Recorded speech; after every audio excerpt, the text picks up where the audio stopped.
Discourses on Livy. By Niccolò Machiavelli. Discourses on Livy. Book. Chapter 1. Chapter 1. Of the beginnings of cities in general, and in particular of that of Rome. No one who reads how the city of Rome had its beginning, who were its founders, and what its ordinances and laws, will marvel that so much excellence was maintained in it through many ages. Or that it grew afterwards to be so great an empire. And, first, as touching its origin, I say, that all cities have been founded either by the people of the country in which they stand, or by strangers. Cities have their origins in the former of these two ways when the inhabitants of a country find that they cannot live securely if they live dispersed in many and small societies. Each of them unable, whether from its situation or its slender numbers, to stand alone against the attacks of its enemies, on whose approach there is no time left to unite for defense without abandoning many strongholds, and thus becoming an easy prey to the invader. To escape which dangers, whether of their own motion or at the instance of some of greater authority among them, they restrict themselves to dwell together in certain places, which they think will be more convenient to live in and easier to defend. Among many cities taking their origin in this way were Athens and Venice. The former of which, for reasons like those just now mentioned, was built by a scattered population under the direction of Theseus. To escape the wars which, on the decay of the Roman Empire daily renewed in Italy by the arrival of fresh hordes of barbarians, numerous refugees, sheltering in certain little islands in a corner of the Adriatic Sea, gave beginning to Venice, where, without any recognized leader to direct them, they agreed to live together under such laws as they thought best suited to maintain them. And by reason of the prolonged tranquility which their position secured, they being protected by the narrow sea and by the circumstance that the tribes who then harassed Italy had no ships wherewith to molest them, they were able from very small beginnings to attain to that greatness they now enjoy. In the second case, namely of a city being founded by strangers, the settlers are either wholly independent, or they are controlled by others. As where colonies are sent forth either by a prince or by a republic, to relieve their countries of an excessive population, or to defend newly acquired territories which it is sought to secure at small cost. Of this sort many cities were settled by the Romans, and in all parts of their dominions. It may also happen that such cities are founded by a prince merely to add to his renown, without any intention on his part to dwell there, as Alexandria was built by Alexander the Great. Cities like these, not having had their beginning in freedom, seldom make such progress as to rank among the chief towns of kingdoms. The city of Florence belongs to that class of towns which has not been independent from the first. For whether we ascribe its origin to the soldiers of Sylla, or, as some have conjectured, to the mountaineers of Fiesole, who, emboldened by the long peace which prevailed throughout the world during the reign of Octavianus, came down to occupy the plain on the banks of the Arno, in either case, it was founded under the auspices of Rome nor could, at first, make other progress than was permitted by the grace of the sovereign state.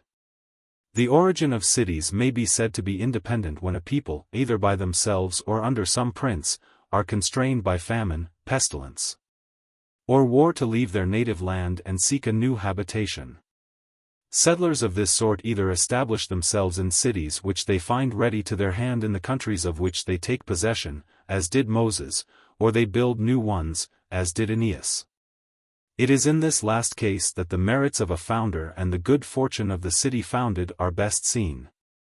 And this good fortune will be more or less remarkable according to the greater or less capacity of him who gives the city its beginning. The capacity of a founder is known in two ways, by his choice of a site, or by the laws which he frames. And since men act either of necessity or from choice, and merit may seem greater where choice is more restricted, we have to consider whether it may not be well to choose a sterile district as the site of a new city, in order that the inhabitants, being constrained to industry, and less corrupted by ease, may live in closer union, finding less cause for division in the poverty of their land. As was the case in Ragusa, and in many other cities built in similar situations. Such a choice were certainly the wisest and the most advantageous, could men be content to enjoy what is their own without seeking to lord it over others. But since to be safe they must be strong, they are compelled to avoid these barren districts, and to plant themselves in more fertile regions, where, the fruitfulness of the soil enabling them to increase and multiply, they may defend themselves against any who attack them, and overthrow any who would withstand their power. And as for that languor which the situation might breed, care must be had that hardships which the sight does not enforce, shall be enforced by the laws. And that the example of those wise nations be imitated, who, inhabiting most fruitful and delightful countries, and such as were likely to rear a listless and effeminate race, unfit for all manly exercises, in order to obviate the mischief wrought by the amenity and relaxing influence of the soil and climate, subjected all who were to serve as soldiers to the severest training. Whence it came that better soldiers were raised in these countries than in others by nature rugged and barren. Such, of old, was the kingdom of the Egyptians, which, though of all lands the most bountiful, yet, by the severe training which its laws enforced, produced most valiant soldiers, who, had their names not been lost in antiquity, might be thought to deserve more praise than Alexander the Great and many besides, whose memory is still fresh in men's minds. And even in recent times, anyone contemplating the kingdom of the Sultan, and the military order of the Mamelukes before they were destroyed by Selim the Grand Turk, must have seen how carefully they trained their soldiers in every kind of warlike exercise, showing thereby how much they dreaded that indolence to which their genial soil and climate might have disposed them, unless neutralized by strenuous laws. I say, then, that it is a prudent choice to found your city in a fertile region when the effects of that fertility are duly balanced by the restraint of the laws. When Alexander the Great thought to add to his renown by founding a city, Dinocrates the architect came and showed him how he might build it on Mount Athos, which not only offered a strong position, but could be handled, that the city built there might present a semblance of the human form, which would be a thing strange and striking, and worthy of so great a monarch. But on Alexander asking how the inhabitants were to live, Dinocrates answered that he had not thought of that. Whereupon, Alexander laughed, and leaving Mount Athos as it stood, built Alexandria, where, the fruitfulness of the soil, and the vicinity of the Nile and the sea, might attract many to take up their abode. To him, therefore, who inquires into the origin of Rome, if he assign its beginning to Aeneas, it will seem to be of those cities which were founded by strangers. If to Romulus, then of those founded by the natives of the country. But in whichever class we place it, it will be seen to have had its beginning in freedom, and not in subjection to another state. It will be seen, too, as hereafter shall be noted, how strict was the discipline which the laws instituted by Romulus, Numa, and its other founders made compulsory upon it. So that neither its fertility, the proximity of the sea, the number of its victories, nor the extent of its dominion, could for many centuries corrupt it, but, on the contrary, maintained it replete with such virtues as were never matched in any other commonwealth. And because the things done by Rome, and which Titus Livius has celebrated, were effected at home or abroad by public or by private wisdom, I shall begin by treating and noting the consequences of those things done at home in accordance with the public voice, which seem most to merit attention. And to this object the whole of this first book, or first part of my Discourses, shall be directed. How do you find this book? Any thoughts about the book or the author?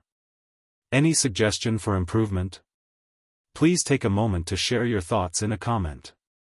If you like it, share it with your friends who might enjoy it as well. Subscribe to keep in touch. Visit CompleteAudiobooks.com for more quality content. Chapter 2. Of the various kinds of government, and to which of them the Roman Commonwealth belonged.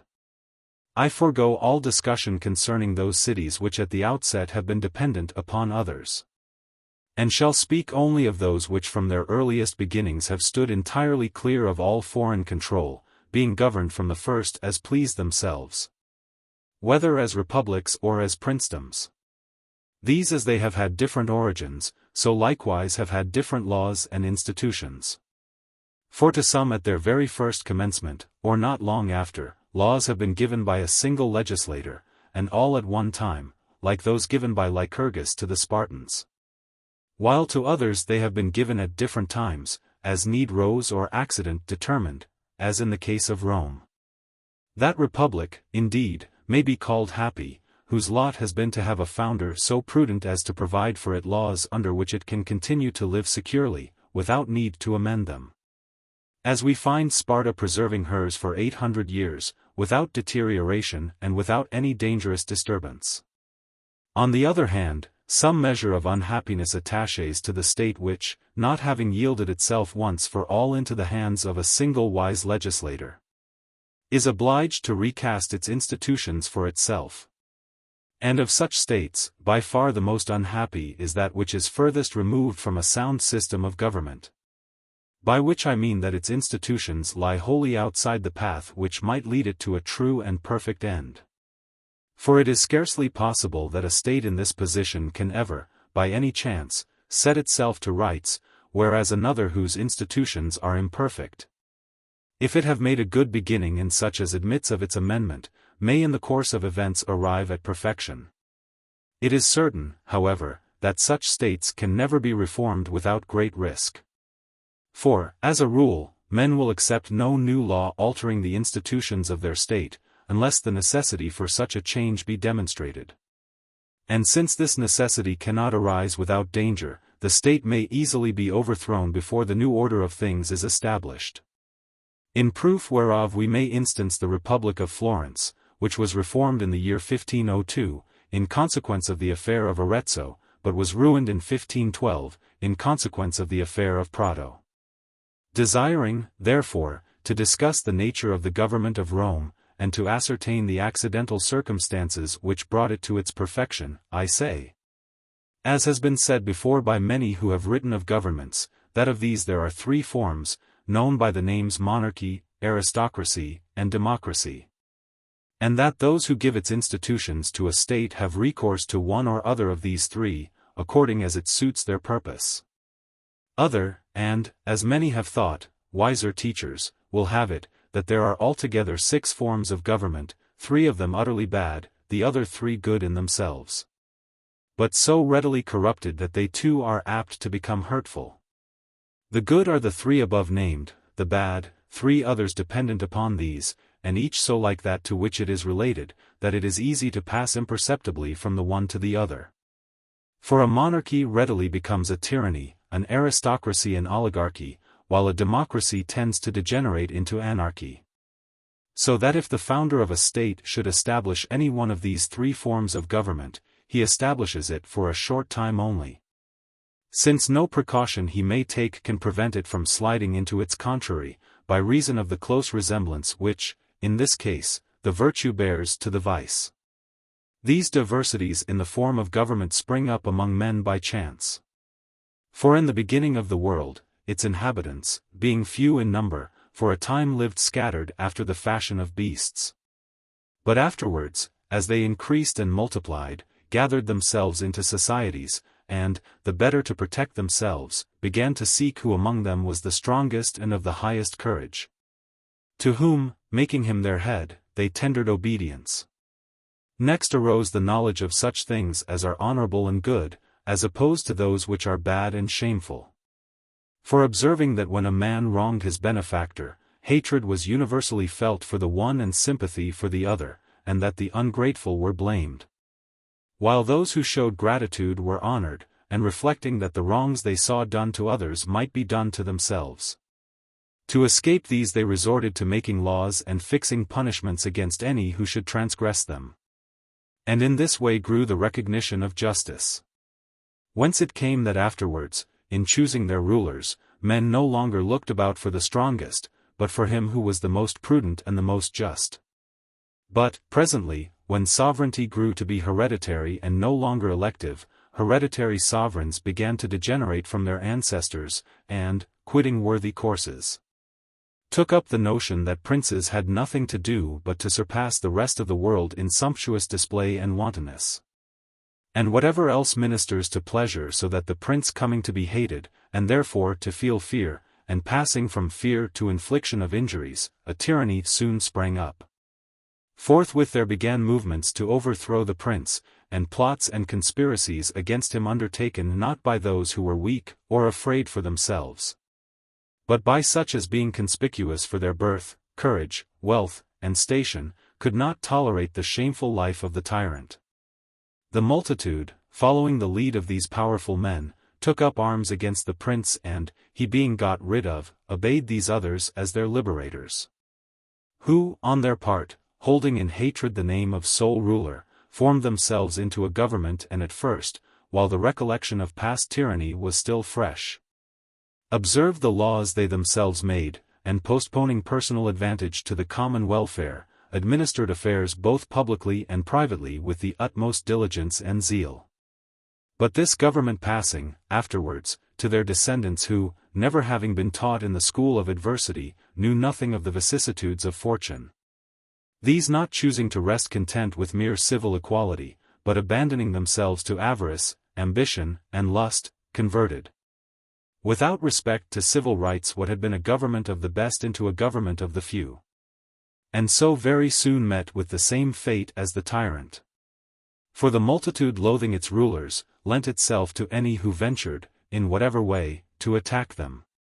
When some one man speedily arose who with the aid of the people overthrew them. But the recollection of the tyrant and of the wrongs suffered at his hands being still fresh in the minds of the people, who therefore felt no desire to restore the monarchy, they had recourse to a popular government, which they established on such a footing that neither king nor nobles had any place in it. And because all governments inspire respect at the first, this government also lasted for a while, but not for long, and seldom after the generation which brought it into existence had died out.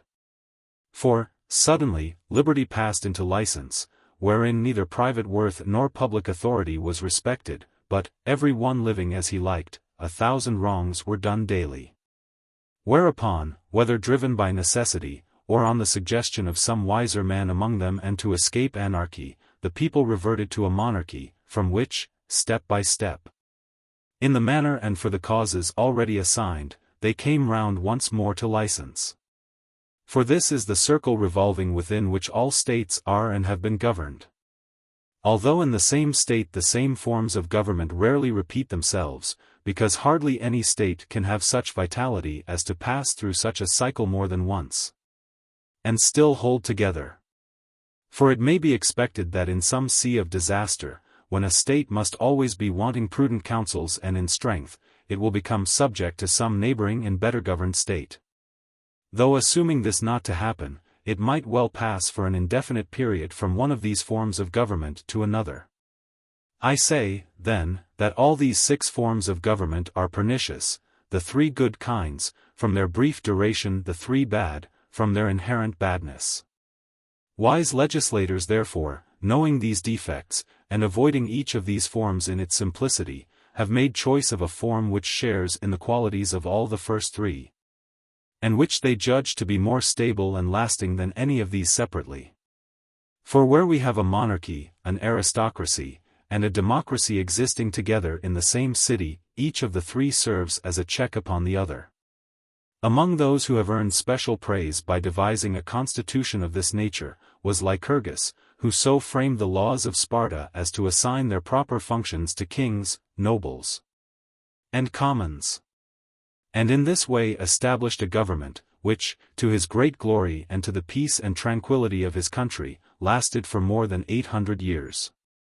The contrary, however, happened in the case of Solon, who by the turn he gave to the institutions of Athens, created there a purely democratic government, of such brief duration, that he himself lived to witness the beginning of the despotism of Pisistratus.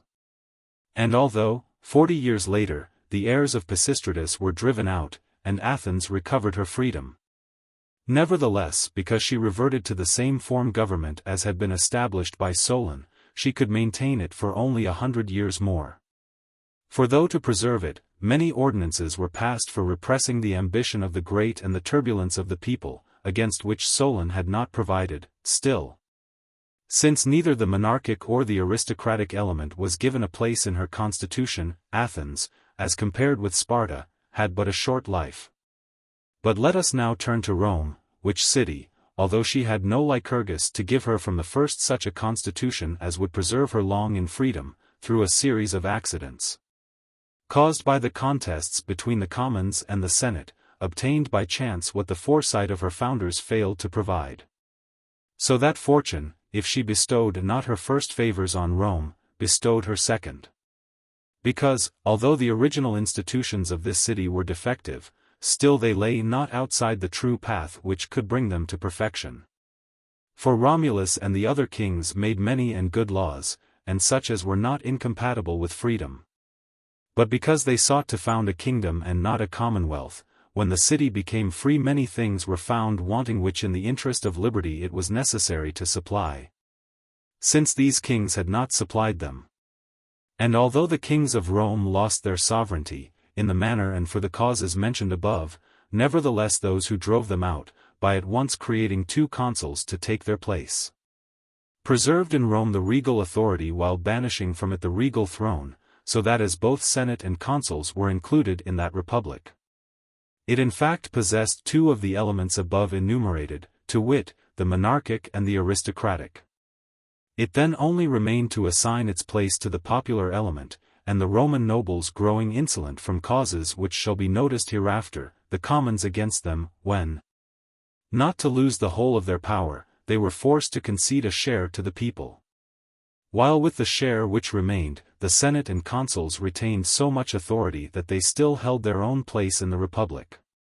In this way the tribunes of the people came to be created, after whose creation the stability of the state was much augmented, since each the 3 forms of government had now its due influence allowed it.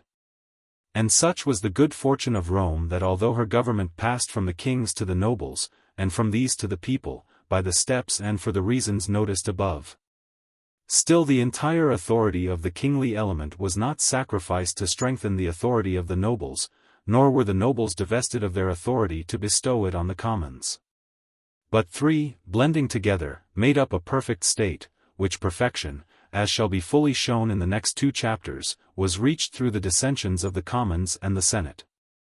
Chapter 3. Of the accidents which led in Rome to the creation of tribunes of the people, whereby the republic was made more perfect. They who lay the foundations of a state and furnish it with laws must, as is shown by all who have treated of civil government, and by examples of which history is full, assume that all men are bad, and will always, when they have free field, give loose to their evil inclinations. And that if these for a while remain hidden, it is owing to some secret cause, which, from our having no contrary experience, we do not recognize at once, but which is afterwards revealed by time. Of whom we speak as the father of all truth. In Rome, after the expulsion of the Tarquins, it seemed as though the closest union prevailed between the senate and the commons, and that the nobles, laying aside their natural arrogance, had learned so to sympathize with the people as to have become supportable by all, even of the humblest rank. This dissimulation remained undetected, and its causes concealed, while the Tarquins lived. For the nobles dreading the Tarquins, and fearing that the people, if they used them ill, might take part against them, treated them with kindness. But no sooner were the Tarquins got rid of, and the nobles thus relieved of their fears, when they began to spit forth against the commons all the venom which before they had kept in their breasts, offending and insulting them in every way they could. Confirming what I have observed already, that men never behave well unless compelled, and that whenever they are free to act as they please, and are under no restraint everything falls at once into confusion and disorder. Wherefore it has been said that as poverty and hunger are needed to make men industrious, so laws are needed to make them good. When we do well without laws, laws are not needed. But when good customs are absent, laws are at once required. On the extinction of the Tarquins, therefore, the dread of whom had kept the nobles in check, some new safeguard had to be contrived, which should effect the same result as had been effected by the Tarquins while they lived. Accordingly, after much uproar and confusion, and much danger of violence ensuing between the commons and the nobles, to ensure the safety of the former, tribunes were created. and were invested with such station and authority as always afterwards enabled them to stand between the people and the Senate, and to resist the insolence of the nobles. Chapter 4. That the dissensions between the Senate and Commons of Rome made Rome free and powerful. Touching those tumults which prevailed in Rome from the extinction of the Tarquins to the creation of the tribunes, the discussion of which I have no wish to avoid. And as to certain other matters of a like nature, I desire to say something in opposition to the opinion of many who assert that Rome was a turbulent city, and had fallen into utter disorder. That had not her good fortune and military prowess made amends for other defects, she would have been inferior to every other republic. I cannot indeed deny that the good fortune and the armies of Rome were the causes of her empire. Yet it certainly seems to me that those holding this opinion fail to perceive, that in a state where there are good soldiers there must be good order, and, generally speaking, good fortune. And looking to the other circumstances of this city, I affirm that those who condemn these dissensions between the nobles and the commons, condemn what was the prime cause of Rome becoming free. And give more heed to the tumult and uproar wherewith these dissensions were attended, than to the good results which followed from them. Not reflecting that while in every republic there are two conflicting factions, that of the people and that of the nobles. It is in this conflict that all laws favorable to freedom have their origin, as may readily be seen to have been the case in Rome. For from the time of the Tarquins to that of the Gracchi, a period of over 300 years, the tumults in Rome seldom gave occasion to punishment by exile, and very seldom to bloodshed. So that we cannot truly declare those tumults to have been disastrous, or that republic to have been disorderly, which during all that time, on account of her internal broils, banished no more than 8 or 10 of her citizens, put very few to death, and rarely inflicted money penalties. Nor can we reasonably pronounce that city ill-governed wherein we find so many instances of virtue. For virtuous actions have their origin in right training in wise laws, and wise laws in these very tumults which many would thoughtlessly condemn. For he who looks well to the results of these tumults will find that they did not lead to banishments, nor to violence hurtful to the common good, but to laws and ordinances beneficial to the public liberty. And should any object that the behavior of the Romans was extravagant and outrageous, that for the assembled people to be heard shouting against the Senate against the people, for the whole commons to be seen rushing wildly through the streets, closing their shops, and quitting the town, were things which might well affright him even who only reads of them. It may be answered, that the inhabitants of all cities, more especially of cities which seek to make use of the people in matters of importance, have their own ways of giving expression to their wishes. Among which the city of Rome had the custom, that when its people sought to have a law passed they followed one or another of those courses mentioned above, or else refused to be enrolled as soldiers when, to pacify them, something of their demands had to be conceded. But the demands of a free people are hurtful to freedom, since they originate either in being oppressed, or in the fear that they are about to be so. When this fear is groundless, it finds its remedy in public meetings, wherein some worthy person may come forward and show the people by argument that they are deceiving themselves. For though they be ignorant, the people are not therefore, as Cicero says, incapable of being taught the truth, but are readily convinced when it is told them by one in whose honesty they can trust. We should, therefore, be careful how we censure the government of Rome, and should reflect that all the great results effected by that republic could not have come about without good cause. And if the popular tumults led the creation of the tribunes, they merit all praise. Since these magistrates not only gave its due influence to the popular voice in the government, but also acted as the guardians of Roman freedom, as shall be clearly shown in the following chapter. Chapter 5. Whether the guardianship of public freedom is safer in the hands of the commons or of the nobles, and whether those who seek to acquire power or they who seek to maintain it are the greater cause of commotions. Of the provisions made by wise founders of republics, one of the most necessary is for the creation of a guardianship of liberty. For according as this is placed in good or bad hands, the freedom of the state will be more or less lasting.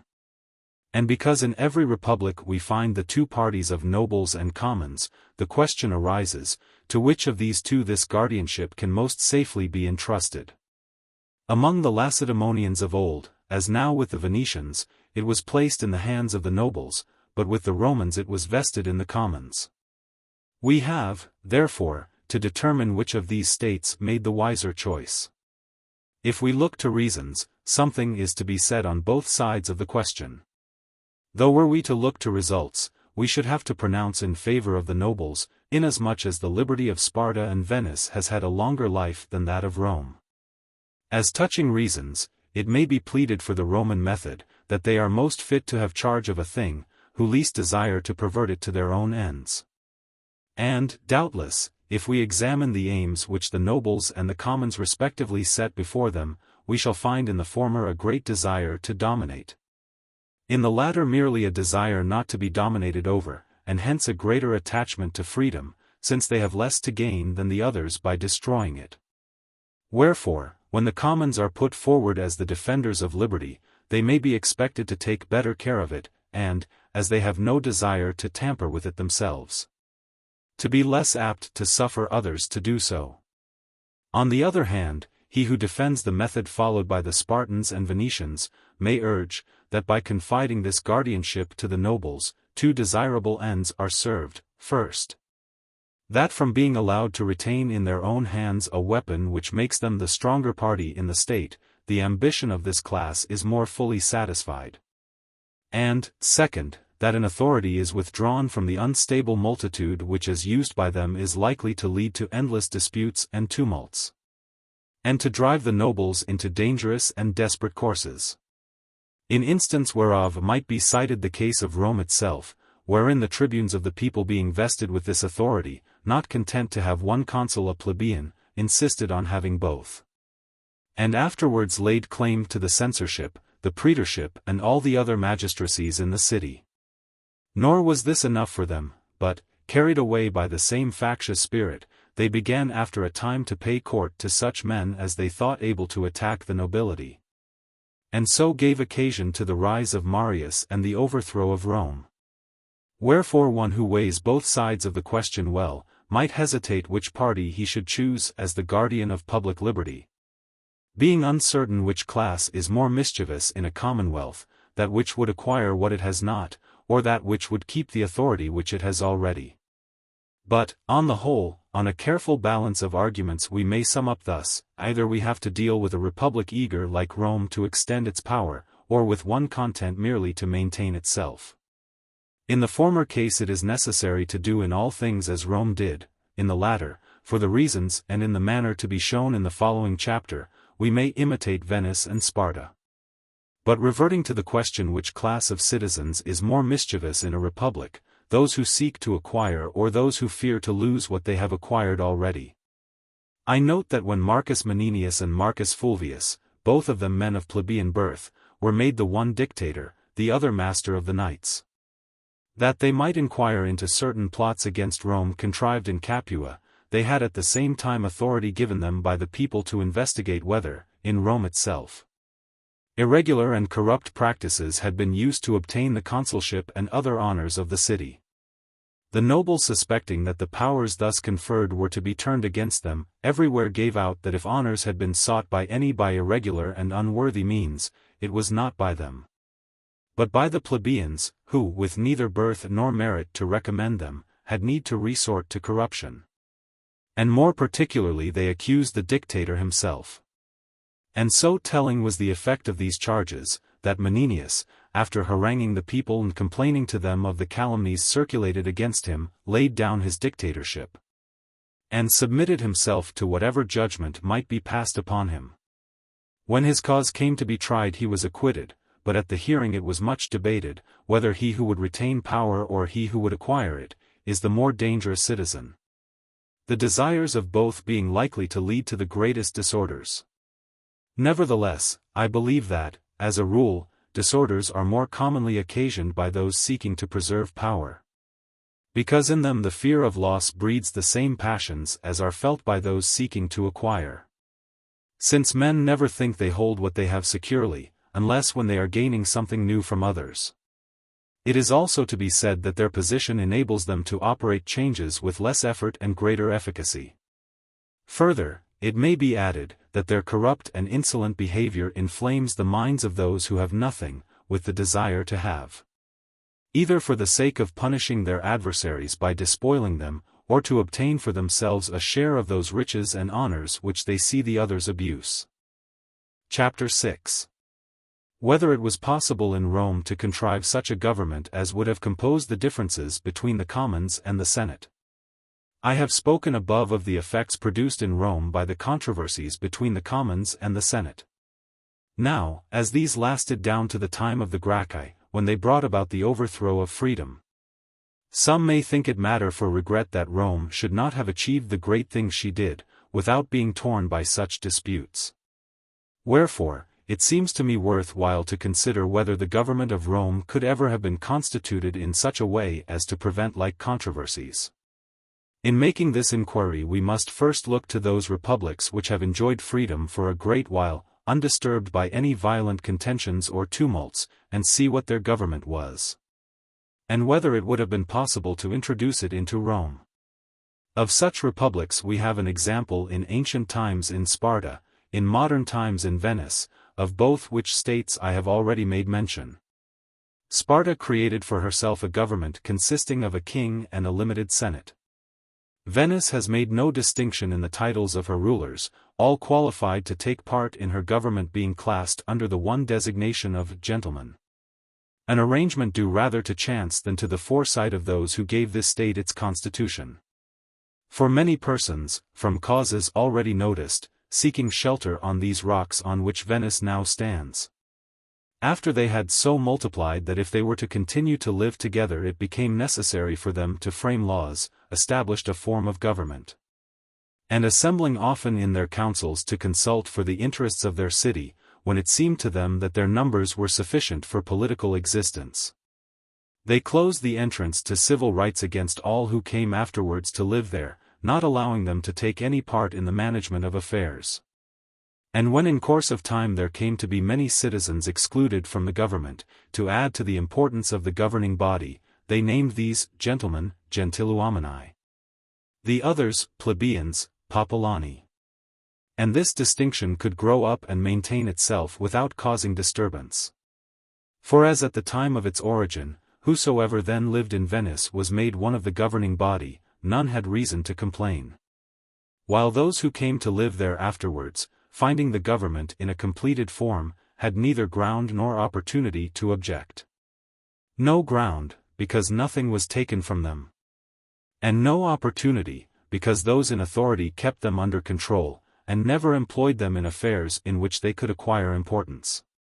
Besides which, they who came later to dwell in Venice were not so numerous as to destroy all proportion between the governors and the governed, the number of the gentlemen being as great as, or greater than that of the plebeians. For these reasons, therefore, it was possible for Venice to make her constitution what it is, and to maintain it without divisions. Sparta, again, being governed, as I have said, by a king and a limited senate, was able to maintain herself for the long period she did, because, from the country being thinly inhabited and further influx of population forbidden, and from the laws of Lycurgus, the observance whereof removed all ground of disturbance, being held in high esteem, the citizens were able to continue long in unity. For Lycurgus having by his laws established in Sparta great equality as to property, but less equality as to rank, there prevailed there an equal poverty. And the commons were less ambitious, because the offices of the state, which were held to their exclusion, were confined to a few. And because the nobles never by harsh treatment aroused in them any desire to usurp these offices. And this was due to the Spartan kings, who, being appointed to that dignity for life, and placed in the midst of this nobility, had no stronger support to their authority than in defending the people against injustice. Whence it resulted that as the people neither feared nor coveted the power which they did not possess, the conflicts which might have arisen between them and the nobles were escaped, together with the causes which would have led to them. And in this way they were able to live long united. But of this unity in Sparta there were two chief causes: one, the fewness of its inhabitants, which allowed of their being governed by a few. The other, that by denying foreigners admission into their country, the people had less occasion to become corrupted, and never so increased in numbers as to prove troublesome to their few rulers. Weighing all which circumstances, we see that to have kept Rome in the same tranquillity wherein these republics were kept, one of two courses must have been followed by her legislators. For either, like the Venetians, they must have refrained from employing the commons in war, or else, like the Spartans, they must have closed their country to foreigners. Whereas, in both particulars, they did the opposite, arming the commons and increasing their number, and thus affording endless occasions for disorder. And had the Roman commonwealth grown to be more tranquil, this inconvenience would have resulted, that it must at the same time have grown weaker. Since the road would have been closed to that greatness to which it came, for in removing the causes of her tumults, Rome must have interfered with the causes of her growth. And he who looks carefully into the matter will find, that in all human affairs, we cannot rid ourselves of one inconvenience without running into another. So that if you would have your people numerous and warlike, to the end that with their aid you may establish a great empire, you will have them of such a sort as you cannot afterwards control at your pleasure. While should you keep them few and unwarlike, to the end that you may govern them easily, you will be unable, should you extend your dominions, to preserve them, and will become so contemptible as to be the prey of any who attack you. For which reason in all our deliberations we ought to consider where we are likely to encounter least inconvenience, and accept that as the course to be preferred. Since we shall never find any line of action entirely free from disadvantage. Rome might, therefore, following the example of Sparta, have created a king for life and a senate of limited numbers, but desiring to become a great empire, she could not, like Sparta, have restricted the number of her citizens. So that to have created a king for life and a limited senate had been of little service to her. Were anyone, therefore, about to found a wholly new republic, he would have to consider whether he desired it to increase as Rome did in territory and dominion, or to continue within narrow limits. In the former case he would have to shape its constitution as nearly as possible on the pattern of the Roman, leaving room for dissensions and popular tumults. For without a great and warlike population no republic can ever increase, or increasing maintain itself. In the second case he might give his republic a constitution like that of Venice or Sparta. But since extension is the ruin of such republics, the legislator would have to provide in every possible way against the state which he had founded making any additions to its territories. For these, when superimposed upon a feeble republic, are sure to be fatal to it, as we see to have been the case with Sparta and Venice, the former of which, after subjugating nearly all Greece, on sustaining a trifling reverse, betrayed the insufficiency of her foundations, for when, after the revolt of Thebes under Pelopidas, other cities also rebelled, the Spartan kingdom was utterly overthrown.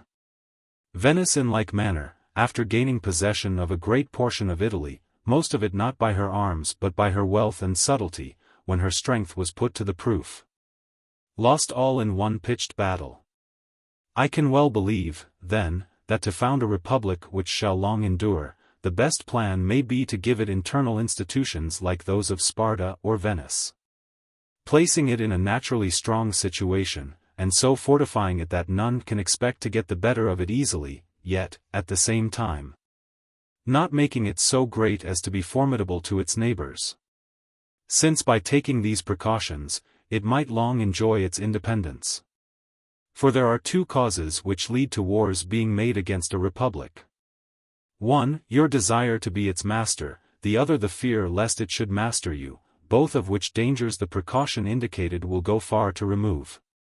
For if, as we are to assume, this republic be well prepared for defense, and consequently difficult of attack, it will seldom or never happen that anyone will form the design to attack it.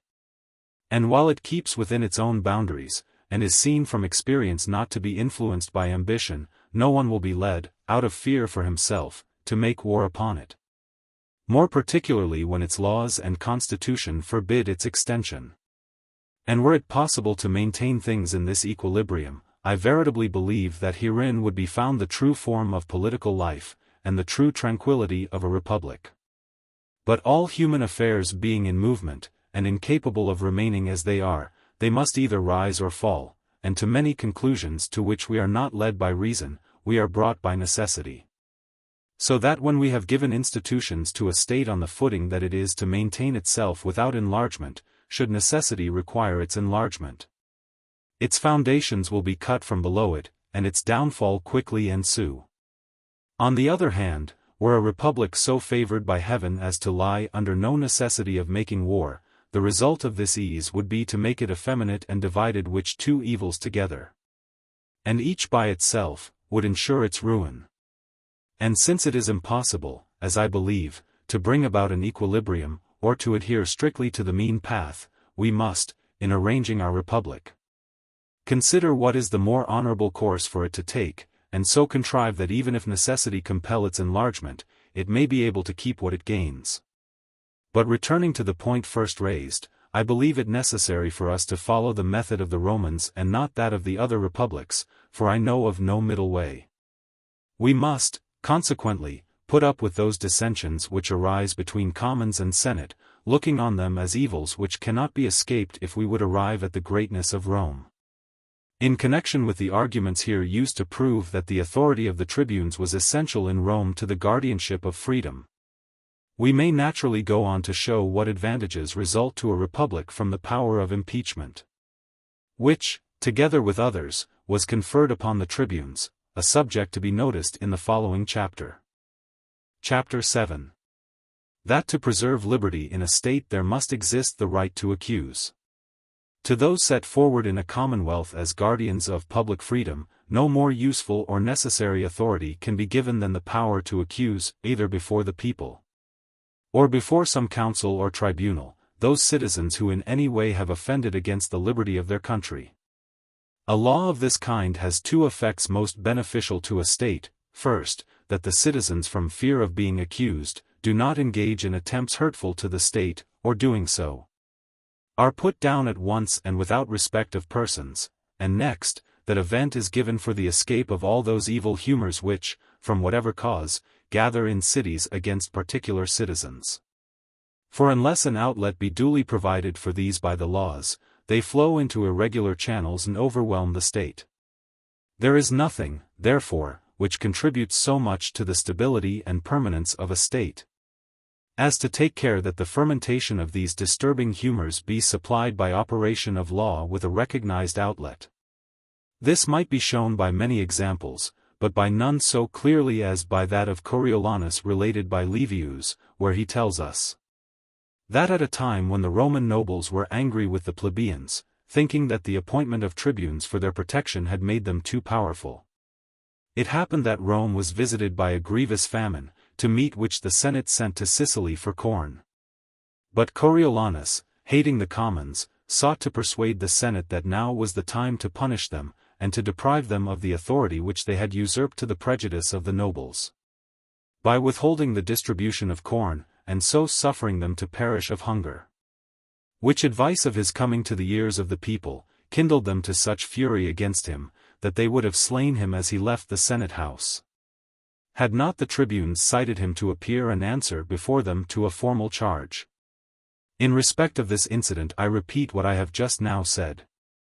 How useful and necessary it is for republics to provide by their laws a channel by which the displeasure of the multitude against a single citizen may find a vent. For when none such is regularly provided, recourse will be had to irregular channels, and these will assuredly lead to much worse results. For when a citizen is borne down by the operation of the ordinary laws, even though he be wronged, little or no disturbance is occasioned to the state, the injury he suffers not being wrought by private violence, nor by foreign force, which are the causes of the overthrow of free institutions, but by public authority and in accordance with public ordinances, which, having definite limits set them, are not likely to pass beyond these so as to endanger the commonwealth. For proof of which I am content to rest on this old example of Coriolanus, since all may see what a disaster it would have been for Rome had he been violently put to death by the people. For, as between citizen and citizen, a wrong would have been done affording ground for fear, fear would have sought defense, defense have led to faction, faction to divisions in the state, and these to its ruin. But the matter being taken up by those whose office it was to deal with it, all the evils which must have followed had it been left in private hands were escaped. In Florence, on the other hand, and in our own days, we have seen what violent commotions follow when the people cannot show their displeasure against particular citizens in a form recognized by the laws, in the instance of Francesco Valori, at one time looked upon as the foremost citizen of our republic. But many thinking him ambitious, and likely from his high spirit and daring to overstep the limits of civil freedom, and there being no way to oppose him save by setting up an adverse faction, the result was, that, apprehending irregular attacks, he sought to gain partisans for his support, while his opponents, on their side, having no course open to them of which the laws approved, resorted to courses of which the laws did not approve, and, at last, to open violence. And as his influence had to be attacked by unlawful methods, these were attended by injury not to him only, but to many other noble citizens. Whereas, could he have been met by constitutional restraints, his power might have been broken without injury to any save himself. I might also cite from our Florentine history the fall of Piero Soderini, which had no other cause than there not being in our republic any law under which powerful and ambitious citizens can be impeached. For to form a tribunal by which a powerful citizen is to be tried, 8 judges only are not enough, the judges must be numerous, because a few will always do the will of a few. But had there been proper methods for obtaining redress, either the people would have impeached Piero if he was guilty, and thus have given vent to their displeasure without calling in the Spanish army, or if he was innocent, would not have ventured, through fear of being accused themselves, to have taken proceedings against him. So that in either case the bitter spirit which was the cause of all the disorder would have had an end. Wherefore, when we find one of the parties in a state calling in a foreign power, we may safely conclude that it is because the defective laws of that state provide no escape for those malignant humors which are natural to men, which can best be done by arranging for an impeachment before a sufficient number of judges, and by giving countenance to this procedure. This was so well contrived in Rome that in spite of the perpetual struggle maintained between the commons and the Senate, neither the Senate or the commons, nor any single citizen, ever sought redress at the hands of a foreign power. For having a remedy at home, there was no need to seek one abroad. Although the examples above cited be proof sufficient of what I affirm, I desire to adduce one other, recorded by Titus Livius in his history, where he relates that a sister of Aruns having been violated by a Lucumo of Clusium, the chief of the Etruscan towns, Aruns being unable, from the interest of her ravisher, to avenge her, betook himself to the Gauls who ruled in the province we now name Lombardy, and besought them to come with an armed force to Clusium, showing them how with advantage to themselves they might avenge his wrongs. Now, had Aruns seen that he could have had redress through the laws of his country, he never would have resorted to these barbarians for help. But as the right to accuse is beneficial in a republic, so calumny, on the other hand, is useless and hurtful, as in the following chapter one shall proceed to show. Chapter 8. That calumny is as hurtful in a commonwealth as the power to accuse is useful. Such were the services rendered to Rome by Furius Camillus in rescuing her from the oppression of the Gauls, that no Roman, however high his degree or station, held it derogatory to yield place to him, save only Manlius Capitolinus, who could not brook such glory and distinction being given to another. For he thought that in saving the capital, he had himself done as much as Camillus to preserve Rome, and that in respect of his other warlike achievements he was no whit behind him. So that, bursting with jealousy, and unable to remain at rest by reason of the other's renown, and seeing no way to sow discord among the fathers, he set himself to spread abroad sinister reports among the commons, throwing out, among other charges, that the treasure collected to be given to the Gauls, but which, afterwards, was withheld, had been embezzled by certain citizens, and if recovered might be turned to public uses in relieving the people from taxes or from private debts. These assertions so prevailed with the commons that they began to hold meetings and to raise what tumults they liked throughout the city. But this displeasing the Senate, and the matter appearing to them grave and dangerous, they appointed a dictator to inquire into it, and to restrain the attacks of Manlius. The dictator, forthwith, caused Manlius to be cited before him. And these two were thus brought face to face in the presence of the whole city, the dictator surrounded by the nobles, and Manlius by the commons. The latter, being desired to say with whom the treasure of which he had spoken was to be found, since the Senate were as anxious to know this as the commons, made no direct reply, but answered evasively that it was needless to tell them what they already knew. Whereupon the dictator ordered him to prison. In this passage we are taught how hateful a thing is calumny in all free states, as, indeed, in every society, and how we must neglect no means which may serve to check it. And there can be no more effectual means for checking calumny than by affording ample facilities for impeachment, which is as useful in a commonwealth as the other is pernicious. And between them there is this difference, that calumny needs neither witness, nor circumstantial proof to establish it, so that any man may be calumniated by any other, but not impeached. Since impeachment demands that there be substantive charges made, and trustworthy evidence to support them. Again, it is before the magistrates, the people, or the courts of justice that men are impeached, but in the streets and marketplaces that they are calumniated.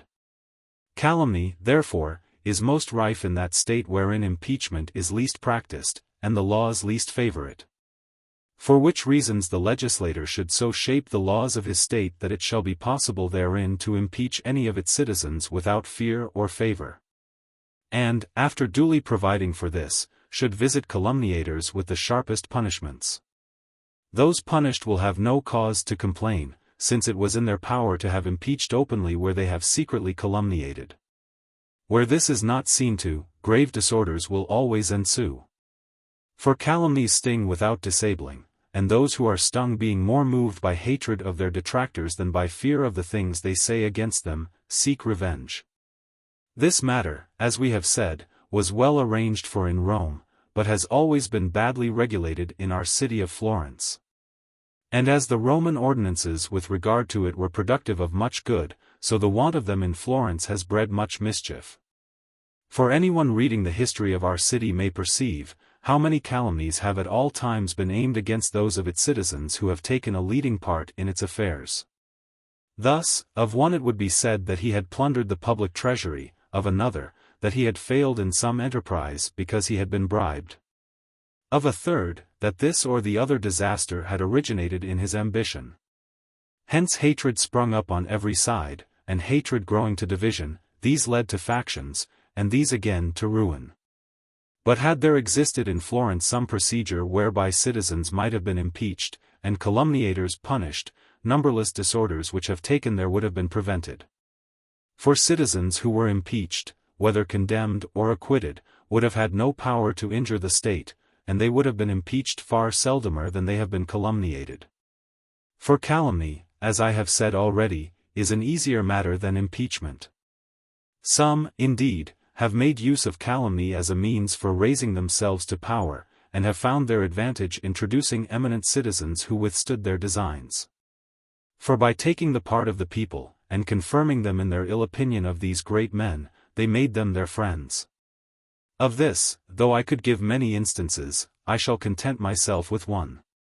At the siege of Lucca the Florentine army was commanded by Messer Giovanni Guicciardini, as its commissary, through whose bad generalship or ill fortune the town was not taken. But whatever the cause of this failure, Messer Giovanni had the blame, and the rumor ran that he had been bribed by the people of Lucca. Which calumny being fostered by his enemies, brought Messer Giovanni to very verge of despair. And though to clear himself he would willingly have given himself up to the captain of justice, he found he could not. There being no provision in the laws of the Republic which allowed of his doing so. Hence arose the bitterest hostility between the friends of Messer Giovanni, who were mostly of the old nobility, grandi, and those who sought to reform the government of Florence. And from this and the like causes, the affair grew to such dimensions as to bring about the downfall of our Republic. Manlius Capitolinus, then, was a calumniator, not an accuser. And in their treatment of him the Romans showed how calumniators should be dealt with, by which I mean, that they should be forced to become accusers. And if their accusation be proved true, should be rewarded, or at least not punished, but if proved false should be punished as Manlius was. Chapter 9. That to give new institutions to a commonwealth, or to reconstruct old institutions on an entirely new basis, must be the work of one man. It may perhaps be thought that I should not have got so far into the history of Rome, without some mention of those who gave that city its institutions. And saying something of these institutions themselves, so far as they relate to religion and war. As I have no wish to keep those who would know my views on these matters in suspense, I say at once, that to many it might seem of evil omen that the founder of a civil government like Romulus should first have slain his brother, and afterwards have consented to the death of Titus Tatius the Sabine, whom he had chosen to be his colleague in the kingship. Since his countrymen, if moved by ambition and lust of power to inflict like injuries on any who opposed their designs, might plead the example of their prince. This view would be a reasonable one were we to disregard the object which led Romulus to put those men to death. But we must take it as a rule to which there are very few if any exceptions. That no commonwealth or kingdom ever has salutary institutions given it from the first or has its institutions recast in an entirely new mold, unless by a single person. On the contrary, it must be from one man that it receives its institutions at first, and upon one man that all similar reconstruction must depend. For this reason the wise founder of a commonwealth who seeks to benefit not himself only, or the line of his descendants, but his state and country, must endeavor to acquire an absolute and undivided authority. And none who is wise will ever blame any action, however extraordinary and irregular, which serves to lay the foundation of a kingdom or to establish a republic. For although the act condemn the doer, the end may justify him, and when, as in the case of Romulus, the end is good, it will always excuse the means. Since it is he who does violence with intent to injure, not he who does it with the design to secure tranquility, who merits blame. Such a person ought however to be so prudent and moderate as to avoid transmitting the absolute authority he acquires, as an inheritance to another. For as men are, by nature, more prone to evil than to good, a successor may turn to ambitious ends the power which his predecessor has used to promote worthy ends. Moreover, though it be one man that must give a state its institutions, once given they are not so likely to last long resting for support on the shoulders of one man only, as when entrusted to the care of many, and when it is the business of many to maintain them.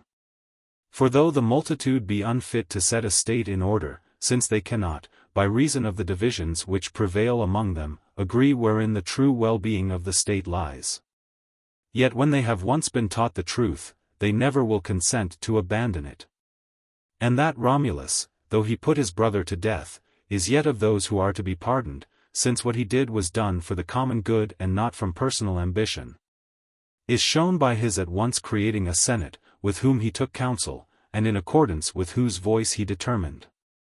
And whosoever shall well examine the authority which Romulus reserved to himself, will find that he reserved nothing beyond the command of the army when war was resolved on, and the right to assemble the Senate. This is seen later, on Rome becoming free by the expulsion of the Tarquins, when the Romans altered none of their ancient institutions save in appointing 2 consuls for a year instead of a king for life. For this proves that all the original institutions of that city were more in conformity with a free and constitutional government, than with an absolute and despotic one. In support of what has been said above, I might cite innumerable instances, as of Moses, Lycurgus, Solon, and other founders of kingdoms and commonwealths, who, from the full powers given them, were enabled to shape their laws to the public advantage. But passing over these examples, as of common notoriety, I take one, not indeed so famous, but which merits the attention of all who desire to frame wise laws. Agis, king of Sparta, desiring to bring back his countrymen to those limits within which the laws of Lycurgus had held them, because he thought that, from having somewhat deviated from them, His city had lost much of its ancient virtue and, consequently much of its strength and power, was, at the very outset of his attempts, slain by the Spartan Ephyri, as one who sought to make himself a tyrant.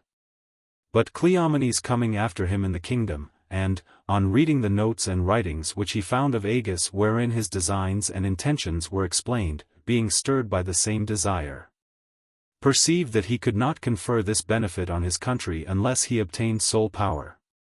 For he saw that the ambition of others made it impossible for him to do what was useful for many against the will of a few. Wherefore, finding fit occasion, he caused the Ephyri and all others likely to throw obstacles in his way, to be put to death, after which, he completely renewed the laws of Lycurgus. And the result of his measures would have been to give fresh life to Sparta, and to gain for himself a renown not inferior to that of Lycurgus, had it not been for the power of the Macedonians and the weakness of the other Greek states. For while engaged with these reforms, he was attacked by the Macedonians, and being by himself no match for them, and having none to whom he could turn for help, he was overpowered. And his plans, though wise and praiseworthy, were never brought to perfection. All which circumstances considered, I conclude that he who gives new institutions to a state must stand alone. And that for the deaths of Remus and Tatius, Romulus is to be excused rather than blamed. Chapter 10. That in proportion as the founder of a kingdom or commonwealth merits praise, he who founds a tyranny deserves blame. Of all who are praised they are praised the most, who are the authors and founders of religions.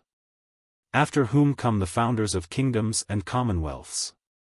Next to these, they have the greatest name who as commanders of armies have added to their own dominions or those of their country. After these, again, are ranked men of letters, who being of various shades of merit are celebrated each in his degree.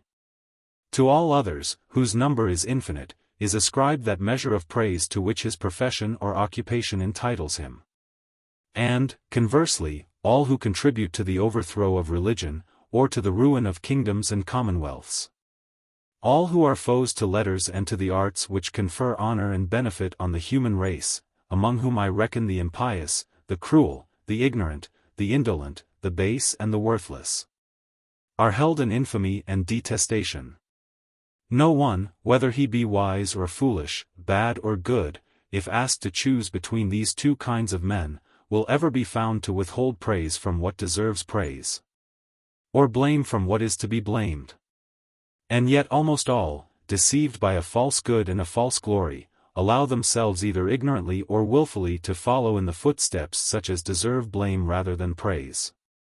And, have it in their power to establish, to their lasting renown, a commonwealth or kingdom, turn aside to create a tyranny without a thought how much they thereby lose in name, fame, security, tranquility, and peace of mind. And into how much infamy, scorn, danger, and disquiet they run. But were they to read history, and turn to profit the lessons of the past, it seems impossible that those living in a republic as private citizens, should not prefer, in their native city, to play the part of Scipio rather of Caesar.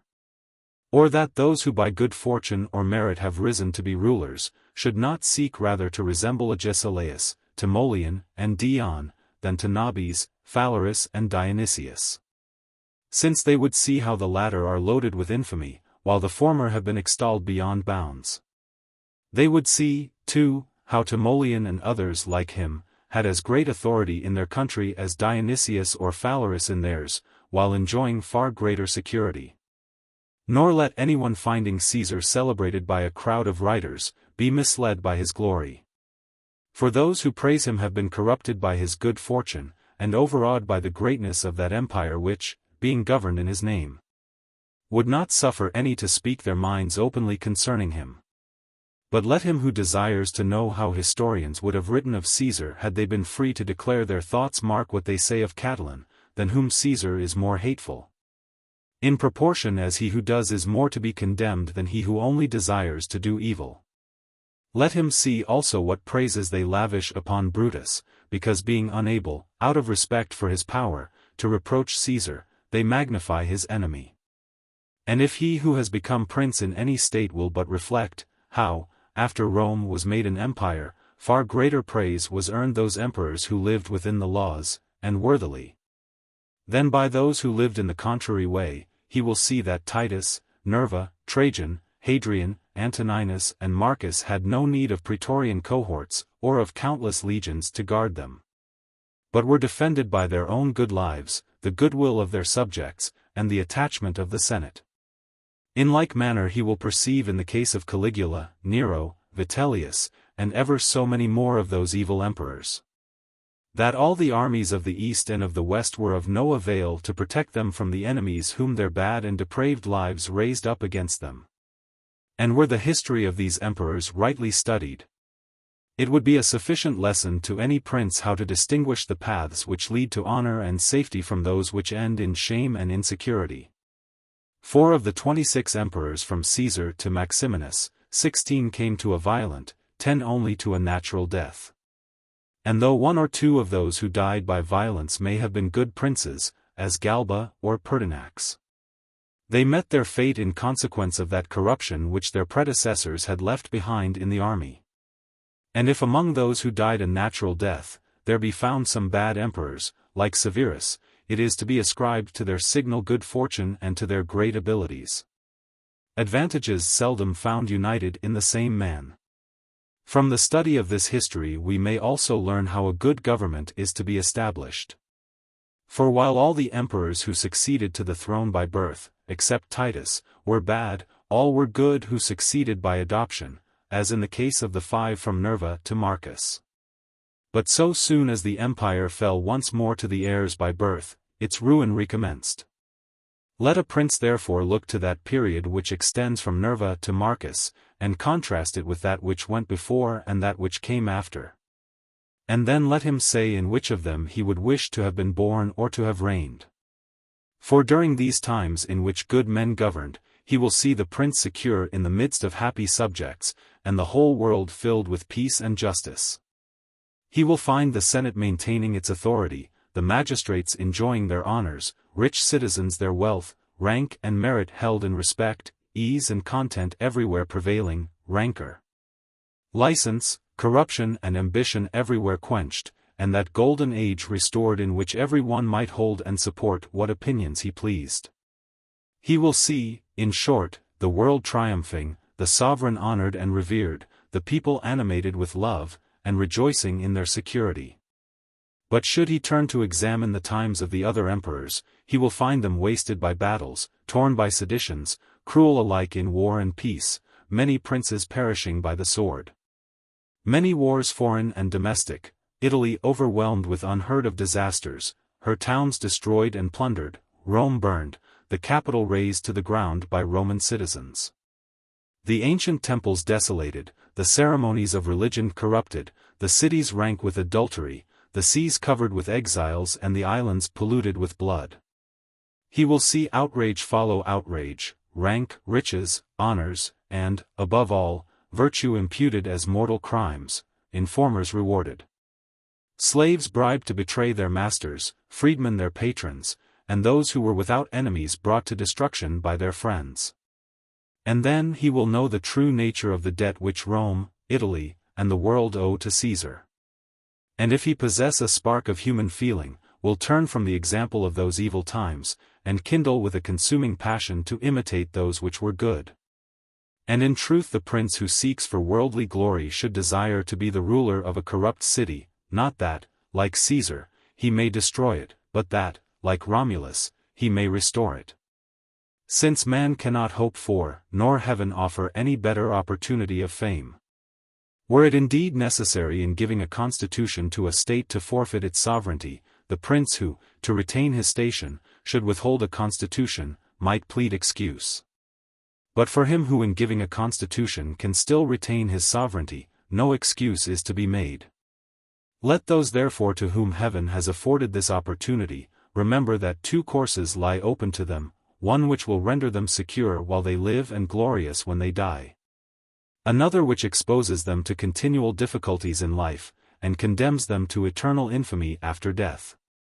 Chapter 11. Of the religion of the Romans. Though Rome had Romulus for her first founder, and as a daughter owed him her being and nurture, nevertheless, When the institutions of Romulus were seen by heaven to be insufficient for so great a state, the Roman Senate were moved to choose Numa Pompilius as his successor, that he might look to all matters which Romulus had neglected. He, finding the people fierce and turbulent, and desiring with the help of the peaceful arts to bring them to order and obedience, called in the aid of religion as essential to the maintenance of civil society, and gave it such a form, that for many ages God was nowhere so much feared as in that republic. The effect of this was to render easy any enterprise in which the Senate or great men of Rome thought fit to engage. And whosoever pays heed to an infinity of actions performed, sometimes by the Roman people collectively, often by single citizens, will see, that esteeming the power of God beyond that of man, they dreaded far more to violate their oath than to transgress the laws. As is clearly shown by the examples of Scipio and of Manlius Torquatus. For after the defeat of the Romans by Hannibal at Cannae, many citizens meeting together, resolved, in their terror and dismay, to abandon Italy and seek refuge in Sicily. But Scipio, getting word of this, went among them, and menacing them with his naked sword, made them swear never to abandon their country. Again, when Lucius Manlius was accused by the tribune Marcus Pomponius, before the day fixed for trial, Titus Manlius, afterwards named Torquatus, son to Lucius, went to seek this Marcus, and threatening him with death if he did not withdraw the charge against his father, compelled him to swear compliance. And he, through fear, having sworn, kept his oath. In the first of these two instances, therefore, citizens whom love of their country and its laws could not have retained in Italy, were kept there by the oath forced upon them. And in the second, the tribune Marcus, to keep his oath, laid aside the hatred he bore the father, and overlooked the injury done him by the son, and his own dishonor. And this from no other cause than the religion which Numa had impressed upon this city. And it will be plain to anyone who carefully studies Roman history, how much religion helped in disciplining the army, in uniting the people, in keeping good men good, and putting bad men to shame. So that had it to be decided to which prince, Romulus or Numa, Rome owed the greater debt, I think the balance must turn in favor of Numa. For when religion is once established you may readily bring in arms, but where you have arms without religion it is not easy afterwards to bring in religion. We see, too, that while Romulus in order to create a senate, and to establish his other ordinances civil and military, needed no support from divine authority, this was very necessary to Numa, who feigned to have intercourse with a nymph by whose advice he was guided in counseling the people. And this, because desiring to introduce in Rome new and untried institutions, he feared that his own authority might not effect his end. Nor, indeed, has any attempt ever been made to introduce unusual laws among a people, without resorting to divine authority, since without such sanction they never would have been accepted.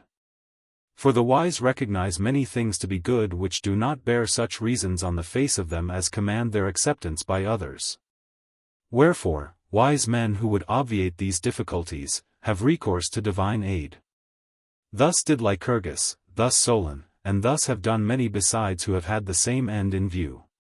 The Romans, accordingly, admiring the prudence and virtues of Numa, assented to all the measures which he recommended. This, however, is to be said, that the circumstance of these times being deeply tinctured with religious feeling, and of the men with whom he had to deal being rude and ignorant, gave Numa better facility to carry out his plans, as enabling him to mold his subjects readily to any new impression.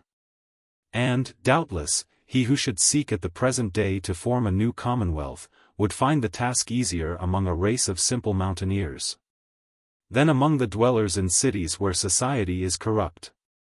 As the sculptor can more easily carve a fair statue from a rough block, than from the block which has been badly shaped out by another.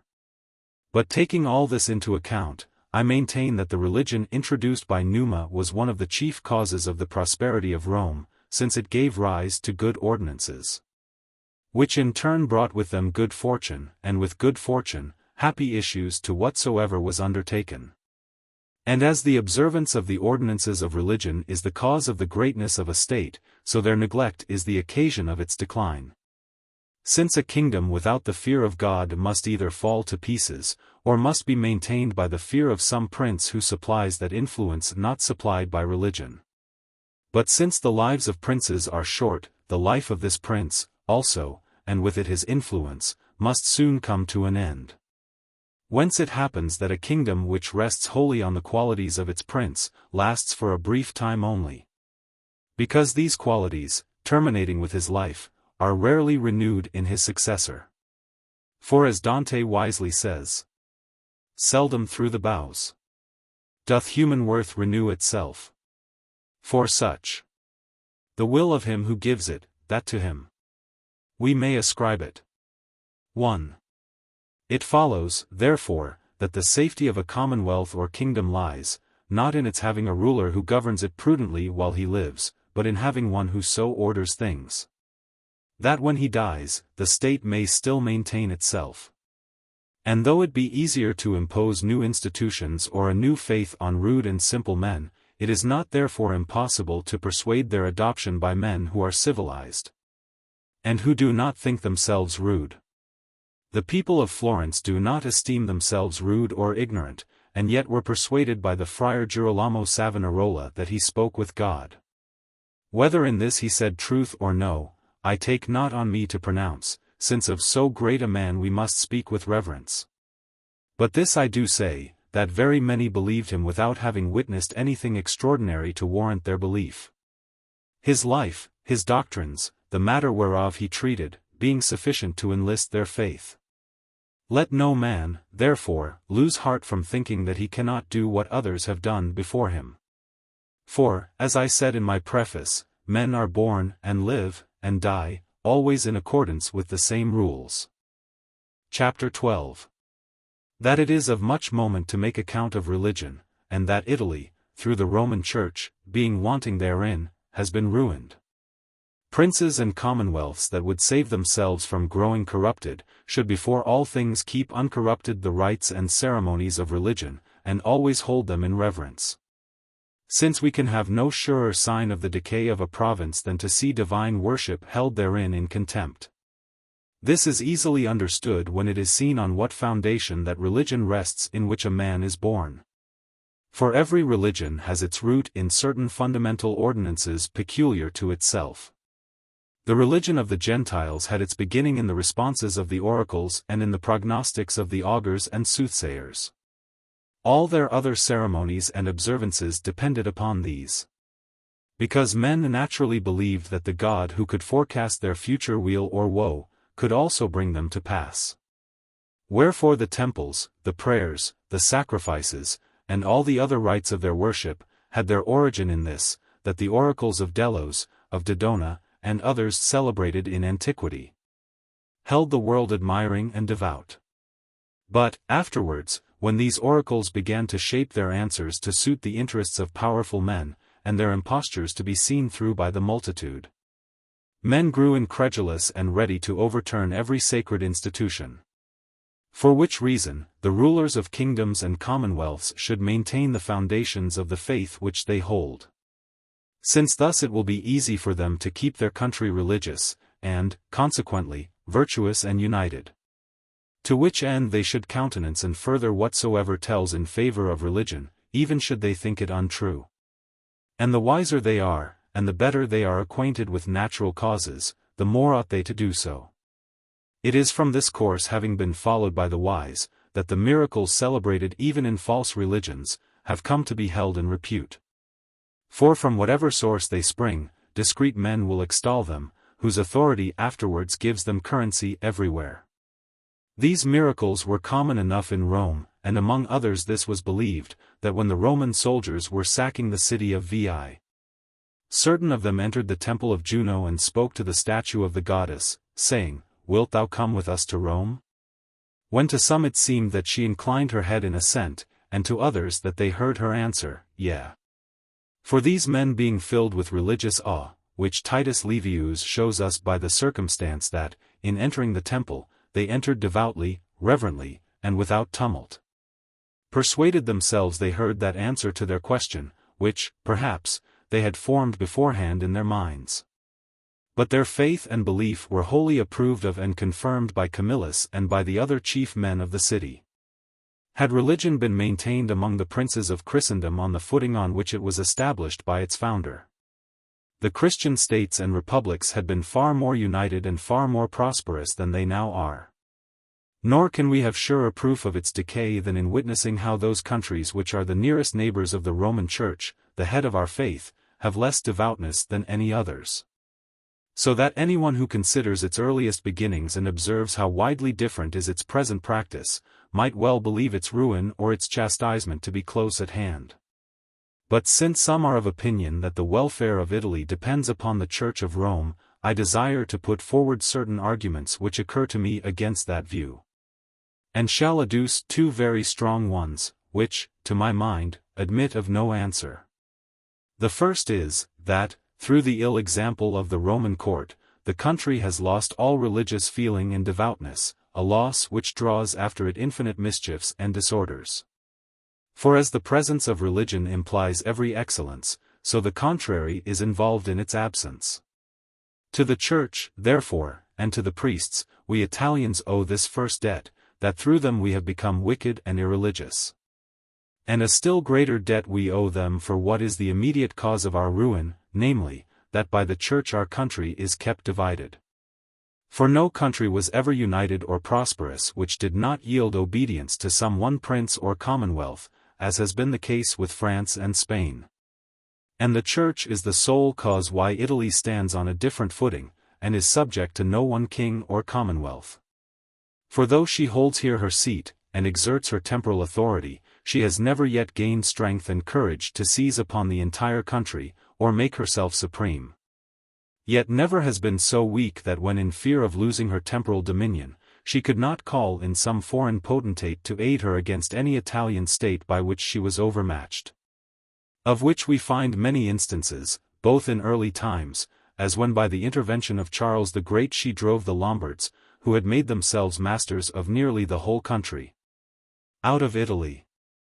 And also in recent times, as when, with the help of France, she first stripped the Venetians of their territories, and then, with the help of the Swiss, expelled the French.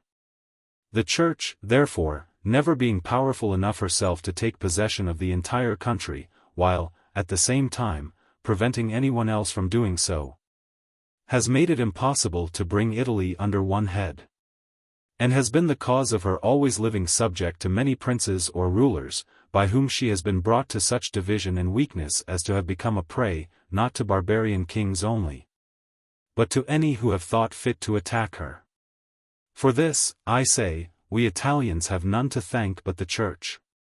And were any man powerful enough to transplant the court of Rome, with all the authority it now wields over the rest of Italy, into the territories of the Swiss, the only people who at this day, both as regards religion and military discipline, live like the ancients, he would have clear proof of the truth of what I affirm, and would find that the corrupt manners of that court had, in a little while, wrought greater mischief in these territories than any other disaster which could ever befall them.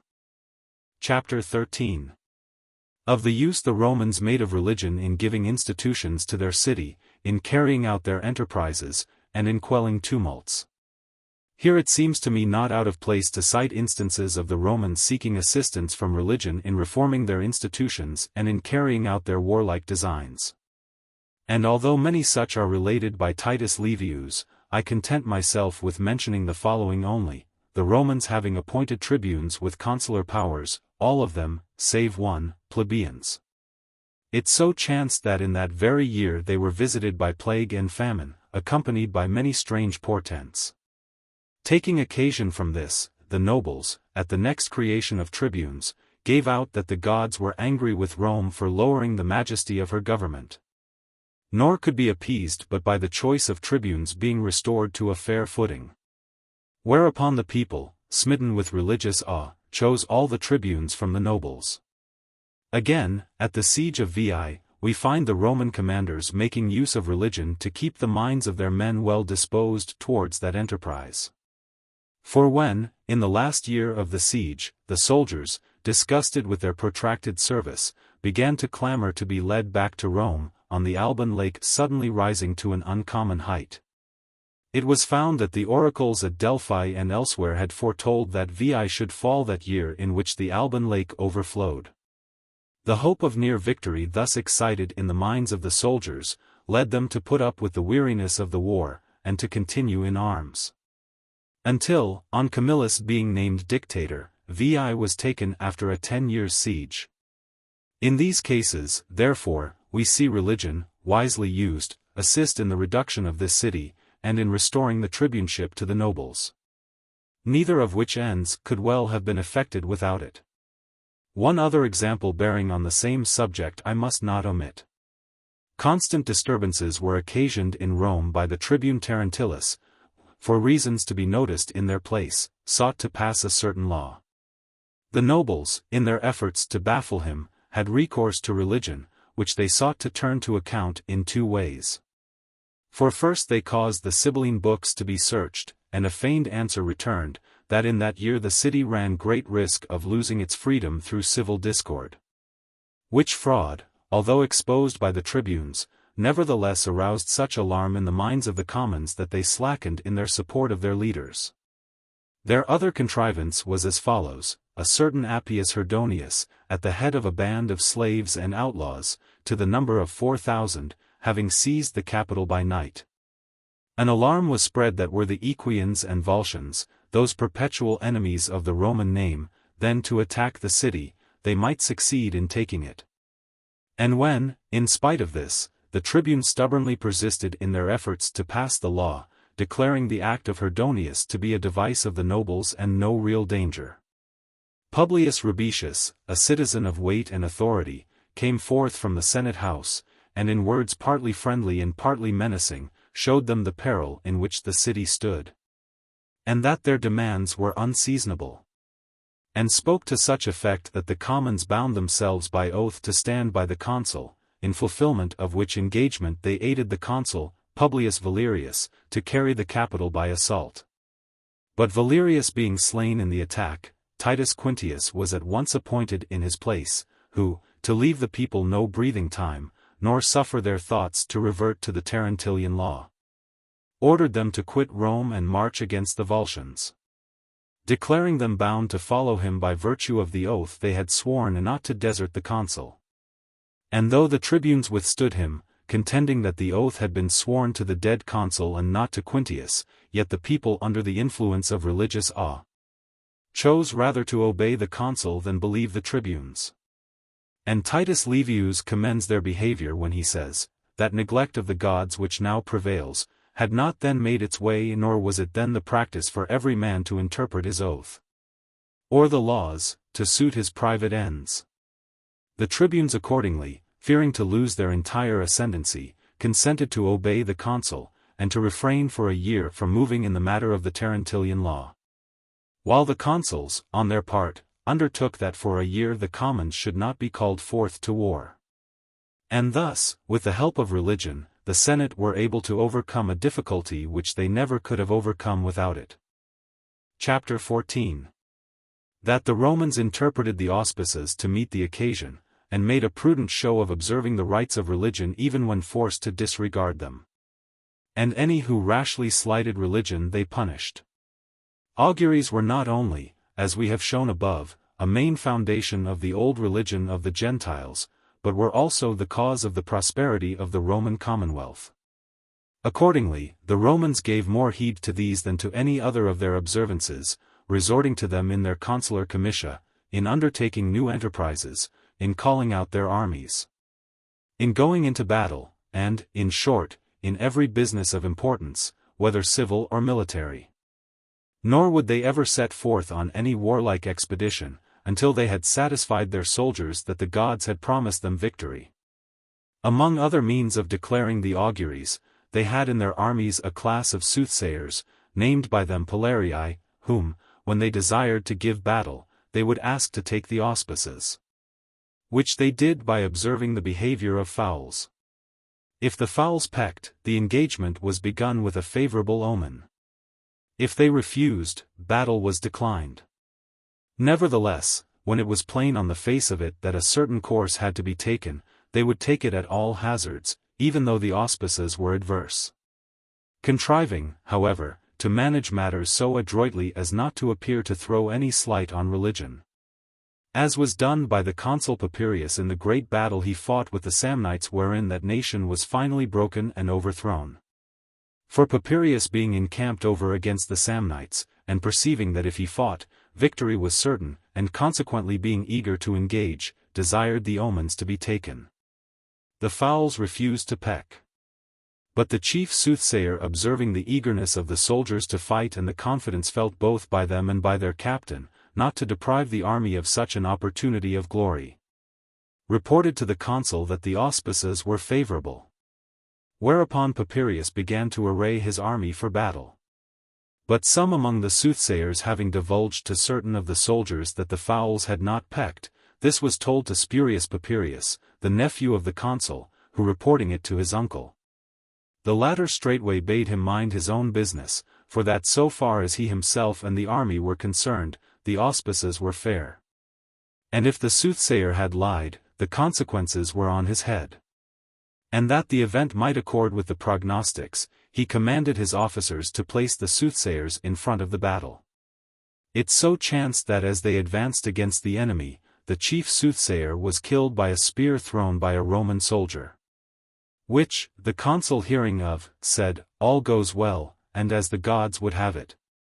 For by the death of this liar the army is purged of blame and absolved from whatever displeasure these may have conceived against it." And contriving, in this way to make his designs tally with the auspices, he joined battle, without the army knowing that the ordinances of religion had in any degree been disregarded. But an opposite course was taken by Appius Pulcher, in Sicily, in the first Carthaginian war. For desiring to join battle, he bade the soothsayers take the auspices, and on their announcing that the fowls refused to feed, he answered, "Let us see, then, whether they will drink," and, so saying, caused them to be thrown into the sea. After which he fought and was defeated. For this he was condemned at Rome, while Papirius was honored. Not so much because the one had gained while the other had lost a battle, as because in their treatment of the auspices the one had behaved discreetly, the other with rashness. And, in truth, the sole object of this system of taking the auspices was to ensure the army joining battle with that confidence of success which constantly leads to victory. A device followed not by the Romans only, but by foreign nations as well, of which I shall give an example in the following chapter. Chapter 15. How the Samnites, as a last resource in their broken fortunes, had recourse to religion. The Samnites, who before had met with many defeats at the hands of the Romans, were at last decisively routed by them in Etruria, where their armies were cut to pieces and their commanders slain.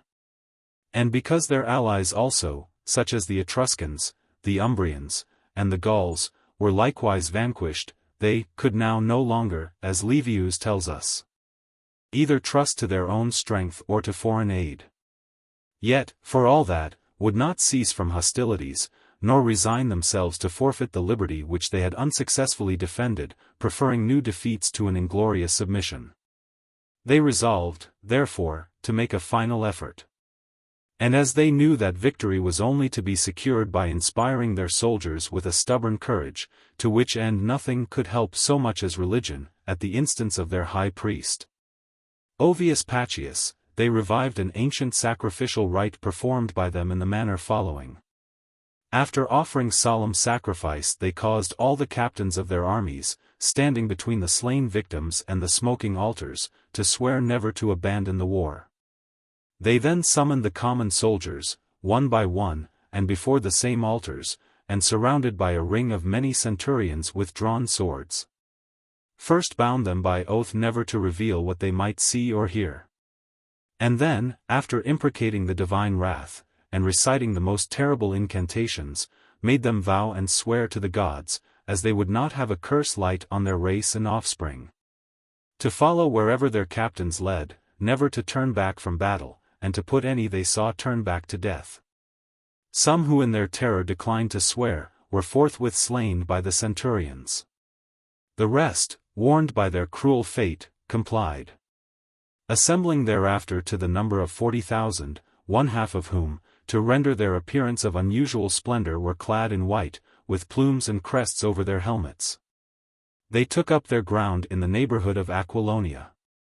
But Papirius, being sent against them, bade his soldiers be of good cheer, telling them that feathers made no wounds, and that a Roman spear would pierce a painted shield. And to lessen the effect which the oath taken by the Samnites had upon the minds of the Romans, he said that such an oath must rather distract than strengthen those bound by it. Since they had to fear, at once, their enemies, their comrades, and their gods. In the battle which ensued, the Samnites were routed, any firmness lent them by religion or by the oath they had sworn, being balanced by the Roman valor, and the terror inspired by past defeats. Still we see that, in their own judgment, they had no other refuge to which to turn, nor other remedy for restoring their broken hopes. And this is strong testimony to the spirit which religion rightly used can arouse. Some of the incidents which I have now been considering may be thought to relate rather to the foreign than to the domestic affairs of Rome, which last alone form the proper subject of this book. Nevertheless, since the matter connects itself with one of the most important institutions of the Roman Republic, I have thought it convenient to notice it here, so as not to divide the subject and be obliged to return to it hereafter. Chapter XVI. That a people accustomed to live under a prince, if by any accident it become free, can hardly preserve that freedom. Should a people accustomed to live under a prince by any accident become free, as did the Romans on the expulsion of the Tarquins, we know from numberless instances recorded in ancient history, how hard it will be for it to maintain that freedom. And this is no more than we might expect.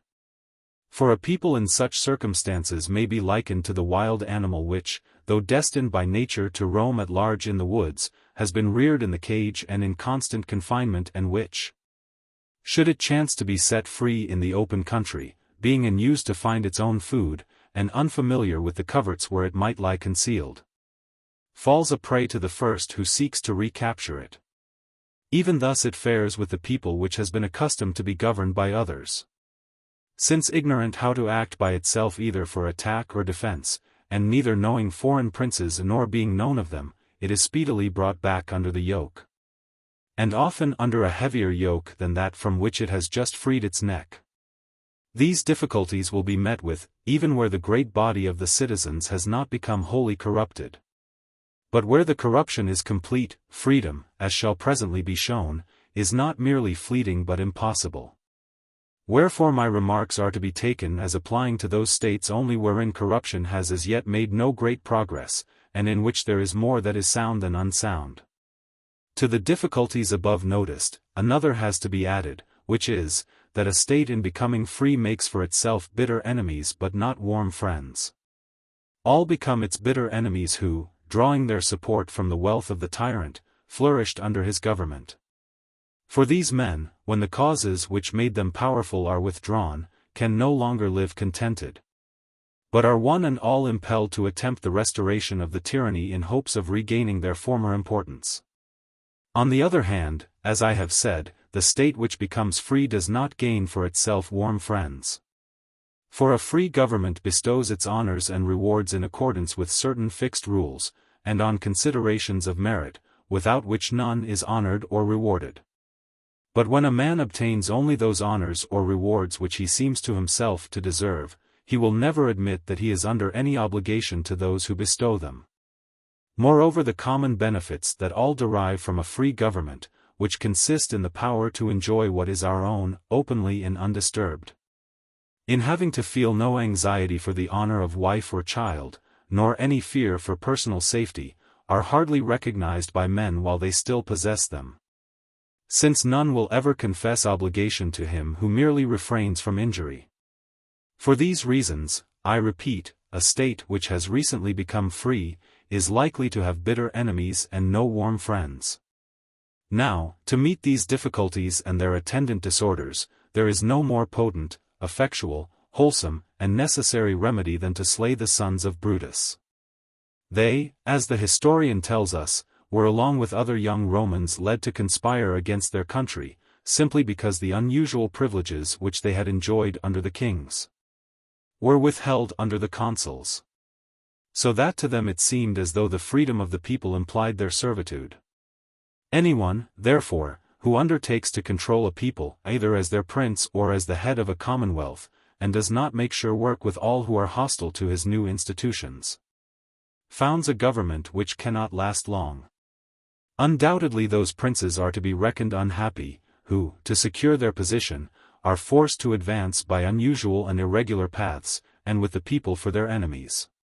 For while he who has to deal with a few adversaries only, can easily, and without much or serious difficulty secure himself, he who has an entire people against him can never feel safe, and the greater the severity he uses the weaker his authority becomes. So that his best course is to strive to make the people his friends. But since these views may seem to conflict with what I have said above, treating there of a republic and here of a prince, that I may not have to return to the subject again, I will in this place discuss it briefly.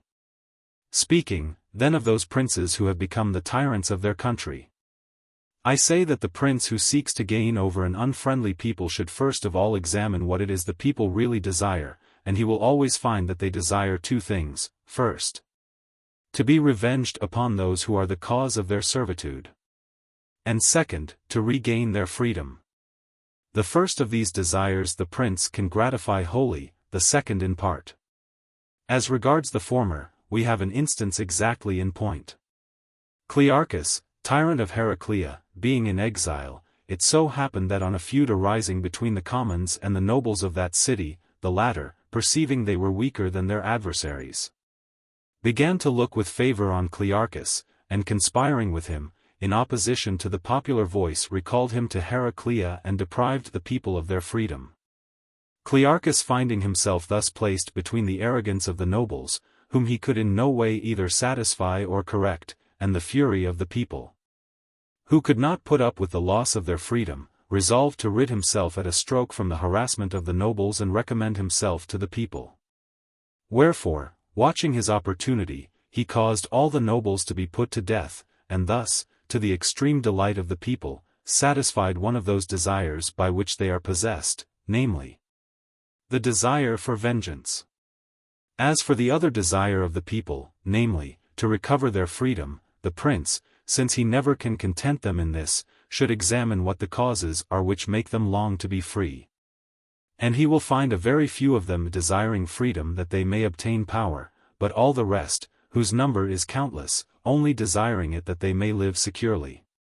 For in all republics, whatever the form of their government, barely 40 or 50 citizens have any place in the direction of affairs, who, from their number being so small, can easily be reckoned with, either by making away with them, or by allowing them such a share of honors as, looking to their position, may reasonably content them.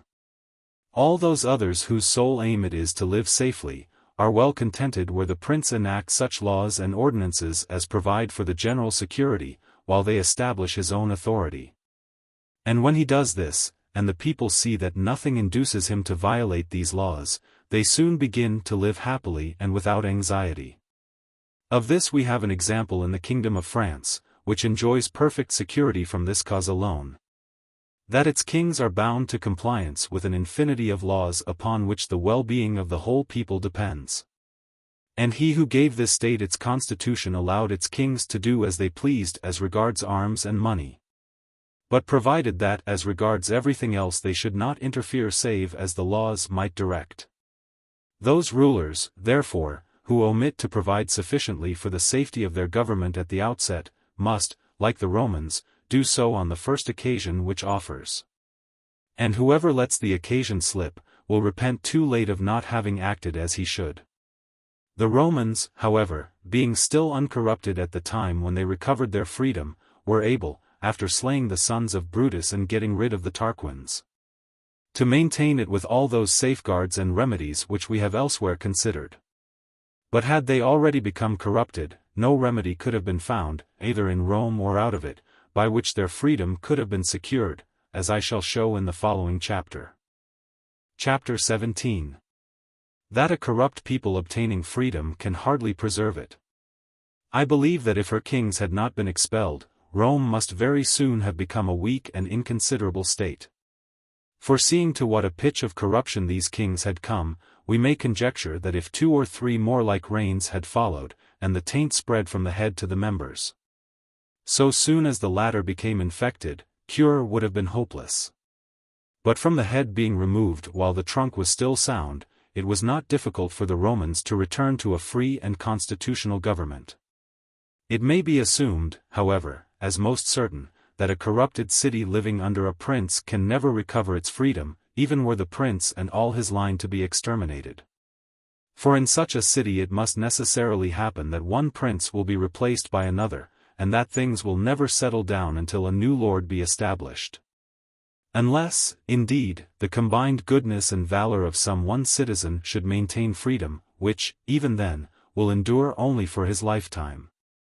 As happened twice in Syracuse, first under the rule of Dion, and again under that of Timoleon, whose virtues while they lived kept their city free, but on whose death it fell once more under a tyranny.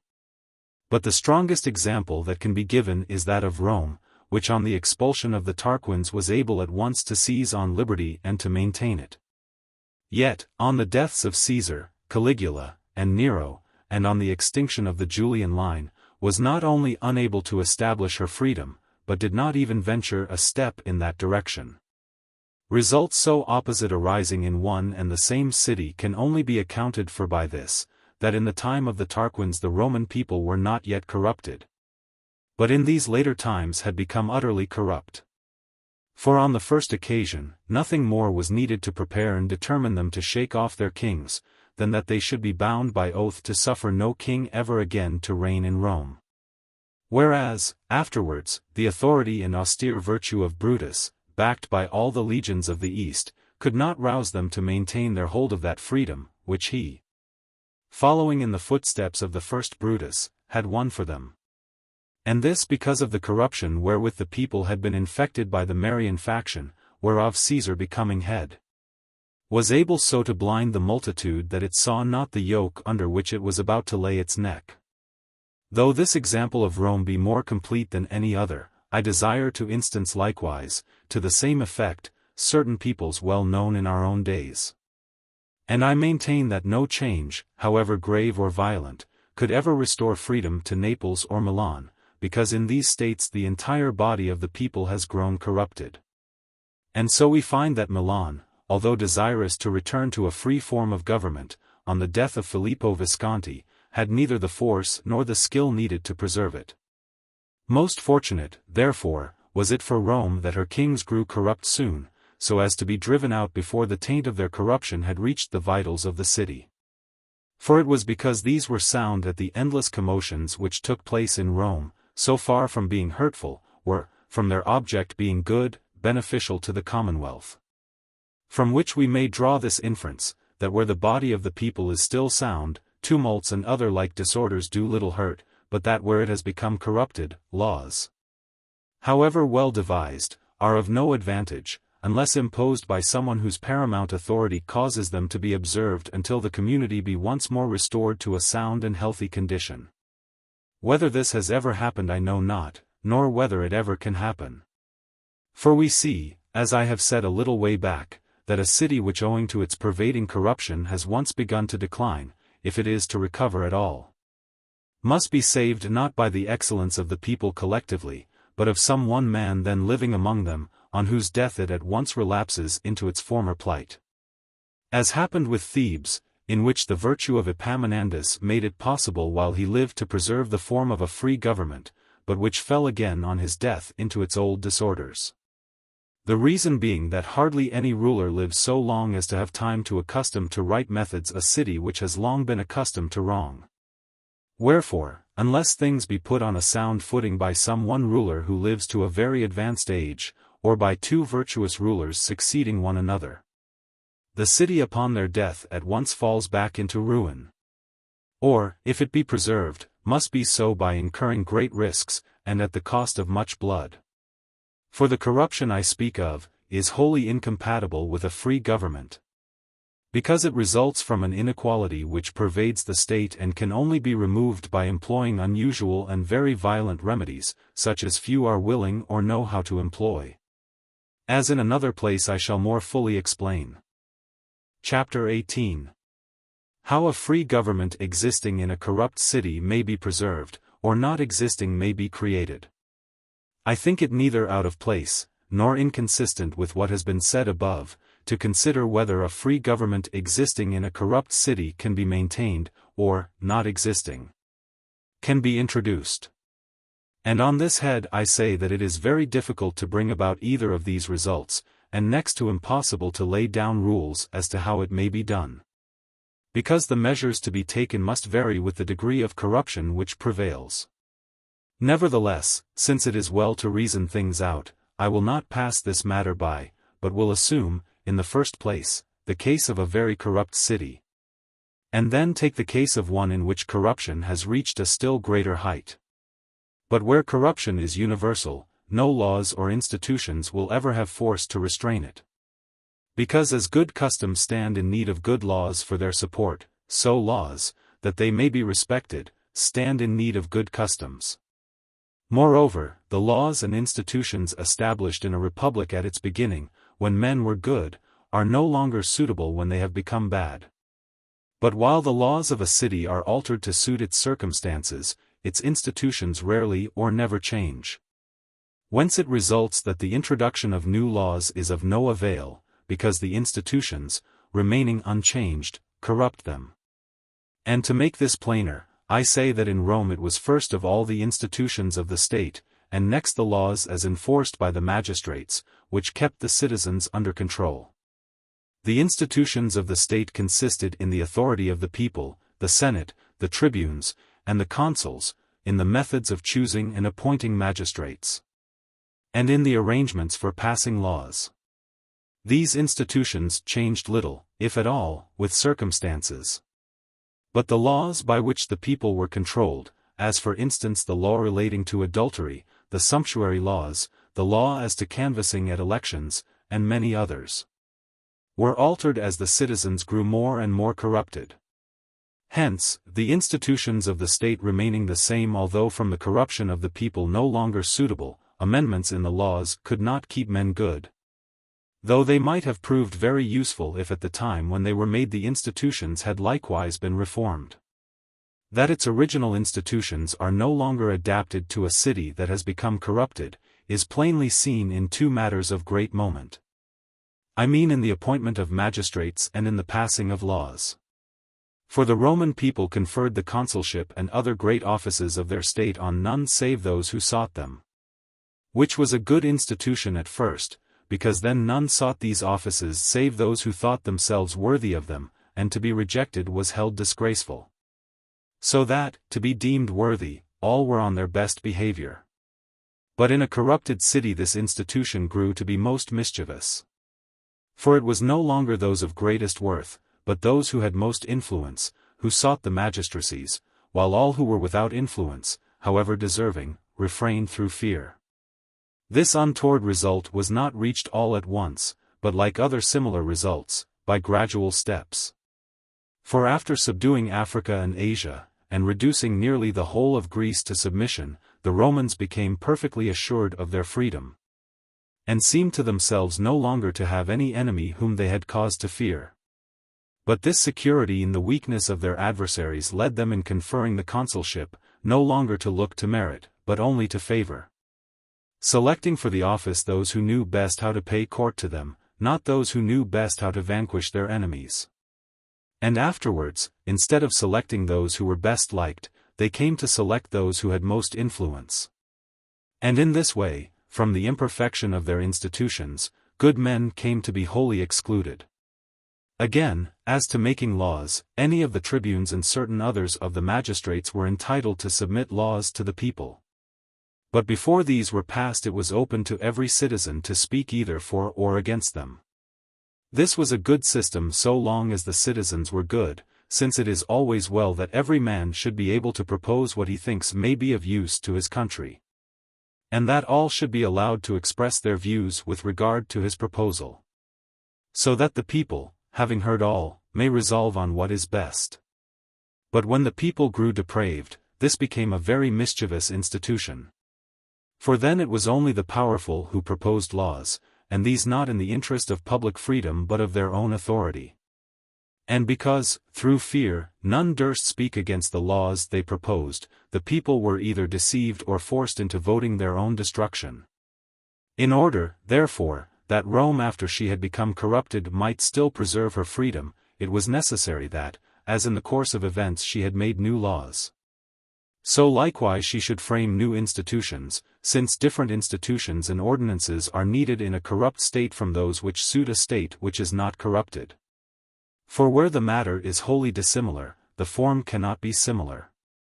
But since old institutions must either be reformed all at once, as soon as they are seen to be no longer expedient, or else gradually, as the imperfection of each is recognized, I say that each of these two courses is all but impossible.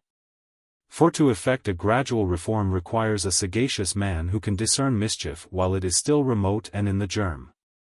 But it may well happen that no such person is found in a city. Or that, if found, he is unable to persuade others of what he is himself persuaded. For men used to live in one way are loath to leave it for another, especially when they are not brought face to face with the evil against which they should guard, and only have it indicated to them by conjecture.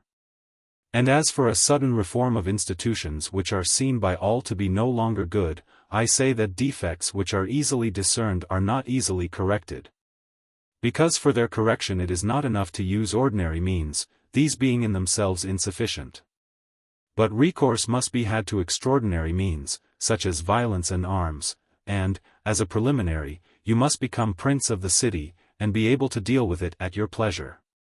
But since the restoration of a state to new political life presupposes a good man, and to become prince of a city by violence presupposes a bad man, it can, consequently, very seldom happen that, although the end be good, a good man will be found ready to become a prince by evil ways, or that a bad man having become a prince will be disposed to act virtuously, or think of turning to good account his ill-acquired authority. From all these causes comes the difficulty, or rather the impossibility, which a corrupted city finds in maintaining an existing free government, or in establishing a new one. So that had we to establish or maintain a government in that city, it would be necessary to give it a monarchical, rather than a popular form. In order that men too arrogant to be restrained by the laws, might in some measure be kept in check by a power almost absolute. Since to attempt to make them good otherwise would be a very cruel or a wholly futile endeavor. This, as I have said, was the method followed by Cleomenes. And if he, that he might stand alone, put to death the ephori, and if Romulus, with a like object, put to death his brother and Titus Tatius the Sabine, and if both afterwards made good use of the authority they thus acquired, it is nevertheless to be remembered that it was because neither Cleomenes nor Romulus had to deal with so corrupt a people as that of which I am now speaking, that they were able to effect their ends and to give a fair color to their acts. Chapter 19. After a strong prince a weak prince may maintain himself, but after one weak prince no kingdom can stand a second. When we contemplate the excellent qualities of Romulus, Numa, and Tullus, the first three kings of Rome, and note the methods which they followed, we recognize the extreme good fortune of that city in having her first king fierce and warlike, her second peaceful and religious, and her third, like the first, of a high spirit and more disposed to war than to peace. For it was essential for Rome that almost at the outset of her career, a ruler should be found to lay the foundations of her civil life. But, after that had been done, it was necessary that her rulers should return to the virtues of Romulus, since otherwise the city must have grown feeble, and become a prey to her neighbors. And here we may note that a prince who succeeds to another of superior valor, may reign on by virtue of his predecessor's merits, and reap the fruits of his labors. But if he live to a great age, or if he be followed by another who is wanting in the qualities of the first, that then the kingdom must necessarily dwindle. Conversely, when two consecutive princes are of rare excellence, we commonly find them achieving results which win for them enduring renown. David, for example, not only surpassed in learning and judgment, but was so valiant in arms that, after conquering and subduing all his neighbors, he left to his young son Solomon a tranquil state, which the latter, though unskilled in the arts of war, could maintain by the arts of peace, and thus happily enjoy the inheritance of his father's valor. But Solomon could not transmit this inheritance to his son Rehoboam, who neither resembling his grandfather in valor, nor his father in good fortune, with difficulty made good his right to a sixth part of the kingdom. In like manner Bajazet, Sultan of the Turks, though a man of peace rather than of war, was able to enjoy the labors of Muhammad his father, who, like David, having subdued his neighbors, left his son a kingdom so safely established that it could easily be retained by him by peaceful arts. But had Selim, son to Bajazet, been like his father, and not like his grandfather, the Turkish monarchy must have been overthrown. As it is, he seems likely to outdo the fame of his grandsire. I affirm it to be proved by these examples, that after a valiant prince a feeble prince may maintain himself, but that no kingdom can stand when two feeble princes follow in succession, unless, as in the case of France, it be supported by its ancient ordinances. By feeble princes, I mean such as are not valiant in war.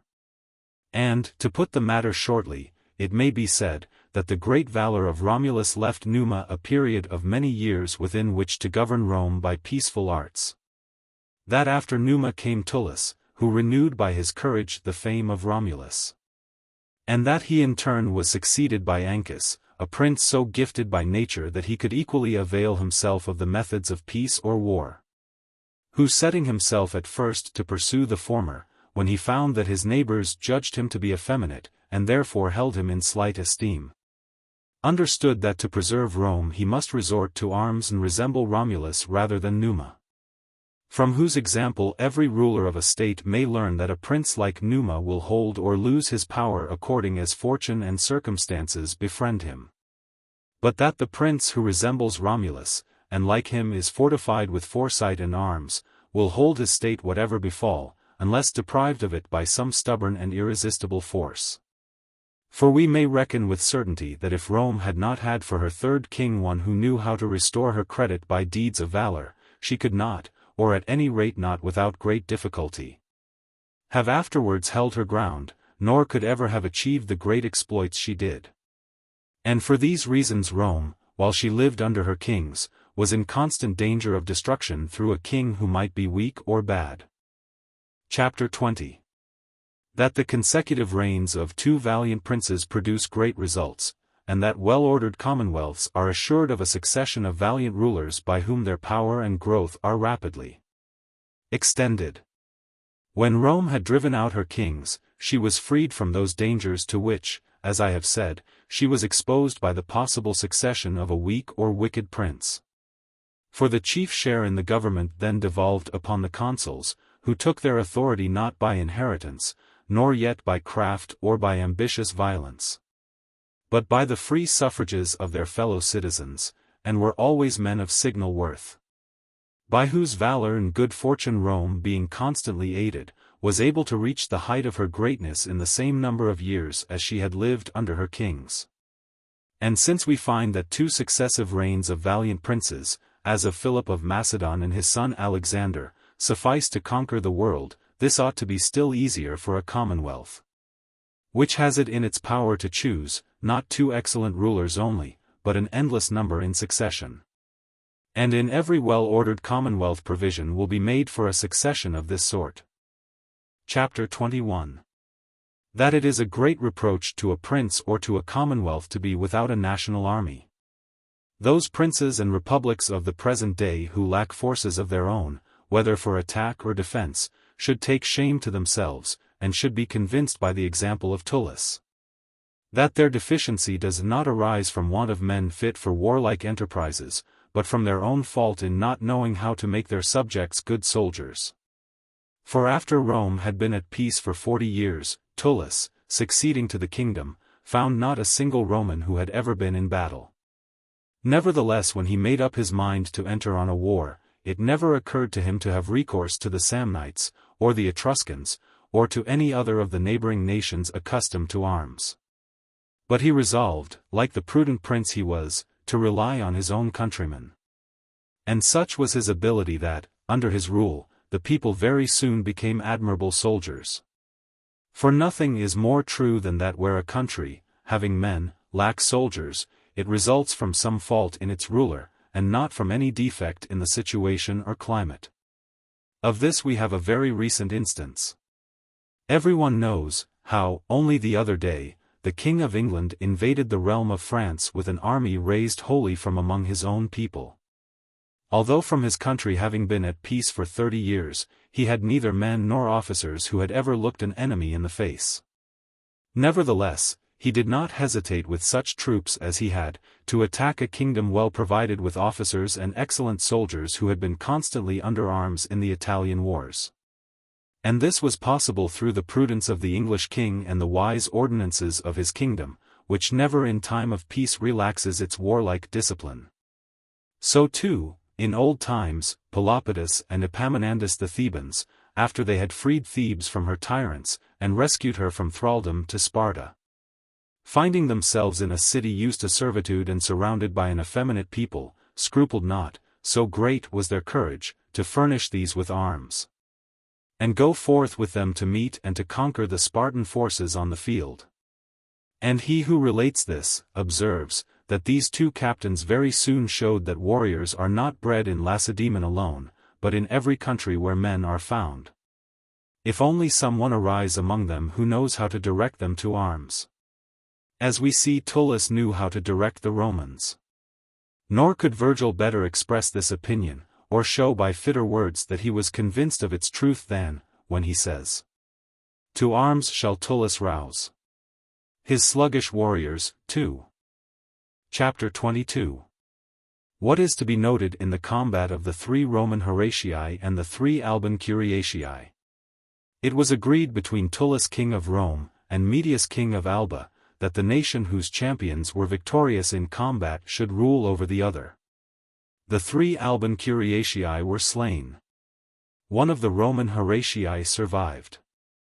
Whereupon the Alban king with all his people became subject to the Romans. The surviving Horatius returning victorious to Rome, and meeting his sister, wife to one of the dead Curiatii, bewailing the death of her husband, slew her. And being tried for this crime, was, after much contention, liberated, rather on the entreaties of his father than for his own deserts. Herein 3 points are to be noted. First, that we should never peril our whole fortunes on the success of only a part of our forces. Second, that in a well-governed state, merit should never be allowed to balance crime. And third, that those are never wise covenants which we cannot or should not expect to be observed.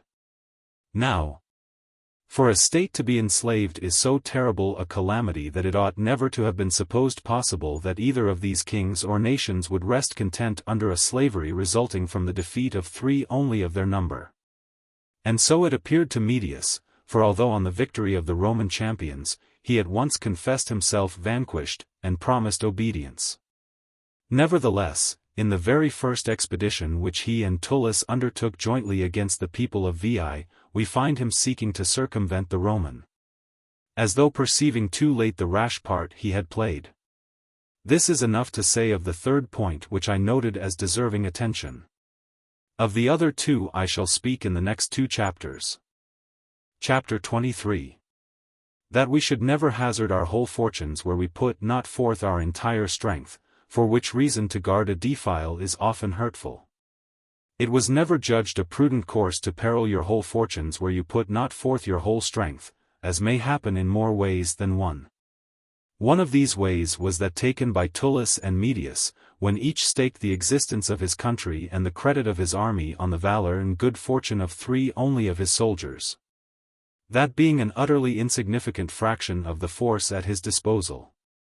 For neither of these kings reflected that all the labors of their predecessors in framing such institutions for their states, as might, with the aid of the citizens themselves, maintain them long in freedom, were rendered futile, when the power to ruin all was left in the hands of so small a number. No rasher step, therefore, could have been taken, than was taken by these kings. A like risk is almost always incurred by those who, on the approach of an enemy, resolve to defend some place of strength, or to guard the defile by which their country is entered. For unless room be found in this place of strength for almost all your army, the attempt to hold it will almost always prove hurtful. If you can find room, it will be right to defend your strong places, but if these be difficult of access, and you cannot there keep your entire force together, the effort to defend is mischievous. I come to this conclusion from observing the example of those who, although their territories be enclosed by mountains and precipices, have not, on being attacked by powerful enemies, attempted to fight on the mountains or in the defile, but have advanced beyond them to meet their foes. Or, if unwilling to advance, have awaited attack behind their mountains, on level and not on broken ground. The reason of which is, as I have above explained, that many men cannot be assembled in these strong places for their defense. Partly because a large number of men cannot long subsist there, and partly because such places being narrow and confined, afford room for a few only. So that no enemy can there be withstood, who comes in force to the attack, which he can easily do, his design being to pass on and not to make a stay. Whereas he who stands on the defensive cannot do so in force, because, from not knowing when the enemy may enter the confined and sterile tracts of which I speak, he may have to lodge himself there for a long time. But should you lose some pass which you had reckoned on holding, and on the defense of which your country and army have relied, there commonly follows such panic among your people and among the troops which remain to you, that you are vanquished without opportunity given for any display of valor, and lose everything without bringing all your resources into play. Everyone has heard with what difficulty Hannibal crossed the Alps which divide France from Lombardy, and afterwards those which separate Lombardy from Tuscany. Nevertheless the Romans awaited him, in the first instance on the banks of the Ticino, in the second on the plain of Arezzo, preferring to be defeated on ground which at least gave them a chance of victory, to leading their army into mountain fastnesses where it was likely to be destroyed by the mere difficulties of the ground. And any who read history with attention will find, that very few capable commanders have attempted to hold passes of this nature, as well for the reasons already given, as because to close them all were impossible. For mountains, like plains, are traversed not only by well-known and frequented roads, but also by many byways, which, though unknown to strangers, are familiar to the people of the country, under whose guidance you may always, and in spite of any opposition, be easily conducted to whatever point you please. Of this we have a recent instance in the events of the year 1515. For when Francis I of France resolved on invading Italy in order to recover the province of Lombardy, those hostile to his attempt looked mainly to the Swiss, who it was hoped would stop him in passing through their mountains. But this hope was disappointed by the event. For leaving on one side 2 or 3 defile which were guarded by the Swiss, the king advanced by another unknown pass, and was in Italy and upon his enemies before they knew. Whereupon they fled terror-stricken into Milan, while the whole population of Lombardy, finding themselves deceived in their expectation that the French would be detained in the mountains, went over to their side. Chapter 24. That well-ordered states always provide rewards and punishments for their citizens, and never set off deserts against misdeeds. The valor of Horatius in vanquishing the Curiatii deserved the highest reward. But in slaying his sister he had been guilty of a heinous crime. And so displeasing to the Romans was an outrage of this nature, that although his services were so great and so recent, they brought him to trial for his life. To one looking at it carelessly, this might seem an instance of popular ingratitude, but he who considers the matter more closely, and examines with sounder judgment what the ordinances of a state should be, will rather blame the Roman people for acquitting Horatius than for putting him on his trial.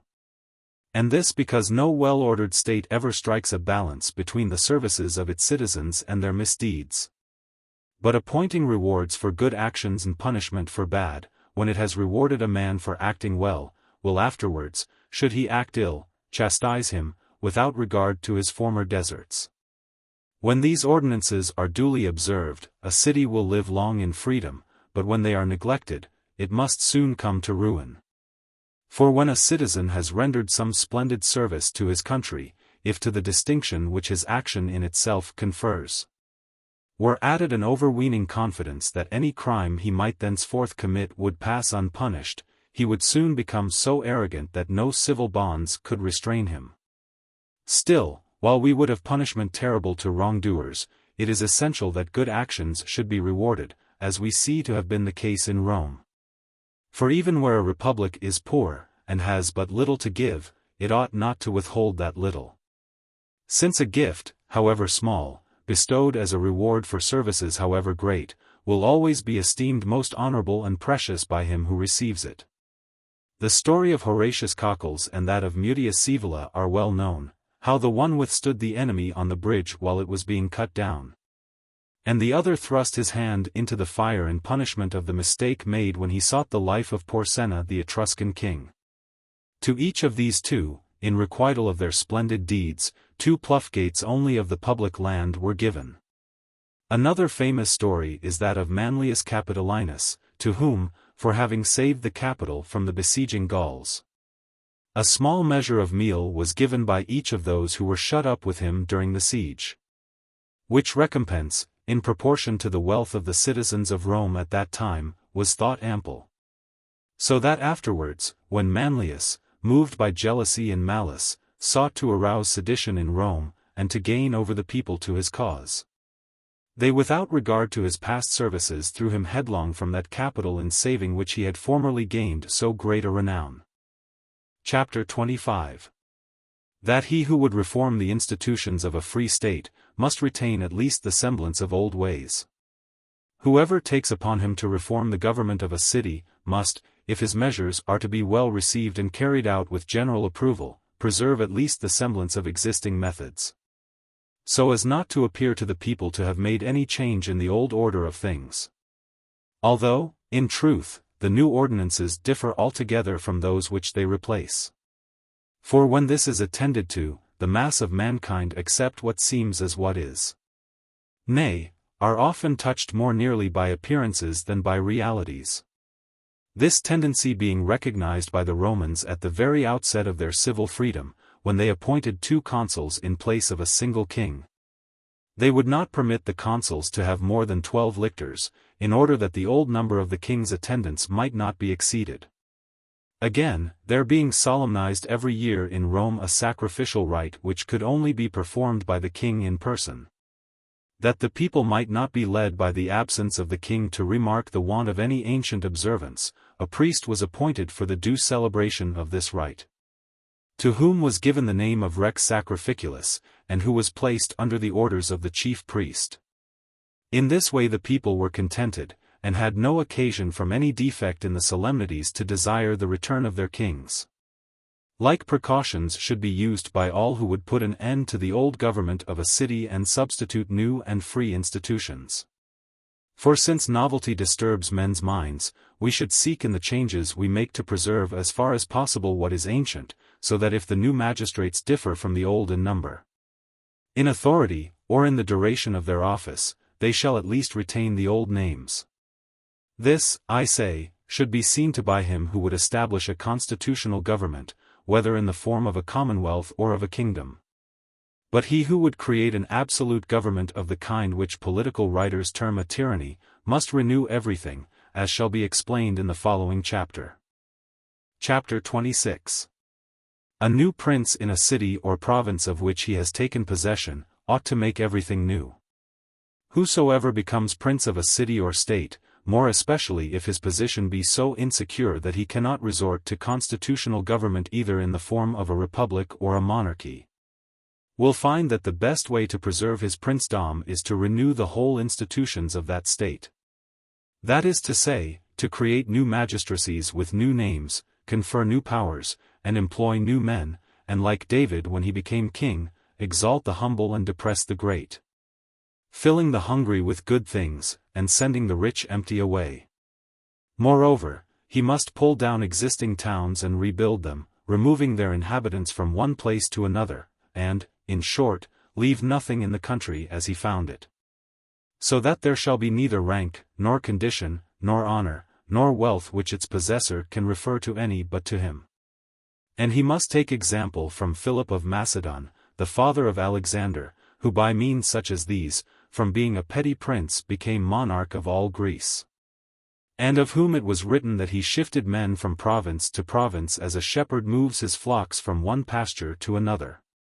These indeed are most cruel expedients, contrary not merely to every Christian, but to every civilized rule of conduct, and such as every man should shun. Choosing rather to lead a private life than to be a king on terms so hurtful to mankind. But he who will not keep to the fair path of virtue, must to maintain himself enter this path of evil. Men, however, not knowing how to be wholly good or wholly bad, choose for themselves certain middle ways, which of all others are the most pernicious. As shall be shown by an instance in the following chapter. Chapter 27. That men seldom know how to be wholly good or wholly bad. When in the year 1505, Pope Julius II went to Bologna to expel from that city the family of the Bentivogli, who had been princes there for over 100 years, it was also in his mind. As a part of the general design he had planned against all those lords who had usurped church lands, to remove Giovanpagolo Baglioni, tyrant of Perugia.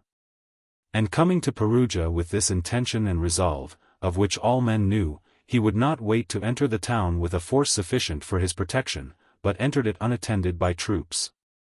Although Giovanpagolo was there with a great company of soldiers whom he had assembled for his defense. And thus, urged on by that impetuosity which stamped all his actions, accompanied only by his bodyguard, he committed himself into the hands of his enemy, whom he forthwith carried away with him, leaving a governor behind to hold the town for the church. All prudent men who were with the Pope remarked on his temerity, and on the pusillanimity of Giovanpagolo. Nor could they conjecture why the latter had not, to his eternal glory, availed himself of this opportunity for crushing his enemy, and at the same time enriching himself with plunder. The Pope being attended by the whole college of cardinals with all their luxurious equipage. For it could not be supposed that he was withheld by any promptings of goodness or scruples of conscience. Because in the breast of a profligate living in incest with his sister, and who to obtain the princedom had put his nephews and kinsmen to death, no virtuous impulse could prevail. So that the only inference to be drawn was, that men know not how to be splendidly wicked or wholly good, and shrink in consequence from such crimes as are stamped with an inherent greatness or disclose a nobility of nature. For which reason Giovanpagolo, who thought nothing of incurring the guilt of incest, or of murdering his kinsman, could not, or more truly durst not, avail himself of a fair occasion to do a deed which all would have admired, which would have won for him a deathless fame as the first to teach the prelates how little those who live and reign as they do are to be esteemed, and which would have displayed a greatness far transcending any infamy or danger that could attach to it. Chapter 28. Whence it came that the Romans were less ungrateful to their citizens than were the Athenians. In the histories of all republics we meet with instances of some sort of ingratitude to their great citizens, but fewer in the history of Rome than of Athens, or indeed of any other republic. Searching for the cause of this, I am persuaded that, so far as regards Rome and Athens, it was due to the Romans having had less occasion than the Athenians to look upon their fellow citizens with suspicion. For, from the expulsion of her kings down to the times of Sylla and Marius, the liberty of Rome was never subverted by any one of her citizens. So that there never was in that city grave cause for distrusting any man, and in consequence making him the victim of inconsiderate injustice. The reverse was notoriously the case with Athens. For that city, having, at a time when she was most flourishing, been deprived of her freedom by Pisistratus under a false show of goodwill, remembering, after she regained her liberty, her former bondage and all the wrongs she had endured, became the relentless chastiser, not of offences only on the part of her citizens, but even of the shadow of an offence. Hence the banishment and death of so many excellent men, and hence the law of ostracism, and all those other violent measures which from time to time during the history of that city were directed against her foremost citizens. For this is most true which is asserted by the writers on civil government, that a people which has recovered its freedom, bites more fiercely than one which has always preserved it. And any who shall weigh well what has been said, will not condemn Athens in this matter, nor commend Rome, but refer all to the necessity arising out of the different conditions prevailing in the two states. For careful reflection will show that had Rome been deprived of her freedom as Athens was, she would not have been a whit more tender to her citizens. This we may reasonably infer from remarking what, after the expulsion of the kings, befell Collatinus and Publius Valerius. The former of whom, though he had taken part in the liberation of Rome, was sent into exile for no other reason than that he bore the name of Tarquin. While the sole ground of suspicion against the latter, and what almost led to his banishment, was his having built a house upon the Celian hill. Seeing how harsh and suspicious Rome was in these two instances, we may surmise that she would have shown the same ingratitude as Athens, had she, like Athens, been wronged by her citizens at an early stage of her growth, and before she had attained to the fullness of her strength. That I may not have to return to this question of ingratitude, I shall say all that remains to be said about it in my next chapter. Chapter 29. Whether a people or a prince is the more ungrateful. In connection with what has been said above, it seems proper to consider whether more notable instances of ingratitude are supplied by princes or peoples. And, to go to the root of the matter, I affirm that this vice of ingratitude has its source either in avarice or in suspicion. For a prince or people, when they have sent forth a captain on some important enterprise, by succeeding in which he earns a great name, are bound in return to reward him. And if moved by avarice and covetousness they fail to do so, or if, instead of rewarding, they wrong and disgrace him, they commit an error which is not only without excuse, but brings with it undying infamy. And, in fact, we find many princes who have sinned in this way, for the cause given by Cornelius Tacitus when he says, that men are readier to pay back injuries than benefits. Since to requite a benefit is felt to be a burden, to return an injury a gain. 3. When, however, reward is withheld, or, to speak more correctly, where offense is given, not from avarice but from suspicion, the prince or people may deserve some excuse. And we read of many instances of ingratitude proceeding from this cause. For the captain who by his valor has won new dominions for his prince, since while overcoming his enemies, he at the same time covers himself with glory and enriches his soldiers, must needs acquire such credit with his own followers, and with the enemy, and also with the subjects of his prince, as cannot be wholly agreeable to the master who sent him forth. And since men are by nature ambitious as well as jealous, and none loves to set a limit to his fortunes, the suspicion which at once lays hold of the prince when he sees his captain victorious, is sure to be inflamed by some arrogant act or word of the captain himself, so that the prince will be unable to think of anything but how to secure himself, and to this end will contrive how he may put his captain to death, or at any rate deprive him of the credit he has gained with the army and among the people, doing all he can to show that the victory was not won by his valor, but by good fortune, or by the cowardice of the enemy, or by the skill and prudence of those commanders who were with him at this or the other battle. After Vespasian, who was then in Judea, had been proclaimed emperor by his army, Antonius Primus, who commanded another army in Illyria, adopted his cause, and marching into Italy against Vitellius, who had been proclaimed emperor in Rome, courageously defeated two armies under that prince, and occupied Rome. So that Mucianus, who was sent thither by Vespasian, found everything done to his hand, and all difficulties surmounted by the valor of Antonius. But all the reward which Antonius had for his pains, was, that Mucianus forthwith deprived him of his command of the army, and by degrees diminished his authority in Rome till none was left him. Thereupon Antonius went to join Vespasian, who was still in Asia, by whom he was so coldly received and so little considered, that in despair he put himself to death. And of cases like this, history is full.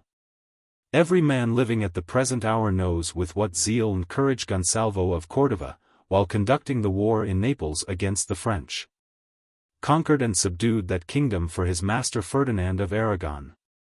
And how his services were requited by Ferdinand coming from Aragon to Naples, and first of all depriving him of the command of the army, afterwards of the fortresses, and finally carrying him back with him to Spain, where soon after he died in disgrace. This jealousy, then, is so natural to princes, that they cannot guard themselves against it. nor show gratitude to those who serving under their standard have gained great victories and made great conquests on their behalf. And if it be impossible for princes to free their minds from such suspicions, there is nothing strange or surprising that a people should be unable to do so. For as a city living under free institutions has two ends always before it, namely to acquire liberty and to preserve it, it must of necessity be led by its excessive passion for liberty to make mistakes in the pursuit of both these objects. Of the mistakes it commits in the effort to acquire liberty, I shall speak, hereafter, in the proper place. Of mistakes committed in the endeavor to preserve liberty are to be noted, the injuring those citizens who ought to be rewarded, and the suspecting those who should be trusted. Now, although in a state which has grown corrupt these errors occasion great evils, and commonly lead to a tyranny, as happened in Rome when Caesar took by force what ingratitude had denied him, they are nevertheless the cause of much good in the republic which has not been corrupted, since they prolong the duration of its free institutions, and make men, through fear of punishment, better and less ambitious. Of all peoples possessed of great power, the Romans, for the reasons I have given, have undoubtedly been the least ungrateful, since we have no other instance of their ingratitude to cite, save that of Scipio. For both Coriolanus and Camillus were banished on account of the wrongs which they inflicted on the commons. And though the former was not forgiven because he constantly retained ill will against the people, the latter was not only recalled, but for the rest of his life honored as a prince. But the ingratitude shown toward Scipio arose from the suspicion wherewith the citizens came to regard him, which they had not felt in the case of the others, and which was occasioned by the greatness of the enemy whom he had overthrown, the fame he had won by prevailing in so dangerous and protracted a war, the suddenness of his victories, and, finally, the favor which his youth, together with his prudence and his other memorable qualities had gained for him. These qualities were, in truth, so remarkable that the very magistrates, not to speak of others, stood in awe of his authority, a circumstance displeasing to prudent citizens, as before unheard of in Rome. In short, his whole bearing and character were so much out of the common, that even the elder Cato, so celebrated for his austere virtue, was the first to declare against him, saying that no city could be deemed free which contained a citizen who was feared by the magistrates. And since, in this instance, the Romans followed the opinion of Cato, they merit that excuse which, as I have said already, should be extended to the prince or people who are ungrateful through suspicion. In conclusion, it is to be said that while this vice of ingratitude has its origin either in avarice or in suspicion, commonwealths are rarely led into it by avarice, and far seldomer than princes by suspicion, having, as shall presently be shown, far less reason than princes for suspecting. Chapter 30. How princes and commonwealths may avoid the vice of ingratitude, and how a captain or citizen may escape being undone by it. That he may not be tormented by suspicion, nor show ungrateful, a prince should go himself on his wars as the Roman emperors did at first, as the Turk does now, and, in short, as all valiant princes have done and do. For when it is the prince himself who conquers, the glory and the gain are all his own. But when he is absent, since the glory is another's, it will seem to the prince that he profits nothing by the gain, unless that glory be quenched which he knew not how to win for himself. And when he thus becomes ungrateful and unjust, doubtless his loss is greater than his gain. To the prince, therefore, who, either through indolence or from want of foresight, sends forth a captain to conduct his wars while he himself remains inactive at home, I have no advice to offer which he does not already know. But I would counsel the captain whom he sends, since I am sure that he can never escape the attacks of ingratitude, to follow one or other of two courses, and either quit his command at once after a victory, and place himself in the hands of his prince, while carefully abstaining from every vainglorious or ambitious act, so that the prince, being relieved from all suspicion, may be disposed to reward, or at any rate not to injure him. Or else, should he think it inexpedient for him to act in this way, to take boldly the contrary course, and fearlessly to follow out all such measures as he thinks will secure for himself, and not for his prince, whatever he has gained. conciliating the goodwill of his soldiers and fellow citizens, forming new friendships with neighboring potentates, placing his own adherents in fortified towns, corrupting the chief officers of his army and getting rid of those whom he fails to corrupt, and by all similar means endeavoring to punish his master for the ingratitude which he looks for at his hands. These are the only two courses open. But since, as I said before, men know not how to be wholly good or wholly bad, it will never happen that after a victory a captain will quit his army and conduct himself modestly. Nor yet that he will venture to use those hardy methods which have in them some strain of greatness. And so, remaining undecided, he will be crushed while he still wavers and doubts. A commonwealth desiring to avoid the vice of ingratitude is, as compared with a prince, at this disadvantage, that while a prince can go himself on his expeditions, the commonwealth must send some one of its citizens. As a remedy, I would recommend that course being adopted which was followed by the Roman Republic in order to be less ungrateful than others, having its origin in the nature of the Roman government. For the whole city, nobles and commons alike, taking part in her wars, there were always found in Rome at every stage of her history, so many valiant and successful soldiers, that by reason of their number, and from one acting as a check upon another, the nation had never ground to be jealous of any one man among them. While they, on their part, lived uprightly, and were careful to betray no sign of ambition, nor give the people the least cause to distrust them as ambitious.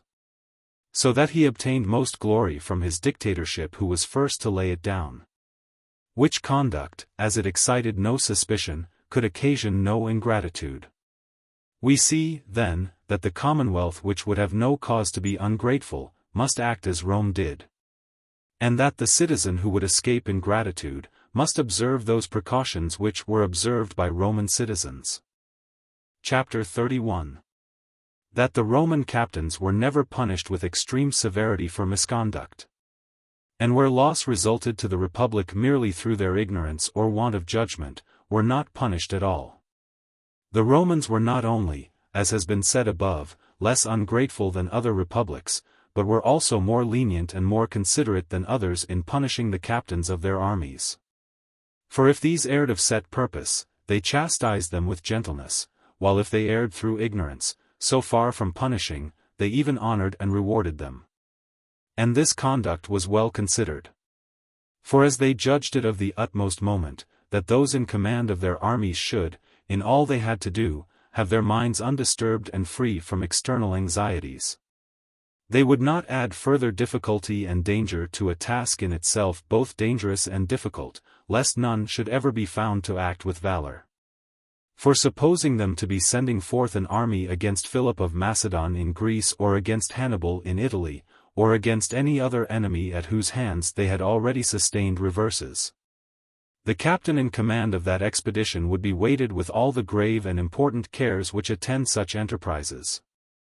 But if to all these cares, had been added the example of Roman generals crucified or otherwise put to death for having lost battles, it would have been impossible for a commander surrounded by so many causes for anxiety to have acted with vigor and decision. For which reason, and because they thought that to such persons the mere ignominy of defeat was in itself punishment enough, they would not dishearten their generals by inflicting on them any heavier penalty. Of errors committed not through ignorance, the following is an instance. Sergius and Virginius were engaged in the siege of Veii, each being in command of a division of the army, and while Sergius was set to guard against the approach of the Etruscans, it fell to Virginius to watch the town. But Sergius, being attacked by the Faliscans and other tribes, chose rather to be defeated and routed than ask aid from Virginius, on his part, awaiting the humiliation of his rival, was willing to see his country dishonored and an army destroyed, sooner than go unasked to his relief. This was notable misconduct, and likely, unless both offenders were punished, to bring discredit on the Roman name. But whereas another republic would have punished these men with death, the Romans were content to inflict only a money fine, not because the offense did not in itself deserve severe handling, but because they were unwilling, for the reasons already given, to depart in this instance from their ancient practice Of errors committed through ignorance we have no better example than in the case of Varro, through whose rashness the Romans were defeated by Hannibal at Cannae, where the Republic well-nigh lost its liberty. But because he had acted through ignorance and with no evil design, they not only refrained from punishing him, but even treated him with distinction. The whole Senate going forth to meet him on his return to Rome, and as they could not thank him for having fought, thanking him for having come back, and for not having despaired of the fortunes his country. Again, when Papirius Cursor would have had Fabius put to death, because, contrary to his orders, he had fought with the Samnites. Among the reasons pleaded by the father of Fabius against the persistency of the dictator, he urged that never on the occasion of the defeat of any of their captains had the Romans done what Papirius desired them to do on the occasion of a victory. Chapter 32. That a prince or commonwealth should not delay conferring benefits until they are themselves in difficulties. The Romans found it for their advantage to be generous to the commons at a season of danger, when Porsenna came to attack Rome and restore the Tarquins. For the Senate, apprehending that the people might choose rather to take back their kings than to support a war, secured their adherence by relieving them of the duty on salt and of all their other burdens, saying that the poor did enough for the common welfare in rearing their offspring, in return for which indulgence the commons were content to undergo war, siege, and famine. Let no one, however, relying on this example, delay conciliating the people till danger has actually come, or, if he do, let him not hope to have the same good fortune as the Romans. For the mass of the people will consider that they have to thank not him, but his enemies, and that there is ground to fear that when the danger has passed away, he will take back what he gave under compulsion, and, therefore, that to him they lie under no obligation. And the reason why the course followed by the Romans succeeded, was that the state was still new and unsettled. Besides which, the people knew that laws had already been passed in their favor, as, for instance, the law allowing an appeal to the tribunes, and could therefore persuade themselves that the benefits granted them proceeded from the goodwill entertained towards them by the Senate, and were not due merely to the approach of an enemy. Moreover, the memory of their kings, by whom they had in many ways been wronged and ill-treated, was still fresh in their minds. But since like conditions seldom recur, it can only rarely happen that like remedies are useful. Wherefore, all, whether princes or republics, who hold the reins of government, ought to think beforehand of the adverse times which may await them, and of what help they may then stand in need, and ought so to live with their people as they would think right were they suffering under any calamity.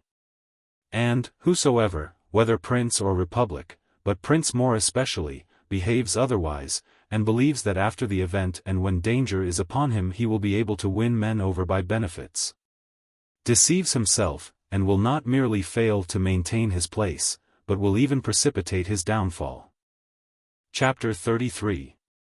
When a mischief has grown up in, or against a state, it is safer to temporize with than to meet it with violence.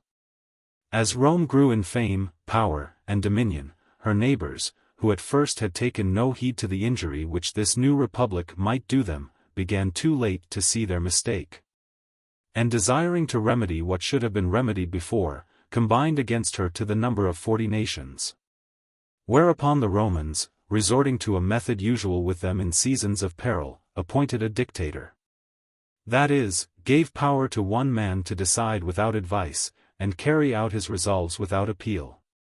Which expedient, as it then enabled them to overcome the dangers by which they were threatened, so always afterwards proved most serviceable, when, at any time during the growth of their power, difficulties arose to embarrass their republic.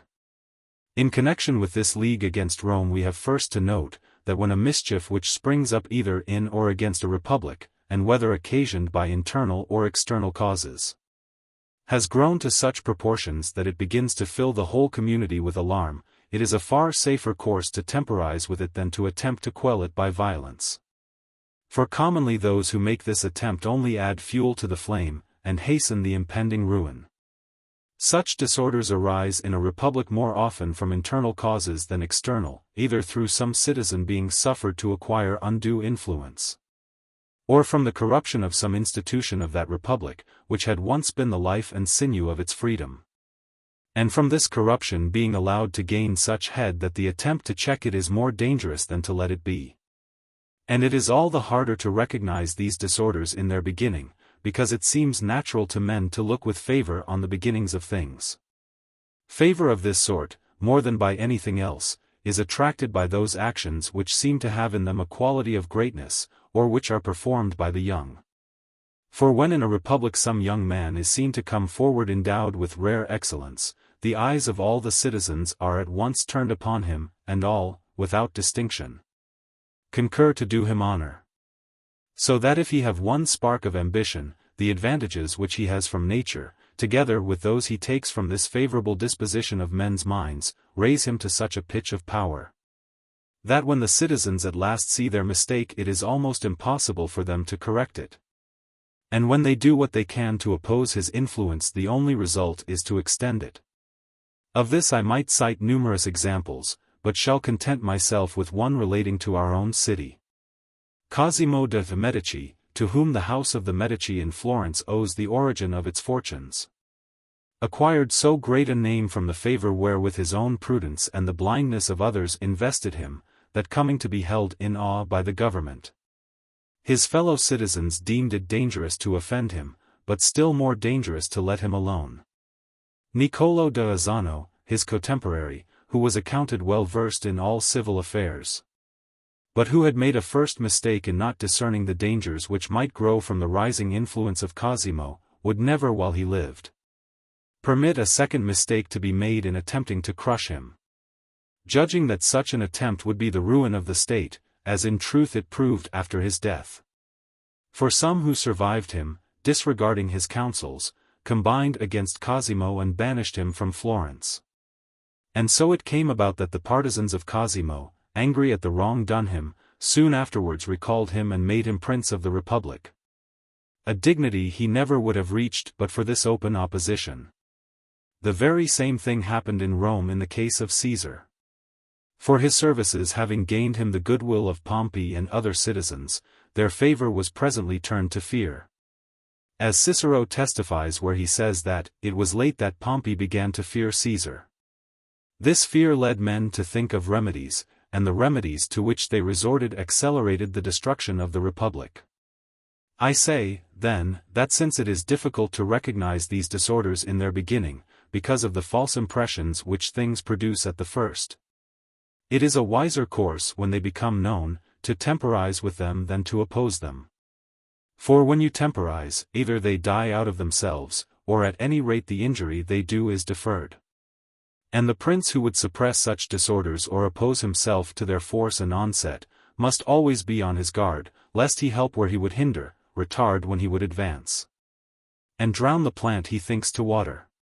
He must therefore study well the symptoms of the disease, and, if he believe himself equal to the cure, grapple with it fearlessly, if not, he must let it be, and not attempt to treat it in any way. For, otherwise, it will fare with him as it fared with those neighbors of Rome, for whom it would have been safer, after that city had grown to be so great, to have sought to soothe and restrain her by peaceful arts, than to provoke her by open war to contrive new means of attack and new methods of defense. For this league had no other effect than to make the Romans more united and resolute than before, and to bethink themselves of new expedients whereby their power was still more rapidly advanced. Among which was the creation of a dictator.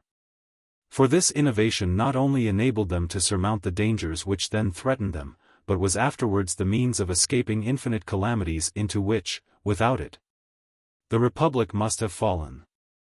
Chapter 34. That the authority of the dictator did good and not harm to the Roman Republic, and that it is not those powers which are given by the free suffrages of the people, but those which ambitious citizens usurp for themselves, that are pernicious to a state. Those citizens who first devised a dictatorship for Rome have been blamed by certain writers, as though this had been the cause of the tyranny afterwards established there. For these authors allege that the first tyrant of Rome governed it with the title of dictator, and that, but for the existence of the office, Caesar could never have cloaked his usurpation under a constitutional name. He who first took up this opinion had not well considered the matter, and his conclusion has been accepted without good ground.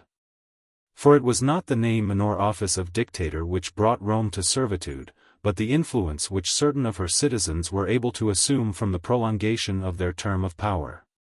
So that even had the name of dictator been wanting in Rome, some other had been found to serve their ends, since power may readily give titles, but not titles power. We find, accordingly, that while the dictatorship was conferred in conformity with public ordinances, and not through personal influence, it was constantly beneficial to the city. For it is the magistracies created and the powers usurped in unconstitutional ways that hurt a republic, not those which conform to ordinary rule. So that in Rome, through the whole period of her history, we never find a dictator who acted otherwise than well for the republic. For which there were the plainest reasons. In the first place, to enable a citizen to work harm and to acquire undue authority, many circumstances must be present which never can be present in a state which is not corrupted. For such a citizen must be exceedingly rich, and must have many retainers and partisans, whom he cannot have where the laws are strictly observed, and who, if he had them, would occasion so much alarm, that the free suffrage of the people would seldom be in his favor.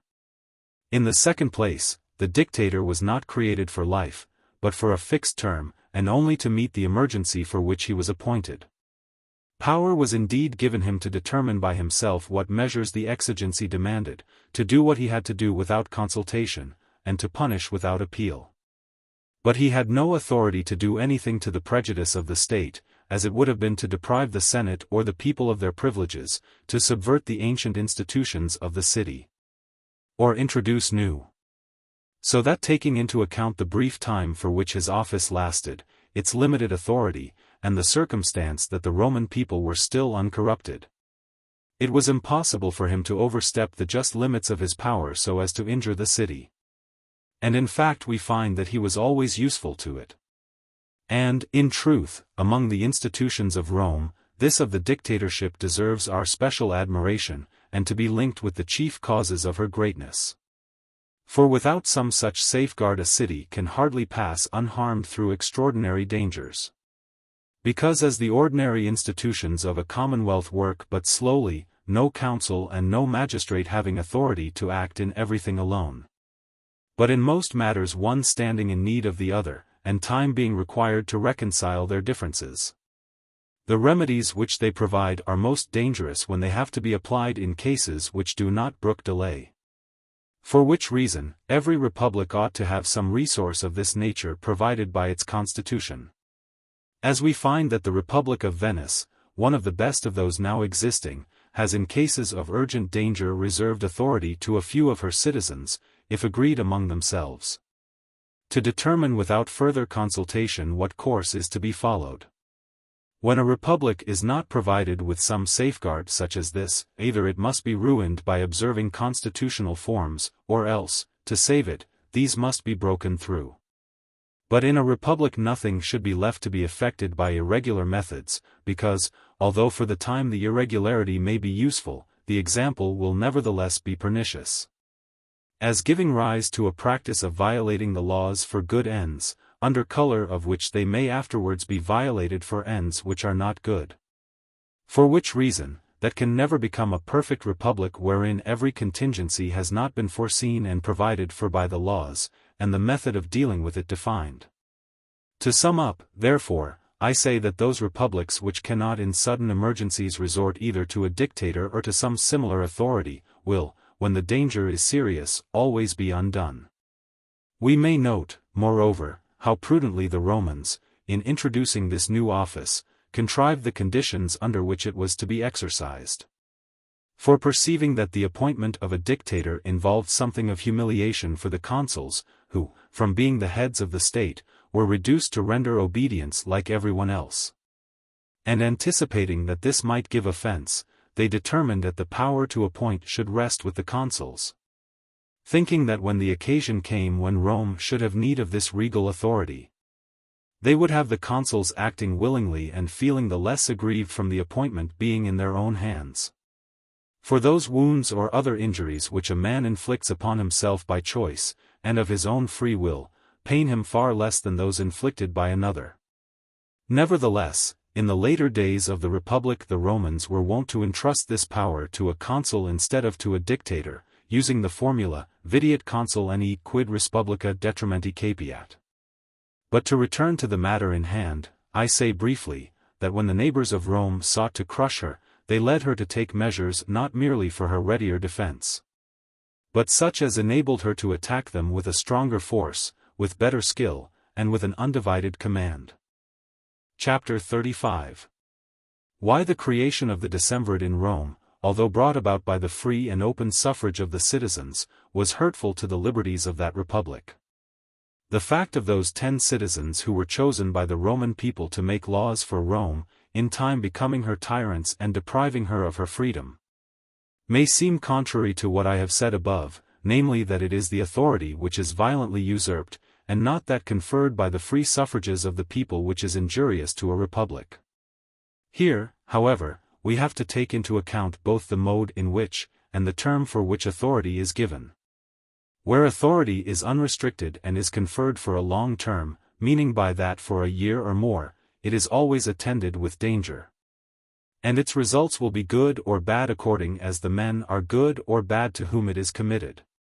Now when we compare the authority of the 10 with that possessed by the dictator, we see that the power placed in the hands of the former was out of all proportion greater than that entrusted to the latter. For when a dictator was appointed there still remained the tribunes, the consuls, and the senate, all of them invested with authority of which the dictator could not deprive them. For even if he could have taken his consulship from one man, or his status as a senator from another, he could not abolish the senatorial rank nor pass new laws. So that the senate, the consuls, and the tribunes continuing to exist with undiminished authority were a check upon him and kept him in the right road. But on the creation of the 10, the opposite of all this took place. For on their appointment, consuls and tribunes were swept away, and express powers were given to the new magistrates to make laws and do whatever else they thought fit, with the entire authority of the whole Roman people. So that finding themselves alone without consuls or tribunes to control them, and with no appeal against them to the people, and thus there being none to keep a watch upon them, and further being stimulated by the ambition of Appius, in the 2nd year of their office they began to wax insolent. Let it be noted, therefore, that when it is said that authority given by the public vote is never hurtful to any commonwealth, it is assumed that the people will never be led to confer that authority without due limitations, or for other than a reasonable term. Should they, however, either from being deceived or otherwise blinded, be induced to bestow authority imprudently, as the Romans bestowed it on the 10, it will always fare with them as with the Romans. And this may readily be understood on reflecting what causes operated to keep the dictator good, what to make the 10 bad, and by observing how those republics which have been accounted well governed, have acted when conferring authority for an extended period, as the Spartans on their kings and the Venetians on their doges. For it will be seen that in both these instances the authority was controlled by checks which made it impossible for it to be abused. But where an uncontrolled authority is given, no security is afforded by the circumstance that the body of the people is not corrupted. For in the briefest possible time absolute authority will make a people corrupt, and obtain for itself friends and partisans. Nor will it be any hindrance to him in whom such authority is vested, that he is poor and without connections, for wealth and every other advantage will quickly follow, as shall be shown more fully when we discuss the appointment of the 10. Chapter 36. That citizens who have held the higher offices of a commonwealth should not disdain the lower. Under the consuls M. Fabius and C.N. Manlius, the Romans had a memorable victory in a battle fought with the Veientines and the Etruscans, in which Q. Fabius, brother of the consul, who had himself been consul the year before, was slain. This event may lead us to remark how well the methods followed by the city of Rome were suited to increase her power, and how great a mistake is made by other republics in departing from them. For, eager as the Romans were in the pursuit of glory, they never esteemed it a dishonor to obey one whom before they had commanded. or to find themselves serving in the ranks of an army which once they had led. This usage, however, is opposed to the ideas, the rules, and the practice which prevail at the present day, as, for instance, in Venice, where the notion still obtains that a citizen who has filled a great office should be ashamed to accept a less, and where the state itself permits him to decline it. This course, assuming it to lend luster to individual citizens, is plainly to the disadvantage of the community, which has reason to hope more from, and to trust more to, the citizen who descends from a high office to fill a lower, than him who rises from a low office to fill a high one. For in the latter no confidence can reasonably be placed, unless he be seen to have others about him of such credit and worth that it may be hoped their wise counsels and influence will correct his inexperience. But had the usage which prevails in Venice and in other modern commonwealths and kingdoms prevailed in Rome, whereby he who had once been consul was never afterwards to go with the army except as consul, numberless results must have followed detrimental to the free institutions of that city, as well from the mistakes which the inexperience of new men would have occasioned, as because from their ambition having a freer course, and from their having none near them in whose presence they might fear to do amiss, they would have grown less scrupulous. And in this way the public service must have suffered grave harm. Chapter 37. Of the mischief bred in Rome by the agrarian law, and how it is a great source of disorder in a commonwealth to pass a law opposed to ancient usage and with stringent retrospective effect. It has been said by ancient writers that to be pinched by adversity or pampered by prosperity is the common lot of men, and that in whichever way they are acted upon the result is the same. For when no longer urged to war on one another by necessity, they are urged by ambition, which has such dominion in their hearts that it never leaves them to whatsoever heights they climb. For nature has so ordered it that while they desire everything, it is impossible for them to have everything, and thus their desires being always in excess of their capacity to gratify them, they remain constantly dissatisfied and discontented. And hence the vicissitudes in human affairs. For some seeking to enlarge their possessions, and some to keep what they have got, wars and enmities ensue, from which result the ruin of one country and the growth of another. I am led to these reflections from observing that the commons of Rome were not content to secure themselves against the nobles by the creation of tribunes, a measure to which they were driven by necessity, but after effecting this, forthwith entered upon an ambitious contest with the nobles, seeking to share with them what all men most esteem, namely, their honors and their wealth. Hence was bred that disorder from which sprang the feuds relating to the agrarian laws, and which led in the end to the downfall of the Roman Republic. And although it should be the object of every well-governed commonwealth to make the state rich and keep individual citizens poor, it must be allowed that in the matter of this law the city of Rome was to blame. Whether for having passed it at first in such a shape as to require it to be continually recast, or for having postponed it so long that its retrospective effect was the occasion of tumult. Or else, because, although rightly framed at first, it had come in its operation to be perverted. But in whatever way it happened, so it was, that this law was never spoken of in Rome without the whole city being convulsed. The law itself embraced two principal provisions. By one it was enacted that no citizen should possess more than a fixed number of acres of land, by the other that all lands taken from the enemy should be distributed among the whole people. A twofold blow was thus aimed at the nobles, since all who possessed more land than the law allowed, as most of the nobles did, fell to be deprived of it. While by dividing the lands of the enemy among the whole people, the road to wealth was closed. These two grounds of offense being given to a powerful class, to whom it appeared that by resisting the law they did a service to the state, the whole city, as I have said, was thrown into an uproar on the mere mention of its name.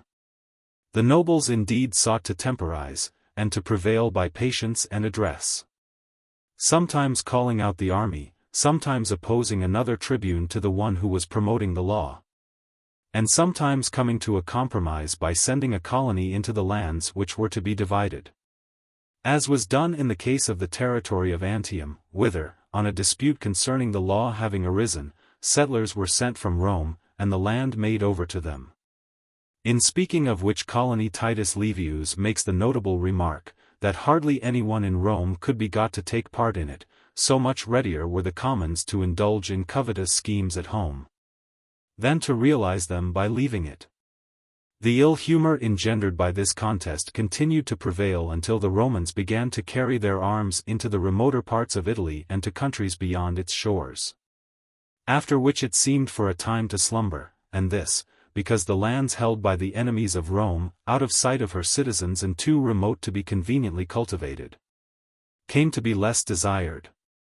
Whereupon the Romans grew less eager to punish their enemies by dividing their lands, and were content, when they deprived any city of its territory, to send colonists to occupy it. For causes such as these, the measure remained in abeyance down to the time of the Gracchi, but being by them revived, finally overthrew the liberty of Rome. For as it found the power of its adversaries doubled, such a flame of hatred was kindled between commons and senate, that, regardless of all civil restraints, they resorted to arms and bloodshed. And as the public magistrates were powerless to provide a remedy, each of the two factions having no longer any hopes from them, resolved to do what it could for itself, and to set up a chief for its own protection.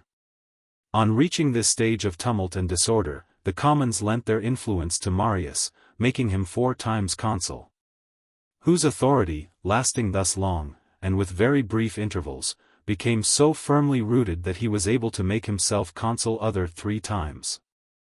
Against this scourge, the nobles, lacking other defense, set themselves to favor Sylla, and placing him at the head of their faction, entered on the civil wars, wherein, after much blood had been spilt, and after many changes of fortune, they got the better of their adversaries.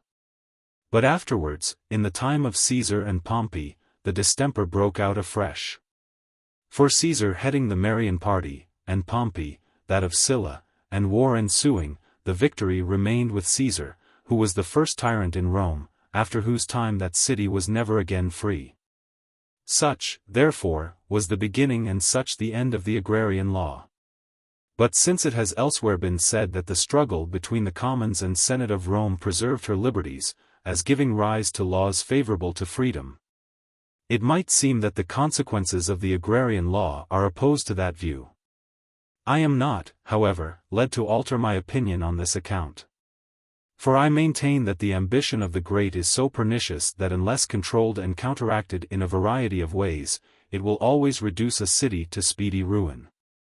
So that if the controversy over the agrarian laws took 300 years to bring Rome to slavery, she would in all likelihood have been brought to slavery in a far shorter time, had not the commons, by means of this law, and by other demands, constantly restrained the ambition of the nobles. We may also learn from this contest how much more men value wealth than honors, for in the matter of honors, the Roman nobles always gave way to the commons without any extraordinary resistance. But when it came to be a question of property, so stubborn were they in its defense, that the commons to effect their ends had to resort to those irregular methods which have been described above.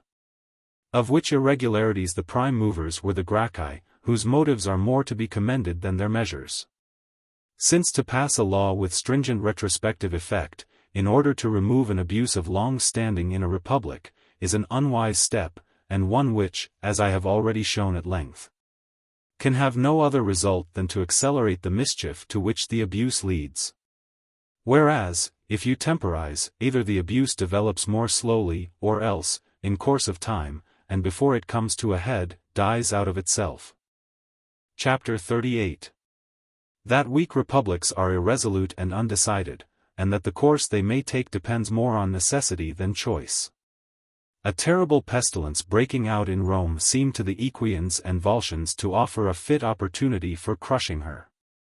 The two nations, therefore, assembling a great army, attacked the Latins and Hernicians and laid waste their country. Whereupon the Latins and Hernicians were forced to make their case known to the Romans, and to ask to be defended by them. The Romans, who were sorely afflicted by the pestilence, answered that they must look to their own defense, and with their own forces, since Rome was in no position to succor them. Here we recognize the prudence and magnanimity of the Roman Senate, and how at all times, and in all changes of fortune, They assumed the responsibility of determining the course their country should take. And were not ashamed, when necessary, to decide on a course contrary to that which was usual with them, or which they had decided to follow on some other occasion. I say this because on other occasions this same Senate had forbidden these nations to defend themselves. And a less prudent assembly might have thought it lowered their credit to withdraw that prohibition. But the Roman Senate always took a sound view of things, and always accepted the least hurtful course as the best. So that, although it was distasteful to them not to be able to defend their subjects, and equally distasteful, both for the reasons given, and for others which may be understood, that their subjects should take up arms in their absence, nevertheless knowing that these must have recourse to arms in any case. Since the enemy was upon them, they took an honorable course in deciding that what had to be done should be done with their leave, lest men driven to disobey by necessity should come afterwards to disobey from choice. And although this may seem the course which every republic ought reasonably to follow, nevertheless weak and badly advised republics cannot make up their minds to follow it, not knowing how to do themselves honor in like extremities.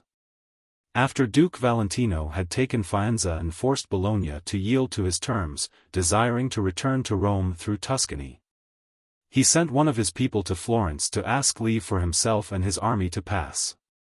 A council was held in Florence to consider how this request should be dealt with, but no one was favorable to the leave asked for being granted, wherein the Roman method was not followed. For as the Duke had a very strong force with him, while the Florentines were so bare of troops that they could not have prevented his passage, it would have been far more for their credit that he should seem to pass with their consent, than that he should pass in spite of them. Because, while discredit had to be incurred either way, they would have incurred less by acceding to his demand. But of all courses the worst for a weak state is to be irresolute. For then whatever it does will seem to be done under compulsion, so that if by chance it should do anything well, this will be set down to necessity and not to prudence. Of this I shall cite two other instances happening in our own times, and in our own country. In the year 1500, King Louis of France, after recovering Milan, being desirous to restore Pisa to the Florentines, so as to obtain payment from them of the 50,000 ducats which they had promised him on the restitution being completed, sent troops to Pisa under M. Beaumont, in whom, though a Frenchman, the Florentines put much trust. Beaumont accordingly took up his position with his forces between Cassina and Pisa, to be in readiness to attack the town. After he had been there for some days making arrangements for the assault, envoys came to him from Pisa offering to surrender their city to the French if a promise were given in the king's name, not to hand it over to the Florentines until 4 months had run. This condition was absolutely rejected by the Florentines, and the siege being proceeded with, they were forced to retire with disgrace. Now the proposal of the Pisans was rejected by the Florentines for no other reason than that they distrusted the good faith of the king, into whose hands their weakness obliged them to commit themselves, and did not reflect how much more it was for their interest that, by obtaining entrance into Pisa, he should have it in his power to restore the town to them, or, failing to restore it, should at once disclose his designs. Then that remaining outside he should put them off with promises for which they had to pay. It would therefore have been a far better course for the Florentines to have agreed to Beaumont taking possession on whatever terms. This was seen afterwards by experience in the year 1502, when, on the revolt of Arezzo, M. Imbalt was sent by the King of France with French troops to assist the Florentines. For when he got near Arezzo, and began to negotiate with the Artines, who, like the Pisans, were willing to surrender their town on terms, the acceptance of these terms was strongly disapproved in Florence. Which Imbalt learning, and thinking that the Florentines were acting with little sense, he took the entire settlement of conditions into his own hands, and, without consulting the Florentine commissioners, concluded an arrangement to his own satisfaction, in execution of which he entered Arezzo with his army. And he let the Florentines know that he thought them fools and ignorant of the ways of the world, since if they desired to have Arezzo, they could signify their wishes to the king, who would be much better able to give it them when he had his soldiers inside. than when he had them outside the town. Nevertheless, in Florence they never ceased to blame and abuse Imbalt, until at last they came to see that if Beaumont had acted in the same way, they would have got possession of Pisa as well as of Arezzo. Applying what has been said to the matter in hand, we find that irresolute republics, unless upon compulsion, never follow wise courses.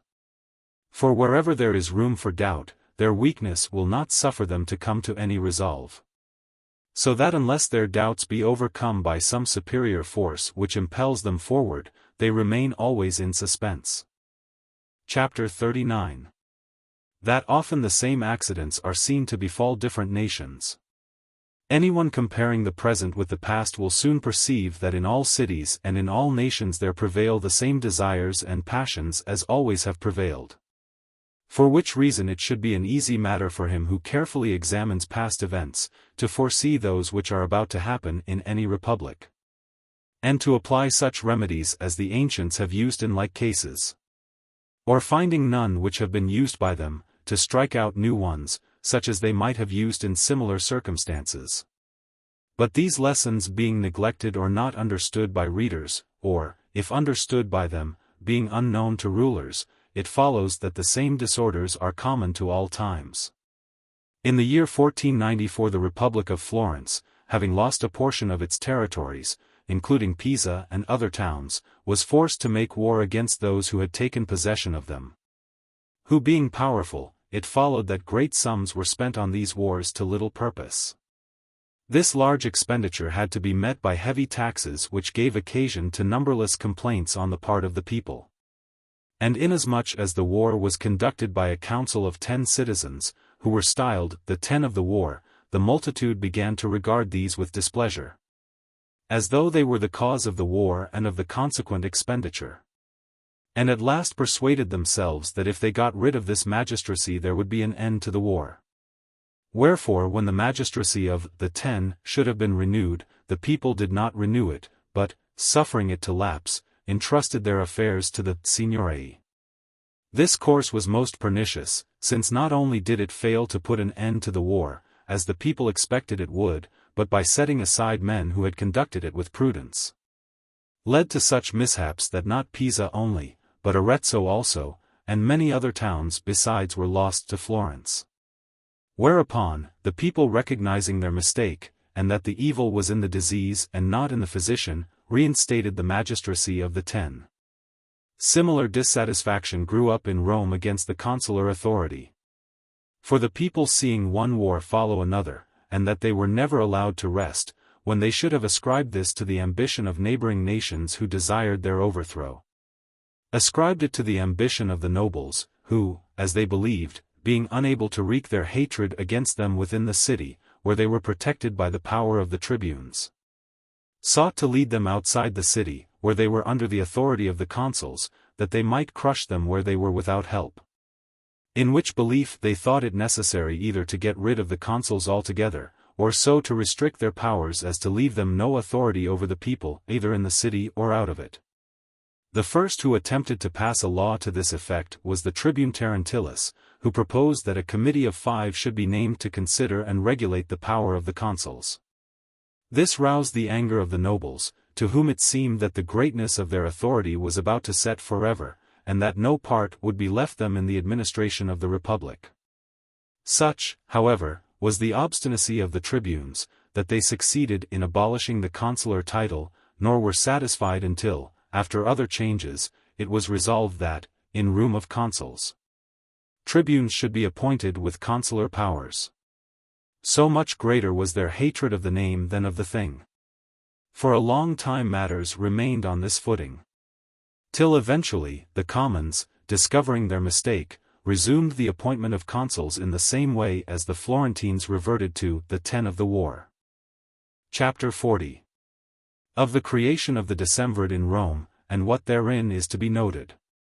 Wherein among other matters is shown how the same causes may lead to the safety or to the ruin of a commonwealth.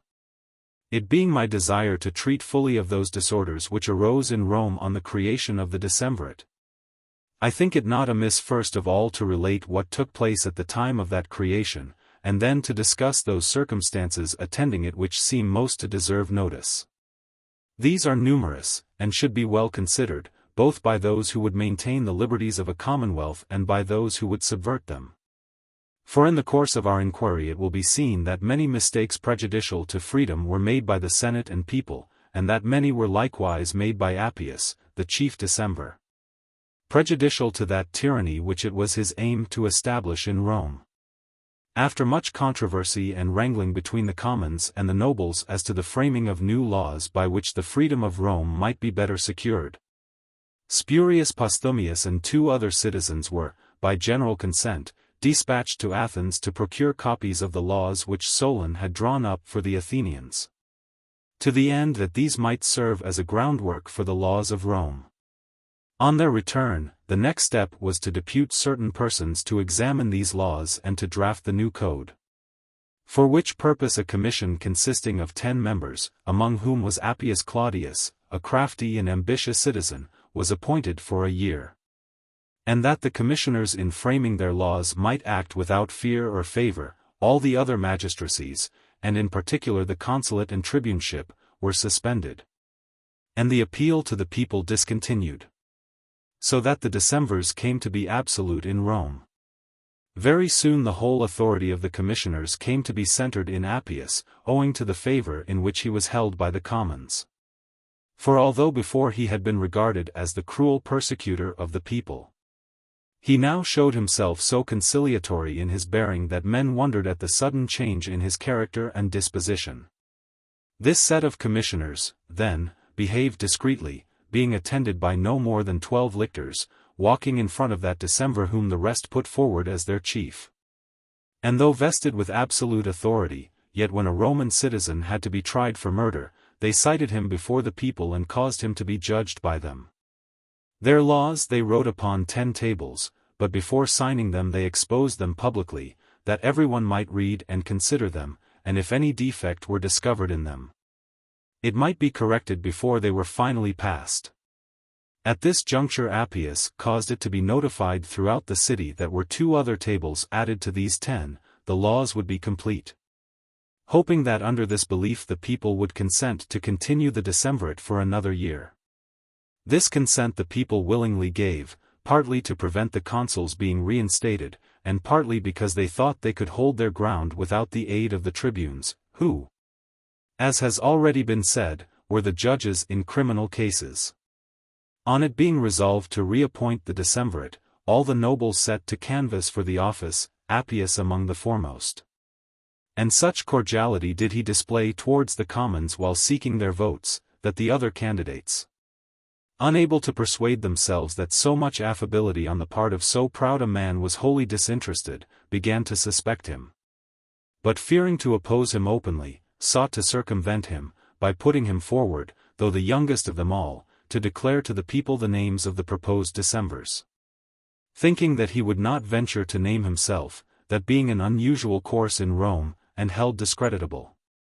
But what they meant as a hindrance, he turned to account, by proposing, to the surprise and displeasure of the whole nobility, his own name first, and then nominating 9 others on whose support he thought he could depend.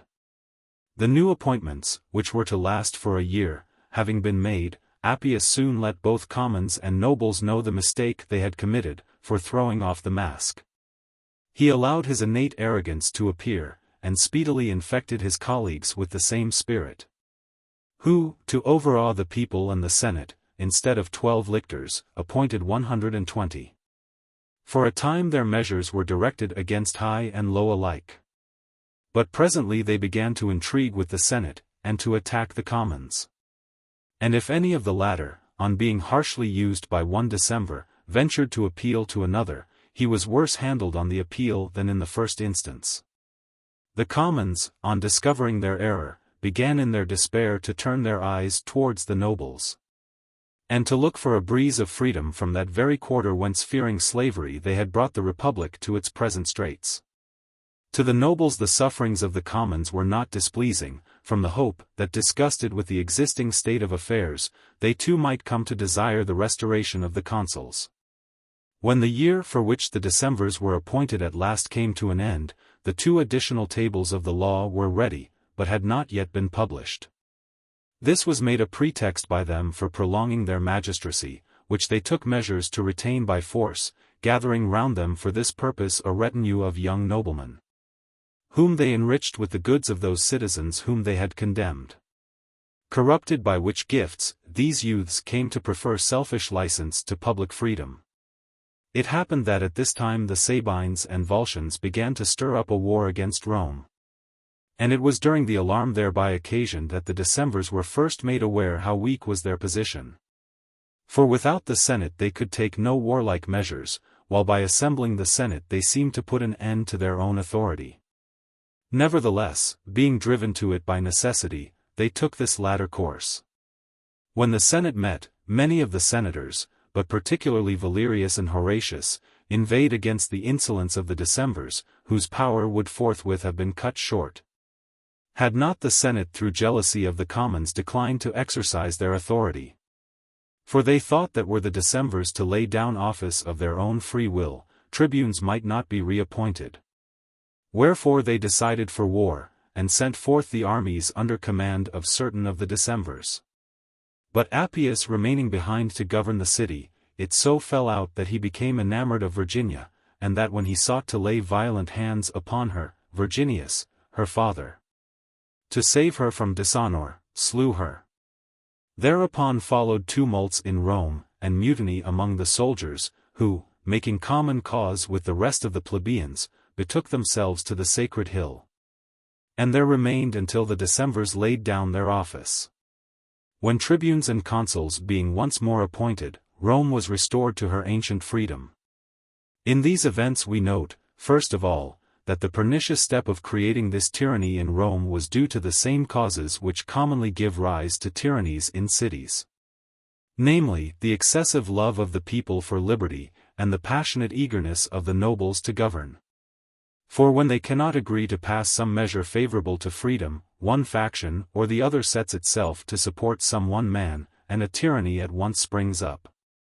Both parties in Rome consented to the creation of the Decemvirs, and to their exercising unrestricted powers, from the desire which the one had to put an end to the consular name, and the other to abolish the authority of the tribunes. When, on the appointment of the Decemvirate, it seemed to the commons that Appius had become favorable to their cause, and was ready to attack the nobles, they inclined to support him. But when a people is led to commit this error of lending its support to some one man, in order that he may attack those whom it holds in hatred, if he only be prudent he will inevitably become the tyrant of that city. For he will wait until, with the support of the people, he can deal a fatal blow to the nobles, and will never set himself to oppress the people until the nobles have been rooted out. But when that time comes, the people, although they recognize their servitude, will have none to whom they can turn for help. Had this method, which has been followed by all who have successfully established tyrannies in republics, been followed by Appius, his power would have been more stable and lasting. Whereas, taking the directly opposite course, he could not have acted more unwisely than he did. For in his eagerness to grasp the tyranny, he made himself obnoxious to those who were in fact conferring it, and who could have maintained him in it. And he destroyed those who were his friends, while he sought friendship from those from whom he could not have it. For although it be the desire of the nobles to tyrannize, that section of them which finds itself outside the tyranny is always hostile to the tyrant, who can never succeed in gaining over the entire body of the nobles by reason of their greed and ambition. For no tyrant can ever have honors or wealth enough to satisfy them all. In abandoning the people, therefore, and siding with the nobles, Appius committed a manifest mistake, as well for the reasons above given, as because to hold a thing by force. He who uses force must needs be stronger than he against whom it is used. Whence it happens that those tyrants who have the mass of the people for their friends and the nobles for their enemies, are more secure than those who have the people for their enemies and the nobles for their friends. Because in the former case their authority has the stronger support. For with such support a ruler can maintain himself by the internal strength of his state, as did Nabis, tyrant of Sparta, when attacked by the Romans and by the whole of Greece. For making sure work with the nobles, who were few in number, and having the people on his side, he was able with their assistance to defend himself. Which he could not have done had they been against him. But in the case of a city, wherein the tyrant has few friends, its internal strength will not avail him for its defense, and he will have to seek aid from without in one of three shapes. For either he must hire foreign guards to defend his person, or he must arm the peasantry, so that they may play the part which ought to be played by the citizens. Or he must league with powerful neighbors for his defense. He who follows these methods and observes them well, may contrive to save himself, though he has the people for his enemy. But Appius could not follow the plan of gaining over the peasantry, since in Rome they and the people were one. And what he might have done he knew not how to do, and so was ruined at the very outset. In creating the decemvirate, therefore, both the Senate and the people made grave mistakes. For although, as already explained, when speaking of the dictatorship, it is those magistrates who make themselves, and not those made by the votes of the people, that are hurtful to freedom. Nevertheless the people, in creating magistrates ought to take such precautions as will make it difficult for these to become bad. But the Romans, when they ought to have set a check on the decemvirs in order to keep them good, dispensed with it, making them the sole magistrates of Rome, and setting aside all others. And this from the excessive desire of the Senate to get rid of the tribunes, and of the commons to get rid of the consuls. By which objects both were so blinded as to fall into all the disorders which ensued. For, as King Ferrando was wont to say, men often behave like certain of the smaller birds, which are so intent on the prey to which nature incites them, that they discern not the eagle hovering overhead for their destruction. In this discourse then the mistakes made by the Roman people in their efforts to preserve their freedom and the mistakes made by Appius in his endeavor to obtain the tyranny, have, as I proposed at the outset, been plainly shown. Chapter 41. That it is unwise to pass at a bound from leniency to severity, or to a haughty bearing from a humble. Among the crafty devices used by Appius to aid him in maintaining his authority, this, of suddenly passing from one character to the other extreme, was of no small prejudice to him. For his fraud in pretending to the commons to be well disposed towards them, was happily contrived, as were also the means he took to bring about the reappointment of the decemvirate. Most skilful, too, was his audacity in nominating himself contrary to the expectation of the nobles, and in proposing colleagues on whom he could depend to carry out his ends. But, as I have said already, it was not happily contrived that, after doing all this, he should suddenly turn round, and from being the friend, reveal himself the enemy of the people. Haughty instead of humane, cruel instead of kindly, and make this change so rapidly as to leave himself no shadow of excuse, but compel all to recognize the doubleness of his nature. For he who has once seemed good, should he afterwards choose, for his own ends, to become bad, ought to change by slow degrees, and as opportunity serves. So that before his altered nature strip him of old favor, he may have gained for himself an equal share of new, and thus his influence suffer no diminution. For otherwise, being at once unmasked and friendless, he is undone. Chapter 42. How easily men become corrupted. In this matter of the decemvirate we may likewise note the ease wherewith men become corrupted, and how completely, although born good and well brought up, they change their nature. For we see how favorably disposed the youths whom Appius gathered round him became towards his tyranny, in return for the trifling benefits which they drew from it. And how Quintus Fabius, one of the second decemvirate and a most worthy man, blinded by a little ambition, and misled by the evil counsels of Appius, abandoning his fair fame, betook himself to most unworthy courses, and grew like his master. Careful consideration of this should make those who frame laws for commonwealths and kingdoms more alive to the necessity of placing restraints on men's evil appetites, and depriving them of all hope of doing wrong with impunity. Chapter 43. That men fighting in their own cause make good and resolute soldiers. From what has been touched upon above, we are also led to remark how wide is the difference between an army which, having no ground for discontent, fights in its own cause, and one which, being discontented, fights to satisfy the ambition of others. For whereas the Romans were always victorious under the consuls, under the decemvirs they were always defeated. This helps us to understand why it is that mercenary troops are worthless. Namely, that they have no incitement to keep them true to you beyond the pittance which you pay them. Which neither is nor can be a sufficient motive for such fidelity and devotion as would make them willing to die in your behalf. But in those armies in which there exists not such an attachment towards him for whom they fight as makes them devoted to his cause, there never will be valor enough to withstand an enemy if only he be a little brave. And since such attachment and devotion cannot be looked for from any save your own subjects, you must, if you would preserve your dominions, or maintain your commonwealth or kingdom, arm the natives of your country. As we see to have been done by all those who have achieved great things in war. Under the decemvirs the ancient valor of the Roman soldiers had in no degree abated. Yet, because they were no longer animated by the same goodwill, they did not exert themselves as they were wont. But so soon as the decemvirate came to an end, and the soldiers began once more to fight as free men, the old spirit was reawakened, and, as a consequence, their enterprises, according to former usage, were brought to a successful close. Chapter 44. That the multitude is helpless without a head, and that we should not with the same breath threaten and ask leave. When Virginia died by her father's hand, the commons of Rome withdrew under arms to the sacred hill. Whereupon the Senate sent messengers to demand by what sanction they had deserted their commanders and assembled there in arms. And in such reverence was the authority of the Senate held, that the commons, lacking leaders, durst make no reply. Not, says Titus Livius, that they were at a loss what to answer, but because they had none to answer for them, words which clearly show how helpless a thing is the multitude when without a head.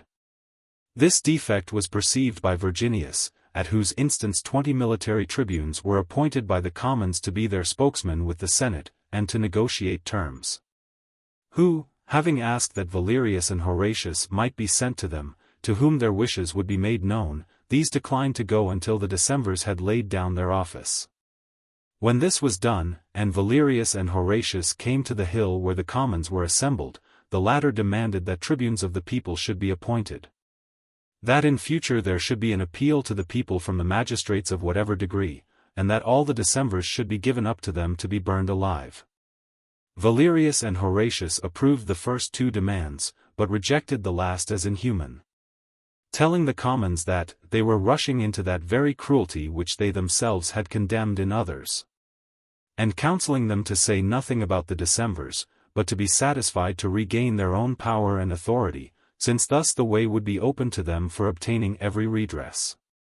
Here we see plainly how foolish and unwise it is to ask a thing and with the same breath to say, I desire this that I may inflict an injury. For we should never declare our intention beforehand, but watch for every opportunity to carry it out.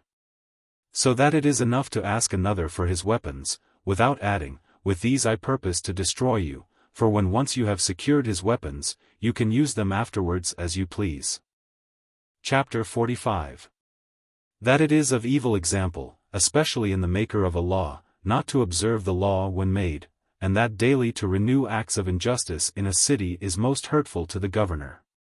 Terms having been adjusted, and the old order of things restored in Rome, Virginius cited Appius to defend himself before the people, and on his appearing attended by many of the nobles, ordered him to be led to prison. Whereupon Appius began to cry out and appeal to the people. But Virginius told him that he was unworthy to be allowed that appeal which he had himself done away with, or to have that people whom he had wronged for his protectors. Appius rejoined, that the people should not set at naught that right of appeal which they themselves had insisted on with so much zeal. Nevertheless, he was dragged to prison, and before the day of trial slew himself. Now, though the wicked life of Appius merited every punishment, still it was impolitic to violate the laws, more particularly a law which had only just been passed. For nothing, I think, is of worse example in a republic, than to make a law and not to keep it, and most of all, when he who breaks is he that made it. After the year 1494, the city of Florence reformed its government with the help of the friar Girolamo Savonarola, whose writings declare his learning, his wisdom, and the excellence of his heart. Among other ordinances for the safety of the citizens, he caused a law to be passed, allowing an appeal to the people from the sentences pronounced by the VIII and by the Signorii in trials for state offences. A law he had long contended for, and carried at last with great difficulty. It so happened that a very short time after it was passed, 5 citizens were condemned to death by the Signorii for state offences. And that when they sought to appeal to the people they were not permitted to do so, and the law was violated. This, more than any other mischance, helped to lessen the credit of the friar, since if his law of appeal was salutary, he should have caused it to be observed. If useless, he ought not to have promoted it. And his inconsistency was the more remarked, because in all the sermons which he preached after the law was broken, he never either blamed or excused the person who had broken it. As though unwilling to condemn, while unable to justify what suited his purposes. This, as betraying the ambitious and partial turn of his mind, took from his reputation and exposed him to much obloquy. Another thing which greatly hurts a government is to keep alive bitter feelings in men's minds by often renewed attacks on individuals, as was done in Rome after the decemvirate was put an end to.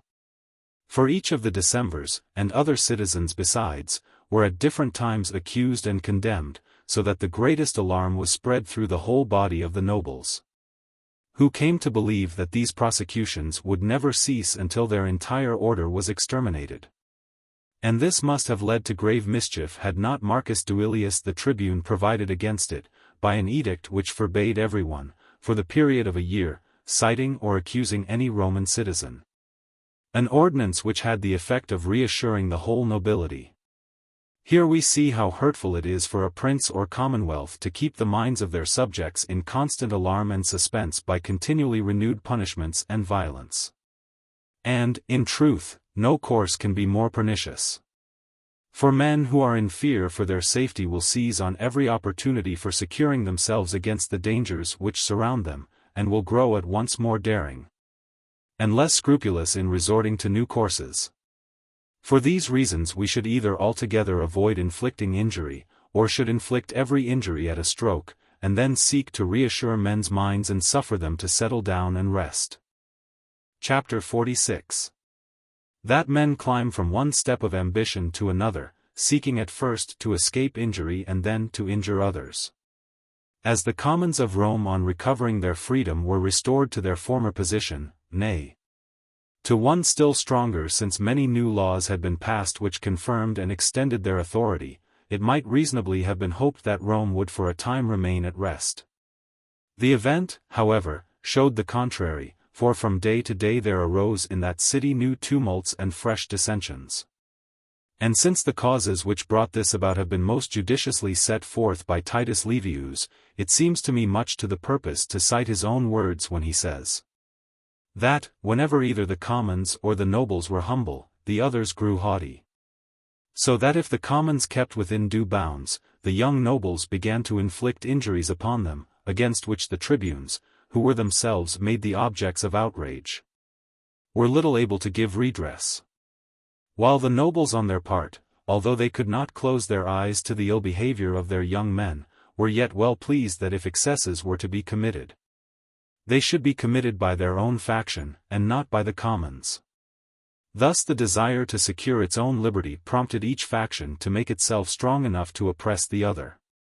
For this is the common course of things, that in seeking to escape cause for fear, men come to give others cause to be afraid by inflicting on them those wrongs from which they strive to relieve themselves, as though the choice lay between injuring and being injured. Herein, among other things, we perceive in what ways commonwealths are overthrown, and how men climb from one ambition to another. And recognize the truth of those words which Sallust puts in the mouth of Caesar, that all ill actions have their origin in fair beginnings.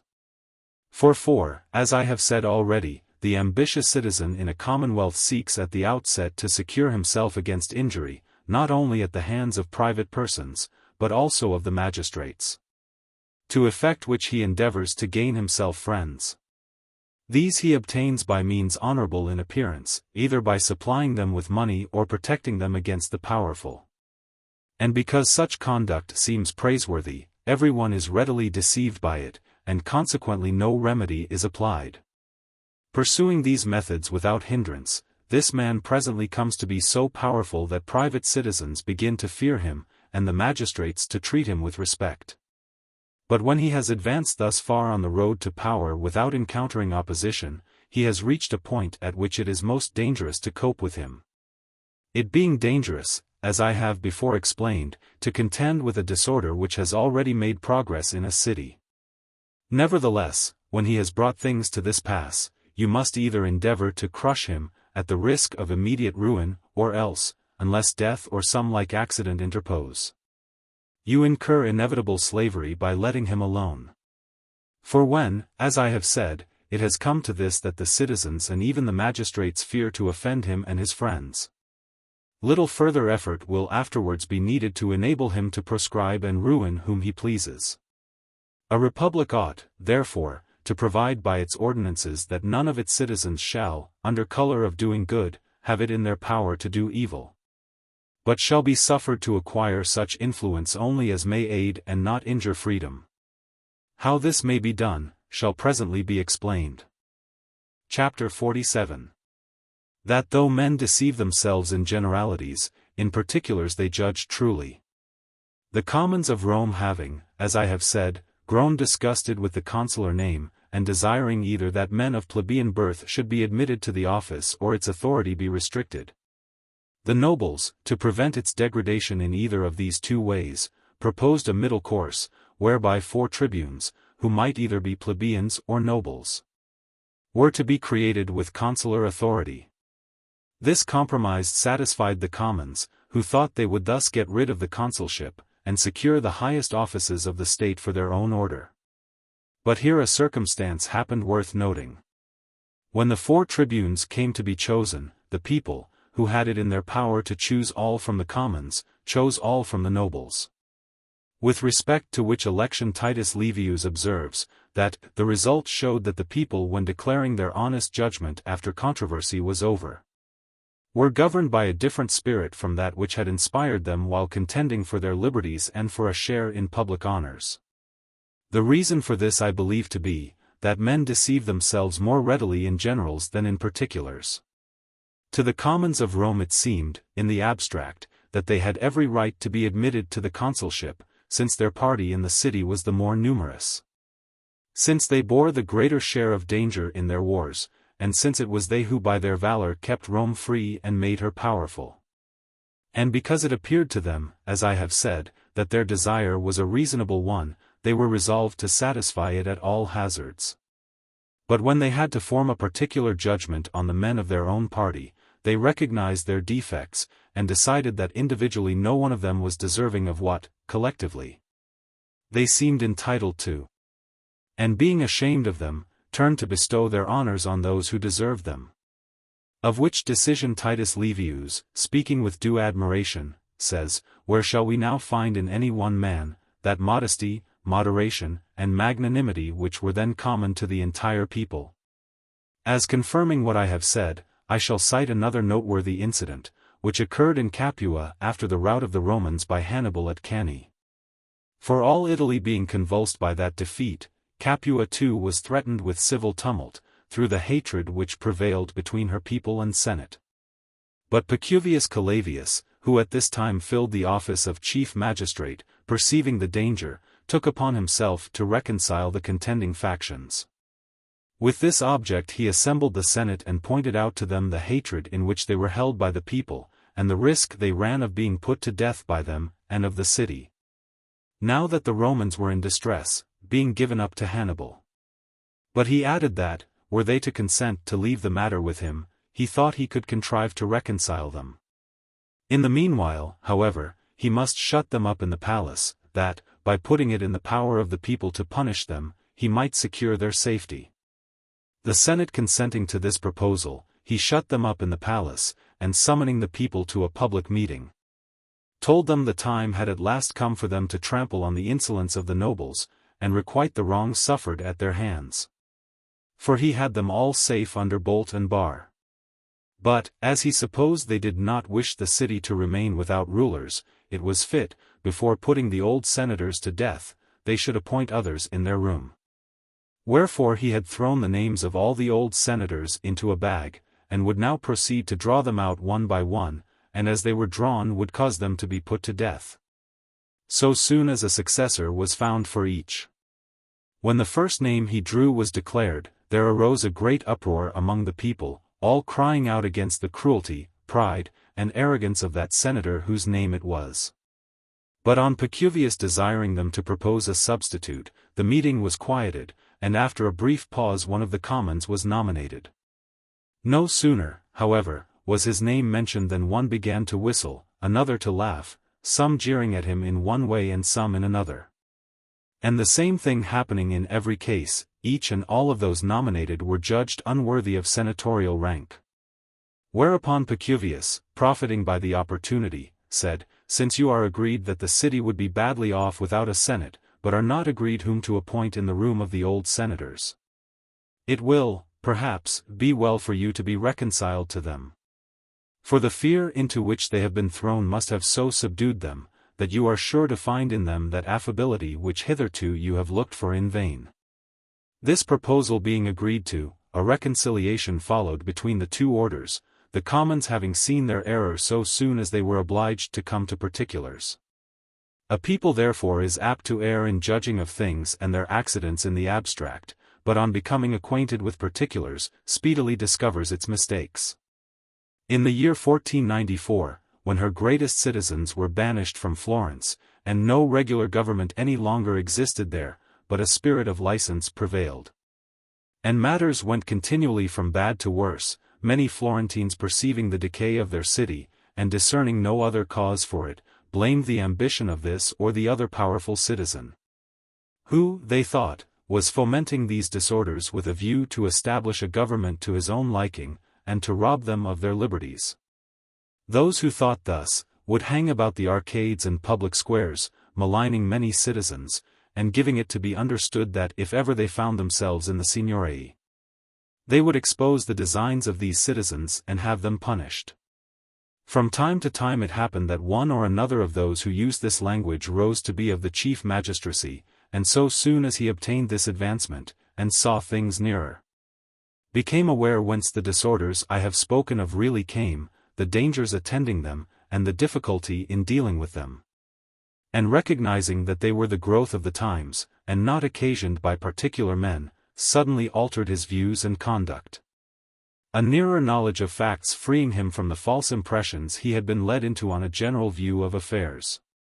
But those who had heard him speak as a private citizen, when they saw him remain inactive after he was made a magistrate, believed that this arose not from his having obtained any better knowledge of things, but from his having been cajoled or corrupted by the great. And this happening with many men, and often, it came to be a proverb among the people, that men had one mind in the marketplace, another in the palace. Reflecting on what has been said, we see how quickly men's eyes may be opened, if knowing that they deceive themselves in generalities, we can find a way to make them pass to particulars. As Pacuvius did in the case of the Capuans, and the Senate in the case of Rome. Nor do I believe that any prudent man need shrink from the judgment of the people in questions relating to particulars, as, for instance, in the distribution of honors and dignities. For in such matters only, the people are either never mistaken, or at any rate far seldomer than a small number of persons would be, or the distribution entrusted to them. It seems to me, however, not out of place to notice in the following chapter, a method employed by the Roman Senate to enlighten the people in making this distribution. Chapter 48. He who would not have an office bestowed on some worthless or wicked person, should contrive that it be solicited by one who is utterly worthless and wicked, or else by one who is in the highest degree noble and good. Whenever the Senate saw a likelihood of the tribunes with consular powers being chosen exclusively from the commons, it took one or other of two ways, either by causing the office to be solicited by the most distinguished among the citizens, or else, to confess the truth, by bribing some base and ignoble fellow to fasten himself on to those other plebeians of better quality who were seeking the office, and become a candidate conjointly with them. The latter device made the people ashamed to give, the former ashamed to refuse. This confirms what I said in my last chapter, as to the people deceiving themselves in generalities but not in particulars. Chapter 49. That if cities which, like Rome, had their beginning in freedom, have had difficulty in framing such laws as would preserve their freedom, cities which at the first have been in subjection will find this almost impossible. How hard it is in founding a commonwealth to provide it with all the laws needed to maintain its freedom, is well seen from the history of the Roman Republic. For although ordinances were given at first by Romulus, then by Numa, afterwards by Tullus Hostilius and Servius, and lastly by the 10 created for the express purpose, nevertheless, in the actual government of Rome new needs were continually developed, to meet which, new ordinances had constantly to be devised. As in the creation of the censors, who were one of the chief means by which Rome was kept free during the whole period of her constitutional government.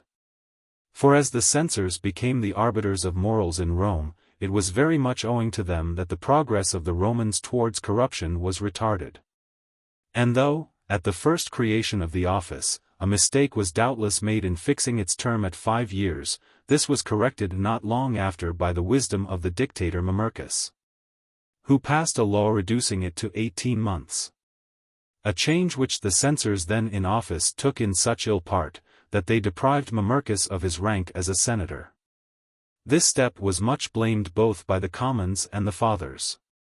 Still, as our history does not record that Mamercus obtained any redress, we must infer either that the historian has omitted something, or that on this head the laws of Rome were defective. Since it is never well that the laws of a commonwealth should suffer a citizen to incur irremediable wrong because he promotes a measure favorable to freedom. But returning to the matter under consideration, we have, in connection with the creation of this new office, to note, that if those cities which, as was the case with Rome, have had their beginning in freedom, and have by themselves maintained that freedom, have experienced great difficulty in framing good laws for the preservation of their liberties, it is little to be wondered at that cities which at the first were dependent, should find it not difficult merely but impossible so to shape their ordinances as to enable them to live free and undisturbed.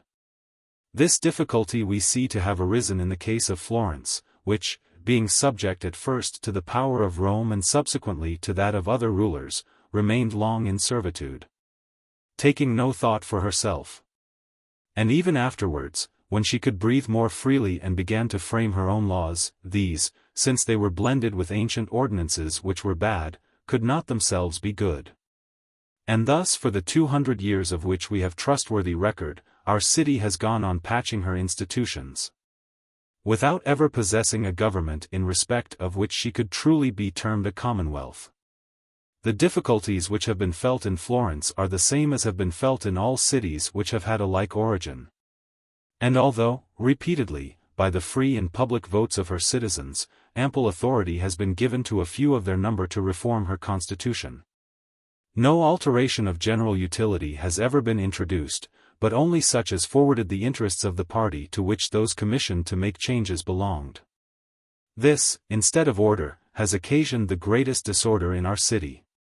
But to come to particulars, I say, that among other matters which have to be considered by the founder of a commonwealth, is the question into whose hands should be committed the power of life and death over its citizens. This was well seen to in Rome, where, as a rule, there was a right of appeal to the people, but where, on any urgent case arising in which it might have been dangerous to delay the execution of a judicial sentence, recourse could be had to a dictator with powers to execute justice at once. A remedy, however, never resorted to save in cases of extremity. But Florence, and other cities having a like origin, committed this power into the hands of a foreigner, whom they styled captain. And as he was open to be corrupted by powerful citizens, this was a pernicious course. Altering this arrangement afterwards in consequence of changes in their government, they appointed 8 citizens to discharge the office of captain. But this, for a reason already mentioned, namely that a few will always be governed by the will of a few and these the most powerful, was a change from bad to worse. The city of Venice has guarded herself against a like danger. For in Venice 10 citizens are appointed with power to punish any man without appeal. And because, although possessing the requisite authority, this number might not be sufficient to ensure the punishment of the powerful, in addition to their council of 10. They have also constituted a council of 40, and have further provided that the council of the Paprigæ, which is their supreme council, shall have authority to chastise powerful offenders. So that, unless an accuser be wanting, a tribunal is never wanting in Venice to keep powerful citizens in check.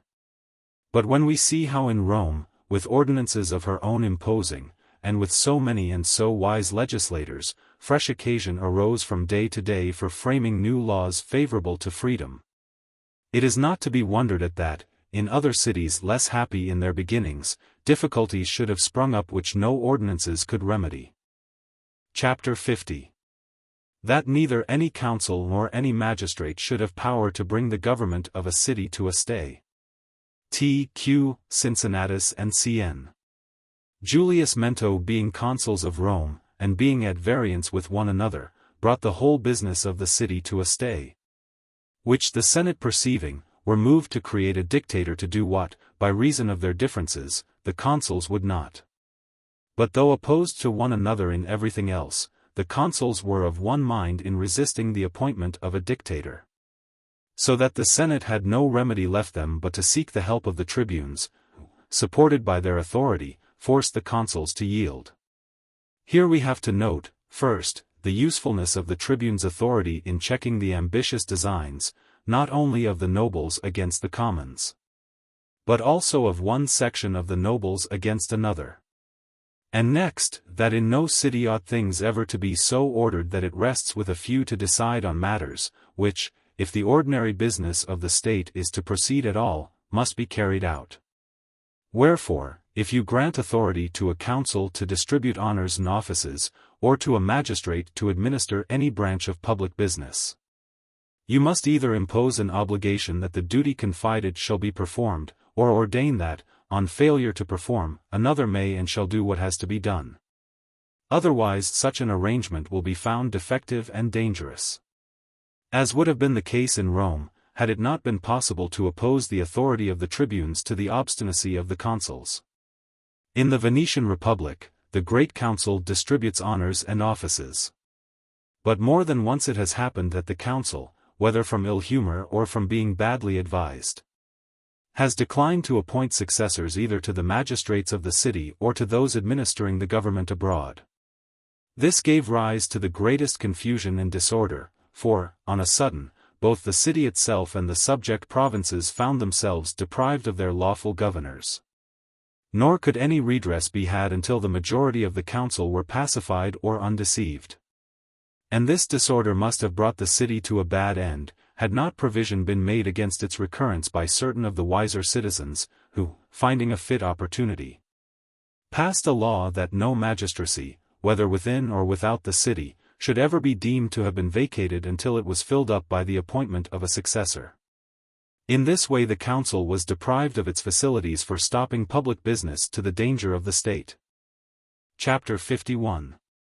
What a prince or republic does of necessity, should seem to be done by choice.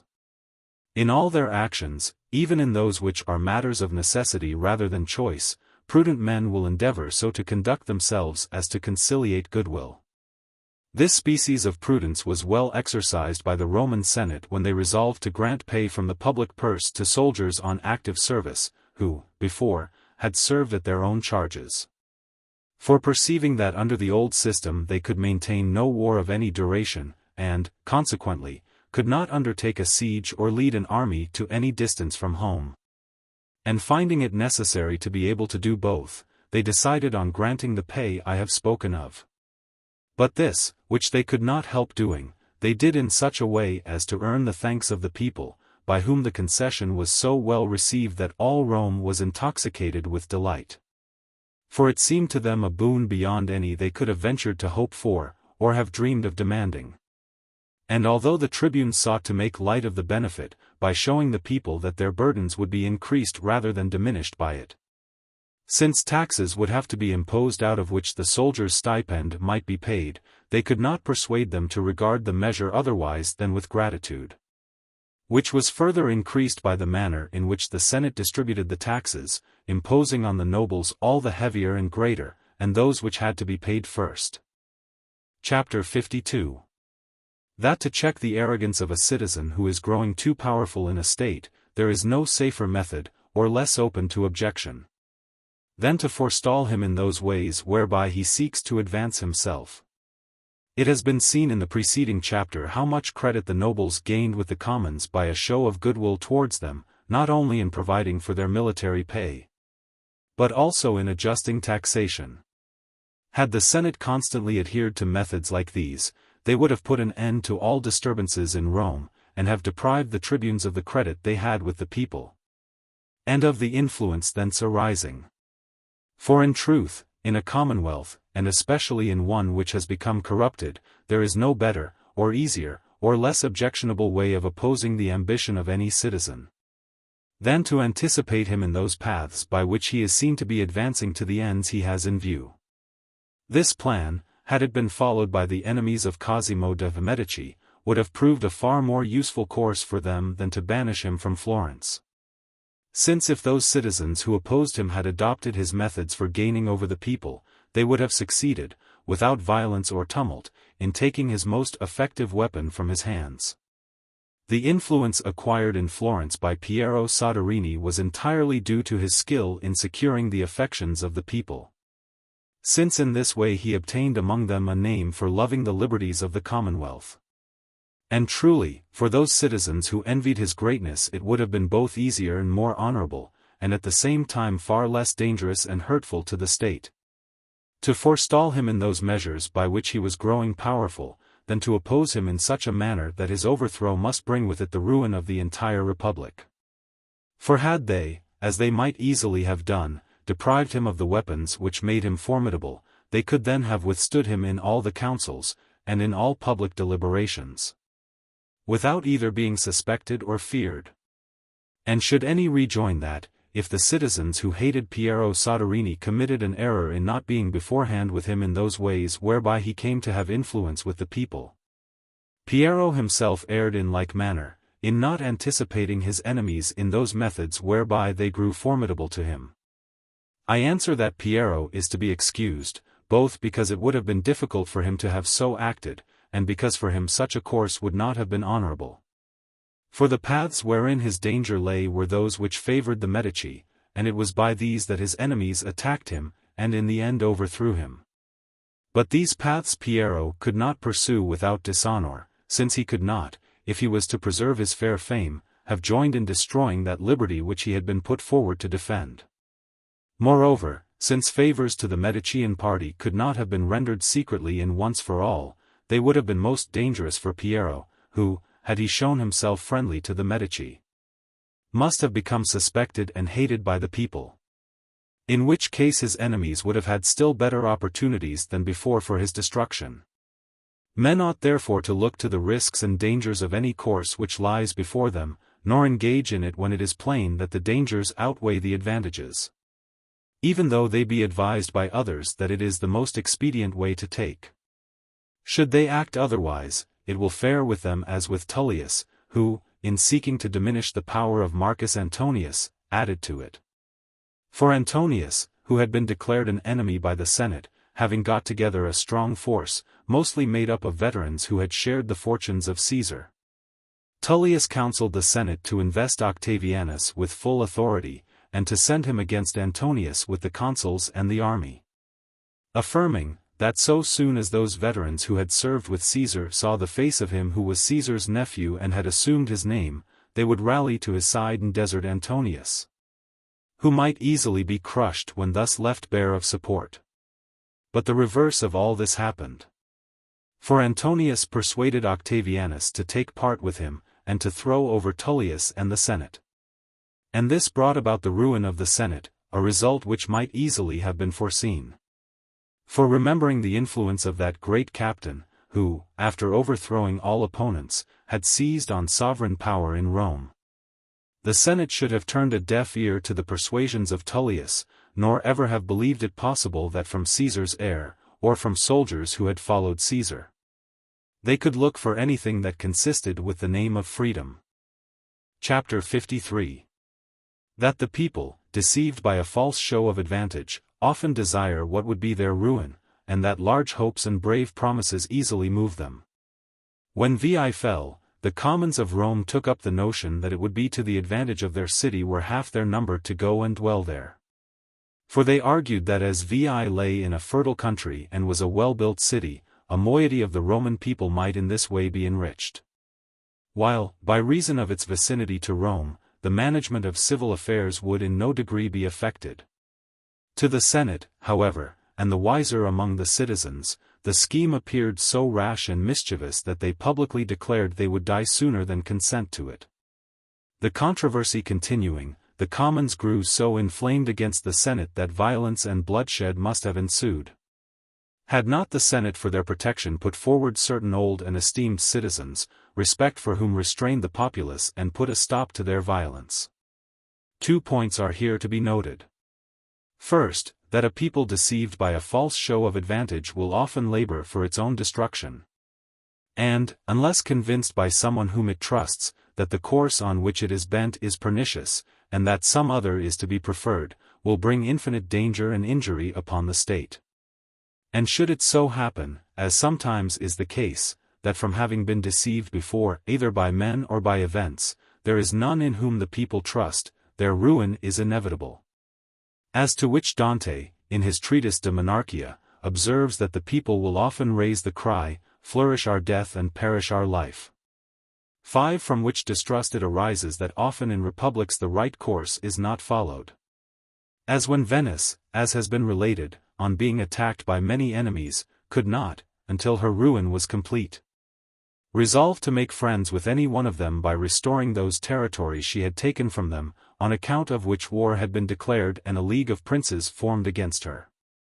In considering what courses it is easy, and what it is difficult to persuade a people to follow, this distinction may be drawn, either what you would persuade them to presents on the face of it a semblance of gain or loss, or it seems a spirited course or a base one. When any proposal submitted to the people holds out promise of advantage, or seems to them a spirited course to take, though loss lie hid behind, nay, though the ruin of their country be involved in it, they will always be easily led to adopt it. Whereas it will always be difficult to persuade the adoption of such courses as where the appearance of disgrace or loss, even though safety and advantage be bound up with them. The truth of what I say is confirmed by numberless examples both Roman and foreign, modern and ancient. Hence grew the ill opinion entertained in Rome of Fabius Maximus, who could never persuade the people that it behoved them to proceed warily in their conflict with Hannibal, and withstand his onset without fighting. For this the people thought a base course, not discerning the advantage resulting from it, which Fabius could by no argument make plain to them. And so blinded are men in favor of what seems a spirited course, that although the Romans had already committed the blunder of permitting Varro, master of the knights to Fabius, to join battle contrary to the latter's desire, whereby the army must have been destroyed had not Fabius by his prudence saved it, this lesson was not enough. For afterwards they appointed this Varro to be consul, for no other reason than that he gave out, in the streets and marketplaces, that he would make an end of Hannibal as soon as leave was given him to do so. Whence came the battle and defeat of Cannae, and well nigh the destruction of Rome. Another example taken from Roman history may be cited to the same effect. After Hannibal had maintained himself for 8 or 10 years in Italy, during which time the whole country had been deluged with Roman blood, a certain Marcus Sentinius Penula, a man of mean origin, but who had held some post in the army, came forward and proposed to the Senate that were leave given him to raise a force of volunteers in any part of Italy he pleased. He would speedily deliver Hannibal into their hands, alive or dead. To the Senate this man's offer seemed a rash one. But reflecting that were they to refuse it, and were the people afterwards to hear that it had been made, tumults, ill will, and resentment against them would result. They granted the permission asked, choosing rather to risk the lives of all who might follow Penula, than to excite fresh discontent on the part of the people, to whom they knew that such a proposal would be welcome, and that it would be very hard to dissuade them from it. And so this adventurer, marching forth with an undisciplined and disorderly rabble to meet Hannibal, was, with all his followers, defeated and slain in the very first encounter. In Greece, likewise, and in the city of Athens, that most grave and prudent statesman, Nicias, could not convince the people that the proposal to go and attack Sicily was disadvantageous. And the expedition being resolved on, contrary to his advice and to the wishes of the wiser among the citizens, resulted in the overthrow of the Athenian power. Scipio, on being appointed consul, asked that the province of Africa might be awarded to him, promising that he would utterly efface Carthage. And when the Senate, on the advice of Fabius, refused his request, he threatened to submit the matter to the people, as very well knowing that to the people such proposals are always acceptable. I might cite other instances to the same effect from the history of our own city, as when Messer Ercole Bentivoglio and Antonio Giacomini, being in joint command of the Florentine armies, after defeating Bartolomeo di Alviano at San Vincenzo, proceeded to invest Pisa. For this enterprise was resolved on by the people in consequence of the brave promises of Messer Ercole. And though many wise citizens disapproved of it, they could do nothing to prevent it, being carried away by the popular will, which took its rise in the assurances of their captain. I say, then, that there is no readier way to bring about the ruin of a republic, when the power is in the hands of the people, than to suggest daring courses for their adoption. For wherever the people have a voice, such proposals will always be well received, nor will those persons who are opposed to them be able to apply any remedy. And as this occasions the ruin of states, it likewise, and even more frequently, occasions the private ruin of those to whom the execution of these proposals is committed. Because the people anticipating victory, do not when there comes defeat ascribe it to the short means or ill fortune of the commander, but to his cowardice and incapacity. And commonly either put him to death, or imprison or banish him. As was done in the case of numberless Carthaginian generals and of many Athenian, no successes they might previously have obtained availing them anything.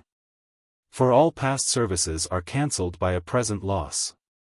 And so it happened with our Antonio Giacomini, who not succeeding as the people had expected, and as he had promised, in taking Pisa, fell into such discredit with the people, that notwithstanding his countless past services, his life was spared rather by the compassion of those in authority than through any movement of the citizens in his behalf.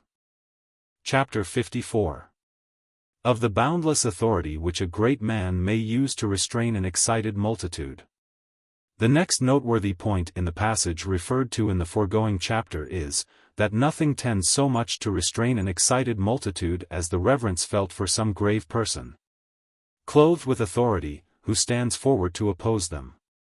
For not without reason has Virgil said, if then, by chance, some reverend chief appear, known for his deeds and for his virtues dear, silent they wait his words and bend a listening ear. 6. He therefore who commands an army or governs a city wherein tumult shall have broken out, ought to assume the noblest and bravest bearing he can, and clothe himself with all the ensigns of his station, that he may make himself more revered. It is not many years since Florence was divided into two factions, the Frateschi and Arrabbiati, as they were named, and these coming to open violence, the Frateschi, among whom was Pagolo Antonio Soderini, a citizen of great reputation in these days, were worsted. In the course of these disturbances the people coming with arms in their hands to plunder the house of Soderini, his brother Messer Francesco, then Bishop of Volterra and now Cardinal, who happened to be dwelling there, so soon as he heard the uproar and saw the crowd, putting on his best apparel and over it his episcopal robes, went forth to meet the armed multitude, and by his words and mien brought them to a stay. And for many days his behavior was commended by the whole city. The inference from all which is, that there is no surer or more necessary restraint on the violence of an unruly multitude, than the presence of someone whose character and bearing command respect. But to return once more to the passage we are considering, we see how stubbornly the people clung to this scheme of transplanting themselves to VI, thinking it for their advantage, and not discerning the mischief really involved in it. So that in addition to the many dissensions which it occasioned, actual violence must have followed, had not the Senate with the aid of certain grave and reverend citizens repressed the popular fury. Chapter 55.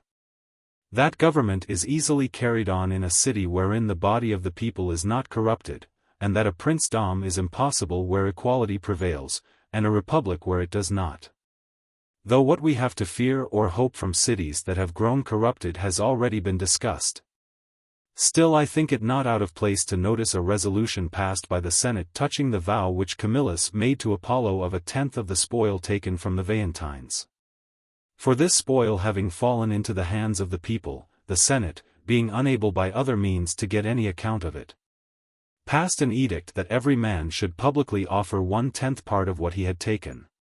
And although this edict was not carried out, from the Senate having afterwards followed a different course, whereby, to the content of the people, the claim of Apollo was otherwise satisfied, we nevertheless see from their having entertained such a proposal, how completely the Senate trusted to the honesty of the people, when they assumed that no one would withhold any part of what the edict commanded him to give.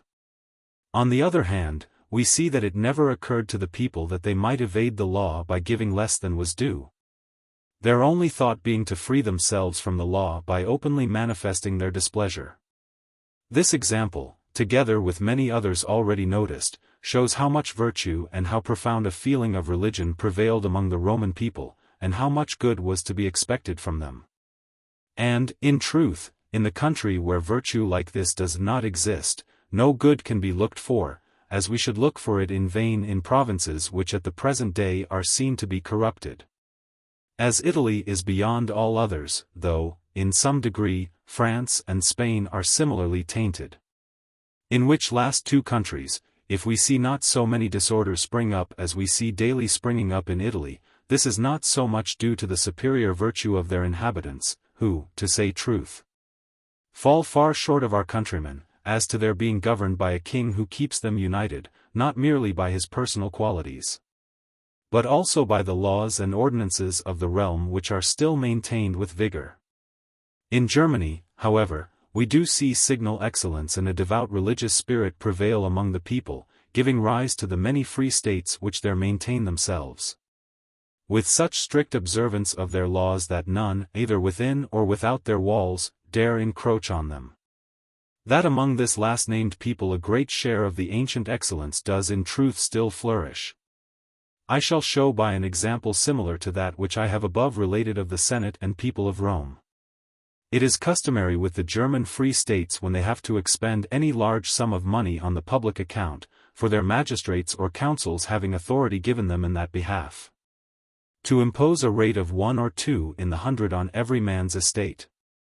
Which rate being fixed, every man, in conformity with the laws of the city, presents himself before the collectors of the impost, and having first made oath to pay the amount justly due, throws into a chest provided for the purpose what he conscientiously believes it fair for him to pay, of which payment none is witness save himself. From this fact it may be gathered what honesty and religion still prevail among this people.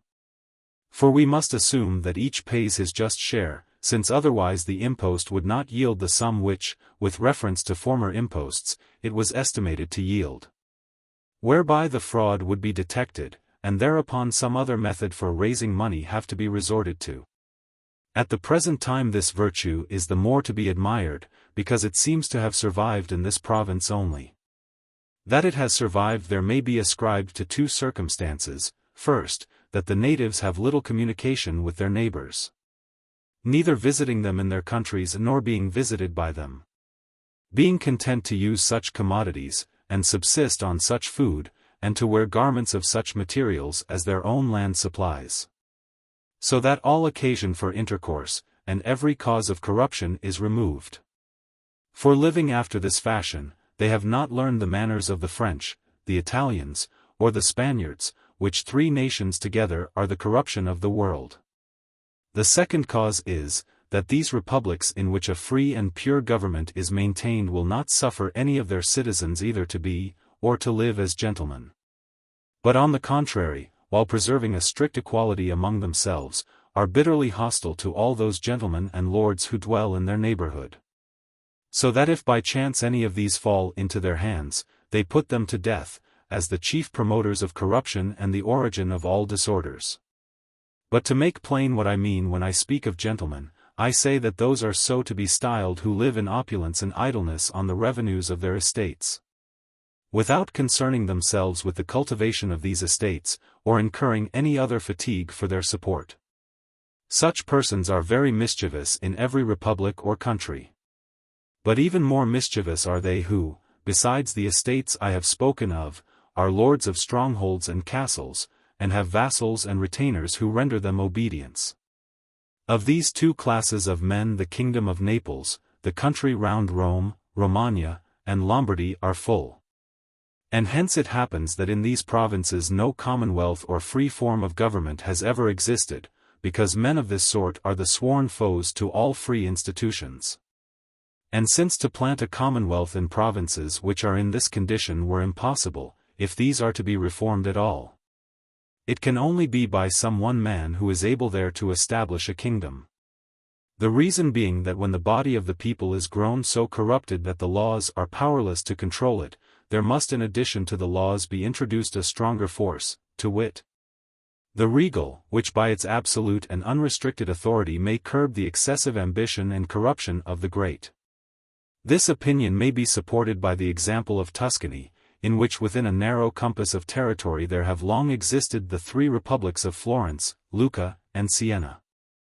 While the other cities of that province, although to a certain extent dependent, still show by their spirit and by their institutions that they preserve, or at any rate desire to preserve, their freedom, and this because there are in Tuscany no lords possessed of strongholds, and few or no gentlemen, but so complete an equality prevails, that a prudent statesman, well acquainted with the history of the free states of antiquity, might easily introduce free institutions. Such, however, has been the unhappiness of this our country, that, up to the present hour, it has never produced any man with the power and knowledge which would have enabled him to act in this way. From what has been said, it follows, that he who would found a commonwealth in a country wherein there are many gentlemen, cannot do so unless he first gets rid of them. And that he who would found a monarchy or princedom in a country wherein great equality prevails, will never succeed, unless he raise above the level of that equality many persons of a restless and ambitious temperament, whom he must make gentlemen not in name merely but in reality, by conferring on them castles and lands, supplying them with riches, and providing them with retainers. That with these gentlemen around him, and with their help, he may maintain his power, while they through him may gratify their ambition.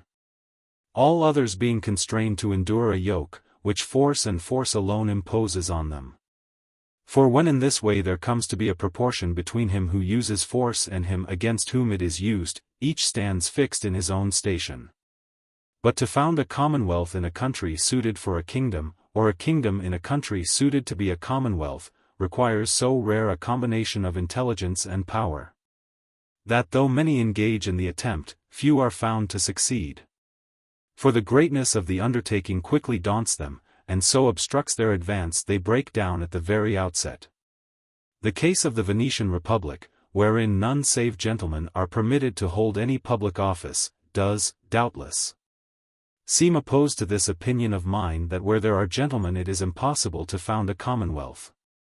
But it may be answered that the case of Venice is not in truth an instance to the contrary. Since the gentlemen of Venice are gentlemen rather in name than in reality, inasmuch as they draw no great revenues from lands, their wealth consisting chiefly in merchandise and chattels, and not one of them possessing a castle or enjoying any feudal authority. For in Venice this name of gentleman is a title of honor and dignity, and does not depend on any of those circumstances in respect of which the name is given in other states. But as in other states the different ranks and classes are divided under different names, so in Venice we have the division into gentlemen, gentiluomini, and plebeians, popolani. It being understood that the former hold, or have the right to hold all situations of honor, from which the latter are entirely excluded. And in Venice this occasions no disturbance, for reasons which I have already explained. Let a commonwealth, then, be constituted in the country where a great equality is found or has been made. And, conversely, let a princedom be constituted where great inequality prevails. Otherwise what is constituted will be discordant in itself, and without stability. Chapter 56.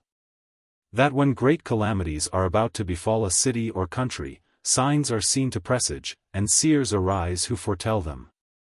Whence it happens I know not, but it is seen from examples both ancient and recent, that no grave calamity has ever befallen any city or country which has not been foretold by vision, by augury, by portent, or by some other heaven-sent sign. And not to travel too far afield for evidence of this, everyone knows that long before the invasion of Italy by Charles VIII of France, his coming was foretold by the friar Girolamo Savonarola. And how, throughout the whole of Tuscany, the rumor ran that over Arezzo horsemen had been seen fighting in the air. And who is there who has not heard that before the death of the elder Lorenzo de' Medici, the highest pinnacle of the cathedral was rent by a thunderbolt, to the great injury of the building? Or who, again, but knows that shortly before Piero Soderini, whom the people of Florence had made Gonfalonier for life, was deprived of his office and banished? The palace itself was struck by lightning? Other instances might be cited, which, not to be tedious, I shall omit, and mention only a circumstance which Titus Livius tells us preceded the invasion of the Gauls. For he relates how a certain plebeian named Marcus Seditius reported to the Senate that as he passed by night along the Via Nova, he heard a voice louder than mortal, bidding him warn the magistrates that the Gauls were on their way to Rome. The causes of such manifestations ought, I think, to be inquired into and explained by someone who has a knowledge, which I have not, of causes natural and supernatural.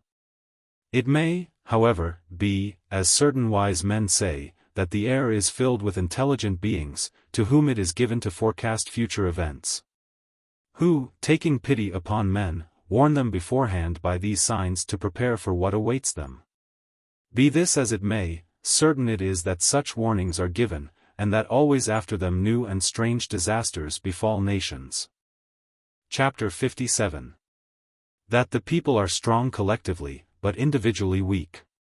After the ruin brought on their country by the invasion of the Gauls, many of the Romans went to dwell in Veii, in opposition to the edicts and commands of the Senate, who, to correct this mischief, publicly ordained that within a time fixed, and under penalties stated, all should return to live in Rome. The persons against whom these proclamations were directed at first derided them, but, when the time came for them to be obeyed, all obeyed them. And Titus Livius observes that, although bold enough collectively, each separately, fearing to be punished, made his submission.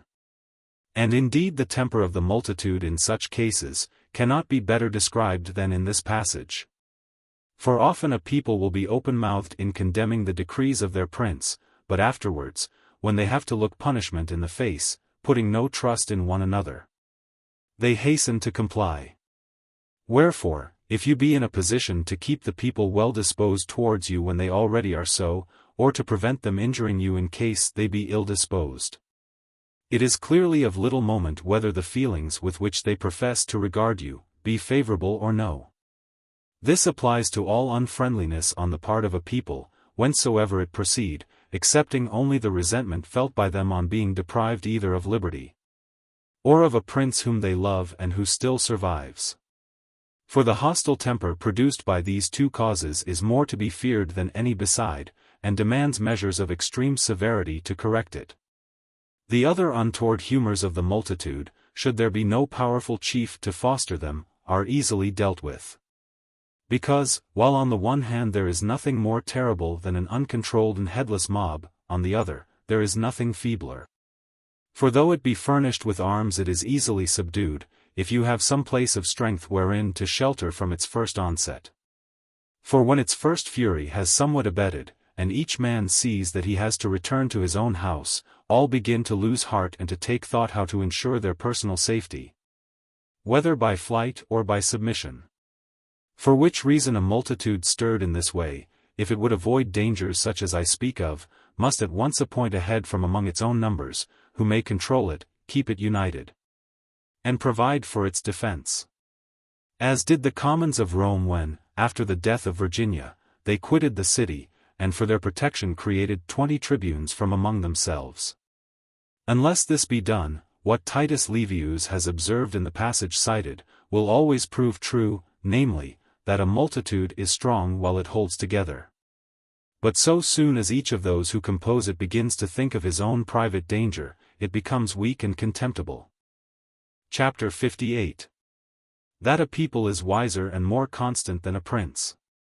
That nothing is more fickle and inconstant than the multitude is affirmed not by Titus Livius only, but by all other historians, in whose chronicles of human actions we often find the multitude condemning some citizen to death, and afterwards lamenting him and grieving greatly for his loss. As the Romans grieved and lamented for Manlius Capitolinus, whom they had themselves condemned to die. In relating which circumstance our author observes, in a short time the people, having no longer cause to fear him, began to deplore his death. And elsewhere, when speaking of what took place in Syracuse after the murder of Hieronymus, grandson of Hiero, he says, "It is the nature of the multitude to be an abject slave, or a domineering master." It may be that in attempting to defend a cause, which, as I have said, all writers are agreed to condemn, I take upon me a task so hard and difficult that I shall either have to relinquish it with shame or pursue it with opprobrium. Be that as it may, I neither do, nor ever shall judge it a fault, to support opinion by arguments, where it is not sought to impose them by violence or authority. I maintain, then, that this infirmity with which historians tax the multitude, may with equal reason be charged against every individual man, but most of all against princes. Since all who are not controlled by the laws, will commit the very same faults as are committed by an uncontrolled multitude. Proof whereof were easy, since of all the many princes existing, or who have existed, few indeed are or have been either wise or good. I speak of such princes as have had it in their power to break the reins by which they are controlled. Among whom I do not reckon those kings who reigned in Egypt in the most remote antiquity when that country was governed in conformity with its laws. Nor do I include those kings who reigned in Sparta, nor those who in our own times reign in France, which kingdom, more than any other whereof we have knowledge at the present day, is under the government of its laws. For kings who live, as these do, subject to constitutional restraint, are not to be counted when we have to consider each man's proper nature, and to see whether he resembles the multitude. For to draw a comparison with such princes as these, we must take the case of a multitude controlled as they are, and regulated by the laws. When we shall find it to possess the same virtues which we see in them, and neither conducting itself as an abject slave nor as a domineering master. Such was the people of Rome, who, while the commonwealth continued uncorrupted, never either served abjectly nor domineered haughtily. But, on the contrary, by means of their magistrates and their ordinances, maintained their place, and when forced to put forth their strength against some powerful citizen, as in the case of Manlius, the Decemvirs, and others who sought to oppress them, did so. But when it was necessary for the public welfare to yield obedience to the dictator or consuls, obeyed. And if the Roman people mourned the loss of the dead Manlius, it is no wonder. For they mourned his virtues, which had been of such a sort that their memory stirred the regret of all, and would have had power to produce the same feelings even in a prince. All writers being agreed that excellence is praised and admired even by its enemies. But if Manlius, when he was so greatly mourned, could have risen once more from the dead, the Roman people would have pronounced the same sentence against him which they pronounced when they led him forth from the prison house, and straightway condemned him to die. And in like manner we see that princes, accounted wise, have put men to death, and afterwards greatly lamented them, as Alexander mourned for Clitus and others of his friends, and Herod for Mariamne.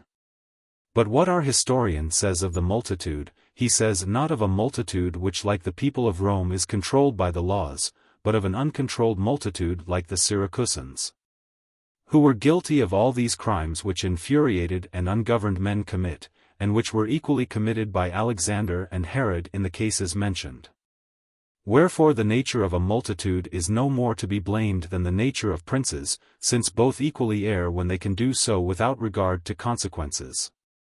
Of which many instances, besides those already given, might be cited from the history of the Roman emperors, and of other princes and tyrants, in whose lives we find such inconstancy and fickleness, as we might look in vain for in a people. I maintain, therefore, contrary to the common opinion which avers that a people when they have the management of affairs are changeable, fickle, and ungrateful, that these faults exist not in them otherwise than as they exist in individual princes.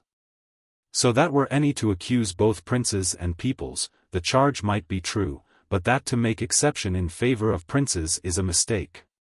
For a people in command, if it be duly restrained, will have the same prudence and the same gratitude as a prince has, or even more, however wise he may be reckoned. And a prince on the other hand, if freed from the control of the laws, will be more ungrateful, fickle, and short-sighted than a people. And further, I say that any difference in their methods of acting results not from any difference in their nature, that being the same in both, or, if there be advantage on either side, the advantage resting with the people, but from their having more or less respect for the laws under which each lives. And whosoever attentively considers the history of the Roman people, may see that for 400 years they never relaxed in their hatred of the regal name, and were constantly devoted to the glory and welfare of their country, and will find numberless proofs given by them of their consistency in both particulars. And should any allege against me the ingratitude they showed to Scipio, I reply by what has already been said at length on that head, where I prove that peoples are less ungrateful than princes. But as for prudence and stability of purpose, I affirm that a people is more prudent, more stable, and of better judgment than a prince. Nor is it without reason that the voice of the people has been likened to the voice of God. For we see that widespread beliefs fulfill themselves, and bring about marvelous results, so as to have the appearance of presaging by some occult quality either weal or woe. Again, as to the justice of their opinions on public affairs, seldom find that after hearing two speakers of equal ability urging them in opposite directions, they do not adopt the sounder view, or are unable to decide on the truth of what they hear. And if, as I have said, a people errs in adopting courses which appear to it bold and advantageous, princes will likewise err when their passions are touched, as is far oftener the case with them than with a people. We see, too, that in the choice of magistrates a people will choose far more honestly than a prince. So that while you shall never persuade a people that it is advantageous to confer dignities on the infamous and profligate, a prince may readily, and in 1,000 ways, be drawn to do so. Again, it may be seen that a people, when once they have come to hold a thing in abhorrence, remain for many ages of the same mind, which we do not find happen with princes. For the truth of both of which assertions the Roman people are my sufficient witness, who, in the course of so many 100 years, and in so many elections of consuls and tribunes, never made 4 appointments of which they had reason to repent. And, as I have said, so detested the name of king, that no obligation they might be under to any citizen who affected that name, could shield him from the appointed penalty. Further, we find that those cities wherein the government is in the hands of the people, in a very short space of time, make marvelous progress, far exceeding that made by cities which have been always ruled by princes. As Rome grew after the expulsion of her kings, and Athens after she freed herself from Pisistratus. And this we can ascribe to no other cause than that the rule of a people is better than the rule of a prince. Nor would I have it thought that anything our historian may have affirmed in the passage cited, or elsewhere, controverts these my opinions. For if all the glories and all the defects both of peoples and of princes be carefully weighed, it will appear that both for goodness and for glory a people is to be preferred. And if princes surpass peoples in the work of legislation, in shaping civil institutions, in molding statutes, and framing new ordinances, so far do the latter surpass the former in maintaining what has once been established, as to merit no less praise than they. And to state the sum of the whole matter shortly, I say that popular governments have endured for long periods in the same way as the governments of princes, and that both have need to be regulated by the laws. Because the prince who can do what he pleases is a madman, and the people which can do as it pleases is never wise. If, then, we assume the case of a prince bound, and of a people chained down by the laws, greater virtue will appear in the people than in the prince. While if we assume the case of each of them freed from all control, it will be seen that the people commits fewer errors than the prince, and less serious errors, and such as admit of readier cure. For a turbulent and unruly people may be spoken to by a good man, and readily brought back to good ways, but none can speak to a wicked prince, nor any remedy be found against him but by the sword. And from this we may infer which of the two suffers from the worse disease. For if the disease of the people may be healed by words, while that of the prince must be dealt with by the sword, there is none but will judge that evil to be the greater which demands the more violent remedy. When a people is absolutely uncontrolled, it is not so much the follies which it commits or the evil which it actually does that excites alarm, as the mischief which may thence result. Since in such disorders it becomes possible for a tyrant to spring up. But with a wicked prince the contrary is the case, for we dread present ill, and place our hopes in the future, persuading ourselves that the evil life of the prince may bring about our freedom. So that there is this distinction between the two, that with the one we fear what is, with the other what is likely to be. Again, the cruelties of a people are turned against him who it fears will encroach upon the common rights, but the cruelties of the prince against those who he fears may assert those rights. The prejudice which is entertained against the people arises from this, that any man may speak ill of them openly and fearlessly, even when the government is in their hands. Whereas princes are always spoken of with 1,000 reserves and a constant eye to consequences. But since the subject suggests it, it seems to me not out of place to consider what alliances we can most trust, whether those made with commonwealths or those made with princes. Chapter 59. To what leagues or alliances we may most trust, whether those we make with commonwealths or those we make with princes. Since leagues and alliances are every day entered into by one prince with another, or by one commonwealth with another. And as conventions and treaties are concluded in like manner between princes and commonwealths, it seems to me proper to inquire whether the faith of a commonwealth or that of a prince is the more stable and the safer to count on. All things considered, I am disposed to believe that in most cases they are alike, though in some they differ. Of one thing, however, I am convinced, namely, that engagements made under duress will never be observed either by prince or by commonwealth. And that if menaced with the loss of their territories, both the one and the other will break faith with you and treat you with ingratitude. Demetrius, who was named the city-taker, had conferred numberless benefits upon the Athenians. But when, afterwards, on being defeated by his enemies, he sought shelter in Athens, as being a friendly city and under obligations to him, it was refused him. A circumstance which grieved him far more than the loss of his soldiers and army had done. Pompey, in like manner, when routed by Caesar in Thessaly, fled for refuge to Ptolemy in Egypt, who formerly had been restored by him to his kingdom, by whom he was put to death. In both these instances the same causes were at work, although the inhumanity and the wrong inflicted were less in the case of the commonwealth than of the prince. Still, wherever there is fear, the want of faith will be the same. And even if there be found a commonwealth or prince who, in order to keep faith, will submit to be ruined, this is seen to result from a like cause. For, as to the prince, it may easily happen that he is friend to a powerful sovereign, whom, though he be at the time without means to defend him, he may presently hope to see restored to his dominions. Or it may be that having linked his fortunes with another's, he despairs of finding either faith or friendship from the enemies of his ally.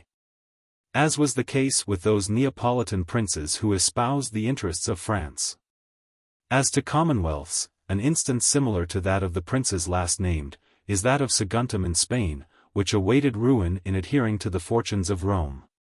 A like course was also followed by Florence when, in the year 1512, she stood steadfastly by the cause of the French. And taking everything into account, I believe that in cases of urgency, we shall find a certain degree of stability sooner in commonwealths than in princes.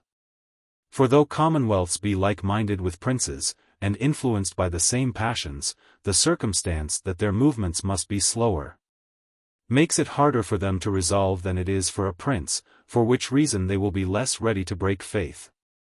And since leagues and alliances are broken for the sake of certain advantages, in this respect also, commonwealths observe their engagements far more faithfully than princes. For abundant examples might be cited of a very slight advantage having caused a prince to break faith, and of a very great advantage having failed to induce a commonwealth to do so.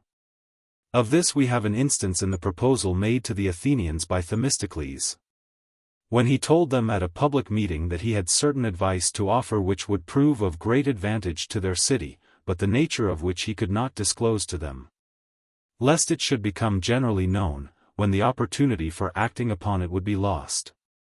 Whereupon the Athenians named Aristides to receive his communication, and to act upon it as he thought fit.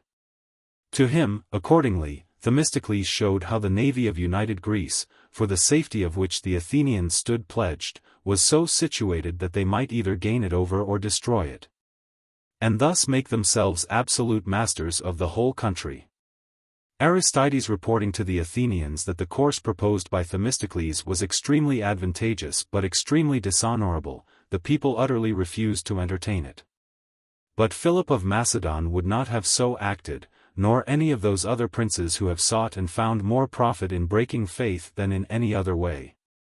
As to engagements broken off on the pretext that they have not been observed by the other side, I say nothing, since that is a matter of everyday occurrence. And I am speaking here only of those engagements which are broken off on extraordinary grounds. But in this respect, likewise, I believe that commonwealths offend less than princes, and are therefore more to be trusted. Chapter 60. That the consulship and all the other magistracies in Rome were given without respect to age. It is seen in the course of the Roman history that, after the consulship was thrown open to the commons, the republic conceded this dignity to all its citizens, without distinction either of age or blood. Nay, that in this matter respect for age was never made a ground for preference among the Romans, whose constant aim it was to discover excellence whether existing in old or young. To this we have the testimony of Valerius Corvinus, himself made consul in his 24th year, who, in addressing his soldiers, said of the consulship that it was the reward not of birth but of desert. Whether the course thus followed by the Romans was well judged or not, is a question on which much might be said. The concession as to blood, however, was made under necessity, and as I have observed on another occasion, the same necessity which obtained in Rome will be found to obtain in every other city which desires to achieve the results which Rome achieved. For you cannot subject men to hardships unless you hold out rewards, nor can you without danger deprive them of those rewards whereof you have held out hopes. It was consequently necessary to extend, betimes, to the commons the hope of obtaining the consulship, on which hope they fed themselves for a while, without actually realizing it. But afterwards the hope alone was not enough, and it had to be satisfied. For while cities which do not employ men of plebeian birth in any of those undertakings wherein glory is to be gained, as we have seen was the case with Venice, may treat these men as they please, those other cities which desire to do as Rome did, cannot make this distinction. And if there is to be no distinction in respect of blood, nothing can be pleaded for a distinction in respect of age. On the contrary, that distinction must of necessity cease to be observed. For where a young man is appointed to a post which requires the prudence which is supposed to bring, it must be, since the choice rests with the people, that he is thus advanced in consideration of some noble action which he has performed. But when a young man is of such excellence as to have made a name for himself by some signal achievement, it were much to the detriment of his city were it unable at once to make use of him, but had to wait until he had grown old, and had lost, with youth, that alacrity and vigor by which his country might have profited. As Rome profited by the services of Valerius Corvinus, of Scipio, of Pompey, and of many others who triumphed while yet very young. Book. Chapter 2. Chapter 1. Whether the empire acquired by the Romans was more due to valor or to fortune. Many authors, and among others that most grave historian Plutarch, have thought that in acquiring their empire the Romans were more beholden to their good fortune than to their valor. And besides other reasons which they give for this opinion, they affirm it to be proved by the admission of the Romans themselves. Since their having erected more temples to fortune than to any other deity, shows that it was to her that they ascribed their success. It would seem, too, that Titus Livius was of the same mind, since he very seldom puts a speech into the mouth of any Roman in which he discourses of valor, wherein he does not also make mention of fortune. This, however, is an opinion with which I can in no way concur, and which, I take it, cannot be made good. For if no commonwealth has ever been found to grow like the Roman, it is because none was ever found so well fitted by its institutions to make that growth. For by the valor of her armies she spread her empire, while by her conduct of affairs, and by other methods peculiar to herself and devised by her first founder, she was able to keep what she acquired, as shall be fully shown in many of the following discourses. The writers to whom I have referred assert that it was owing to their good fortune and not to their prudence that the Romans never had two great wars on their hands at once. As, for instance, that they waged no wars with the Latins until they had not merely overcome the Samnites, but undertook in their defense the war on which they then entered. Nor ever fought with the Etruscans until they had subjugated the Latins, and had almost worn out the Samnites by frequent defeats. Whereas, had any two of these powers, while yet fresh and unexhausted, united together, it may easily be believed that the ruin of the Roman Republic must have followed. But to whatsoever cause we ascribe it, it never so chanced that the Romans engaged in two great wars at the same time. On the contrary, it always seemed as though on the breaking out of one war, another was extinguished, or that on the termination of one, another broke out. And this we may plainly see from the order in which their wars succeeded one another. For, omitting those waged by them before their city was taken by the Gauls, we find that during their struggle with the Equians and the Volscians, and while these two nations continued strong, no others rose against them. On these being subdued, there broke out the war with the Samnites. And although before the close of that contest the Latin nations had begun to rebel against Rome, nevertheless, when their rebellion came to a head, the Samnites were in league with Rome, and helped her with their army to quell the presumption of the rebels, on whose defeat the war with Samnium was renewed. When the strength of Samnium had been drained by repeated reverses, there followed the war with the Etruscans, which ended, the Samnites were once more stirred to activity by the coming of Pyrrhus into Italy.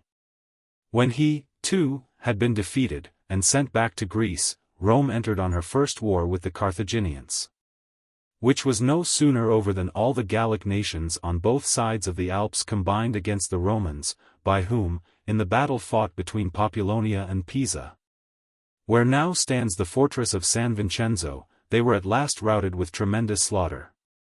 This war ended, for 20 years together the Romans were engaged in no contest of importance, their only adversaries being the Ligurians, and the remnant of the Gallic tribes who occupied Lombardy. And on this footing things continued down to the Second Carthaginian War, which for 16 years kept the whole of Italy in a blaze. This too being brought to a most glorious termination, there followed the Macedonian War, at the close of which succeeded the war with Antiochus and Asia.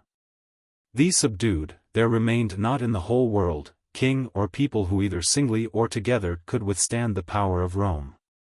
But even before this last victory, anyone observing the order of these wars, and the method in which they were conducted, must have recognized not only the good fortune of the Romans, but also their extraordinary valor and prudence.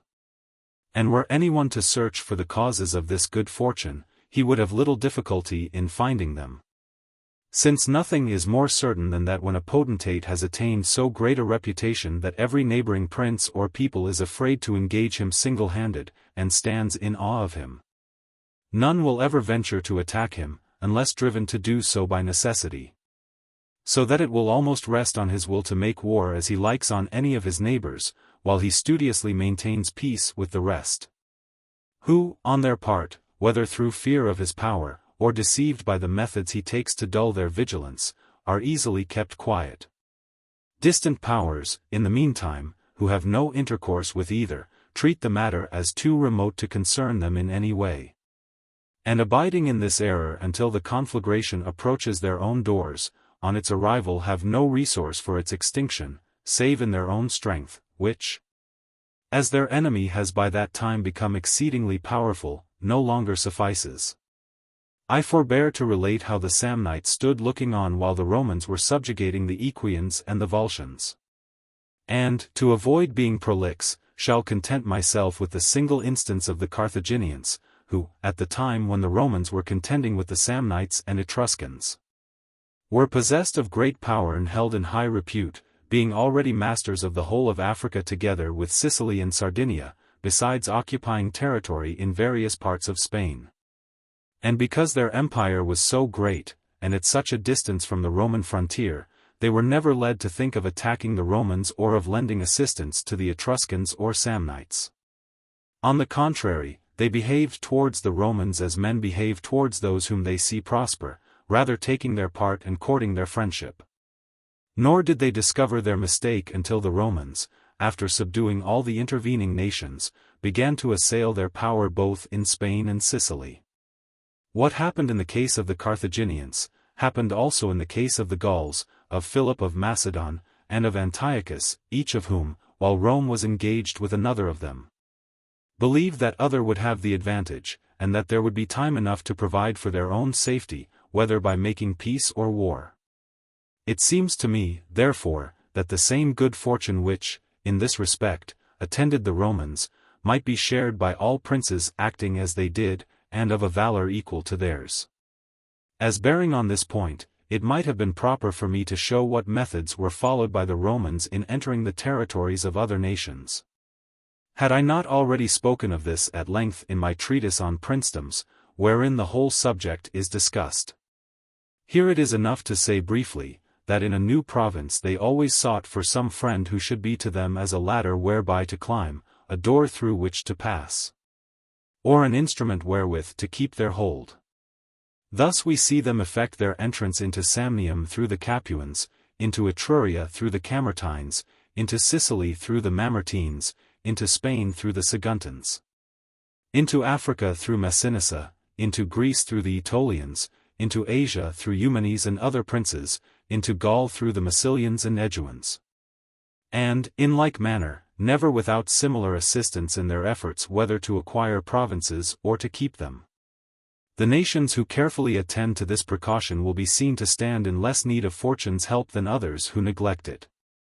But that all may clearly understand how much more the Romans were aided by valor than by fortune in acquiring their empire, I shall in the following chapter consider the character of those nations with whom they had to contend, and show how stubborn these were in defending their freedom.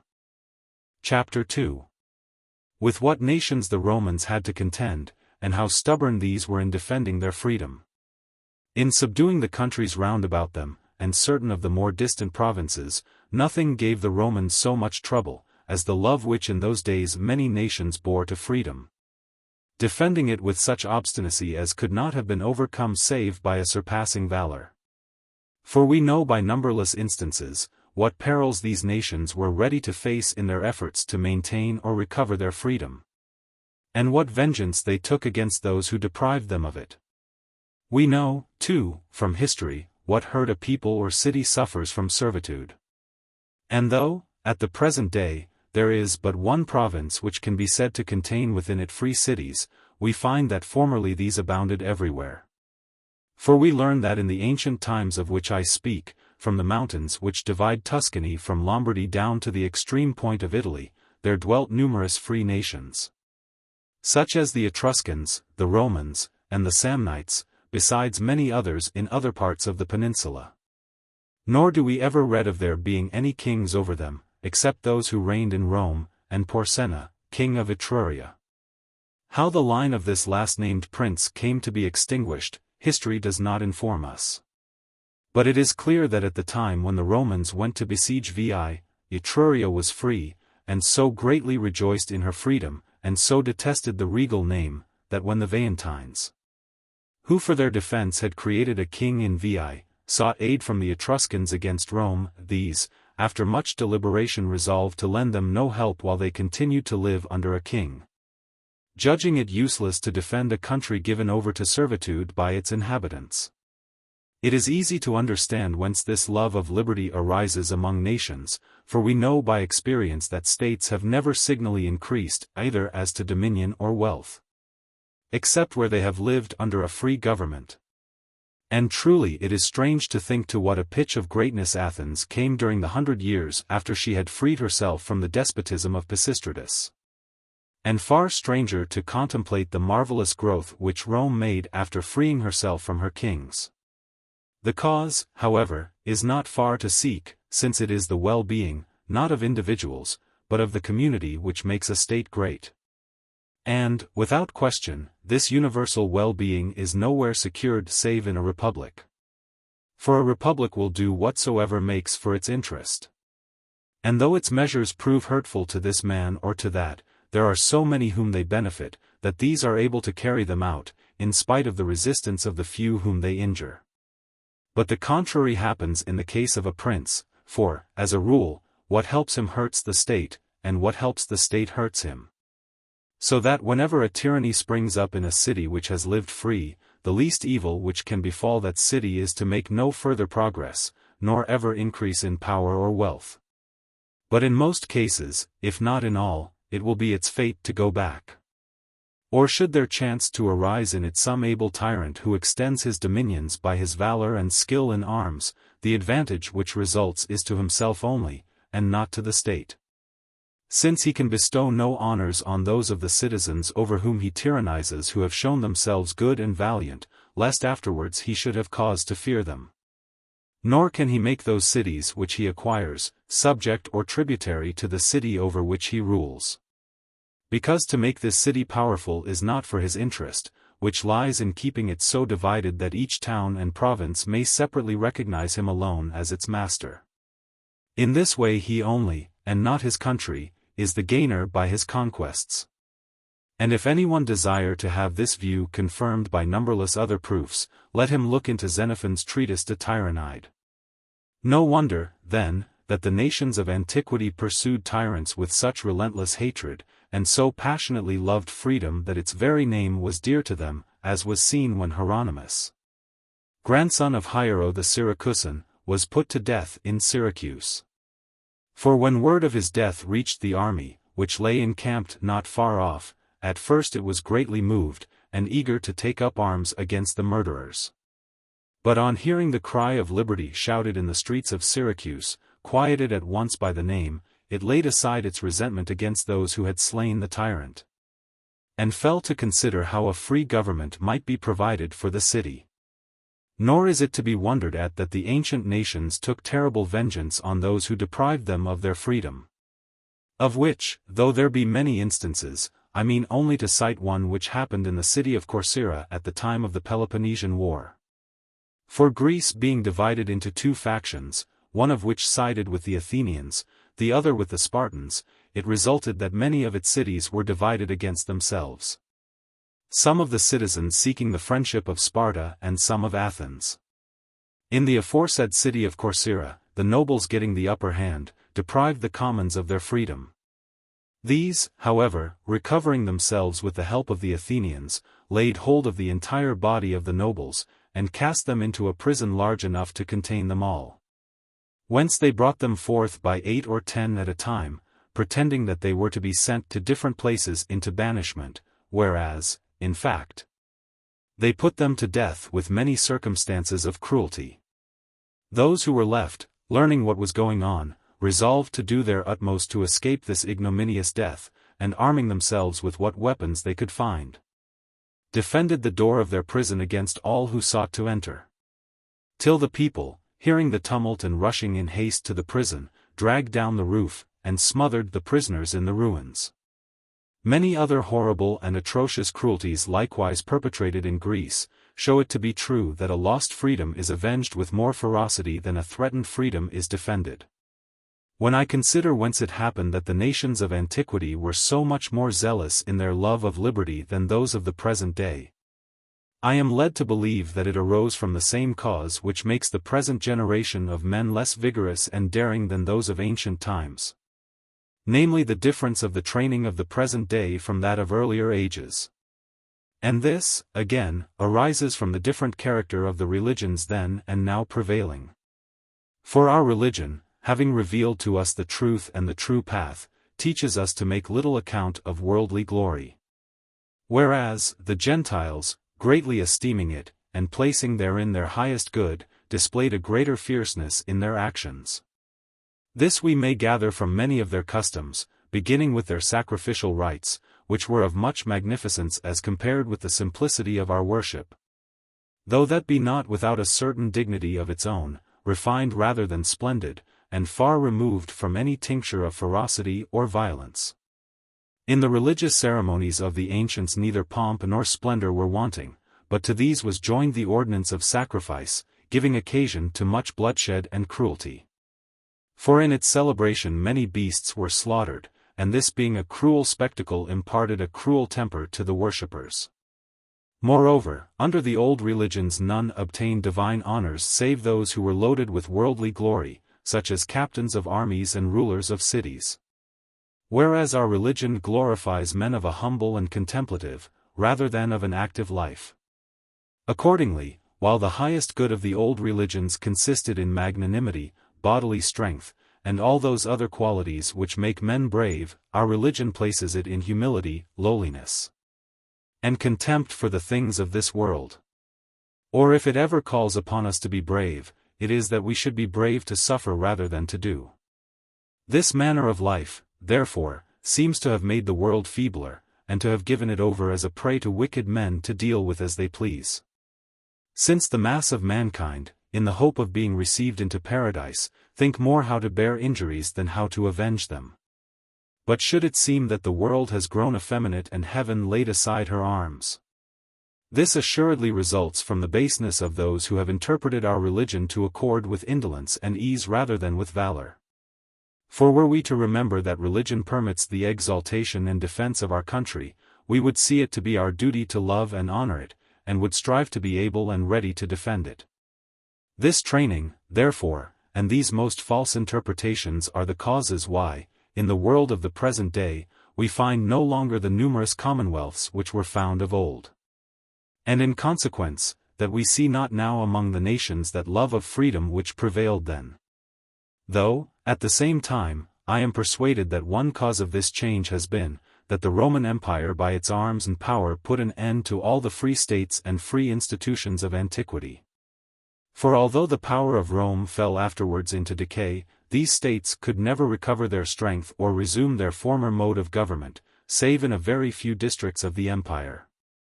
But, be this as it may, certain it is that in every country of the world, even the least considerable, the Romans found a league of well-armed republics, most resolute in the defense of their freedom, whom it is clear they never could have subdued had they not been endowed with the rarest and most astonishing valor.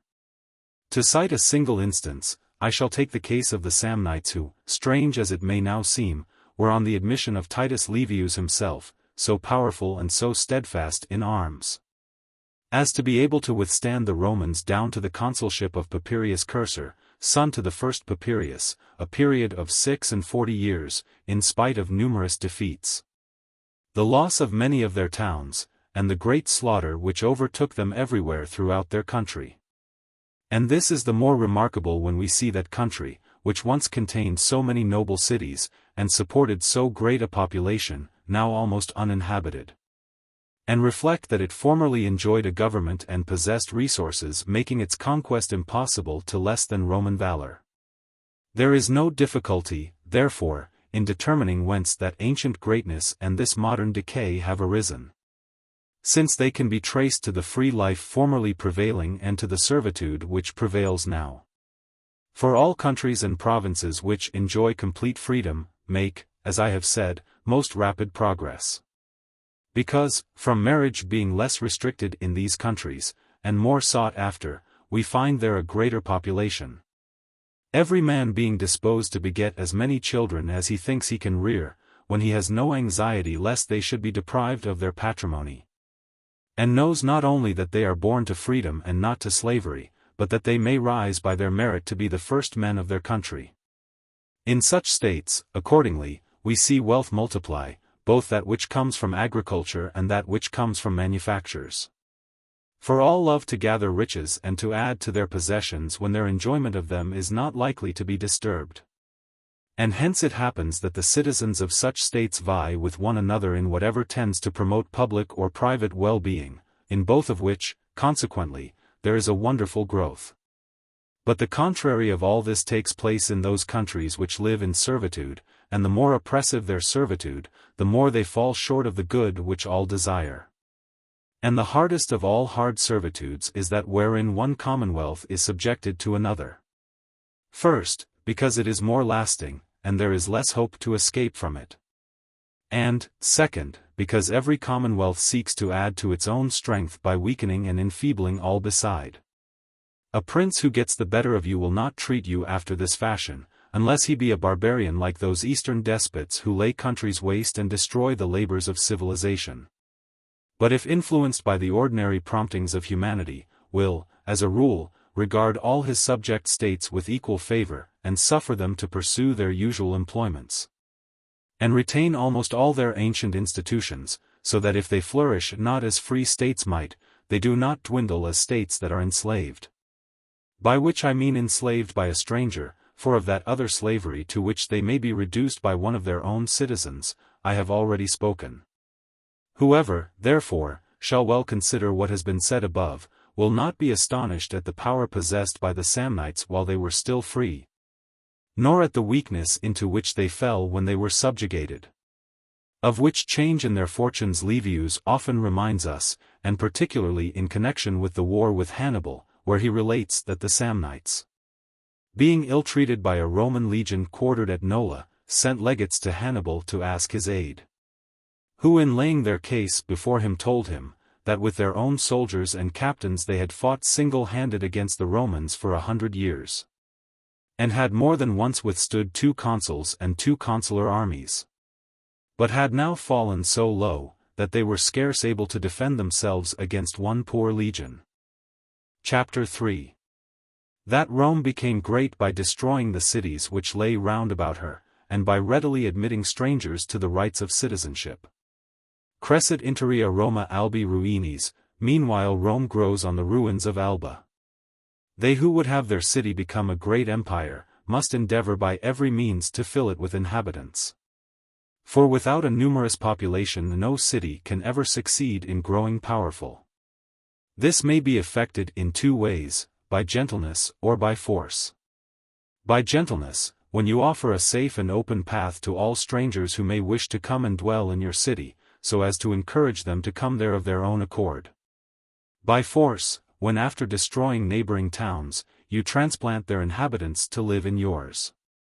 Both of these methods were practiced by Rome, and with such success, that in the time of her 6th king there dwelt within her walls 80,000 citizens fit to bear arms. For the Romans loved to follow the methods of the skillful husbandman, who, to ensure a plant growing big and yielding and maturing its fruit, cuts off the first shoots it sends out. That the strength remaining in the stem, it may in due season put forth new and more vigorous and more fruitful branches.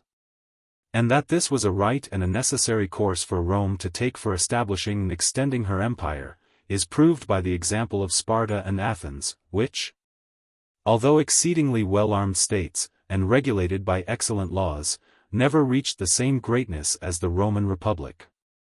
Though the latter, to all appearance, was more turbulent and disorderly than they, and, so far as laws went, not so perfectly governed. For this we can offer no other explanation than that already given. For by augmenting the numbers of her citizens in both the ways named, Rome was soon able to place 280,000 men under arms. While neither Sparta nor Athens could ever muster more than 20,000. And this, not because the situation of these countries was less advantageous than that of Rome, but simply from the difference in the methods they followed. For Lycurgus, the founder of the Spartan Republic, thinking nothing so likely to relax his laws as an admixture of new citizens, did all he could to prevent intercourse with strangers. With which object, besides refusing these the right to marry, the right of citizenship, and all such other social rights as induce men to become members of a community, he ordained that in this republic of his the only money current should be of leather, so that none might be tempted to repair thither to trade or to carry on any art. Under such circumstances the number of the inhabitants of that state could never much increase. For as all our actions imitate nature, and it is neither natural nor possible that a puny stem should carry a great branch, so a small republic cannot assume control over cities or countries stronger than herself. Or, doing so, will resemble the tree whose boughs being greater than its trunk, are supported with difficulty, and snapped by every gust of wind. As it proved with Sparta. For after she had spread her dominion over all the cities of Greece, no sooner did Thebes rebel than all the others rebelled likewise, and the trunk was left stripped of its boughs. But this could not have happened with Rome, whose stem was mighty enough to bear any branch with ease. It was, therefore, by adding to her population, and by adopting certain other methods presently to be noticed, that Rome became so great and powerful. And this is well expressed by Titus Livius, in the words, Crescit interia Roma albi ruinis. Chapter 4. That commonwealths have followed three methods for extending their power. Anyone who has read ancient history with attention, must have observed that three methods have been used by republics for extending their power. One of these, followed by the old Etruscans, is to form a confederation of many states, wherein none has precedence over the rest in authority or rank. And each allows the others to share its acquisitions. As do the states of the Swiss League in our days, and as the Achaeans and Aetolians did in Greece in earlier times. And because the Etruscans were opposed to the Romans in many wars, that I may give a clearer notion of this method of theirs, I shall enlarge a little in my account of the Etruscan people. In Italy, before the Romans became supreme, the Etruscans were very powerful, both by sea and land. And although we have no separate history of their affairs, we have some slight records left us of them, and some indications of their greatness. We know, for instance, that they planted a colony, to which they gave the name of Adria, on the coast of the Upper Sea. Which colony became so renowned that it lent its name to the sea itself, which to this day by the Latins is called the Adriatic. We know, too, that their arms were obeyed from the Tiber to the foot of the mountains which enclosed the greater part of the Italian peninsula. Although, 200 years before Rome grew to any great strength, they had lost their supremacy in the province now known as Lombardy, of which the French had possessed themselves. For that people, whether driven by necessity, or attracted by the excellence of the fruits, and still more of the wine of Italy, came there under their chief, Bellovesus. And after defeating and expelling the inhabitants of the country, settled themselves therein, and there built many cities. Calling the district Gallia, after the name they then bore, and this territory they retained until they were subdued by the Romans. These Etruscans, therefore, living with one another on a footing of complete equality, when they sought to extend their power, followed that first method of which I have just now spoken. Their state was made up of 12 cities, among which were Chiusi, Veii, Friuli, Arezzo, Volterra, and the like, and their government was conducted in the form of a league. They could not, however, extend their conquests beyond Italy, while even within the limits of Italy, much territory remained unoccupied by them for reasons presently to be noticed. The second method is to provide yourself with allies or companions, taking heed, however, to retain in your own hands the chief command, the seat of government, and the titular supremacy. This was the method followed by the Romans. The third method is to hold other states in direct subjection to you, and not merely associated with you as companions. And this was the plan pursued by the Spartans and Athenians. Of these three methods, the last is wholly useless, as was seen in the case of the two states named, which came to ruin from no other cause than that they had acquired a dominion greater than they could maintain. For to undertake to govern cities by force, especially such cities as have been used to live in freedom, is a difficult and arduous task, in which you never can succeed without an army, and that a great one. But to have such an army you must needs have associates who will help to swell the numbers of your own citizens. And because Athens and Sparta neglected this precaution, whatever they did was done in vain. Whereas Rome, which offers an instance of the second of the methods we are considering, by attending to this precaution reached a power that had no limit. And as she alone has lived in this way, so she alone has attained to this pitch of power. For joining with herself many states throughout Italy as her companions, who in most respects lived with her on a footing of equality, while, as has been noted, always reserving to herself the seat of empire and the titular command, it came about that these states, without being aware of it, by their own efforts, and with their own blood, wrought out their own enslavement. For when Rome began to send armies out of Italy, for the purpose of reducing foreign kingdoms to provinces, and of subjugating nations who, being used to live under kings, were not impatient of her yoke, and who, receiving Roman governors, and having been conquered by armies bearing the Roman name, recognized no masters save the Romans. Those companions of Rome who dwelt in Italy suddenly found themselves surrounded by Roman subjects, and weighed down by the greatness of the Roman power. And when at last they came to perceive the mistake in which they had been living, it was too late to remedy it, so vast was the authority which Rome had then obtained over foreign countries, and so great the resources which she possessed within herself, having by this time grown to be the mightiest and best armed of states. So that although these her companions sought to avenge their wrongs by conspiring against her, they were soon defeated in the attempt, and remained in a worse plight than before, since they too became subjects and no longer associates. This method, then, as I have said, was followed by the Romans alone, but no other plan can be pursued by a republic which desires to extend its power, experience having shown none other so safe and certain.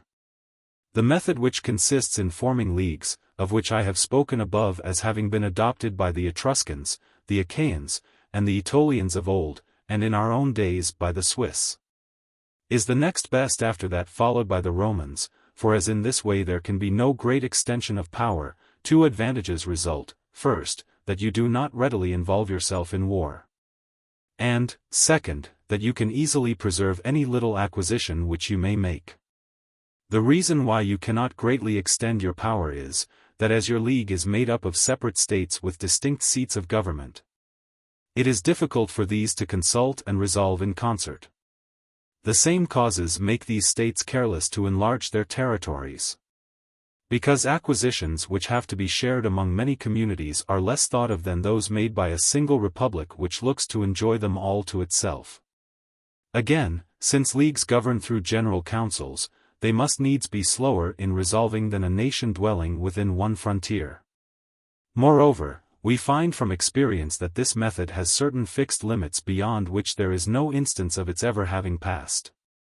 By which I mean that some 12 or 14 communities may league themselves together, but will never seek to pass beyond that limit, for after associating themselves in such numbers as seem to them to secure their safety against all besides, they desire no further extension of their power, partly because no necessity compels them to extend, and partly because, for the reasons already given, they would find no profit in extending. For were they to seek extension they would have to follow one of two courses, either continuing to admit new members to their league, whose number must lead to confusion, or else making subjects, a course which they will avoid since they will see difficulty in making them, and no great good in having them. Wherefore, when their number has so increased that their safety seems secured, they have recourse to two expedients, either receiving other states under their protection and engaging for their defense, in which way they obtain money from various quarters which they can easily distribute among themselves, or else hiring themselves out as soldiers to foreign states, and drawing pay from this or the other prince who employs them to carry out his enterprises, as we see done by the Swiss at the present day, and as we read was done in ancient times by certain of those nations whom we have named above. To which we have a witness in Titus Livius, who relates that when Philip of Macedon came to treat with Titus Quintius Flamininus, And while terms were being discussed in the presence of a certain Aetolian captain, this man coming to words with Philip, the latter taunted him with greed and bad faith, telling him that the Aetolians were not ashamed to draw pay from one side, and then send their men to serve on the other, so that often the banner of Aetolia might be seen displayed in two hostile camps. We see, therefore, that the method of proceeding by leagues has always been of the same character, and has led always to the same results. We see, likewise, that the method which proceeds by reducing states to direct subjection has constantly proved a weak one, and produced insignificant gains. And that whenever these gains have passed a certain limit, ruin has ensued. And if the latter of these two methods be of little utility among armed states, among those that are unarmed, as is now the case with the republics of Italy, it is worse than useless. We may conclude, therefore, that the true method was that followed by the Romans, which is the more remarkable as we find none who adopted it before they did, and none who have followed it since. As for leagues, I know of no nations who have had recourse to them in recent times except the Swiss and the Suevians.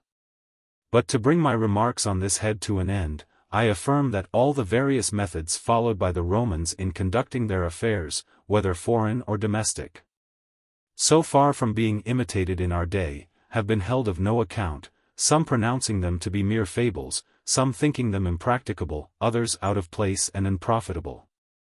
And so, abiding in this ignorance, we rest a prey to all who have chosen to invade our country. But should it seem difficult to tread in the footsteps of the Romans, it ought not to appear so hard, especially for us Tuscans, to imitate the Tuscans of antiquity, who if, from the causes already assigned, they failed to establish an empire like that of Rome, succeeded in acquiring in Italy that degree of power which their method of acting allowed, and which they long preserved in security, with the greatest renown in arms and government, and the highest reputation for manners and religion. This power and this glory of theirs were first impaired by the Gauls, and afterwards extinguished by the Romans, and so utterly extinguished, that of the Etruscan Empire, so splendid 2,000 years ago, we have at the present day barely a record. This it is which has led me to inquire whence this oblivion of things arises, a question of which I shall treat in the following chapter. Chapter 5. That changes in sects and tongues, and the happening of floods and pestilences, obliterate the memory of the past. To those philosophers who will have it that the world has existed from all eternity, it were, I think, a good answer, that if what they say be true we ought to have record of a longer period than 5,000 years. Did it not appear that the memory of past times is blotted out by a variety of causes, some referable to men, and some to heaven? Among the causes which have a human origin are the changes in sects and tongues. Because when a new sect, that is to say a new religion, comes up, its first endeavor, in order to give itself reputation, is to efface the old. And should it so happen that the founders of the new religion speak another tongue, this may readily be effected. This we know from observing the methods which Christianity has followed in dealing with the religion of the Gentiles, for we find that it has abolished all the rites and ordinances of that worship, and obliterated every trace of the ancient belief. True, it has not succeeded in utterly blotting out our knowledge of things done by the famous men who held that belief. And this because the propagators of the new faith, retaining the Latin tongue, were constrained to use it in writing the new law. For could they have written this in a new tongue, we may infer, having regard to their other persecutions, that no record whatever would have survived to us of past events. For anyone who reads of the methods followed by Saint Gregory and the other heads of the Christian religion, will perceive with what animosity they pursued all ancient memorials, burning the works of poets and historians, breaking images, and destroying whatsoever else afforded any trace of antiquity. So that if to this persecution a new language had been joined, it must soon have been found that everything was forgotten. We may believe, therefore, that what Christianity has sought to effect against the sect of the Gentiles, was actually effected by that sect against the religion which preceded theirs. And that, from the repeated changes of belief which have taken place in the course of 5,000 or 6,000 years, the memory of what happened at a remote date has perished, or if any trace of it remain, has come to be regarded as a fable to which no credit is due. Like the chronicle of Diodorus Siculus, which, professing to give an account of the events of 40 or 50,000 years, is held, and I believe justly, a lying tale. As for the causes of oblivion which we may refer to heaven, they are those which make havoc of the human race, and reduce the population of certain parts of the world to a very small number. This happens by plague, famine, or flood, of which three the last is the most hurtful, as well because it is the most universal, as because those saved are generally rude and ignorant mountaineers, who possessing no knowledge of antiquity themselves, can impart none to those who come after them. Or if among the survivors there chance to be one possessed of such knowledge, to give himself consequence and credit, he will conceal and pervert it to suit his private ends, so that to his posterity there will remain only so much as he may have been pleased to communicate, and no more. That these floods, plagues, and famines do in fact happen, I see no reason to doubt, both because we find all histories full of them, and recognize their effect in this oblivion of the past, and also because it is reasonable that such things should happen. For as when much superfluous matter has gathered in simple bodies, nature makes repeated efforts to remove and purge it away, thereby promoting the health of these bodies. So likewise as regards that composite body the human race, when every province of the world so teems with inhabitants that they can neither subsist where they are nor remove elsewhere, every region being equally crowded and overpeopled, and when human craft and wickedness have reached their highest pitch, it must needs come about that the world will purge herself in one or another of these three ways, to the end that men, becoming few and contrite, may amend their lives and live with more convenience. Etruria, then, as has been said above, was at one time powerful, abounding in piety and valor, practicing her own customs, and speaking her own tongue. But all this was effaced by the power of Rome, so that, as I have observed already, nothing is left of her but the memory of a name. Chapter 6. Of the methods followed by the Romans in making war. Having treated of the methods followed by the Romans for increasing their power, we shall now go on to consider those which they used in making war. And in all they did we shall find how wisely they turned aside from the common path in order to render their progress to supreme greatness easy. Whosoever makes war, whether from policy or ambition, means to acquire and to hold what he acquires, and to carry on the war he has undertaken in such a manner that it shall enrich and not impoverish his native country and state. It is necessary, therefore, whether for acquiring or holding, to consider how cost may be avoided, and everything done most advantageously for the public welfare. But whoever would effect all this, must take the course and follow the methods of the Romans, which consisted, first of all, in making their wars, as the French say, great and short. For entering the field with strong armies, they brought to a speedy conclusion whatever wars they had with the Latins, the Samnites, or the Etruscans. And if we take note of all the wars in which they were engaged, from the foundation of their city down to the siege of VIII, all will be seen to have been quickly ended, some in 20, some in 10, and some in no more than 6 days. And this was their wont. So soon as war was declared they would go forth with their armies to meet the enemy and at once deliver battle. The enemy, on being routed, to save their country from pillage, very soon came to terms, when the Romans would take from them certain portions of their territory. These they either assigned to particular persons, or made the seat of a colony, which being settled on the confines of the conquered country served as a defense to the Roman frontier, to the advantage both of the colonists who had these lands given them, and of the Roman people whose borders were thus guarded at no expense to themselves. And no other system of defense could have been at once so safe, so strong, and so effectual. For while the enemy were not actually in the field, this guard was sufficient. And when they came out in force to overwhelm the colony, the Romans also went forth in strength and gave them battle. And getting the better of them, imposed harder terms than before, and so returned home. And in this way they came gradually to establish their name abroad, and to add to their power. These methods they continued to employ until they changed their system of warfare, which they did during the siege of VIII.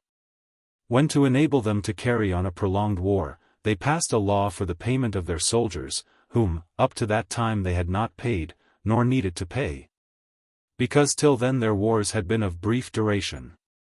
Nevertheless, while allowing pay to their soldiers that they might thus wage longer wars, and keep their armies longer in the field when employed on distant enterprises, they never departed from their old plan of bringing their campaigns to as speedy an end as place and circumstances allowed, nor ever ceased to plant colonies. Their custom of terminating their wars with dispatch, besides being natural to the Romans, was strengthened by the ambition of their consuls, who, being appointed for 12 months only, 6 of which they had to spend in the city, were eager to bring their wars to an end as rapidly as they could, that they might enjoy the honors of a triumph. The usage of planting colonies was recommended by the great advantage and convenience which resulted from it. In dealing with the spoils of warfare their practice, no doubt, in a measure changed, so that in this respect they were not afterwards so liberal as they were at first. Partly, because liberality did not seem so necessary when their soldiers were in receipt of pay. And, partly, because the spoils themselves being greater than before, they thought by their help so to enrich the public treasury as to be able to carry on their wars without taxing the city. And, in fact, by pursuing this course the public revenues were soon greatly augmented. The methods thus followed by the Romans in dividing plunder and in planting colonies had, accordingly, this result, that whereas other less prudent princes and republics are impoverished by war, Rome was enriched by it. Nay, so far was the system carried, that no consul could hope for a triumph unless he brought back with him for the public treasury much gold and silver and spoils of every kind. By methods such as these, at one time bringing their wars to a rapid conclusion by invasion and actual defeat, at another wearing out an enemy by protracted hostilities, and again by concluding peace on advantageous terms, the Romans continually grew richer and more powerful. Chapter 7. Of the quantity of land assigned by the Romans to each colonist. It would, I think, be difficult to fix with certainty how much land the Romans allotted to each colonist. For my belief is that they gave more or less according to the character of the country to which they sent them. We may, however, be sure that in every instance, and to whatever country they were sent, the quantity of land assigned was not very large, first, because these colonists being sent to guard the newly acquired country, by giving little land it became possible to send more men. And second because, as the Romans lived frugally at home, it is unreasonable to suppose that they should wish their countrymen to be too well off abroad. And Titus Livius tells us that on the capture of VIII, the Romans sent thither a colony, allotting to each colonist 3 jugera and 7 uncii of land, which, according to our measurement, would be something under 2 acres. Besides the above reasons, the Romans may likely enough have thought that it was not so much the quantity of the land allotted as its careful cultivation that would make it suffice.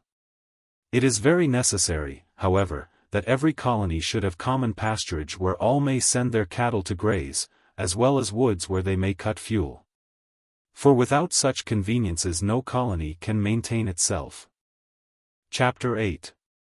Why certain nations leave their ancestral seats and overflow the countries of others.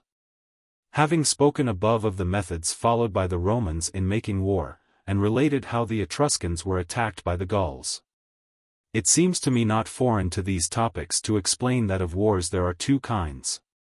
One kind of war has its origin in the ambition of princes or republics who seek to extend their dominions. Such were the wars waged by Alexander the Great, and by the Romans, and such are those which we see every day carried on by one potentate against another. Wars of this sort have their dangers, but do not utterly extirpate the inhabitants of a country. What the conqueror seeks being merely the submission of the conquered people, whom, generally speaking, he suffers to retain their laws, and always their houses and goods.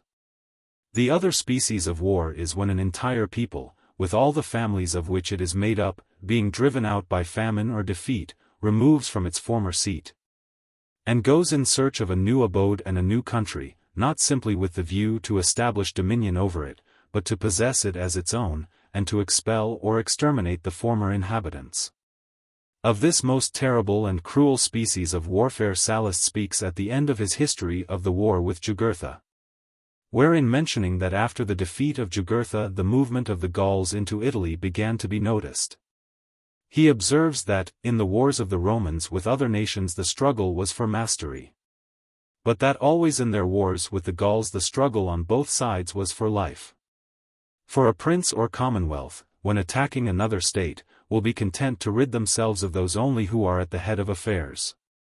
But an entire people, set in motion in the manner described, must destroy all who oppose them, since their object is to subsist on that whereon those whom they invade have hitherto subsisted.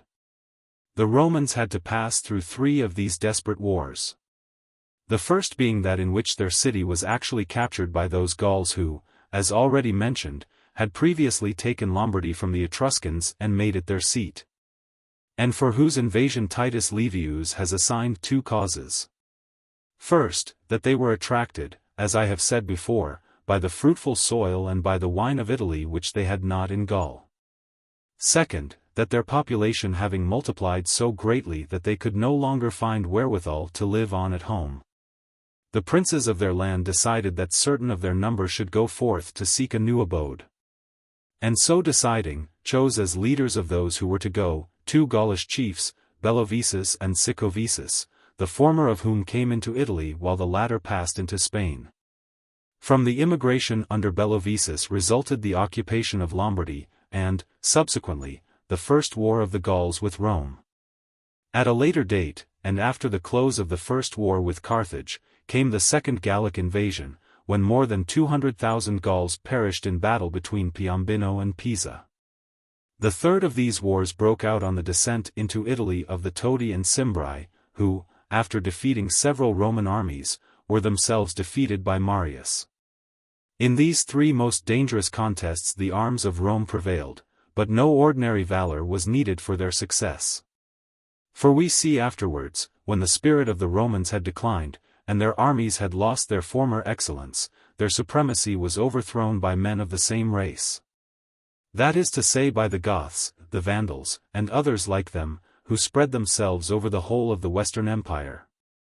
Nations such as these, quit, as I have said, their native land, when forced by famine, or by defeat in domestic wars, to seek a new habitation elsewhere.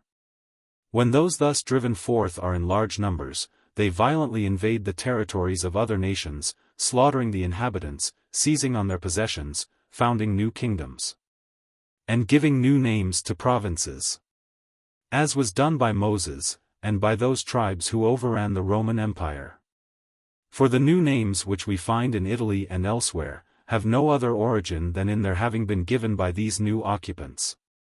As when the countries formerly known as Gallia Cisalpina and Gallia Transalpina took the names of Lombardy and France, from the Lombards and the Franks who settled themselves there. In the same way Sclavonia was formerly known as Illyria, Hungary as Pannonia, and England as Britain.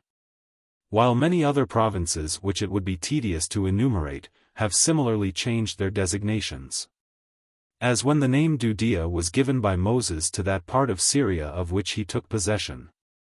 And since I have said above that nations such as those I have been describing, are often driven by wars from their ancestral homes, and forced to seek a new country elsewhere, I shall cite the instance of the Marusians, a people who anciently dwelt in Syria, but hearing of the inroad of the Hebrews, and thinking themselves unable to resist them, chose rather to seek safety in flight than to perish with their country in a vain effort to defend it. For which reason, removing with their families, they went to Africa, where, after driving out the native inhabitants, they took up their abode. And although they could not defend their own country, were able to possess themselves of a country belonging to others. And Procopius, who writes the history of the war which Belisarius conducted against those Vandals who seized on Africa, relates that on certain pillars standing in places where the Marusians once dwelt, he had read inscriptions in these words, "We Marusians who fled before Joshua, the robber, the son of Nun." 7 giving us to know the cause of their quitting Syria. Be this as it may, nations thus driven forth by a supreme necessity, are, if they be in great number, in the highest degree dangerous. and cannot be successfully withstood except by a people who excel in arms. When those constrained to abandon their homes are not in large numbers, they are not so dangerous as the nations of whom I have been speaking, since they cannot use the same violence, but must trust to their address to procure them a habitation. And, after procuring it, must live with their neighbors as friends and companions, as we find Aeneas, Dido, the Massilians, and others like them to have lived. All of whom contrived to maintain themselves in the districts in which they settled, by securing the goodwill of the neighboring nations. Almost all the great emigrations of nations have been and continue to be from the cold and barren region of Scythia, because from the population there being excessive, and the soil ill able to support them, they are forced to quit their home, many causes operating to drive them forth and none to keep them back. And if, for the last 500 years, it has not happened that any of these nations has actually overrun another country, there are various reasons to account for it. First, the great clearance which that region made of its inhabitants during the decline of the Roman Empire, when more than 30 nations issued from it in succession. And next, the circumstance that the countries of Germany and Hungary, whence also these nations came, are now so much improved that men can live there in comfort, and consequently are not constrained to shift their habitations. Besides which, since these countries are occupied by a very warlike race, they serve as a sort of bulwark to keep back the neighboring Scythians, who for this reason do not venture to attack them, nor attempt to force a passage. Nevertheless, movements on a great scale have oftentimes been begun by the Tartars, and been at once withstood by the Hungarians and Poles, whose frequent boast it is, that but for them, Italy and the Church would more than once have felt the weight of the Tartar arms. Of the nations of whom I have been speaking, I shall now say no more. Chapter 9. Of the causes which commonly give rise to wars between states. The occasion which led to war between the Romans and Samnites, who for long had been in league with one another, is of common occurrence in all powerful states, being either brought about by accident, or else purposely contrived by someone who would set war afoot. As between the Romans and the Samnites, the occasion of war was accidental.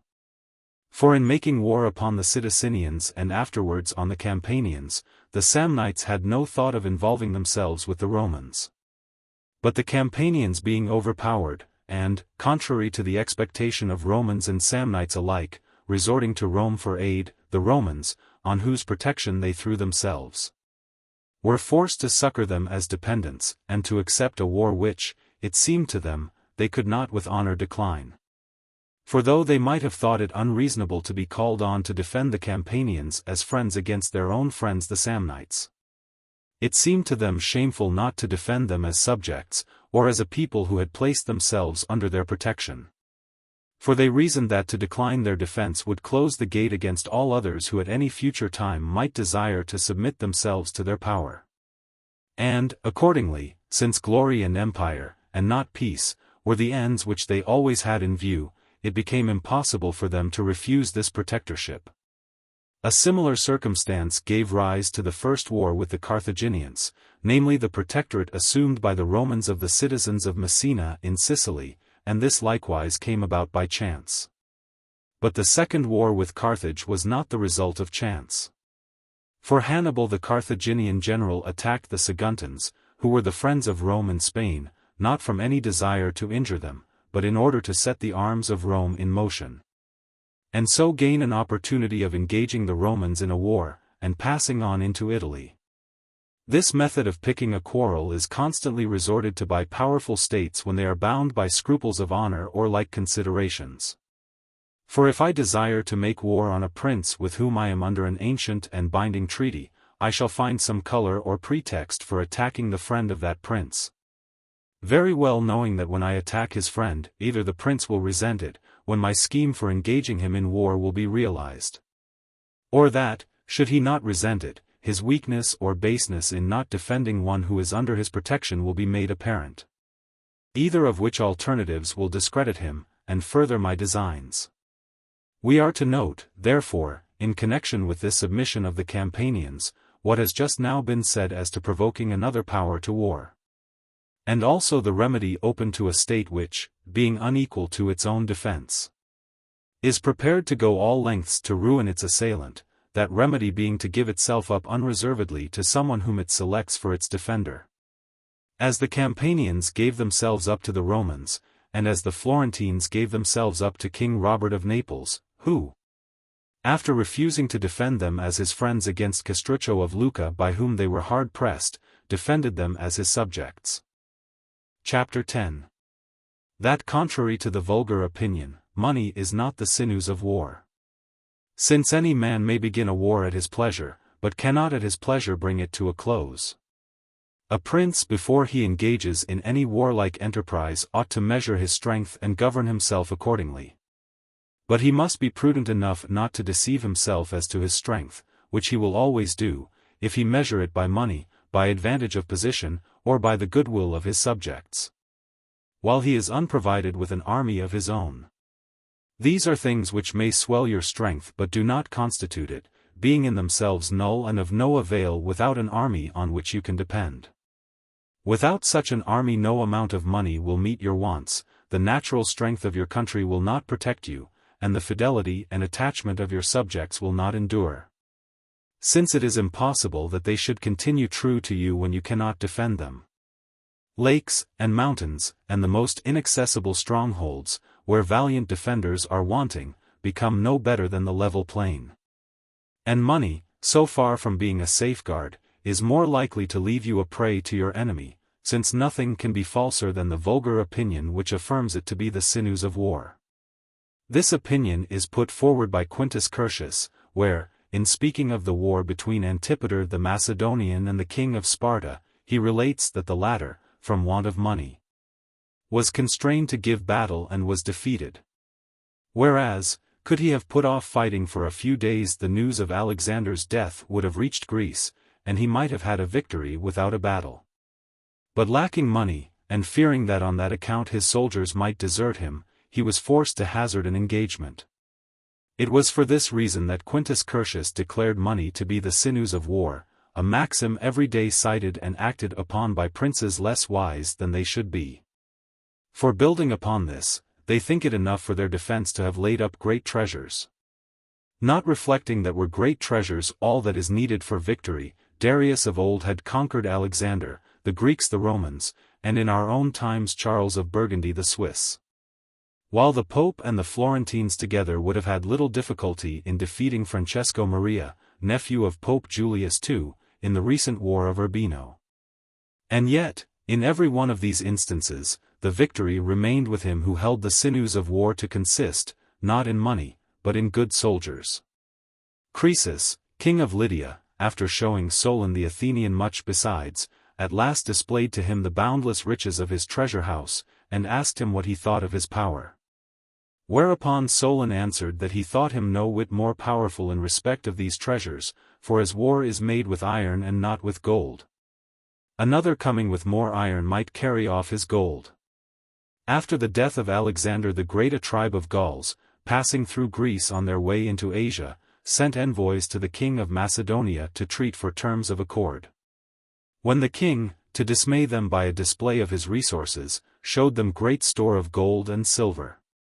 But these barbarians, when they saw all this wealth, in their greed to possess it, though before they had looked on peace as settled, broke off negotiations. And thus the king was ruined by those very treasures he had amassed for his defense. In like manner, not many years ago, the Venetians, with a full treasury, lost their whole dominions without deriving the least advantage from their wealth. I maintain, therefore, that it is not gold, as is vulgarly supposed, that is the sinews of war, but good soldiers. Or while gold by itself will not gain you good soldiers may readily get you gold. Had the Romans chosen to make war with gold rather than with iron, all the treasures of the earth would not have sufficed them, having regard to the greatness of their enterprises and the difficulties they had to overcome in carrying them out. But making their wars with iron, they never felt any want of gold, for those who stood in fear of them brought gold into their camp. And supposing it true that the Spartan king was forced by lack of money to risk the chances of a battle, it only fared with him in respect of money as it has often fared with others from other causes. since we see that where an army is in such straits for want of victual that it must either fight or perish by famine, it will always fight, as being the more honorable course and that on which fortune may in some way smile. So, too, it has often happened that a captain, seeing his enemy about to be reinforced, has been obliged either to trust to fortune and at once deliver battle or else, waiting till the reinforcement is complete, to fight then, whether he will or no, and at whatever disadvantage. We find also, as in the case of Hasdrubal when beset, in the march of Ancona, at once by Claudius Nero and by the other Roman consul, that a captain, when he must either fight or fly, will always fight, since it will seem to him that by this course, however hazardous, he has at least a chance of victory, while by the other his ruin is certain. There are many circumstances, therefore, which may force a captain to give battle contrary to his intention, among which the want of money may sometimes be one. But this is no ground for pronouncing money to be the sinews of war, any more than those other things from the want of which men are reduced to the same necessity. Once more, therefore, I repeat that not gold but good soldiers constitute the sinews of war. Money, indeed, is most necessary in a secondary place. But this necessity good soldiers will always be able to supply, since it is as impossible that good soldiers should lack money, as that money by itself should secure good soldiers.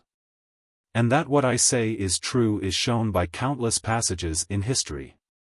When Pericles persuaded the Athenians to declare war against the whole Peloponnesus, assuring them that their dexterity, aided by their wealth, was sure to bring them off victorious, the Athenians, though for a while they prospered in this war, in the end were overpowered, the prudent counsels and good soldiers of Sparta proving more than a match for the dexterity and wealth of Athens. But, indeed, there can be no better witness to the truth of my contention than Titus Livius himself. For in that passage of his history wherein he discusses whether if Alexander the Great had invaded Italy, he would have succeeded in vanquishing the Romans, 3 things are noted by him as essential to success in war. To wit, many and good soldiers, prudent captains, and favorable fortune. And after examining whether the Romans or Alexander would have had the advantage in each of these 3 particulars, he arrives at his conclusion without any mention of money. The Campanians, therefore, when asked by the Sidicinians to arm in their behalf, must have measured their strength by wealth and not by soldiers. For after declaring in their favor and suffering 2 defeats, to save themselves they were obliged to become tributary to Rome. Chapter 11. That it were unwise to ally yourself a prince who has reputation rather than strength. To mark the mistake made by the Sidicinians in trusting to the protection of the Campanians, and by the Campanians in supposing themselves able to protect the Sidicinians. Titus Livius could not have expressed himself in apter words than by saying, that the Campanians rather lent their name to the Sidicinians than furnished any substantial aid towards their defense. Here we have to note that alliances with princes who from dwelling at a distance have no facility, or who from their own embarrassments, or from other causes, have no ability to render aid, afford rather reputation than protection to those who put their trust in them. As was the case in our own times with the Florentines, when, in the year 1479, they were attacked by the Pope and the King of Naples. For being friends of the French king they drew from that friendship more reputation than help. The same would be the case with that prince who should engage in any enterprise in reliance on the Emperor Maximilian, his being one of those friendships which, in the words of our historian, nomen magis quam presidium adferunt. On this occasion, therefore, the Campanians were misled by imagining themselves stronger than they really were. For often, from defect of judgment, men take upon them to defend others, when they have neither skill nor ability to defend themselves. Of which we have a further instance in the Tarentines, who, when the Roman and Samnite armies were already drawn up against one another for battle, sent messengers to the Roman consul to acquaint him that they desired peace between the 2 nations, and would themselves declare war against whichsoever of the 2 first began hostilities. The consul, laughing at their threats, in the presence of the messengers, ordered the signal for battle to sound, and bade his army advance to meet the enemy. showing the Tarentines by acts rather than words what answer he thought their message deserved. Having spoken in the present chapter of unwise courses followed by princes for defending others, I shall speak in the next, of the methods they follow in defending themselves. Chapter 12. Whether when invasion is imminent it is better to anticipate or to await it. I have often heard it disputed by men well versed in military affairs, whether, when there are two princes of nearly equal strength, and the bolder of the two proclaims war upon the other, it is better for that other to await attack within his own frontier, or to march into the enemy's country and fight him there. And I have heard reasons given in favor of each of these courses. They who maintain that an enemy should be attacked in his own country, cite the advice given by Croesus to Cyrus, when the latter had come to the frontiers of the Massagetæ to make war on that people. For word being sent by Tomarus their queen that Cyrus might, at his pleasure, either enter her dominions, where she would await him, or else allow her to come and meet him. And the matter being debated, Croesus, contrary to the opinion of other advisers, counseled Cyrus to go forward and meet the queen, urging that were he to defeat her at a distance from her kingdom, he might not be able to take it from her, since she would have time to repair her strength. Whereas, were he to defeat her within her own dominions, he could follow her up on her flight, and, without giving her time to recover herself, deprive her of her state. They cite also the advice given by Hannibal to Antiochus, when the latter was meditating a war on the Romans. For Hannibal told him that the Romans could not be vanquished except in Italy, where an invader might turn to account the arms and resources of their friends. Whereas anyone making war upon them out of Italy, and leaving that country in their hands, would leave them an unfailing source whence to draw whatever reinforcement they might need. And finally, he told him, that the Romans might more easily be deprived of Rome than of their empire, and of Italy more easily than of any of their other provinces. They likewise instance Agathocles, who, being unequal to support a war at home, invaded the Carthaginians, by whom he was being attacked, and reduced them to sue for peace. They also cite Scipio, who to shift the war from Italy, carried it into Africa. Those who hold a contrary opinion contend that to have your enemy at a disadvantage you must get him away from his home, alleging the case of the Athenians, who while they carried on the war at their convenience in their own territory, retained their superiority. But when they quitted that territory, and went with their armies to Sicily, lost their freedom. They cite also the fable of the poets wherein it is figured that Antæus, king of Libya, being assailed by the Egyptian Hercules, could not be overcome while he awaited his adversary within the bounds of his own kingdom. But so soon as he was withdrawn from these by the craft of Hercules, lost his kingdom and his life. Whence the fable runs that Antæus, being son to the goddess Earth, when thrown to the ground drew fresh strength from the earth, his mother. And that Hercules, perceiving this, held him up away from the earth. Recent opinions are likewise cited as favoring this view. Everyone knows how Ferrando, king of Naples, was in his day accounted a most wise prince. And how 2 years before his death there came a rumor that Charles VIII of France was meditating an attack upon him, and how, after making great preparations for his defense, he sickened. And being on the point of death, among other counsels left his son Alfonso this advice, that nothing in the world should tempt him to pass out of his own territory, but to await the enemy within his frontier, and with his forces unimpaired. A warning disregarded by Alfonso, who sent into Romagna an army, which he lost, and with it his whole dominions, without a battle. Other arguments on both sides of the question in addition to those already noticed, are as follows: he who attacks shows higher courage than he who stands on his defense, and this gives his army greater confidence.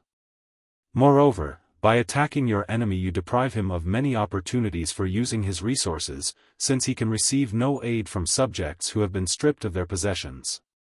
And when an enemy is at his gates, a prince must be careful how he levies money and imposes taxes, so that, as Hannibal said, the springs which enable a country to support a war come to be dried up.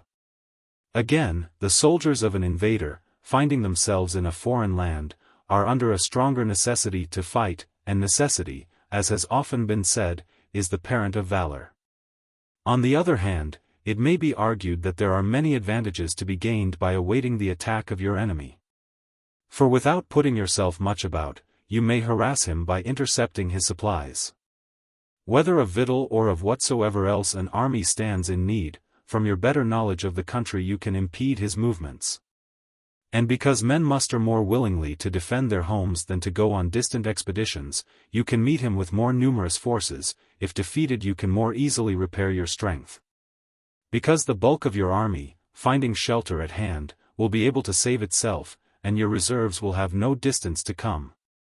In this way you can use your whole strength without risking your entire fortunes, whereas, in leaving your country, you risk your entire fortunes, without putting forth your whole strength.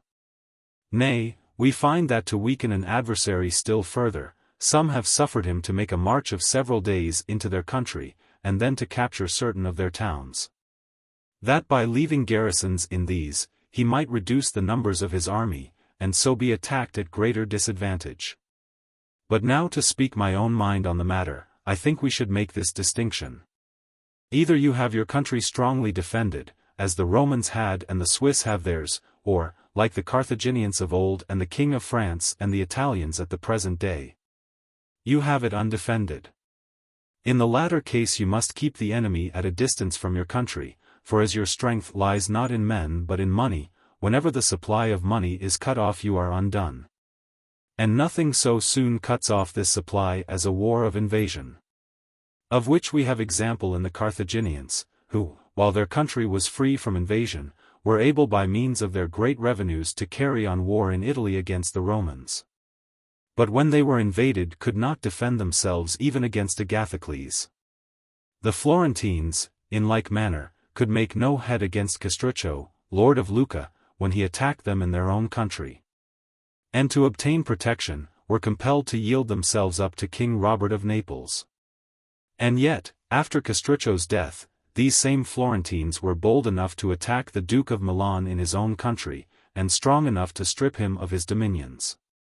Such valor did they display in distant wars, such weakness in those that were near. But when a country is armed as Rome was and Switzerland now is, the closer you press it, the harder it is to subdue.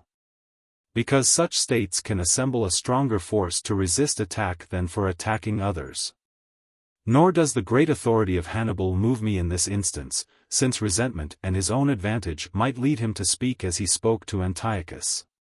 For had the Romans suffered in Gaul, and within the same space of time, those 3 defeats at the hands of Hannibal which they suffered in Italy, it must have made an end of them.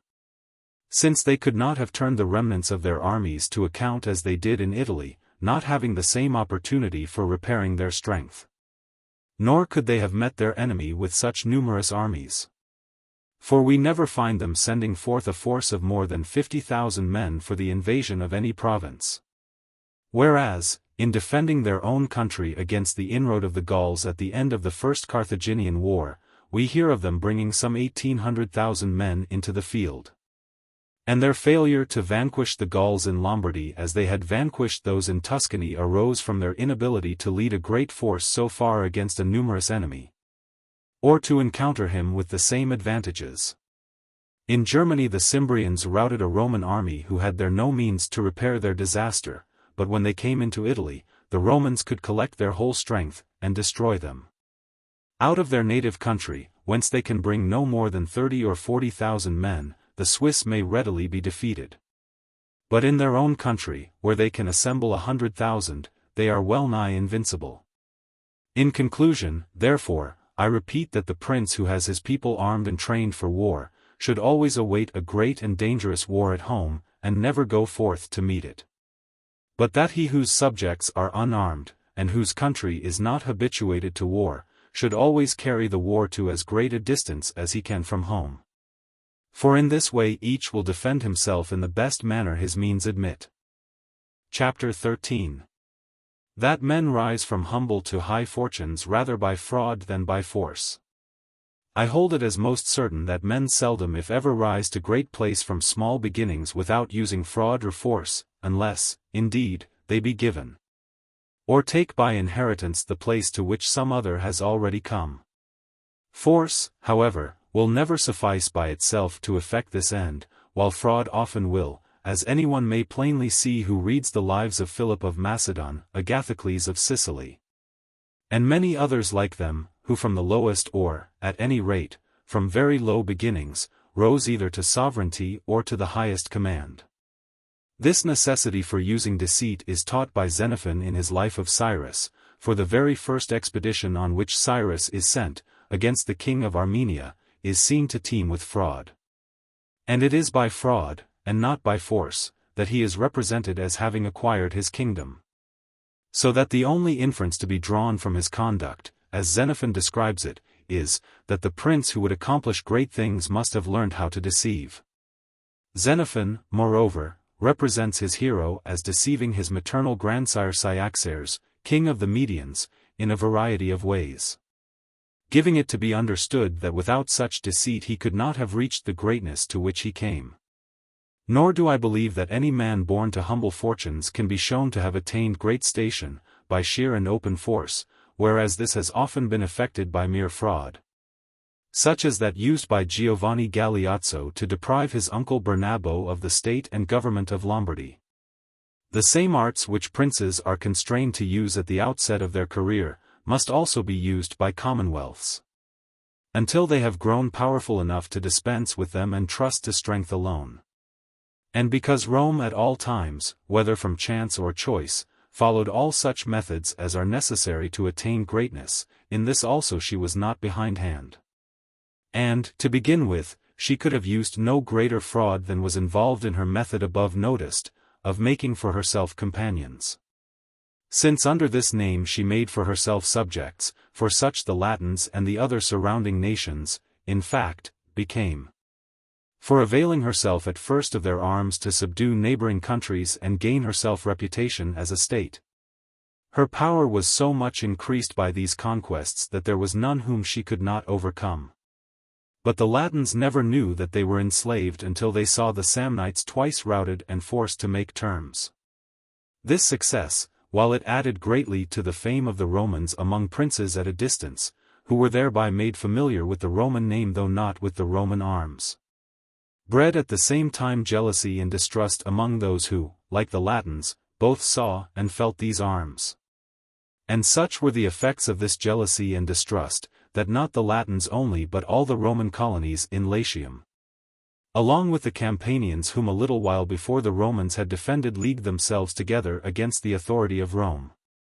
This war was set on foot by the Latins in the manner in which, as I have already explained, most wars are begun, not by directly attacking the Romans, but by defending the Sidicinians against the Samnites who were making war upon them with the permission of the Romans.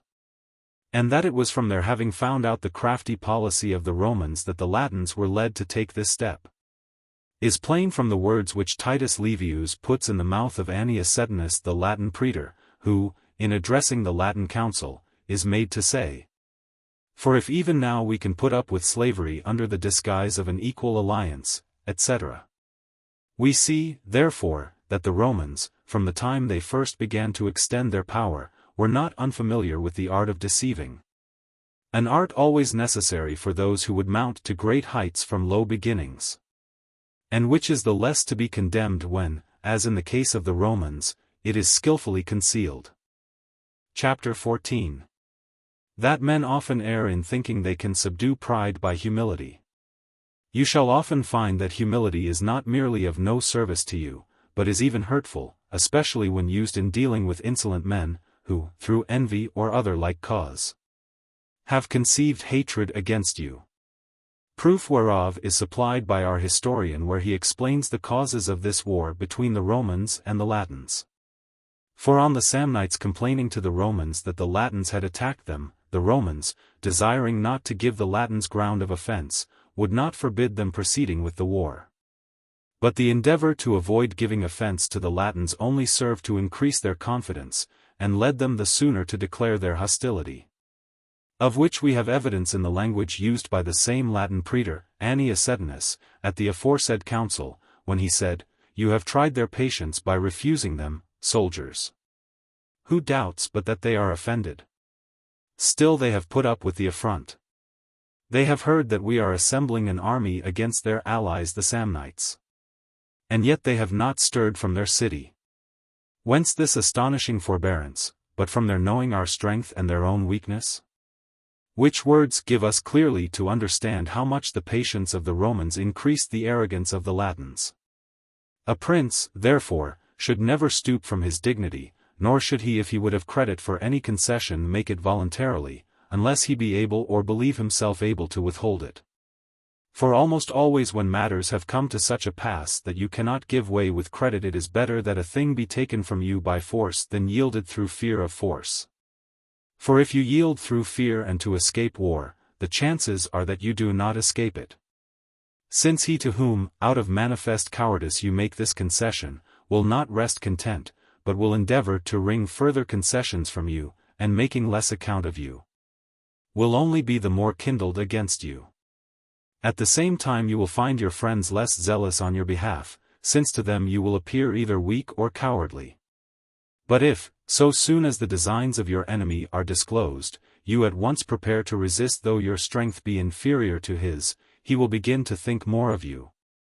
Other neighboring princes will think more. And many will be willing to assist you, on seeing you take up arms, who, had you relinquished hope and abandoned yourself to despair, would never have stirred a finger to save you. The above is to be understood as applying where you have a single adversary only. But should you have several, it will always be a prudent course, even after war has been declared, to restore to some one of their number something you have of his, so as to regain his friendship and detach him from the others who have leagued themselves against you. Chapter 15. That weak states are always dubious in their resolves, and that tardy resolves are always hurtful. Touching this very matter, and with regard to these earliest beginnings of war between the Latins and the Romans, it may be noted that in all our deliberations it behoves us to come quickly to a definite resolve, and not to remain always in dubiety and suspense. This is plainly seen in connection with the council convened by the Latins when they thought to separate themselves from the Romans. For the Romans, suspecting the hostile humor wherewith the Latins were infected, in order to learn how things really stood, and see whether they could not win back the malcontents without recourse to arms, gave them to know that they must send 8 of their citizens to Rome, as they had occasion to consult with them. On receiving which message the Latins, knowing that they had done many things contrary to the wishes of the Romans, called a council to determine who of their number should be sent, and to instruct them what they were to say. But Annius, their praetor, being present in the council when these matters were being discussed, told them that he thought it of far greater moment for them to consider what they were to do than what they were to say. For when their resolves were formed, it would be easy to clothe them in fit words. This, in truth, was sound advice, and such as every prince and republic should lay to heart. Because, where there is doubt and uncertainty as to what we may decide on doing, we know not how to suit our words to our conduct.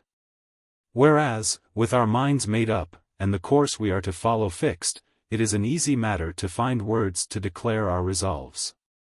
I have noticed this point the more readily, because I have often found such uncertainty hinder the public business of our own republic, to its detriment and discredit.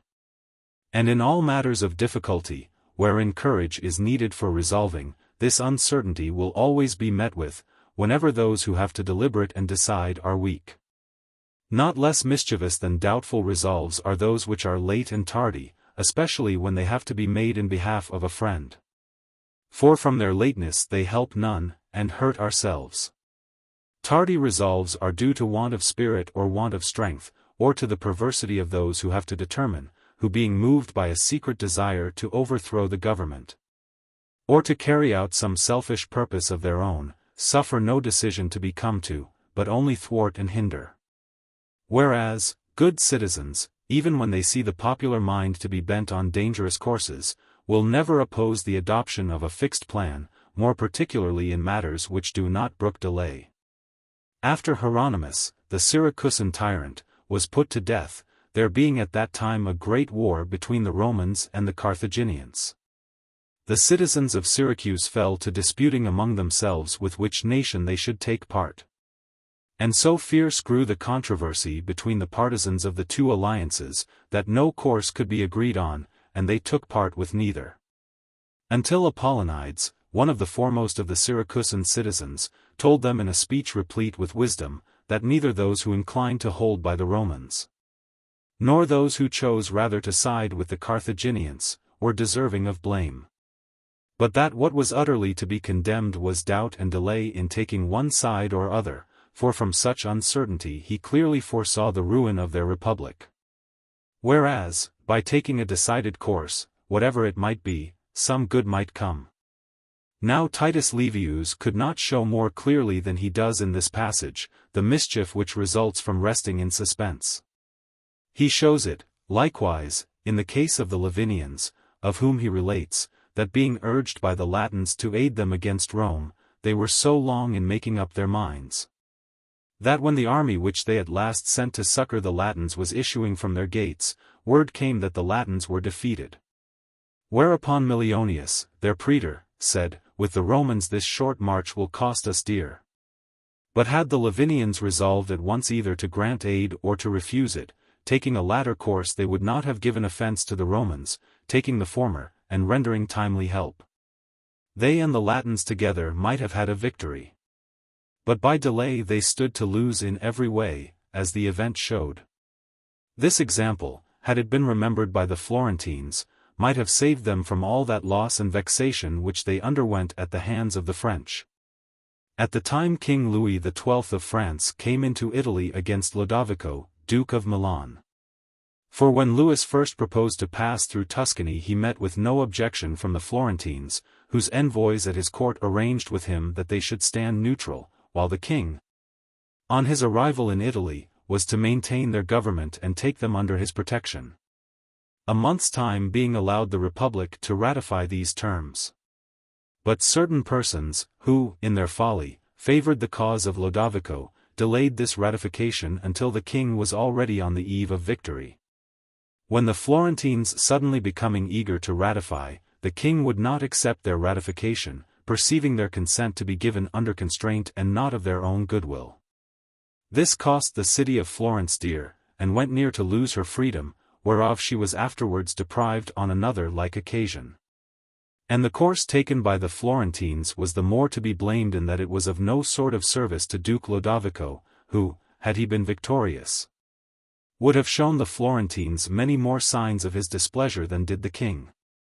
Although the hurt which results to republics from weakness of this sort has already been discussed in another chapter, nevertheless, since an opportunity offered for touching upon it again, I have willingly availed myself of it, because to me it seems a matter of which republics like ours should take special heed.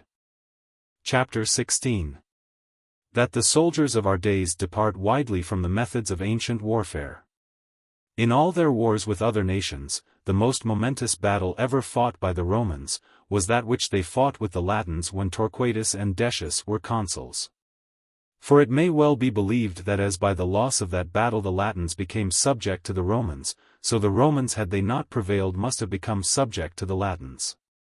And Titus Livius is of this opinion, since he represents the armies as exactly equal in every respect, in discipline and in valor, in numbers and in obstinacy, the only difference he draws being that of the two armies the Romans had the more capable commanders.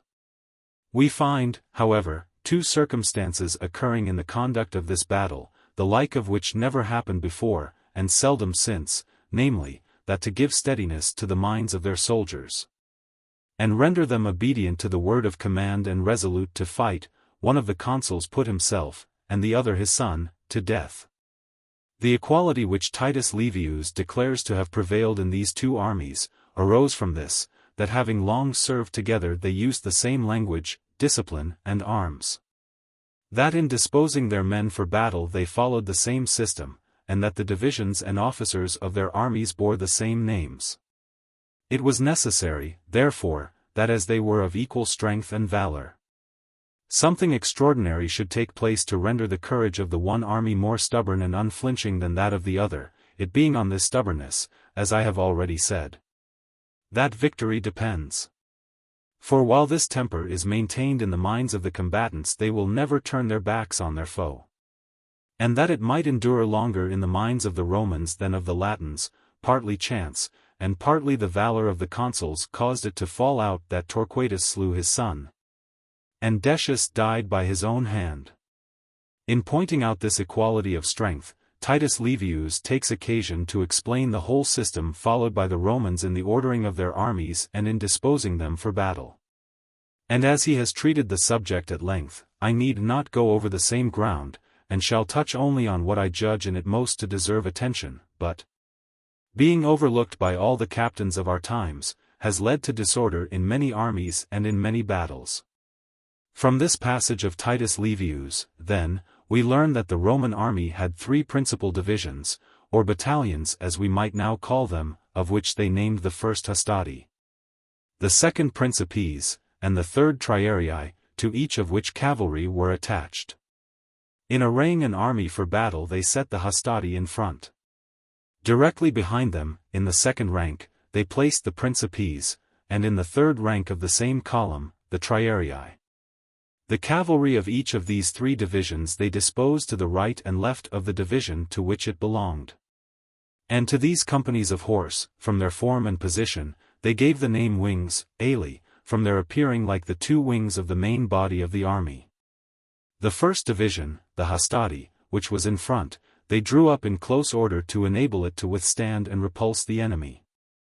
The second division, the principes, since it was not to be engaged from the beginning, but was meant to succor the first in case that were driven in, was not formed in close order but kept in open file, so that it might receive the other into its ranks whenever it was broken and forced to retire. The third division, that, namely, of the triarii, had its ranks still more open than those of the second, so that, if occasion required, it might receive the first two divisions of the hastati and principes. These divisions, therefore, being drawn up in this order, the engagement began, and if the hastati were overpowered and driven back, they retired within the loose ranks of the principes. When both these divisions, being thus united into one, renewed the conflict. If these, again, were routed and forced back, they retreated within the open ranks of the triarii, and all three divisions, forming into one, once more renewed the fight, in which, if they were overpowered, since they had no further means of recruiting their strength, they lost the battle. And because whenever this last division, of the triarii, had to be employed, the army was in jeopardy, there arose the proverb, residential redacta est ad triarios, equivalent to our expression of playing a last stake. The captains of our day, as they have abandoned all the other customs of antiquity, and pay no heed to any part of the ancient discipline, so also have discarded this method of disposing their men, though it was one of no small utility. For to ensure the defeat of a commander who so arranges his forces as to be able thrice during an engagement to renew his strength, fortune must thrice declare against him, and he must be matched with an adversary able 3 times over to defeat him. Whereas he whose sole chance of success lies in his surviving the first onset, as is the case with all the armies of Christendom at the present day, may easily be vanquished, since any slight mishap, and the least failure in the steadiness of his men, may deprive him of victory. And what takes from our armies the capacity to renew their strength is, that provision is now no longer made for one division being received into the ranks of another. Which happens because at present an army is arranged for battle in one or other of 2 imperfect methods. For either its divisions are placed side by side, so as to form a line of great width but of no depth or solidity. Or if, to strengthen it, it be drawn up in columns after the fashion of the Roman armies, should the front line be broken, no provision having been made for its being received by the second, it is thrown into complete disorder, and both divisions fall to pieces. For if the front line be driven back, it jostles the second, if the second line endeavor to advance, the first stands in its way, and thus, the first driving against the second, and the second against the third, such confusion follows that often the most trifling accident will cause the ruin of an entire army. At the Battle of Ravenna, where M. de Foix, the French commander, was slain, although according to modern notions this was a well-fought field, Both the French and the Spanish armies were drawn up in the first of the faulty methods above described. That is to say, each army advanced with the whole of its battalion side by side, so that each presented a single front much wider than deep. This being always the plan followed by modern armies when, as at Ravenna, the ground is open. For knowing the disorder they fall into on retreat, forming themselves in a single line, they endeavor, as I have said, as much as possible to escape confusion by extending their front. But where the ground confines them they fall at once into the disorder spoken of, without an effort to prevent it. Troops traversing an enemy's country, whether to pillage or carry out any other operation of war, are liable to fall into the same disorder, and at S. Regolo in the Pisan territory, and at other places where the Florentines were beaten by the Pisans during the war which followed on the revolt of Pisa after the coming of Charles of France into Italy. Our defeat was due to no other cause than the behavior of our own cavalry, who being posted in front, and being repulsed by the enemy, fell back on the infantry and threw them into confusion. Whereupon the whole army took to flight. And Messer Ciriaco del Borgo, the veteran leader of the Florentine foot, has often declared in my presence that he had never been routed by any cavalry save those who were fighting on his side. For which reason the Swiss, who are the greatest proficients in modern warfare, when serving with the French, make it their first care to place themselves on their flank, so that the cavalry of their friends, if repulsed, may not throw them into disorder. But although these matters seem easy to understand and not difficult to put in practice, none has yet been found among the commanders of our times, who attempted to imitate the ancients or to correct the moderns. For although these also have a tripartite division of their armies into vanguard, main body, and rear guard, the only use they make of it is in giving orders when their men are in quarters. Whereas on active service it rarely happens that all divisions are not equally exposed to the same onset. And because many, to excuse their ignorance, will have it that the destructive fire of artillery forbids our employing at the present day many of the tactics used by the ancients. I will discuss this question in the following chapter, and examine whether artillery does in fact prevent us from using the valiant methods of antiquity. Chapter 17. What importance the armies of the present day should allow to artillery, and whether the commonly received opinion concerning it be just. Looking to the number of pitched battles, or what are termed by the French journeys, and by the Italians fatti d'arme, fought by the Romans at divers times, I am led further to examine the generally received opinion, that had artillery been in use in their day, the Romans would not have been allowed, or at least not with the same ease, to subjugate provinces and make other nations their tributaries, and could never have spread their power in the astonishing way they did. For it is said that by reason of these firearms men can no longer use or display their personal valor as they could of old. That there is greater difficulty now than there was in former times in joining battle, that the tactics followed then cannot be followed now, and that in time all warfare must resolve itself into a question of artillery. Judging it not out of place to inquire whether these opinions are sound, and how far artillery has added to or taken from the strength of armies, and whether its use lessens or increases the opportunities for a good captain to behave valiantly, I shall at once address myself to the first of the averments noticed above, namely, that the armies of the ancient Romans could not have made the conquests they did, had artillery then been in use. To this I answer by saying that, since war is made for purposes either of offense or defense, we have first to see in which of these two kinds of warfare artillery gives the greater advantage or inflicts the greater hurt. Now, though something might be said both ways, I nevertheless believe that artillery is beyond comparison more hurtful to him who stands on the defensive than to him who attacks. For he who defends himself must either do so in a town or in a fortified camp. If within a town, either the town will be a small one, as fortified towns commonly are, or it will be a great one. In the former case, he who is on the defensive is at once undone. For such is the shock of artillery that there is no wall so strong that in a few days it will not batter down, when, unless those within have ample room to withdraw behind covering works and trenches, they must be beaten. it being impossible for them to resist the assault of an enemy who forces an entrance through the breaches in their walls. Nor will any artillery a defender may have be of any service to him. Since it is an established axiom that where men are able to advance in numbers and rapidly, artillery is powerless to check them. For this reason, in storming towns the furious assaults of the northern nations prove irresistible, whereas the attacks of our Italian troops, who do not rush on in force, but advance to the assault in small knots of skirmishers, scaramouches, as they are fitly named, may easily be withstood. Those who advance in such loose order, and with so little spirit, against a breach covered by artillery, advance to certain destruction, and as against them artillery is useful. But when the assailants swarm to the breach so massed together that one pushes on another, unless they be brought to a stand by ditches and earthworks, they penetrate everywhere. And no artillery has any effect to keep them back. And though some must fall, yet not so many as to prevent a victory. The frequent success of the northern nations in storming towns, and more particularly the recovery of Brescia by the French, is proof sufficient of the truth of what I say.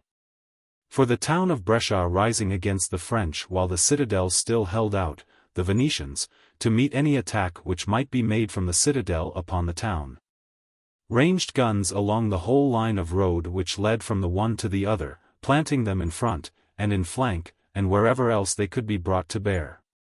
Of all which M. de Foix making no account, dismounted with his men-at-arms from horseback, and, advancing with them on foot through the midst of the batteries, took the town.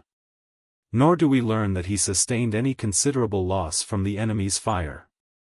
So that, as I have said, he who has to defend himself in a small town, when his walls are battered down and he has no room to retire behind other works, and has only his artillery to trust to, is at once undone.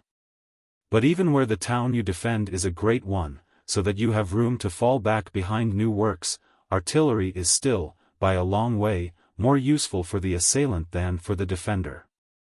For to enable your artillery to do any hurt to those without, you must raise yourself with it above the level of the ground, since, if you remain on the level, the enemy, by erecting any low mound or earthwork, can so secure himself that it will be impossible for you to touch him. But in raising yourself above the level of the ground, whether by extending yourself along the gallery of the walls, or otherwise, you are exposed to two disadvantages. For, first, you cannot there bring into position guns of the same size or range as he who is without can bring to bear against you, since it is impossible to work large guns in a confined space.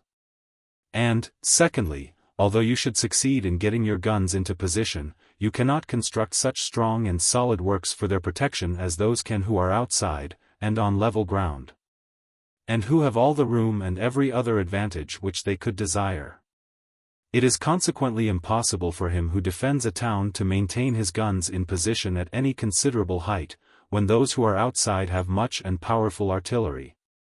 While, if he place it lower, it becomes, as has been explained, to a great extent useless. So that in the end the defense of the city has to be effected, as in ancient times, by hand-to-hand fighting, or else by means of the smaller kinds of firearms, from which if the defender derive some slight advantage, it is balanced by the injury he sustains from the great artillery of his enemy, whereby the walls of the city are battered down and almost buried in their ditches.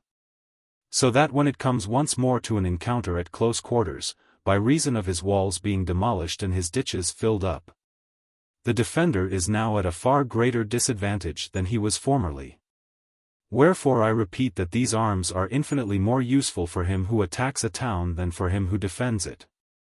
As to the remaining method, which consists in your taking up your position in an entrenched camp, where you need not fight unless you please, and unless you have the advantage, I say that this method commonly affords you no greater facility for avoiding an engagement than the ancients had. Nay, that sometimes, owing to the use of artillery, you are worse off than they were. For if the enemy fall suddenly upon you, and have some slight advantage, as may readily be the case from his being on higher ground, or from your works on his arrival being still incomplete so that you are not wholly sheltered by them, forthwith, and without your being able to prevent him, he dislodges you. And you are forced to quit your defenses and deliver battle, as happened to the Spaniards at the Battle of Ravenna. For having posted themselves between the river Ronco and an earthwork, from their not having carried this work high enough, and from the French having a slight advantage of ground, they were forced by the fire of the latter to quit their entrenchments come to an engagement.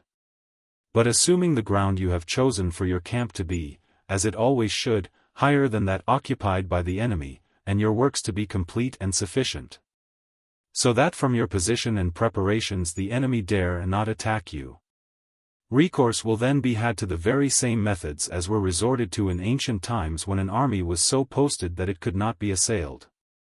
That is to say, your country will be wasted, cities friendly to you besieged or stormed, and your supplies intercepted, until you are forced, at last, of necessity to quit your camp and to fight a pitched battle, in which, as will presently appear, artillery will be of little service to you.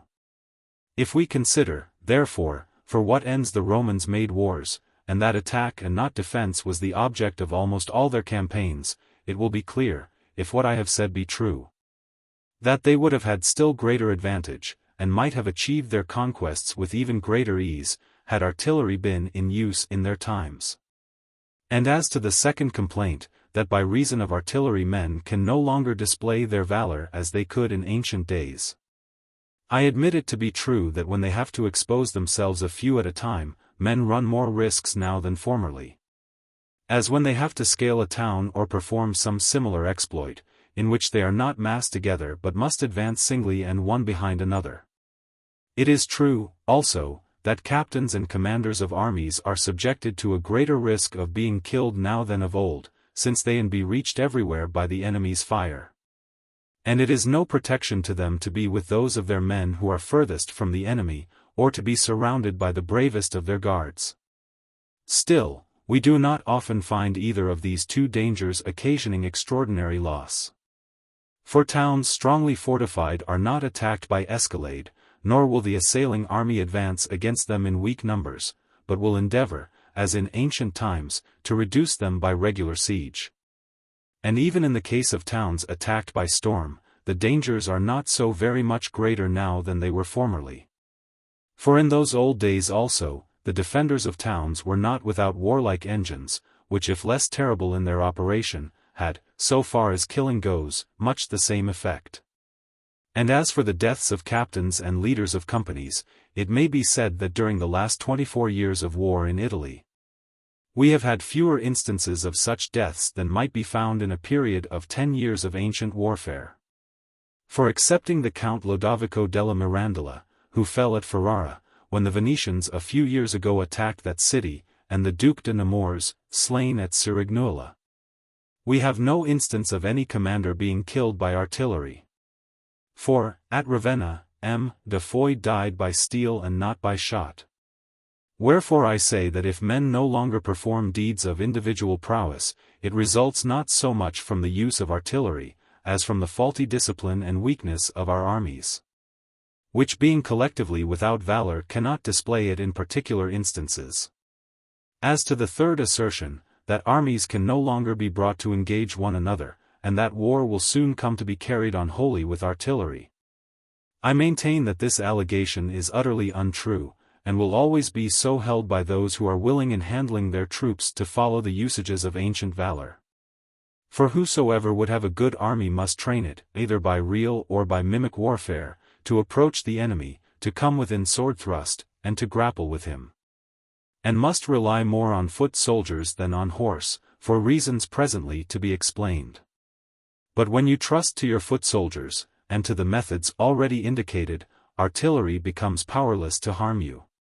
For foot soldiers, in approaching an enemy, can with more ease escape the fire of his artillery than in ancient times they could have avoided a charge of elephants or of scythed chariots, or any other of those strange contrivances which had to be encountered by the Romans, and against which they always devised some remedy.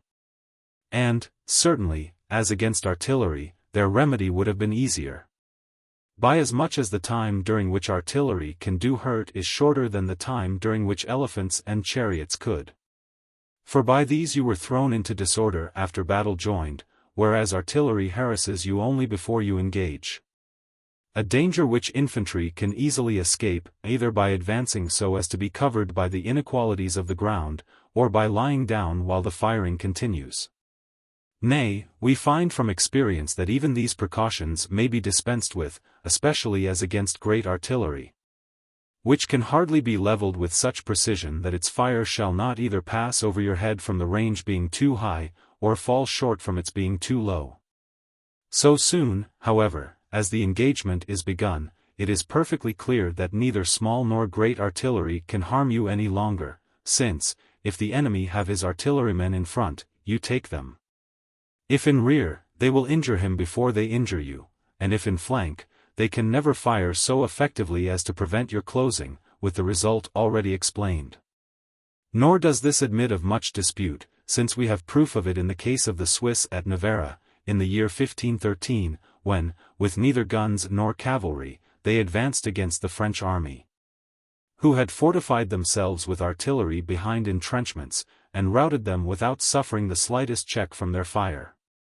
In further explanation whereof it is to be noted, that to work artillery effectively it should be protected by walls, by ditches, or by earthworks. And that whenever, from being left without such protection it has to be defended by men, as happens in pitched battles and engagements in the open field, it is either taken or otherwise becomes useless.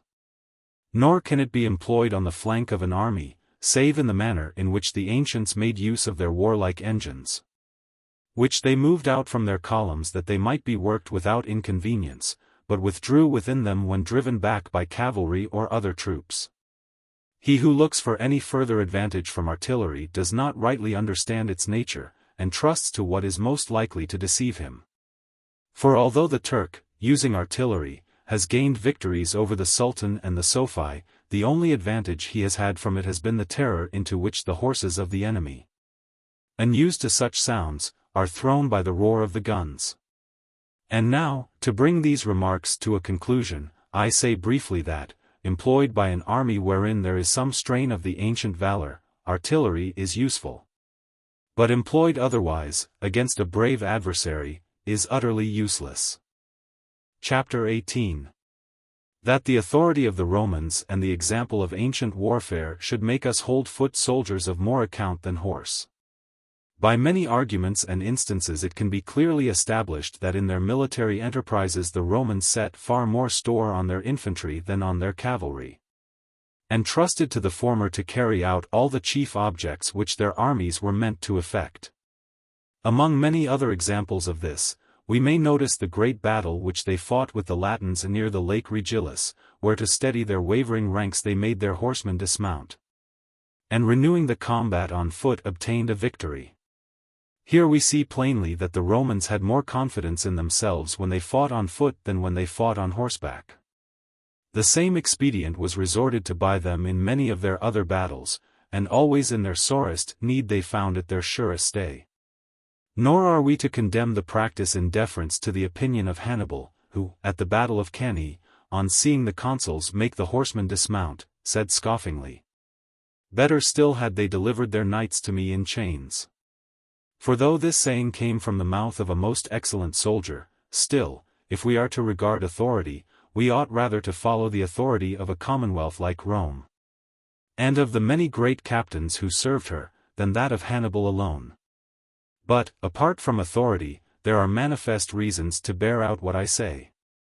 For a man may go on foot into many places where a horse cannot go.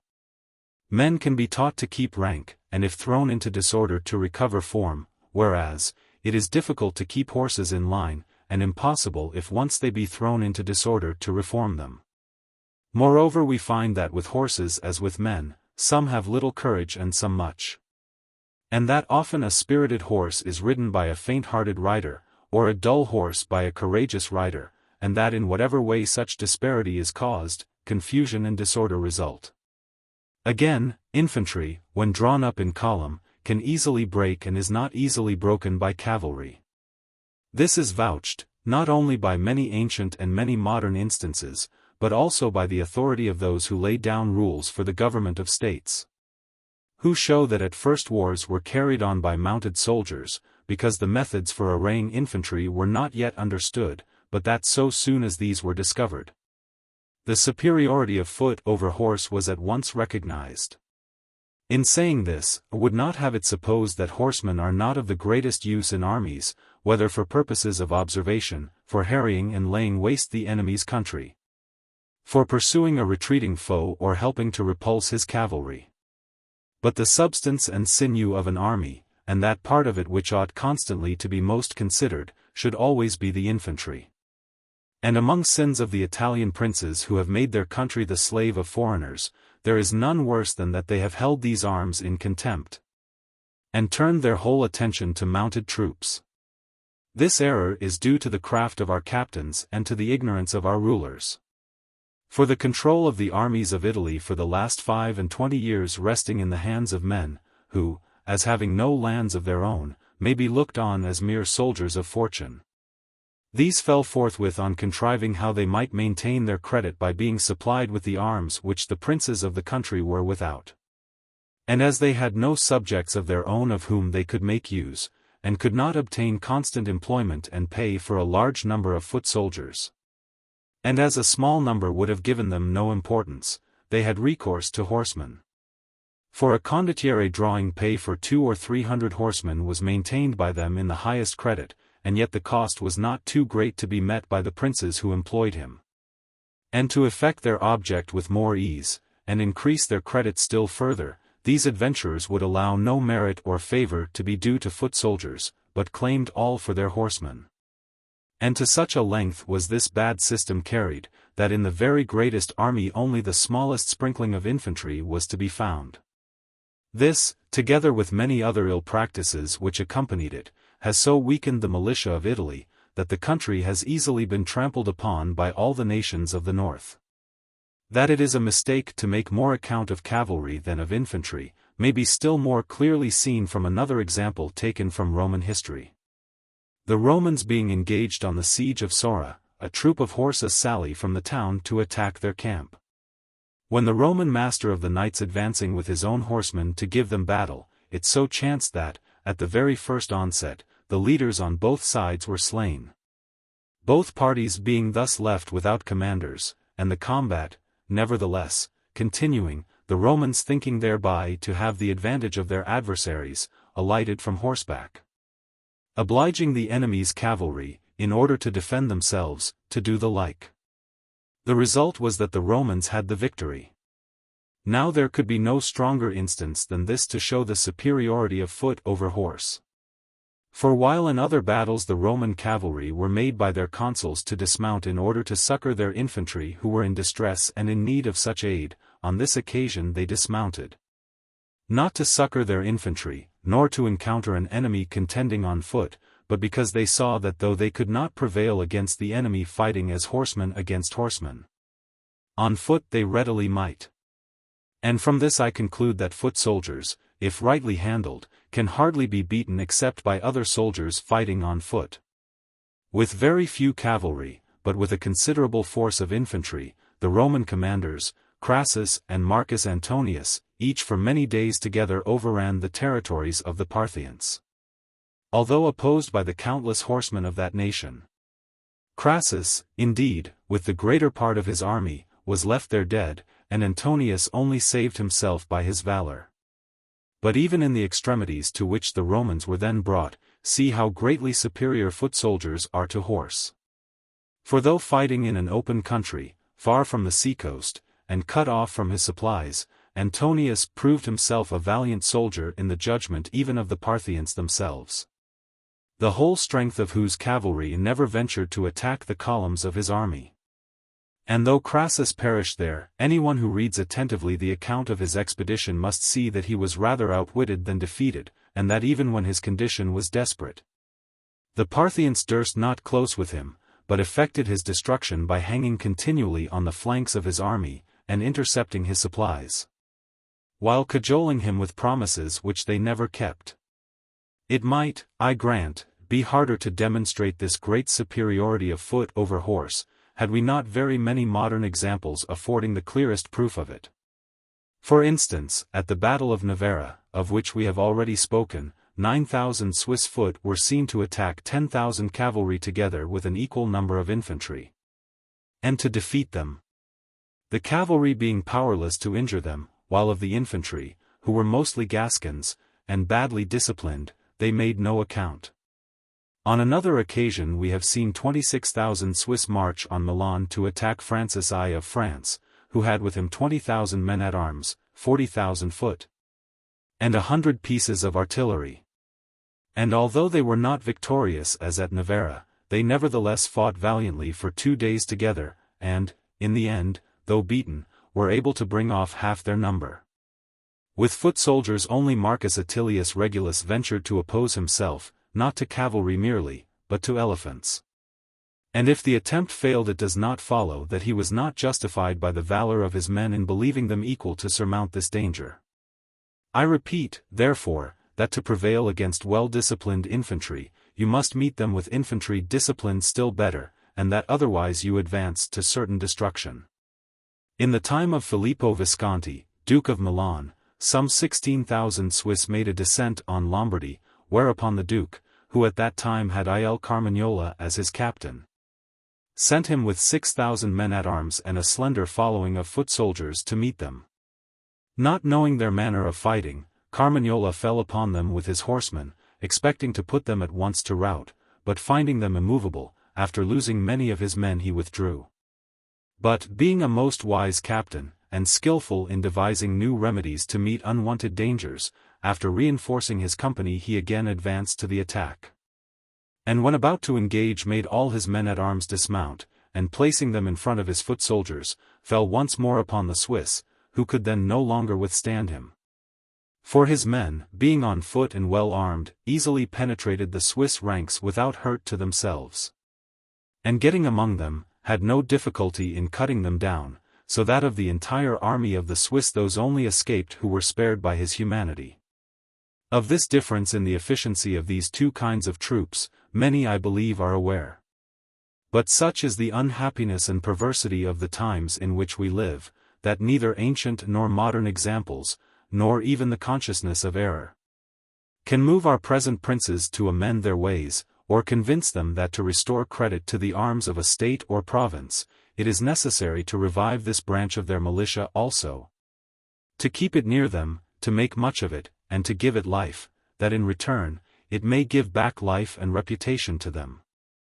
But as they have departed from all those other methods already spoken of, so have they departed from this, and with this result, that to them the acquisition of territory is rather a loss than a gain, as presently shall be shown. Chapter 19. That acquisitions made by ill-governed states and such as follow not the valiant methods of the Romans, tend rather to their ruin than to their aggrandizement. To these false opinions, founded on the pernicious example first set by the present corrupt age, we owe it, that no man thinks of departing from the methods which are in use. It had been impossible, for instance, some 30 years ago, to persuade an Italian that 10,000 foot soldiers could, on plain ground, attack 10,000 cavalry together with an equal number of infantry.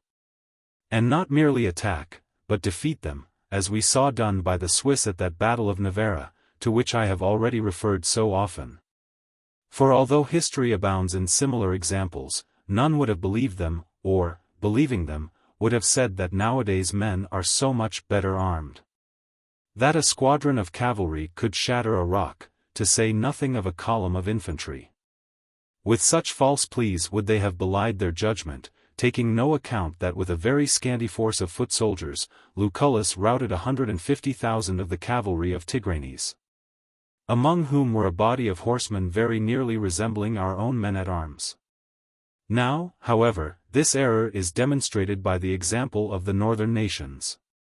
And since what history teaches as to the superiority of foot soldiers is thus proved to be true, men ought likewise to believe that the other methods practiced by the ancients are in like manner salutary and useful. And were this once accepted, both princes and commonwealths would make fewer blunders than they do, would be stronger to resist sudden attack, and would no longer place their sole hope of safety in flight. While those who take in hand to provide a state with new institutions would know better what direction to give them, whether in the way of extending or merely of preserving.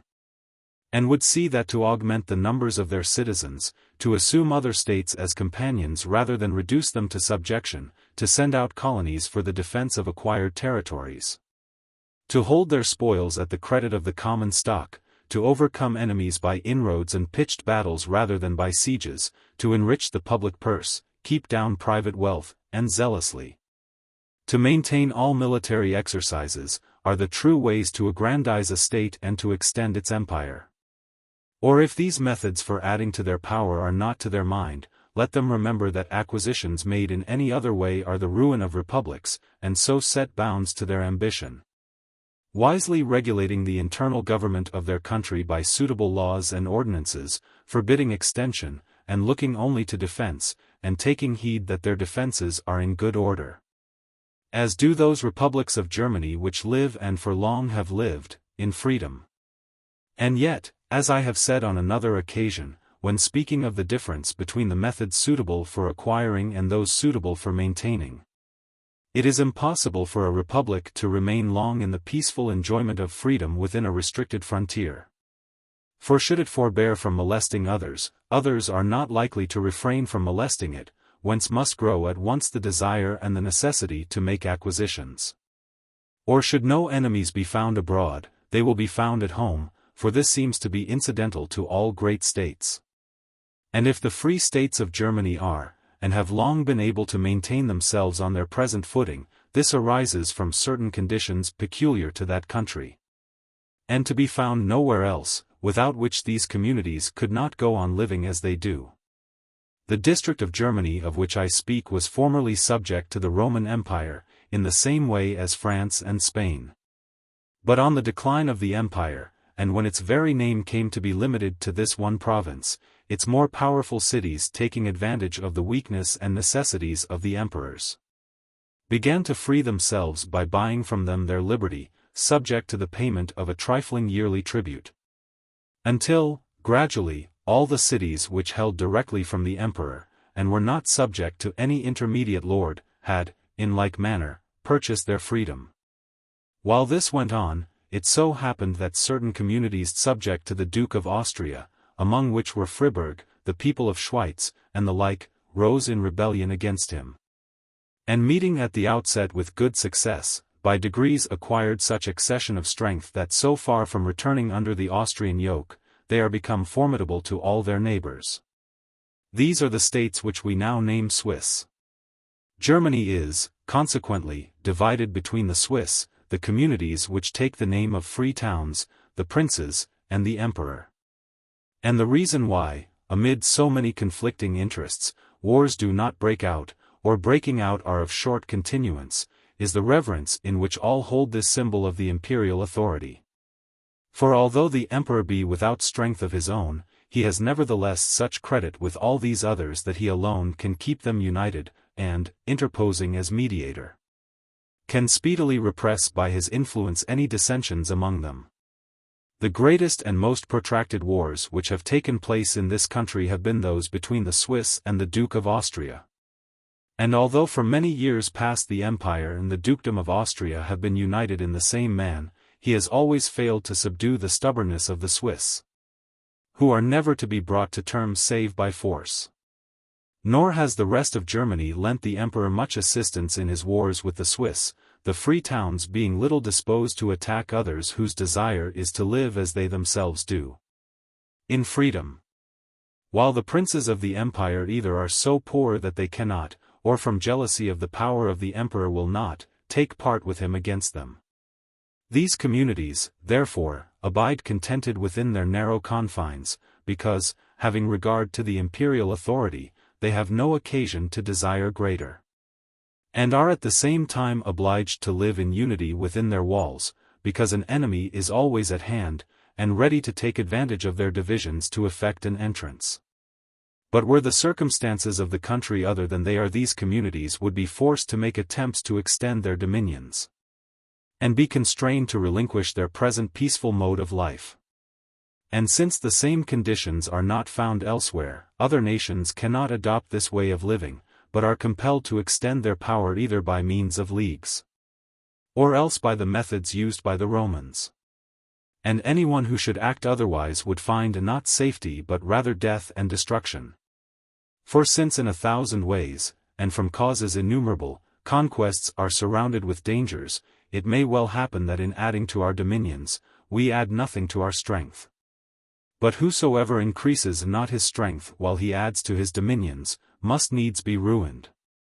He who is impoverished by his wars, even should he come off victorious, can add nothing to his strength, since he spends more than he gains, as the Venetians and Florentines have done. For Venice has been far feebler since she acquired Lombardy, and Florence since she acquired Tuscany, than when the one was content to be mistress of the seas, and the other of the lands lying within 6 miles from her walls. And this from their eagerness to acquire without knowing what way to take. For which ignorance these states are the more to be blamed in proportion as there is less to excuse them. Since they had seen what methods were used by the Romans, and could have followed in their footsteps. Whereas the Romans, without any example set them, were able by their own prudence to shape a course for themselves. But even to well-governed states, their conquests may chance to occasion much harm. As when some city or province is acquired abounding in luxury and delights, by whose manners the conqueror becomes infected. As happened first to the Romans, and afterwards to Hannibal on taking possession of Capua. And had Capua been at such a distance from Rome that a ready remedy could not have been applied to the disorders of the soldiery, or had Rome herself been in any degree tainted with corruption, this acquisition had certainly proved her ruin.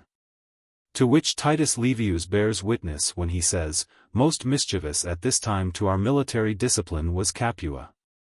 For ministering to all delights, she turned away the corrupted minds of our soldiers from the remembrance of their country." And, truly, cities and provinces like this, avenge themselves on their conquerors without blood or blow. Since by infecting them with their own evil customs they prepare them for defeat at the hands of any assailant. Nor could the subject have been better handled than by Juvenal, where he says in his satires, that into the hearts of the Romans, through their conquests in foreign lands, foreign manners found their way. And in place of frugality and other admirable virtues, came luxury more mortal than the sword. And settling down, avenged a vanquished world. 8. And if their conquests were like to be fatal to the Romans at a time when they were still animated by great virtue and prudence, how must it fare with those who follow methods altogether different from theirs, and who, to crown their other errors of which we have already said enough, resort to auxiliary and mercenary arms, bringing upon themselves those dangers whereof mention shall be made in the chapter following. Chapter 20. Of the dangers incurred by princes or republics who resort to auxiliary or mercenary arms. Had I not already, in another treatise, enlarged on the inutility of mercenary and auxiliary, and on the usefulness of national arms, I should dwell on these matters in the present discourse more at length than it is my design to do. For having given the subject very full consideration elsewhere, here I would be brief.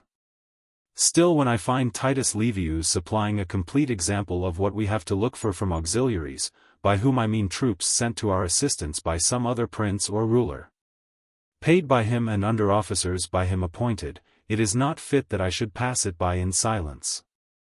It is related, then, by our historian, that the Romans, after defeating on 2 different occasions armies of the Samnites with forces sent by them to succor the Capuans, whom they thus relieved from the war which the Samnites were waging against them, being desirous to return to Rome, left behind 2 legions to defend the Capuans, that the latter might not, from being altogether deprived of their protection, once more become a prey to the Samnites. But these 2 legions, rotting in idleness, began to take such delight therein, that forgetful of their country and the reverence due to the Senate, they resolved to seize by violence the city they had been left to guard by their valor. For to them it seemed that the citizens of Capua were unworthy to enjoy advantages which they knew not how to defend. The Romans, however, getting timely notice of this design, at once met and defeated it, in the manner to be more fully noticed when I come to treat of conspiracies. Once more then, I repeat, that of all the various kinds of troops, auxiliaries are the most pernicious, because the prince or republic resorting to them for aid has no authority over them. The only person who possesses such authority being he who sends them. For, as I have said, auxiliary troops are those sent to your assistance by some other potentate, under his own flag, under his own officers, and in his own pay. As were the legions sent by the Romans to Capua. Such troops, if victorious, will for the most part plunder him by whom, as well as him against whom, they are hired to fight. And this they do, sometimes at the instigation of the potentate who sends them, sometimes for ambitious ends of their own. It was not the purpose of the Romans to violate the league and treaty which they had made with Capua. But to their soldiers it seemed so easy a matter to master the Capuans, that they were readily led into this plot for depriving them of their town and territories. Many other examples might be given to the same effect, but it is enough to mention besides this instance, that of the people of Rhegium, who were deprived of their city and of their lives by another Roman legion sent for their protection. Princes and republics, therefore, should resort to any other expedient for the defense of their states sooner than call in hired auxiliaries, when they have to rest their entire hopes of safety on them. Since any accord or terms, however hard, which you may make with your enemy, will be carefully studied and current events well considered, it will be seen that for one who has succeeded with such assistance, hundreds have been betrayed. Nor, in truth, can any better opportunity for usurping a city or province present itself to an ambitious prince or commonwealth, than to be asked to send an army for its defense. On the other hand, he who is so greedy of conquest as to summon such help, not for purposes of defense but in order to attack others, seeks to have what he can never hold and is most likely to be taken from him by the very person who helps him to gain it. Yet such is the perversity of men that, to gratify the desire of the moment, they shut their eyes to those ills which must speedily ensue and are no more moved by example in this matter than in all those others of which I have spoken. For were they moved by these examples they would see that the more disposed they are to deal generously with their neighbors, and the more averse they are to usurp authority over them, the readier will these be to throw themselves into their arms. As will at once appear from the case of the Capuans. Chapter 21. That Capua was the first city to which the Romans sent a praetor, nor there, until 400 years after they began to make war. The great difference between the methods followed by the ancient Romans in adding to their dominions, and those used for that purpose by the states of the present time, has now been sufficiently discussed. It has been seen, too, how in dealing with the cities which they did not think fit to destroy, and even with those which had made their submission not as companions but as subjects, it was customary with the Romans to permit them to live on under their own laws, without imposing any outward sign of dependence, merely binding them to certain conditions, or complying with which they were maintained in their former dignity and importance. We know, further, that the same methods continued to be followed by the Romans until they passed beyond the confines of Italy, and began to reduce foreign kingdoms and states to provinces, as plainly appears in the fact that Capua was the first city to which they sent a praetor, and him from no motive of ambition, but at the request of the Capuans themselves who, living at variance with one another, thought it necessary to have a Roman citizen in their town who might restore unity and good order among them. Influenced by this example, and urged by the same need, the people of Antium were the next to ask that they too might have a praetor given them. Touching which request and in connection with which new method of governing, Titus Livius observes, that not the arms only but also the laws of Rome now began to exert an influence, showing how much the course thus followed by the Romans promoted the growth of their authority. For those cities, more especially, which have been used to freedom or to be governed by their own citizens, rest far better satisfied with a government which they do not see, even though it involves something of oppression, than with one which standing constantly before their eyes, seems every day to reproach them with the disgrace of servitude. And to the prince there is another advantage in this method of government, namely, that as the judges and magistrates who administer the laws civil and criminal within these cities are not under his control, no decision of theirs can throw responsibility or discredit upon him. so that he thus escapes many occasions of calumny and hatred. Of the truth whereof, besides the ancient instances which might be noted, we have a recent example here in Italy. For Genoa, as everyone knows, has many times been occupied by the French king, who always, until lately, sent thither a French governor to rule in his name. Recently, however, not from choice but of necessity, he has permitted the town to be self-governed under a Genoese ruler. And anyone who had to decide which of these two methods of governing gives the greater security to the king's authority and the greater content to the people themselves, would assuredly have to pronounce in favor of the latter. Men, moreover, in proportion as they see you averse to usurp authority over them, grow the readier to surrender themselves into your hands, and fear you less on the score of their freedom, when they find you acting towards them with consideration and kindness. It was the display of these qualities that moved the Capuans to ask the Romans for a praetor. For had the Romans betrayed the least eagerness to send them one, they would at once have conceived jealousy and grown estranged. But why turn for examples to Capua and Rome, when we have them close at hand in Tuscany and Florence? Who is there but knows what a time it is since the city of Pistoia submitted of her own accord to the Florentine supremacy? Who, again, but knows the animosity which down to the present day exists between Florence and the cities of Pisa, Lucca, and Siena? This difference of feeling does not arise from the citizens of Pistoia valuing their freedom less than the citizens of these other towns or thinking themselves inferior to them, but from the Florentines having always acted towards the former as brothers, towards the latter as foes.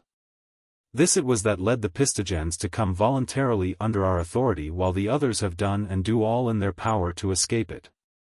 For there seems no reason to doubt, that if Florence, instead of exasperating these neighbors of hers, had sought to win them over, either by entering into league with them or by lending them assistance, she would at this hour have been mistress of Tuscany. Not that I would be understood to maintain that recourse is never to be had to force and to arms, but that these are only to be used in the last resort, and when all other remedies are unavailing. Chapter 22. That in matters of moment men often judge amiss. How falsely men often judge of things, they who are present at their deliberations have constant occasion to know. For in many matters, unless these deliberations be guided by men of great parts, the conclusions come to are certain to be wrong. And because in corrupt republics, and especially in quiet times, either through jealousy or from other like causes, men of great ability are often obliged to stand aloof, it follows that measures not good in themselves are by a common error judged to be good, or are promoted by those who seek public favor rather than the public advantage.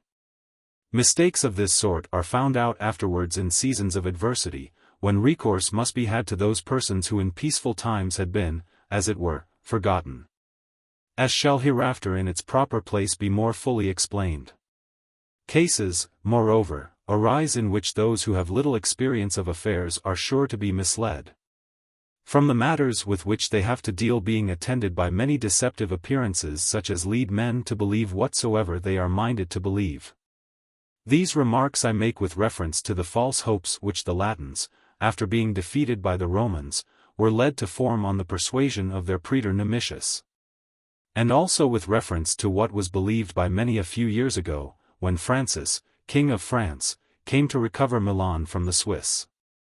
For Francis of Angoulême, succeeding on the death of Louis XII to the throne of France, and desiring to recover for that realm the Duchy of Milan, on which, some years before, the Swiss had seized at the instance of Pope Julius, sought for allies in Italy to second him in his attempt. And besides the Venetians, who had already been gained over by King Louis, endeavored to secure the aid of the Florentines and Pope Leo X. Thinking that were he to succeed in getting these others to take part with him, his enterprise would be easier. For the forces of the Spanish king were then in Lombardy, and the army of the emperor at Verona. Pope Leo, however, did not fall in with the wishes of Francis, being, it is said, persuaded by his advisers that his best course was to stand neutral. For they urged that it was not for the advantage of the Church to have powerful strangers, whether French or Swiss, in Italy, but that to restore the country to its ancient freedom, it must be delivered from the yoke of both. And since to conquer both, whether singly or together, was impossible, it was to be desired that the one should overthrow the other.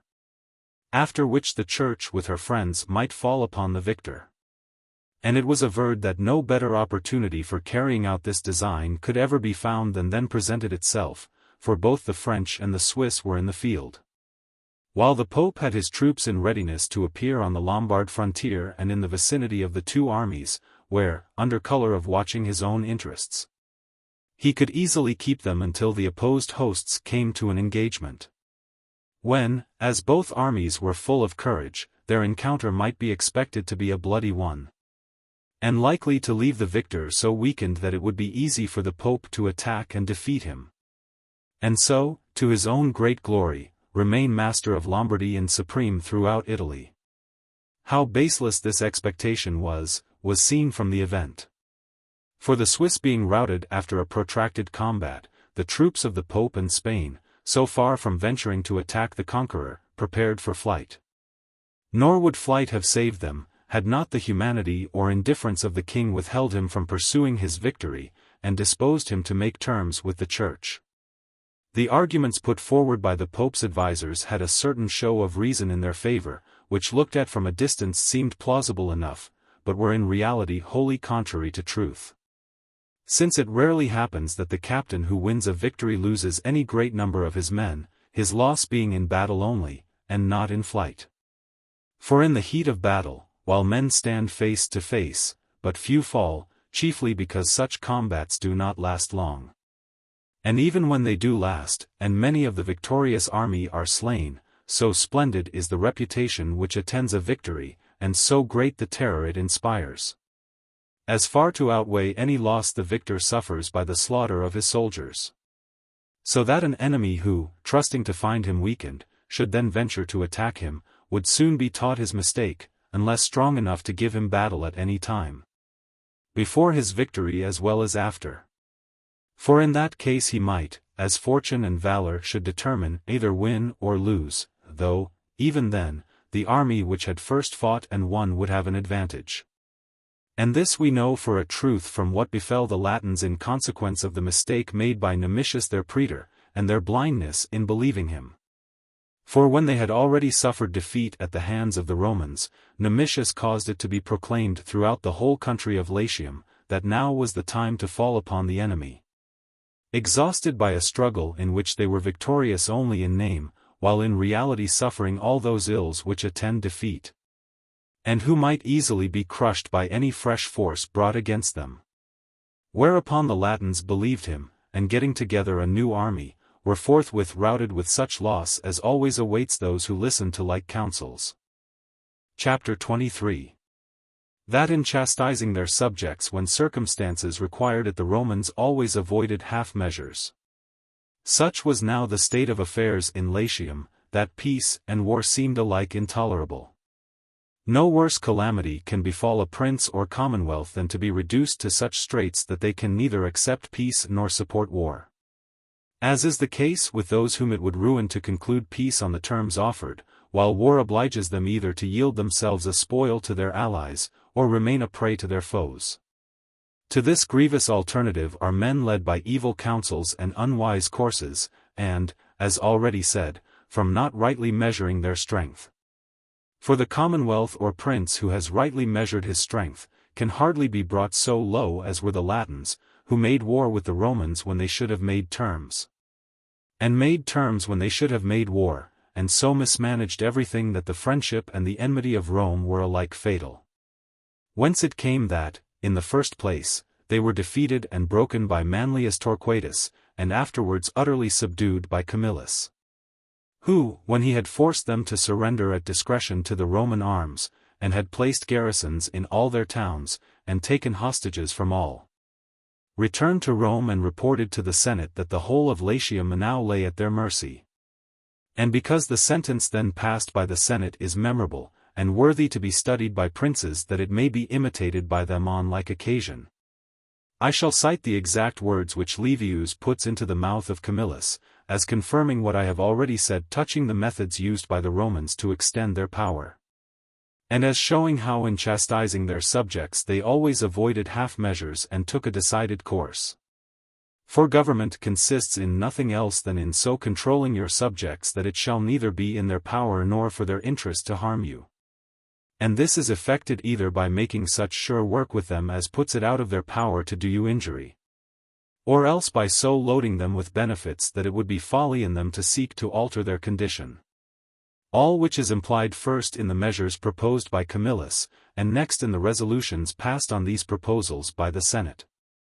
The words of Camillus were as follows: "The immortal gods have made you so entirely masters in the matter you are now considering, that it lies with you to pronounce whether Latium shall or shall not longer exist.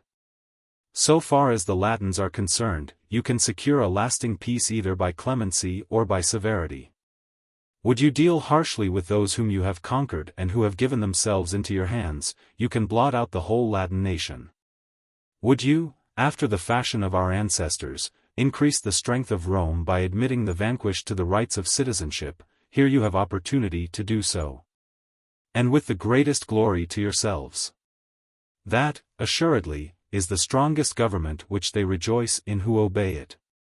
Now, then, is your time, while the minds of all are bent on what is about to happen, to obtain an ascendancy over them either by punishment or by benefits." Upon this motion the Senate resolved, in accordance with the advice given by the consul, to take the case of each city separately, and either destroy utterly or else treat with tenderness all the more important of the Latin towns. To those cities they dealt with leniently, they granted exemptions and privileges, conferring upon them the rights of citizenship, and securing their welfare in every particular. The others they razed to the ground, and planting colonies in their room either removed the inhabitants to Rome, or so scattered and dispersed them that neither by arms nor by counsels was it ever again in their power to inflict hurt. For, as I have said already, the Romans never, in matters of moment, resorted to half measures. And the sentence which they then pronounced should be a pattern for all rulers, and ought to have been followed by the Florentines when, in the year 1502, Arezzo and all the Val di Chiana rose in revolt.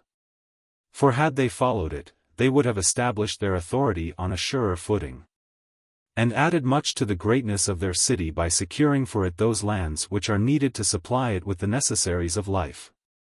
But pursuing that half-hearted policy which is most mischievous in executing justice, some of the Artines they outlawed, some they condemned to death.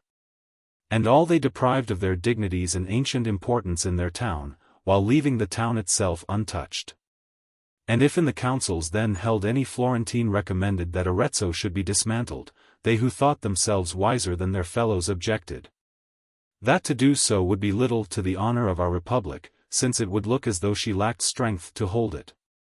Reasons like this are of a sort which seem sound, but are not really so, for, by the same rule, no parricide should be put to death, nor any other malefactor, however atrocious his crimes.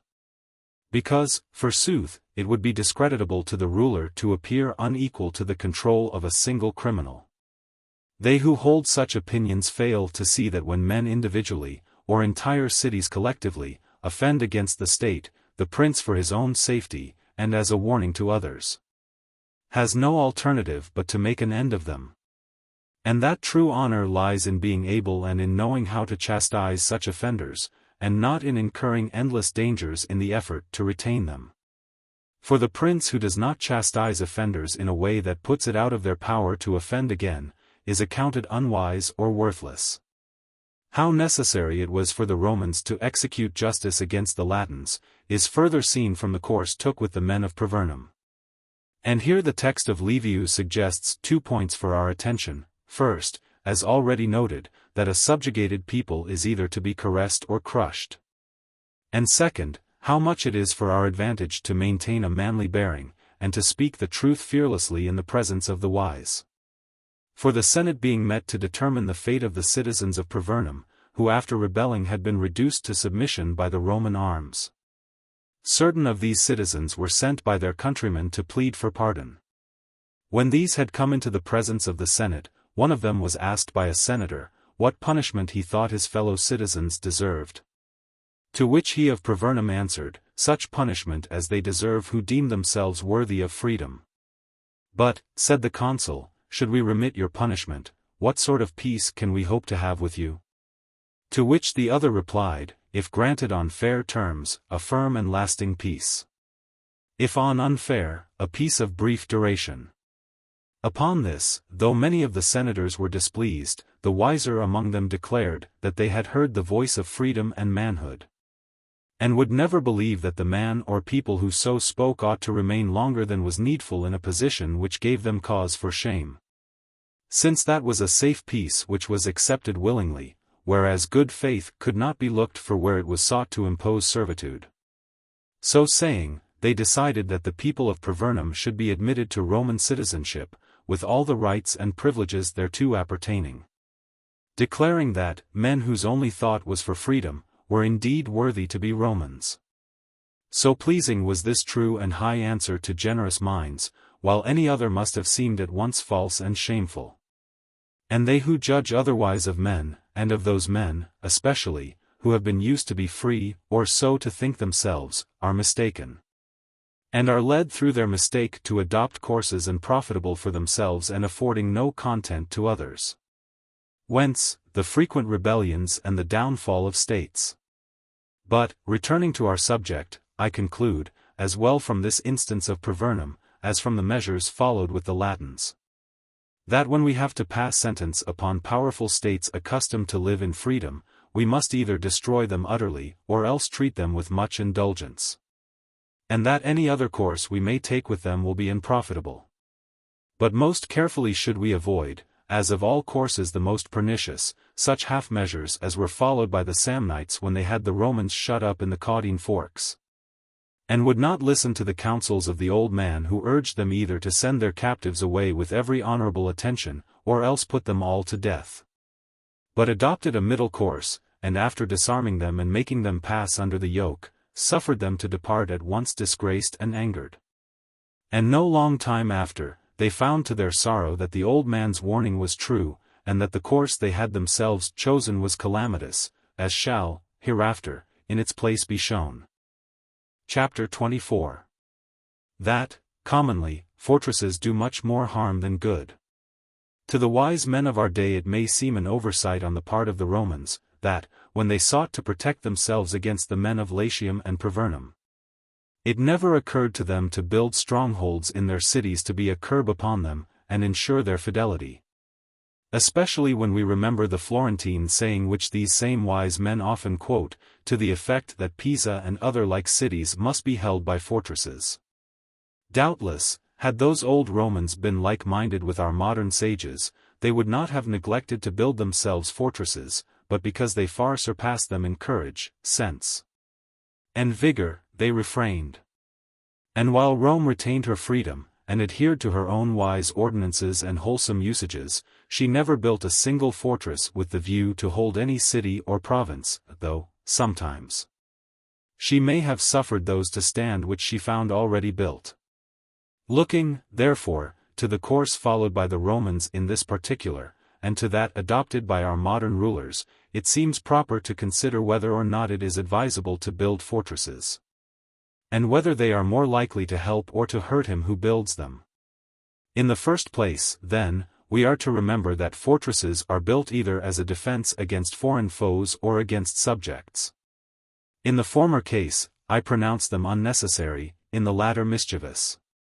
And to state the reasons why in the latter case they are mischievous, I say that when princes or republics are afraid of their subjects and in fear lest they rebel, this must proceed from knowing that their subjects hate them, which hatred in its turn results from their own ill conduct, and that again from their thinking themselves able to rule their subjects by mere force, or from their governing with little prudence.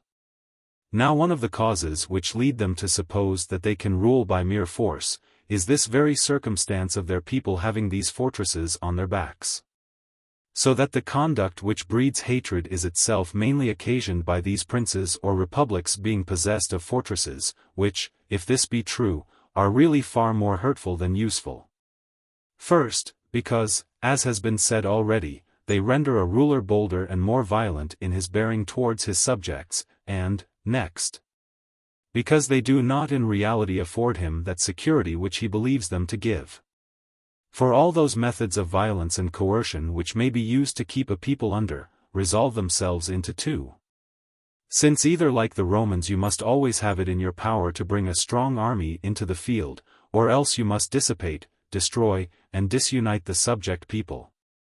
And so divide and scatter them that they can never again combine to injure you. For should you merely strip them of their wealth, spoliatis arma supersunt, arms still remain to them, or if you deprive them of their weapons, furor arma ministrat, rage will supply them. If you put their chiefs to death and continue to maltreat the rest, heads will renew themselves like those hydra. While, if you build fortresses, these may serve in time of peace to make you bolder in outraging your subjects, but in time of war they will prove wholly useless. Since they will be attacked at once by foes both foreign and domestic, whom together it will be impossible for you to resist. And if ever fortresses were useless they are so at the present day, by reason of the invention of artillery, against the fury of which, as I have shown already, a petty fortress which affords no room for retreat behind fresh works, cannot be defended. But to go deeper into the matter, I say, either you are a prince seeking by means of these fortresses to hold the people of your city in check. Or you are a prince, or it may be a republic, desirous to control some city which you have gained in war. To the prince I would say, that, for the reasons already given, nothing can be more unserviceable than a fortress as a restraint upon your subjects. Since it only makes you the readier to oppress them, and less scrupulous how you do so. While it is this very oppression which moves them to destroy you, and so kindles their hatred, that the fortress, which is the cause of all the mischief, is powerless to protect you. A wise and good prince, therefore, that he may continue good, and give no occasion or encouragement to his descendants to become evil, will never build a fortress. To the end that neither he nor they may ever be led to trust to it rather than to the goodwill of their subjects. And if Francesco Sforza, who was accounted a wise ruler, on becoming Duke of Milan erected a fortress in that city, I say that herein he was unwise. And that the event has shown the building of this fortress to have been hurtful and not helpful to his heirs. For thinking that by its aid they could behave as badly as they liked to their citizens and subjects, and yet be secure, they refrained from no sort of violence or oppression, until, becoming beyond measure odious, they lost their state as soon as an enemy attacked it. Nor was this fortress, which in peace had occasioned them much hurt, any defense or of any service them in war. For had they being without it, through thoughtlessness, treated their subjects inhumanely, they must soon have discovered and withdrawn from their danger. And might, thereafter, with no other help than that of attached subjects, have withstood the attacks of the French far more successfully than they could with their fortress. But with subjects whom they had estranged. And, in truth, fortresses are unserviceable in every way, since they may be lost either by the treachery of those to whom you commit their defense, or by the overwhelming strength of an assailant. Or else by famine. And where you seek to recover a state which you have lost, and in which only the fortress remains to you, if that fortress is to be of any service or assistance to you, you must have an army wherewith to attack the enemy who has driven you out. But with such an army you might succeed in recovering your state as readily without a fortress as with one. Nay, perhaps, even more readily, since your subjects, had you not used them ill, from the overweening confidence your fortress gave you, might then have felt better disposed towards you. And the event shows that in times of adversity this very fortress of Milan has been of no advantage whatever, either to the Sforzas or to the French. But, on the contrary, has brought ruin on both, because, trusting to it, they did not turn their thoughts to nobler methods for preserving that state.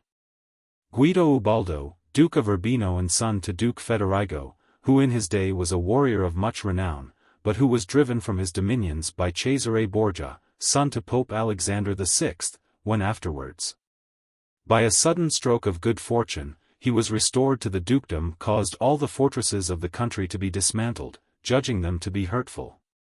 For as he was beloved by his subjects, so far as they were concerned he had no need for fortresses. While, as against foreign enemies, he saw he could not defend them, since this would have required an army kept constantly in the field. For which reasons he made them be razed to the ground. When Pope Julius II had driven the Bentivogli from Bologna, after erecting a citadel in that town, he caused the people to be cruelly oppressed by his governor. Whereupon, the people rebelled, and he forthwith lost the citadel, so that his citadel, and the oppressions to which it led, were of less service to him than different behavior on his part had been. When Niccolò da Castello, the ancestor of the Vitelli, returned to his country out of exile, he straightway pulled down the 2 fortresses built there by Pope Sixtus IV. Perceiving that it was not by fortresses, but by the goodwill of the people, that he could be maintained in his government. But the most recent, and in all respects most noteworthy instance, and that which best demonstrates the futility of building, and the advantage of destroying fortresses, is what happened only the other day in Genoa. Everyone knows how, in 1507, Genoa rose in rebellion against Louis XII of France, who came in person and with all his forces to recover it. And after recovering it built there a citadel stronger than any before known, being, both from its position and from every other circumstance, most inaccessible to attack. For standing on the extremity of a hill, named by the Genoese Codifa, which juts out into the sea, it commanded the whole harbor and the greater part of the town. But, afterwards, in the year 1512, when the French were driven out of Italy, the Genoese, in spite of this citadel, again rebelled, and Ottaviano Fregoso assuming the government. After the greatest efforts, continued over a period of 16 months, at last succeeded in reducing the citadel by famine. By all it was believed that he would retain it as a rock of refuge in case of any reverse of fortune, and by some he was advised to do so.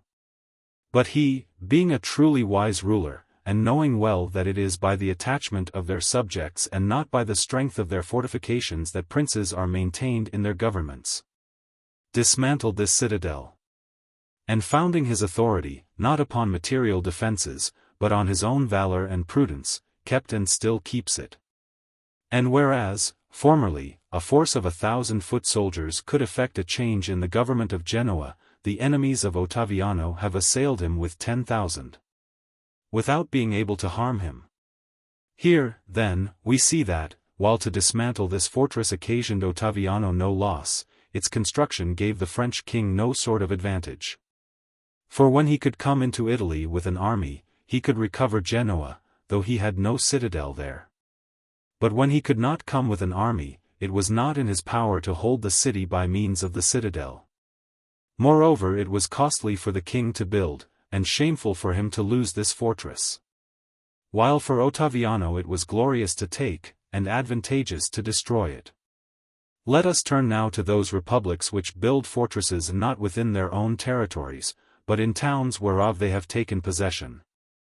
And if the above example of France and Genoa suffice not to show the futility of this course, that of Florence and Pisa ought, I think, to be conclusive. For in erecting fortresses to hold Pisa, the Florentines failed to perceive that a city which had always been openly hostile to them, which had lived in freedom, and which could cloak rebellion under the name of liberty, must, if it were to be retained at all, be retained by those methods which were used by the Romans, and either be made a companion or be destroyed. Of how little service these Pisan fortresses were, was seen on the coming of Charles VIII of France into Italy, to whom, whether through the treachery of their defenders or from fear of worse evils, they were at once delivered up. Whereas, had there been no fortresses in Pisa, the Florentines would not have looked to them as the means whereby the town was to be held. The king could not by their assistance have taken the town from the Florentines.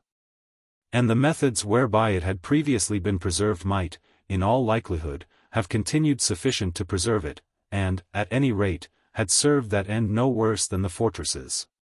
These, then, are the conclusions to which I come, namely, that fortresses built to hold your own country under are hurtful, and that those built to retain acquired territories are useless. And I am content to rely on the example of the Romans, who in the towns they sought to hold by the strong hand, rather pulled down fortresses than built them. And if any, to controvert these views of mine, or to cite the case of Tarentum in ancient times, or of Brescia in recent as towns which when they rebelled were recovered by means of their citadels. I answer, that for the recovery of Tarentum, Fabius Maximus was sent at the end of a year with an army strong enough to retake it even had there been no fortress there. And that although he availed himself of the fortress for the recovery of the town, he might, without it, have resorted to other means which would have brought about the same result. Nor do I see of what service a citadel can be said to be, when to recover the city you must employ a consular army under a Fabius Maximus. But that the Romans would, in any case, have recovered Tarentum, is plain from what happened at Capua, where there was no citadel, and which they retook, simply by the valor of their soldiers. Again, as regards Brescia, I say that the circumstances attending the revolt of that town were such as occur but seldom, namely, that the citadel remaining in your hands after the defection of the city, you should happen to have a great army nigh at hand, as the French had theirs on this occasion. For M. de Foix being in command of the king's forces at Bologna, on hearing of the loss of Brescia, marched thither without an hour's delay, and reaching Brescia in 3 days, retook the town with the help of the citadel. But here, again, we see that, to be of any service, the citadel of Brescia had to be succored by a de Foix, and by that French army which in 3 days' time marched to its relief. So that this instance cannot be considered conclusive as against others of a contrary tendency. For, in the course of recent wars, many fortresses have been taken and retaken, with the same variety of fortune with which open country has been acquired or lost.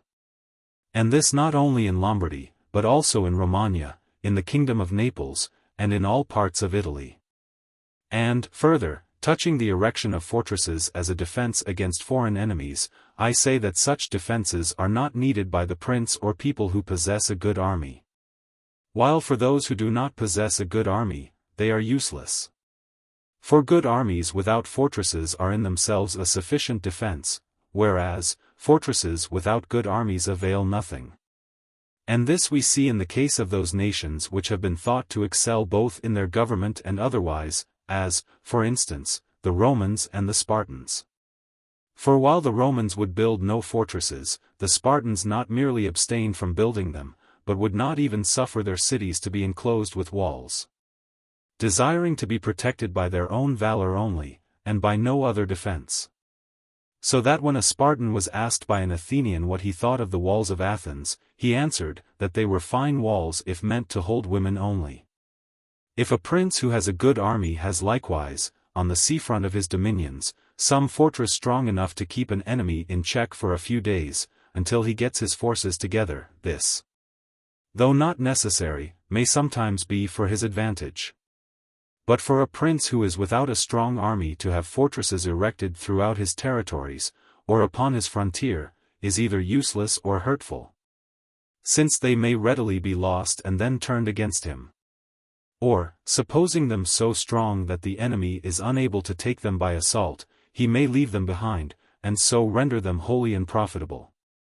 For a brave army, unless stoutly met, enters an enemy's country without regard to the towns or fortified places it leaves in its rear, as we read of happening in ancient times, and have seen done by Francesco Maria della Rovere, who no long while ago, when he marched against Urbino, made little of leaving 10 hostile cities behind him. The prince, therefore, who can bring together a strong army can do without building fortresses, while he who has not a strong army ought not to build them, but should carefully strengthen the city wherein he dwells, and keep it well stored with supplies, and its inhabitants well affected, so that he may resist attack till an accord be agreed on, or he be relieved by foreign aid. All other expedients are costly in time of peace, and in war useless. Whoever carefully weighs all that has now been said will perceive, that the Romans, as they were most prudent in all their other methods, so also showed their wisdom in the measures they took with the men of Latium and Privernum, when, without ever thinking of fortresses, they sought security in bolder and more sagacious courses. Chapter 25. That he who attacks a city divided against itself, must not think to get possession of it through its divisions. Violent dissensions breaking out in Rome between the commons and the nobles, it appeared to the Veientines and Etruscans that now was their time to deal a fatal blow to the Roman supremacy. Accordingly, they assembled an army and invaded the territories of Rome. The Senate sent Caius Manlius and Marcus Fabius to meet them, whose forces encamping close by the Veientines. The latter ceased not to reproach and vilify the Roman name with every sort of taunt and abuse, and so incensed the Romans by their unmeasured insolence that, from being divided they became reconciled, and giving the enemy battle, broke and defeated them. Here, again, we see, what has already been noted, how prone men are to adopt wrong courses, and how often they miss their object and they think to secure it. The Veientines imagined that they could conquer the Romans by attacking them while they were at feud among themselves, but this very attack reunited the Romans and brought ruin on their assailants. For the causes of division in a commonwealth are, for the most part, ease and tranquility, while the causes of union are fear and war. Wherefore, had the Veientines been wise, the more divided they saw Rome to be, the more should they have sought to avoid war with her, and endeavored to gain an advantage over her by peaceful arts. And the best way to effect this in a divided city lies in gaining the confidence of both factions, and in mediating between them as arbiter so long as they do not come to blows. But when they resort to open violence, then to render some tardy aid to the weaker side, so as to plunge them deeper in hostilities, wherein both may exhaust their forces without being led by your putting forth an excess of strength to suspect you of a desire to ruin them and remain their master. Where this is well managed, it will almost always happen that you succeed in effecting the object you propose to yourself. The city of Pistoia, as I have said already in connection with another matter, was won over to the Florentine Republic by no other artifice than this. For the town being split by factions, the Florentines, by now favoring one side and now the other, without incurring the suspicions of either, brought both to such extremities that, wearied out with their harassed life, they threw themselves at last of their own accord into the arms of Florence. The city of Siena, again, has never made any change in her government which has had the support of the Florentines, save when that support has been slight and insignificant. For whenever the interference of Florence has been marked and decided, it has had the effect of uniting all parties in support of things as they stood. One other instance I shall add to those already given. Oftener than once Filippo Visconti, Duke of Milan, relying on their divisions, set wars on foot against the Florentines, and always without success. So that, in lamenting over these failures, he was wont to complain that the mad humors of the Florentines had cost him 2 millions of gold, without his having anything to show for it. The Veientines and Etruscans, therefore, as I have said already, were misled by false hopes, and in the end were routed by the Romans in a single pitched battle. And any who should look hereafter to prevail on like grounds and by similar means against a divided people, will always find themselves deceived. Chapter 26. That taunts and abuse breed hatred against him who uses them, without yielding him any advantage. To abstain from threats and injurious language, is, methinks, one of the wisest precautions a man can use. For abuse and menace take nothing from the strength of an adversary, the latter only making him more cautious, while the former inflames his hatred against you, and leads him to consider more diligently how he may cause you hurt. This is seen from the example of the Veientines, of whom I spoke in the last chapter, who, to the injury of war against the Romans, added those verbal injuries from which all prudent commanders should compel their soldiers to refrain. For these are injuries which stir and kindle your enemy to vengeance, and yet, as has been said, in no way disable him from doing you hurt. So that, in truth, they are weapons which wound those who use them. Of this we find a notable instance in Asia, in connection with the siege of Amida. For Gabade, the Persian general, after besieging this town for a great while, wearied out at last by its protracted defense, determined on withdrawing his army, and had actually begun to strike his camp, when the whole inhabitants of the place, elated by their success, came out upon the walls to taunt and upbraid their enemies with their cowardice and meanness of spirit, and to load them with every kind of abuse.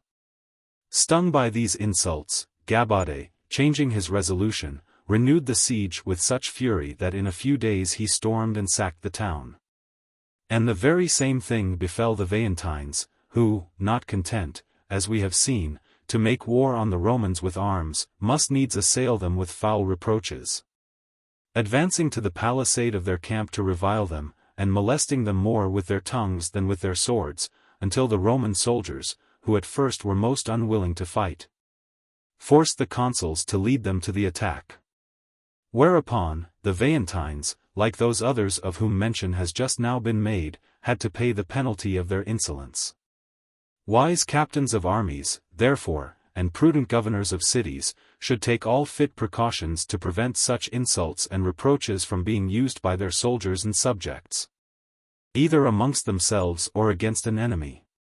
For when directed against an enemy they lead to the mischiefs above noticed, while still worse consequences may follow from our not preventing them among ourselves by such measures as sensible rulers have always taken for that purpose. The legions who were left behind for the protection of Capua having, as shall in its place be told, conspired against the Capuans, their conspiracy led to a mutiny, which was presently suppressed by Valerius Corvinus. When, as one of the conditions on which the mutineers made their submission, it was declared that whosoever should thereafter upbraid any soldier of these legions with having taken part in this mutiny, should be visited with the severest punishment. So likewise, when Tiberius Gracchus was appointed, during the war with Hannibal, to command a body of slaves, whom the Romans in their straits for soldiers had furnished with arms, one of his first acts was to pass an order making it death for any to reproach his men with their servile origin. So mischievous a thing did the Romans esteem it to use insulting words to others, or to taunt them with their shame. Whether this be done in sport or earnest, nothing vexes men more, or rouses them to fiercer indignation. For the biting jest which flavors too much of truth, leaves always behind it a rankling memory. 9. Chapter 27. That prudent princes and republics should be content to have obtained a victory, for, commonly, when they are not, their victory turns to defeat. The use of dishonoring language towards an enemy is mostly caused by an insolent humor, bred by victory or the false hope of it, whereby men are oftentimes led not only to speak, but also to act amiss. For such false hopes, when they gain an entry into men's minds, cause them to overrun their goal, and to miss opportunities for securing a certain good, on the chance of obtaining something better, but uncertain. And this, being a matter that deserves attention, because in deceiving themselves men often injure their country, I desire to illustrate it by particular instances, ancient and recent, since mere argument might not place it in so clear a light. After routing the Romans at Cannae, Hannibal sent messengers to Carthage to announce his victory, and to ask support. A debate arising in the Carthaginian Senate as to what was to be done, Hanno, an aged and wise citizen, advised that they should prudently take advantage of their victory to make peace with the Romans, while as conquerors they might have it on favorable terms, and not wait to make it after a defeat, since it should be their object to show the Romans that they were strong enough to fight them, but not to peril the victory they had won in the hope of winning a greater. This advice was not followed by the Carthaginian Senate, but its wisdom was well seen later, when the opportunity to act upon it was gone.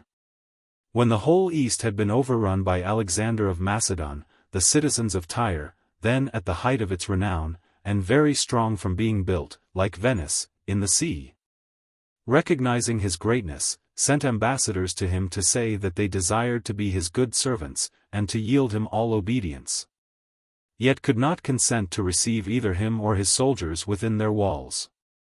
Whereupon, Alexander, displeased that a single city should venture to close its gates against him to whom all the rest of the world had thrown theirs open, repulsed the Tyrians, and rejecting their overtures set to work to besiege their town. But as it stood on the water, and was well stored with victual and all other munitions needed for its defense, after 4 months had gone, Alexander, perceiving that he was wasting more time in an inglorious attempt to reduce this one city than had sufficed for most of his other conquests, resolved to offer terms to the Tyrians, and to make them those concessions which they themselves had asked. But they, puffed up by their success, not merely refused the terms offered, but put to death the envoy sent to propose them. Enraged by this, Alexander renewed the siege, and with such vigor, that he took and destroyed the city, and either slew or made slaves of its inhabitants. In the year 1512, a Spanish army entered the Florentine territory, with the object of restoring the Medici to Florence, and of levying a subsidy from the town. Having been summoned thither by certain of the citizens, who had promised them that so soon as they appeared within the Florentine confines they would arm in their behalf. But when the Spaniards had come into the plain of the Arno, and none declared in their favor, being in sore need of supplies, they offered to make terms. This offer the people of Florence in their pride rejected, and so gave occasion for the sack of Prato and the overthrow of the Florentine Republic. A prince, therefore, who is attacked by an enemy much more powerful than himself, can make no greater mistake than to refuse to treat, especially when overtures are made to him. For however poor the terms offered may be, they are sure to contain some conditions advantageous for him who accepts them, and which he may construe as a partial success. For which reason it ought to have been enough for the citizens of Tyre that Alexander was brought to accept terms which he had at first rejected. And they should have esteemed it a sufficient triumph that, by their resistance in arms, they had forced so great a warrior to bow to their will. And, in like manner, it should have been a sufficient victory for the Florentines that the Spaniards had in part yielded to their wishes, and abetted something of their own demands. The purport of which was to change the government of Florence, to sever her from her allegiance to France, and, further, to obtain money from her. For if of these three objects the Spaniards had succeeded in securing the last two, while the Florentines maintained the integrity of their government, a fair share of honor and contentment would have fallen to each. And while preserving their political existence, the Florentines should have made small account of the other two conditions. Nor ought they, even with the possibility and almost certainty of greater advantages before them, to have left matters in any degree to the arbitration of fortune, by pushing things to extremes, and incurring risks which no prudent man should incur, unless compelled by necessity. Hannibal, when recalled by the Carthaginians from Italy, where for 16 years he had covered himself with glory, to the defense of his native country, found on his arrival that Hasdrubal and Syphax had been defeated, the kingdom of Numidia lost, and Carthage confined within the limits of her walls, and left without other resource save in him and his army. Perceiving, therefore, that this was the last stake his country had to play, and not choosing to hazard it until he had tried every other expedient, he felt no shame to sue for peace, judging that in peace rather than in war lay the best hope of safety for his country. But, when peace was refused him, no fear of defeat deterred him from battle, being resolved either to conquer, if conquer he might, or if he must fall, to fall gloriously. Now, if a commander so valiant as Hannibal, at the head of an unconquered army, was willing to sue for peace rather than appeal to battle when he saw that by defeat his country must be enslaved, what course ought to be followed by another commander, less valiant and with less experience than he? But men labor under this infirmity, that they know not where to set bounds to their hopes, and building on these without otherwise measuring their strength, rush headlong on destruction. Chapter 28. That to neglect the redress of grievances, whether public or private, is dangerous for a prince or commonwealth. Certain Gauls coming to attack Etruria, and more particularly Clusium its chief city, the citizens of Clusium sought aid from Rome. Whereupon the Romans sent the 3 Fabii, as envoys to these Gauls, to notify to them, in the name of the Roman people, that they must refrain from making war on the Etruscans. From what befell the Romans in connection with this embassy, we see clearly how far men may be carried in resenting an affront. For these envoys arriving at the very moment and the Gauls and Etruscans were about to join battle, being readier at deeds than words, took part with the Etruscans and fought in their foremost ranks.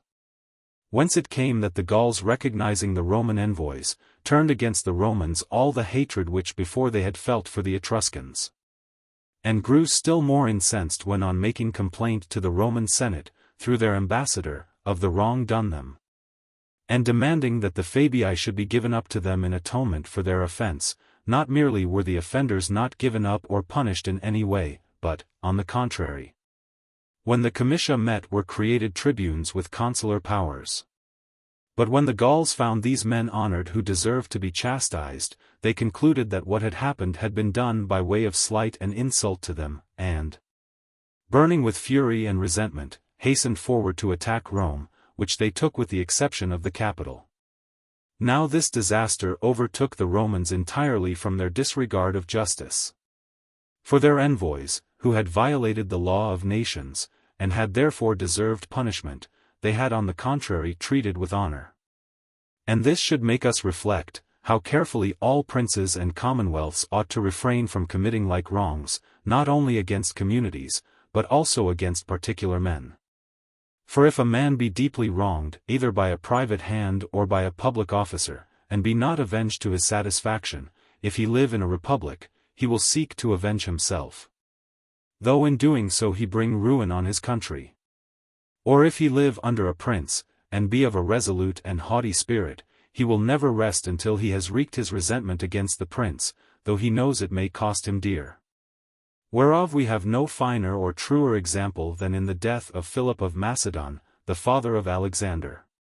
For Pausanias, a handsome and high-born youth belonging to Philip's court, having been most foully and cruelly dishonored by Attalus, one of the foremost men of the royal household, repeatedly complained to Philip of the outrage, who for a while put him off with promises of vengeance, but in the end, so far from avenging him, promoted Attalus to be governor of the province of Greece.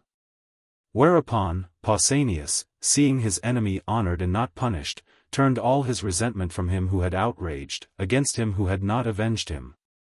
And on the morning of the day fixed for the marriage of Philip's daughter to Alexander of Epirus, while Philip walked between the two Alexanders, his son and his son-in-law, towards the temple to celebrate the nuptials, he slew him. This instance nearly resembles that of the Roman envoys, and offers a warning to all rulers never to think so lightly of any man as to suppose, that when wrong upon wrong has been done him, he will not bethink himself of revenge, however great the danger he runs, or the punishment he thereby brings upon himself. Chapter 29. That fortune obscures the minds of men when she would not have them hinder her designs. If we note well the course of human affairs, we shall often find things come about and accidents befall, against which it seems to be the will of heaven that men should not provide. And if this were the case even in Rome, so renowned for her valor, religion, and wise ordinances, we need not wonder if it be far more common in other cities and provinces wherein these safeguards are wanting.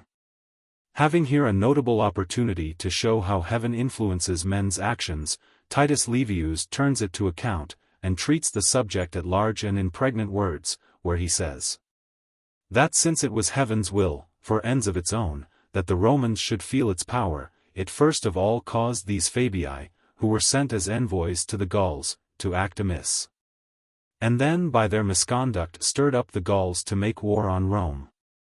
And, lastly, so ordered matters that nothing worthy of their name was done by the Romans to withstand their attack. For it was foreordained by heaven that Camillus, who alone could supply the remedy to so mighty an evil, should be banished to Ardea. And again, that the citizens, who had often created a dictator to meet attacks of the Volscians and other neighboring hostile nations, should fail to do so when the Gauls were marching upon Rome. Moreover, the army which the Romans got together was but a weak one, since they used no signal effort to make it strong.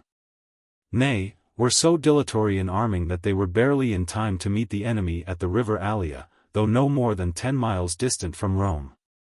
Here, again, the Roman tribunes pitched their camp without observing any of the usual precautions, attending neither to the choice of ground, nor to surround themselves with trench or palisade, nor to avail themselves of any other aid, human or divine. In ordering their army for battle, moreover, disposed it in weak columns, and these far apart, so that neither men nor officers accomplished anything worthy of the Roman discipline.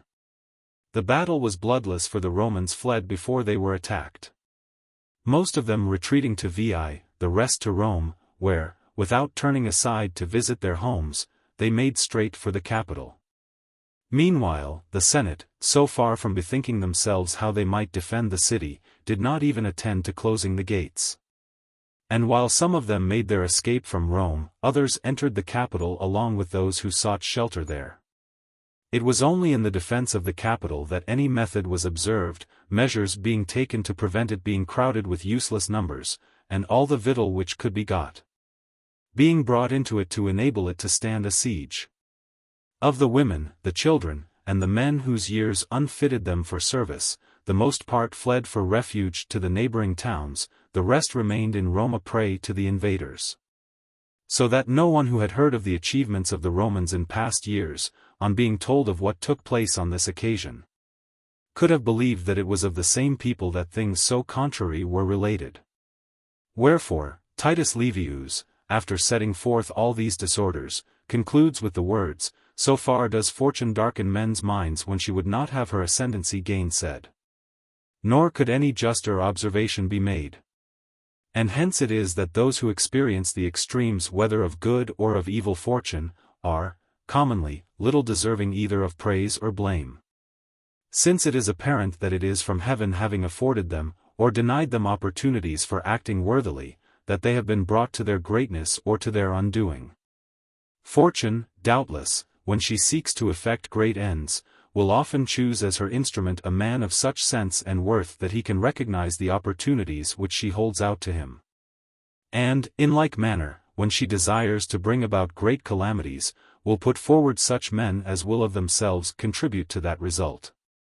And all who stand in her way, she either removes by death, or deprives of the means of effecting good.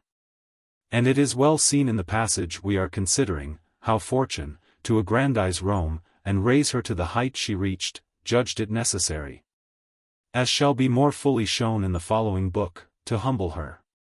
Yet would not have her utterly undone. For which reason we find her causing Camillus to be banished, but not put to death, suffering Rome to be taken, but not the capital.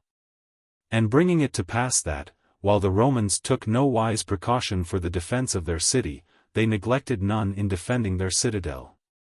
That Rome might be taken, fortune caused the mass of the army, after the rout at the Allia, to direct its flight to VIII, thus withdrawing the means wherewith the city might have been defended. But while thus disposing matters, she at the same time prepared all the needful steps for its recovery, in bringing an almost entire Roman array to VIII, and Camillus to Ardea. So that a great force might be assembled for the rescue of their country, under a captain in no way compromised by previous reverses, but, on the contrary, in the enjoyment of an untarnished renown. I might cite many modern instances to confirm these opinions, but since enough has been said to convince any fair mind, I pass them over.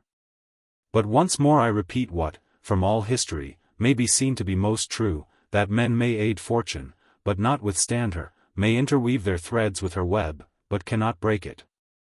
But, for all that, they must never lose heart, since not knowing what their end is to be, and moving towards it by crossroads and untraveled paths, they have always room for hope. And ought never to abandon it, whatsoever befalls, and into whatsoever straits they come. Chapter 30. That really powerful princes and commonwealths do not buy friendships with money, but with their valor and the fame of their prowess.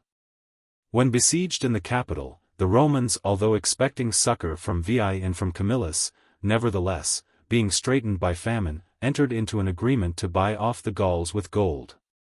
But at the very moment when, in pursuance of this agreement, the gold was being weighed out, Camillus came up with his army.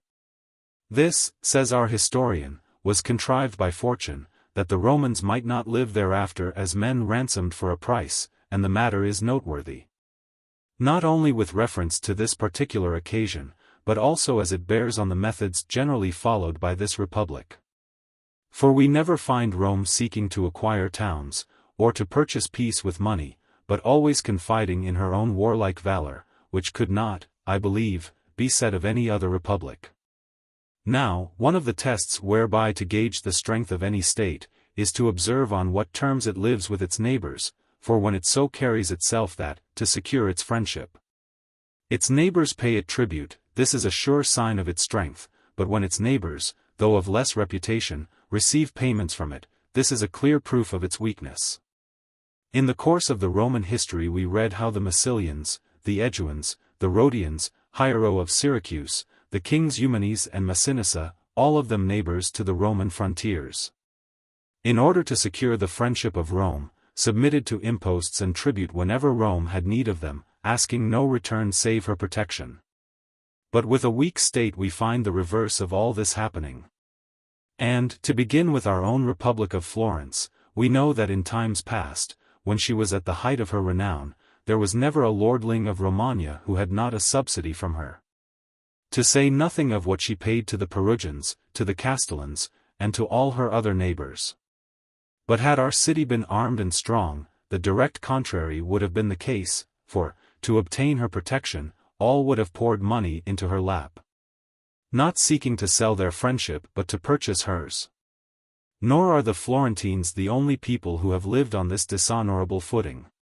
The Venetians have done the same, nay, the King of France himself, for all his great dominions, lives tributary to the Swiss and to the King of England. And this because the French king and the others named, with a view to escape dangers rather imaginary than real, have disarmed their subjects, seeking to reap a present gain by wringing money from them, rather than follow a course which would secure their own safety and the lasting welfare of their country. Which ill practices of theirs, though they quiet things for a time, must in the end exhaust their resources, and give rise in seasons of danger to incurable mischief and disorder. It would be tedious to count up how often in the course of their wars, the Florentines, the Venetians, and the Kingdom of France have had to ransom themselves from their enemies, and to submit to an ignominy to which, once only, the Romans were very near being subjected. It would be tedious, too, to recite how many towns have been bought by the Florentines and by the Venetians, which, afterwards, have only been a trouble to them, from their not knowing how to defend with iron what they had won with gold. While the Romans continued free they adhered to this more generous and noble method, but when they came under the emperors, and these, again, began to deteriorate, and to love the shade rather than the sunshine, they also took to purchasing peace, now from the Parthians, now from the Germans, and at other times from other neighboring nations. And this was the beginning of the decline of their great empire. Such are the evils that befall when you withhold arms from your subjects. And this course is attended by the still greater disadvantage, that the closer an enemy presses you the weaker he finds you. For anyone who follows the evil methods of which I speak, must, in order to support troops whom he thinks can be trusted to keep off his enemies, be very exacting in his dealings with those of his subjects who dwell in the heart of his dominions. Since, to widen the interval between himself and his enemies, he must subsidize those princes and peoples who adjoin his frontiers.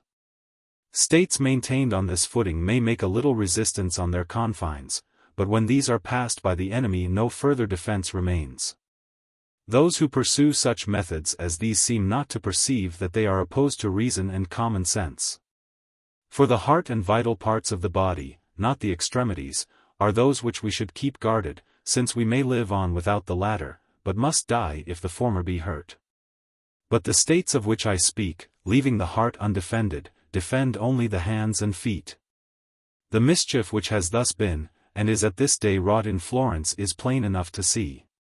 For so soon as an enemy penetrates within her frontiers, and approaches her heart, all is over with her. And the same was witnessed a few years ago in the case of the Venetians, whose city, had it not been girdled by the sea, must then have found its end. In France, indeed, a like result has not been seen so often, she being so great a kingdom as to have few enemies mightier than herself. Nevertheless, when the English invaded France in the year 1513, the whole kingdom tottered. And the king himself, as well as everyone else, had to own that a single defeat might have cost him his dominions.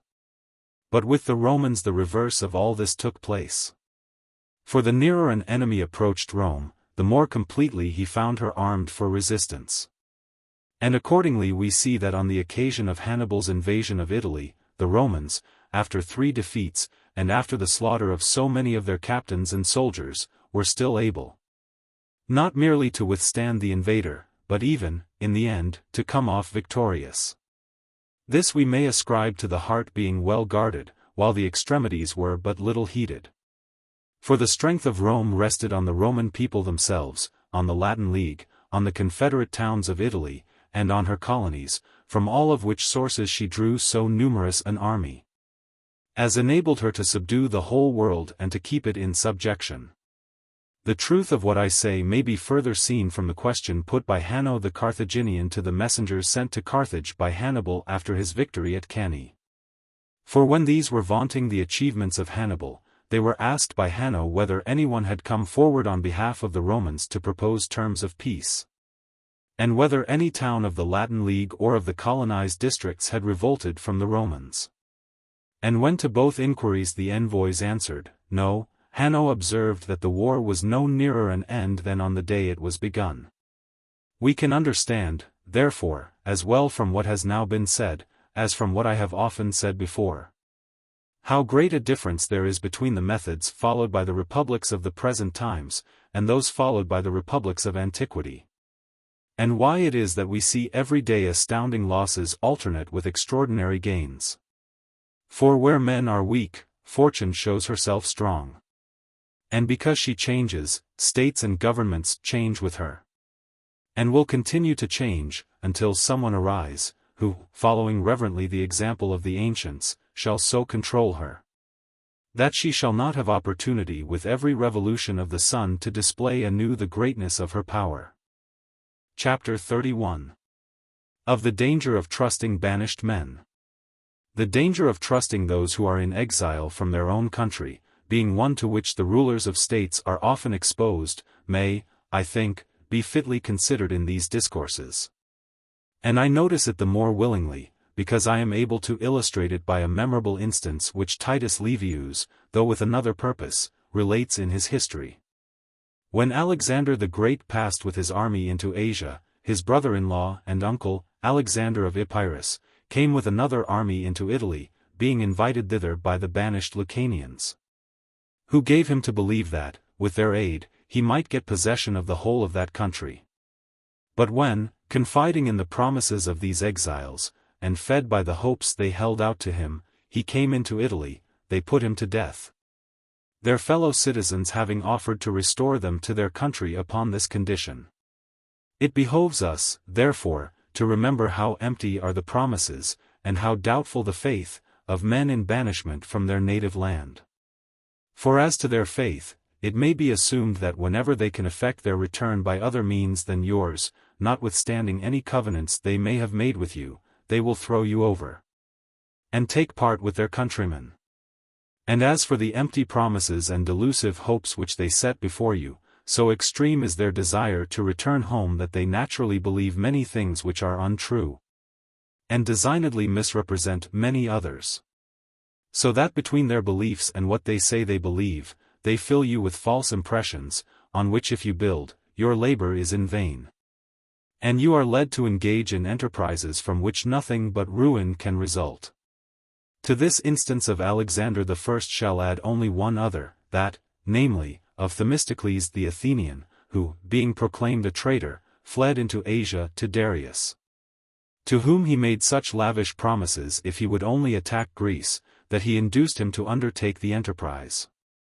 But afterwards, when he could not fulfill what he had promised, either from shame, or through fear of punishment, he poisoned himself.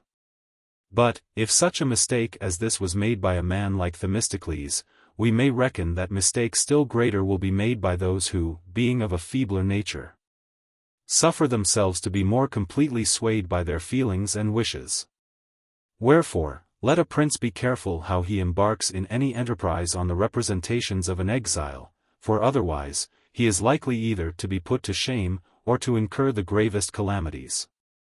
Because towns are sometimes, though seldom, taken by craft, through secret practices had with their inhabitants, I think it not out of place to discuss the matter in the following chapter, wherein I shall likewise show in how many ways the Romans were wont to make such acquisitions. Chapter 32. In how many ways the Romans gained possession of towns. Turning their thoughts wholly to arms, the Romans always conducted their military enterprises in the most advantageous way, both as to cost and every other circumstance of war.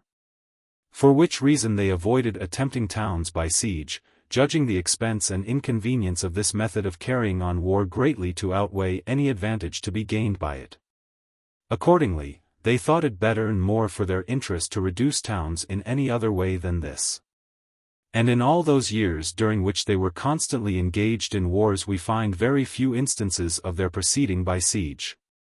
For the capture of towns, therefore, they trusted either to assault or to surrender. Assaults were effected either by open force, or by force and stratagem combined. When a town was assailed by open force, the walls were stormed without being breached, and the assailants were said aggredi urbem corona, because they encircled the city with their entire strength and kept up an attack on all sides. In this way they often succeeded in carrying towns, and even great towns, at a first onset, as when Scipio took New Carthage in Spain. But when they failed to carry a town by storm, they set themselves to breach the walls with battering rams and other warlike engines.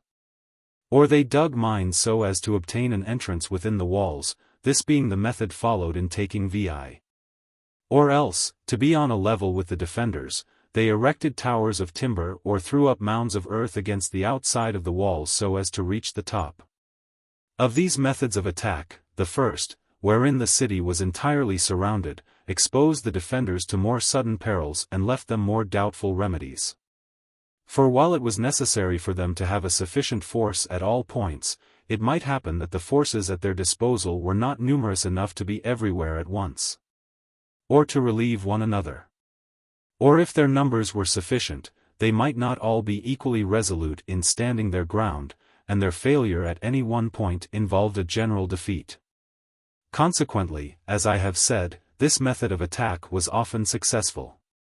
But when it did not succeed at the first, it was rarely renewed, being a method dangerous to the attacking army, which having to secure itself along an extended line, was left everywhere too weak to resist a sally made from the town. Nay, of itself, was apt to fall into confusion and disorder. This method of attack, therefore, could be attempted once only and by way of surprise. Against breaches in the walls the defense was, as at the present day, to throw up new works, while mines were met by countermines, in which the enemy were either withstood at the point of the sword, or baffled by some other warlike contrivance. As by filling casks with feathers, which, being set on fire and placed in the mine, choked out the assailants by their smoke and stench. Where towers were employed for the attack, the defenders sought to destroy them with fire. And where mounds of earth were thrown up against the walls, they would dig holes at the base of the wall against which the mound rested, and carry off the earth which the enemy were heaping up, which, being removed from within as fast as it was thrown up from without, the mound made no progress. None of these methods of attack can long be persisted in, and the assailant, if unsuccessful, must either strike his camp and seek victory in some other direction, as Scipio did when he invaded Africa and, after failing in the attempt to storm Utica, withdrew from his attack on that town and turned his strength against the Carthaginian army in the field. Or else recourse must be had to regular siege, as by the Romans at Veii, Capua, Carthage, Jerusalem, and divers other cities which they reduced in this way. The capture of towns by stratagem combined with force is effected, as by the Romans at Palaeopolis, through a secret understanding with some within the walls.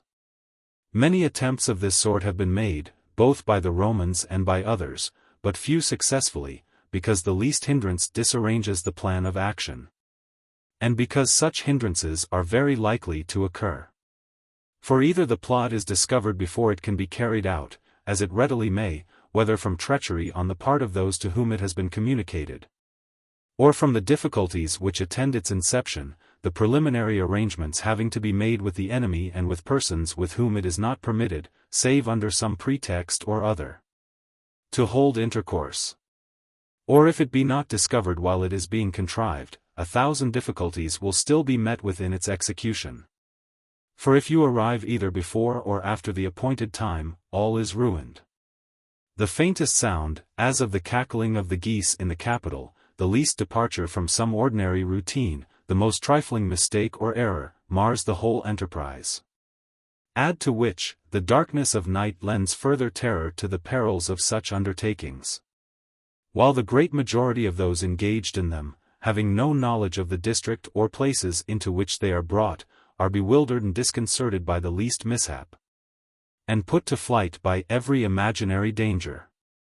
In secret nocturnal enterprises of this sort, no man was ever more successful than Aratus of Sicyon, although in any encounter by day there never was a more arrant coward. This we must suppose due rather to some special and occult quality inherent in the man, than to success being naturally to be looked for in the like attempts.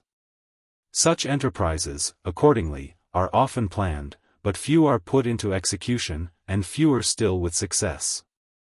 When cities are acquired by surrender, the surrender is either voluntary or under compulsion. Voluntary, when the citizens appeal to you for protection against some threatened danger from without, as Capua submitted to the Romans. Or where they are moved by a desire to be better governed, and are attracted by the good government which he to whom they surrender is seen exercising over others who have placed themselves in his hands. As was the case with the Rhodians, the Massilians, and others who for like causes gave themselves up to the Roman people. Compulsory surrenders take place either as the result of a protracted siege, like those we have spoken of above, or from the country being continually wasted by incursions, forays, and similar severities, to escape which a city makes its submission. Of the methods which have been noticed, the Romans, in preference to all others, used this last, and for 450 years made it their aim to wear out their neighbors by invasion and by defeat in the open field, while endeavoring, as I have elsewhere said, to establish their influence over them by treaties and conventions. It was to this method of warfare therefore that they always mainly trusted, because, after trying all others, they found none so free from inconvenience and disadvantage, the procedure by siege involving expense and delay, that by assault, difficulty and danger, and that by secret practice, uncertainty and doubt. They found, likewise, that while in subduing one obstinate city by siege many years might be wasted, a kingdom might be gained in a single day by the defeat of a hostile army in the field. Chapter 33. That the Romans entrusted the captains of their armies with the fullest powers. In reading this history of Titus Livius with a view to profit by it, I think that all the methods of conduct followed by the Roman people and Senate merit attention. And among other things fit to be considered, it should be noted, with how ample an authority they sent forth their consuls, their dictators, and the other captains of their armies, all of whom we find clothed with the fullest powers, no other prerogative being reserved to itself by the Senate save that of declaring war and making peace, while everything else was left to the discretion and determination of the consul. For so soon as the people and Senate had resolved on war, for instance on a war against the Latins, they threw all further responsibility upon the consul, who might fight or decline battle as he pleased, and attack this or the other city as he thought fit. That this was so, is seen in many instances, and especially from what happened during an expedition made against the Etruscans. For the consul Fabius having routed that people near Sutrium, and thinking to pass onward through the Ciminian forest into Etruria, so far from seeking the advice of the Senate, gave them no hint whatever of his design, although for its execution the war had to be carried into a new, difficult, and dangerous country. We have further witness to the same effect, in the action taken in respect of this enterprise by the Senate, who being informed of the victory obtained by Fabius, and apprehending that he might decide to pass onward through the aforesaid forest, and deeming it inexpedient that he should incur risk by attempting this invasion, sent 2 messengers to warn him not to enter Etruria. These messengers, however, did not come up with the consul until he had already made his way into that country and gained a second victory, when, instead of opposing his further advance, they returned to Rome to announce his good fortune and the glory which he had won. Whoever, therefore, shall well consider the character of the authority whereof I speak, will see that it was most wisely accorded. Since had it been the wish of the Senate that a consul, in conducting a war, should proceed step by step as they might direct him, this must have made him at once less cautious and more dilatory. Because the credit of victory would not then have seemed to be wholly his own, but shared by the Senate on whose advice he acted. Besides which, the Senate must have taken upon itself the task of advising on matters which it could not possibly understand. For although it might contain among its members all who were most versed in military affairs, still, since these men were not on the spot, and were ignorant of many particulars which, if they were to give sound advice, it was necessary for them to know, they must in advising have made numberless mistakes. For these reasons they desired that the consul should act on his own responsibility, and that the honors of success should be wholly his. Judging that the love of fame would act on him at once as a spur and as a curb, making him do whatever he had to do well. This matter I have the rather dwelt upon because I observe that our modern republics, such as the Venetian and the Florentine, view it in a different light. So that when their captains, commissaries, or provveditori have a single gun to place in position, the authorities at home must be informed and consulted. A course deserving the same approval as is due to all those other methods of theirs, which, one with another, have brought Italy to her present condition. Book. Chapter 3. Chapter 1. For a sect or commonwealth to last long, it must often be brought back to its beginnings. Doubtless, all the things of this world have a limit set to their duration. Yet those of them the bodies whereof have not been suffered to grow disordered, but have been so cared for that either no change at all has been wrought in them, or, if any, a change for the better and not for the worse, will run that course which heaven has in a general way appointed them. And since I am now speaking of mixed bodies, for states and sects are so to be regarded, I say that for them these are wholesome changes which bring them back to their first beginnings. Those states consequently stand surest and endure longest which, either by the operation of their institutions can renew themselves, or come to be renewed by accident apart from any design. Nothing, however, can be clearer than that unless thus renewed these bodies do not last. Now the way to renew them is, as I have said, to bring them back to their beginnings, since all beginnings of sects, commonwealths, or kingdoms must needs have in them a certain excellence, by virtue of which they gain their first reputation and make their first growth. But because in progress of time this excellence becomes corrupted, unless something be done to restore it to what it was at first, these bodies necessarily decay. For as the physicians tell us in speaking of the human body, something or other is daily added which sooner or later will require treatment. 10. As regards commonwealths, this return to the point of departure is brought about either by extrinsic accident or by intrinsic foresight. As to the first, we have seen how it was necessary that Rome should be taken by the Gauls, that being thus in a manner reborn, she might recover life and vigor, and resume the observances of religion and justice which she had suffered to grow rusted by neglect. This is well seen from those passages of Livius wherein he tells us that when the Roman army was sent forth against the Gauls, and again when tribunes were created with consular authority, no religious rites whatever were celebrated, and wherein he further relates how the Romans not only failed to punish the 3 Fabii, who contrary to the law of nations had fought against the Gauls, but even clothed them with honor. For, from these instances, we may well infer that the rest of the wise ordinances instituted by Romulus, and the other prudent kings, had begun to be held of less account than they deserved, and less than was essential for the maintenance of good government. And therefore it was that Rome was visited by this calamity from without, to the end that all her ordinances might be reformed. And the people taught that it behoved them not only to maintain religion and justice, but also to esteem their worthy citizens, and to prize their virtues beyond any advantages of which they themselves might seem to have been deprived at their instance. And this, we find, was just the effect produced. For no sooner was the city retaken, than all the ordinances of the old religion were at once restored. The Fabii, who had fought in violation of the law of nations, were punished. And the worth and excellence of Camillus so fully recognized, that the Senate and the whole people, laying all jealousies aside, once more committed to him the entire charge of public affairs. It is necessary then, as I have said already, that where men dwell together in a regulated society, they be often reminded of those ordinances in conformity with which they ought to live. Either by something inherent in these, or else by some external accident. A reminder is given in the former of these two ways, either by the passing of some law whereby the members of the society are brought to an account, or else by some man of rare worth arising among them, whose virtuous life and example have the same effect as a law.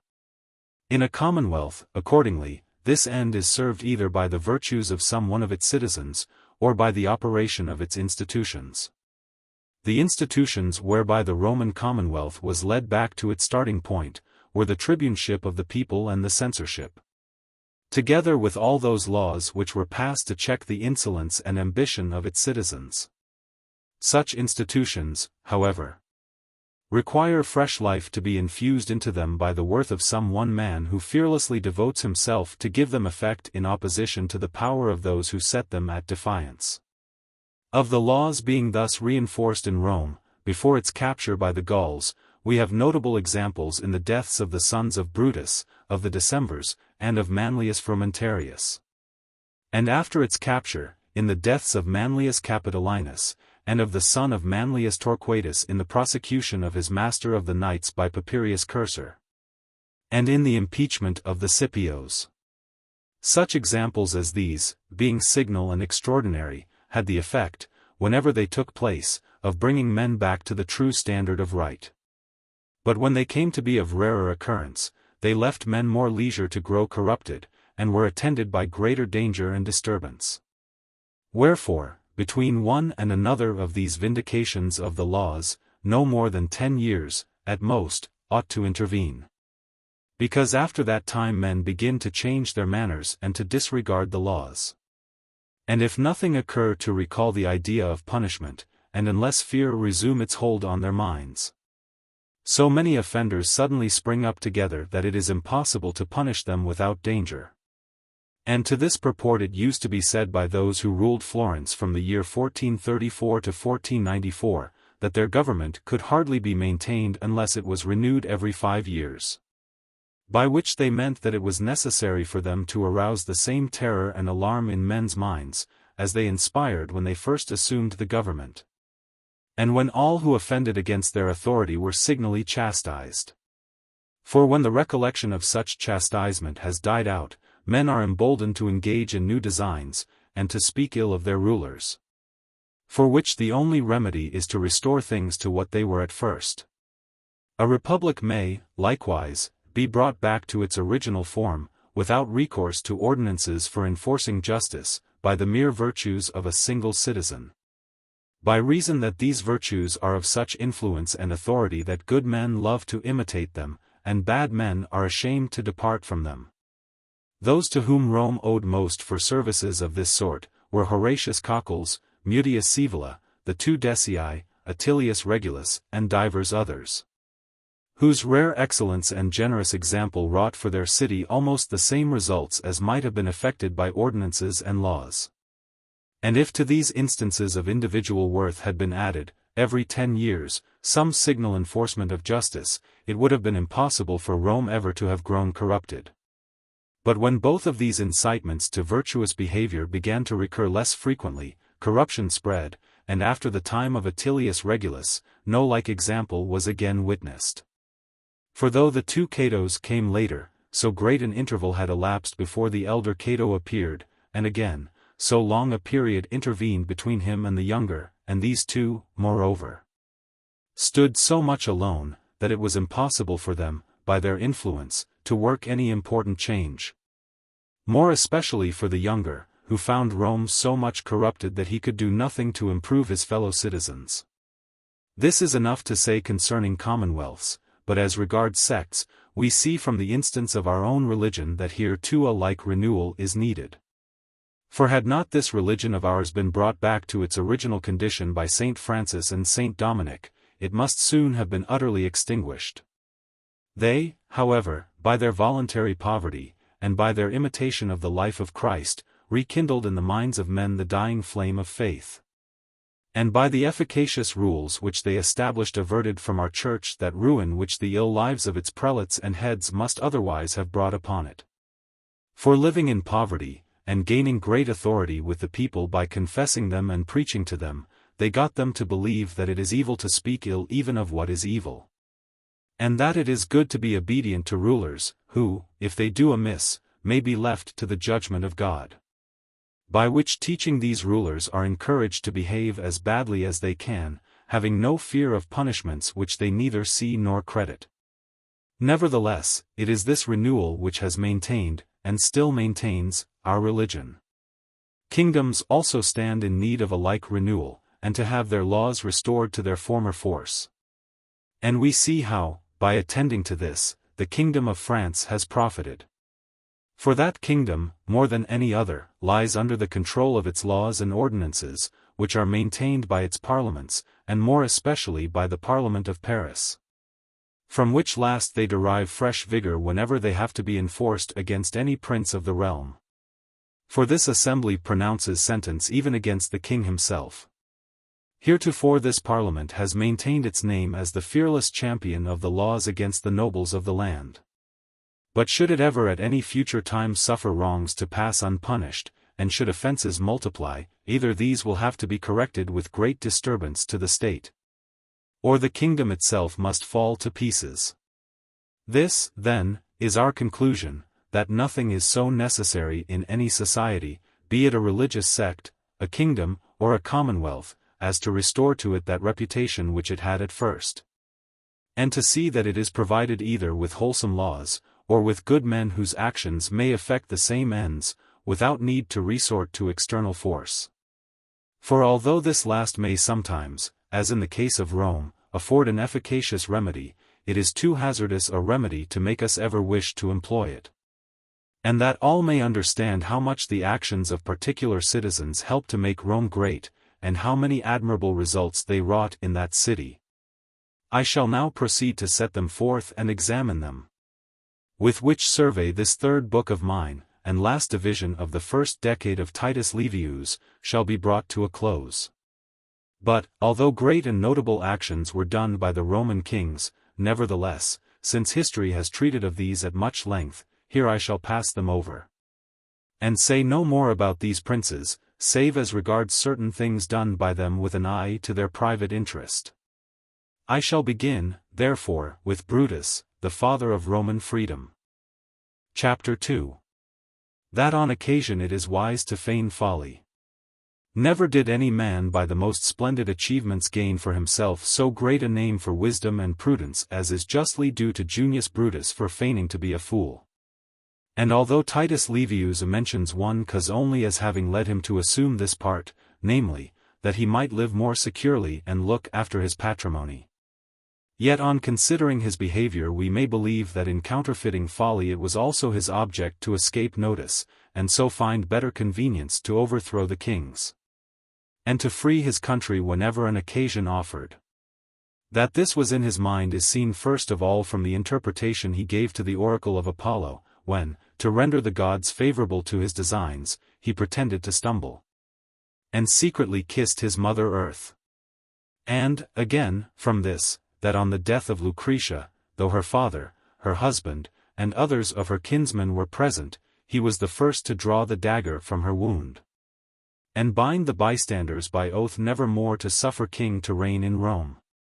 From his example all who are discontented with their prince are taught, first of all, to measure, and to weigh their strength. And if they find themselves strong enough to disclose their hostility and proclaim open war, then to take that course as at once the nobler and less dangerous. But, if too weak to make open war, then sedulously to court the favor of the prince, using to that end all such methods as they may judge needful, adapting themselves to his pleasures, and showing delight in whatever they see him delight in. Such an intimacy, in the first place, enables you to live securely, and permits you, without incurring any risk, to share the happy fortunes of the prince, while it affords you every facility for carrying out your plans. Some, no doubt, will tell you that you should not stand so near the prince as to be involved in his downfall. nor yet at such a distance that when he falls you shall be too far off to use the occasion for rising on his ruin. But although this mean course, could we only follow it, were certainly the best, yet, since I believe it to be impracticable, we must resort to the methods above indicated. And either keep altogether aloof, or else cleave closely to the prince. Whosoever does otherwise, if he be of great station, lives in constant peril, nor will it avail him to say, I concern myself with nothing, I covet neither honors nor preferment. My sole wish is to live a quiet and peaceful life. For such excuses, though they be listened to, are not accepted. Nor can any man of great position, however much and sincerely he desire it, elect to live this life of tranquility, since his professions will not be believed.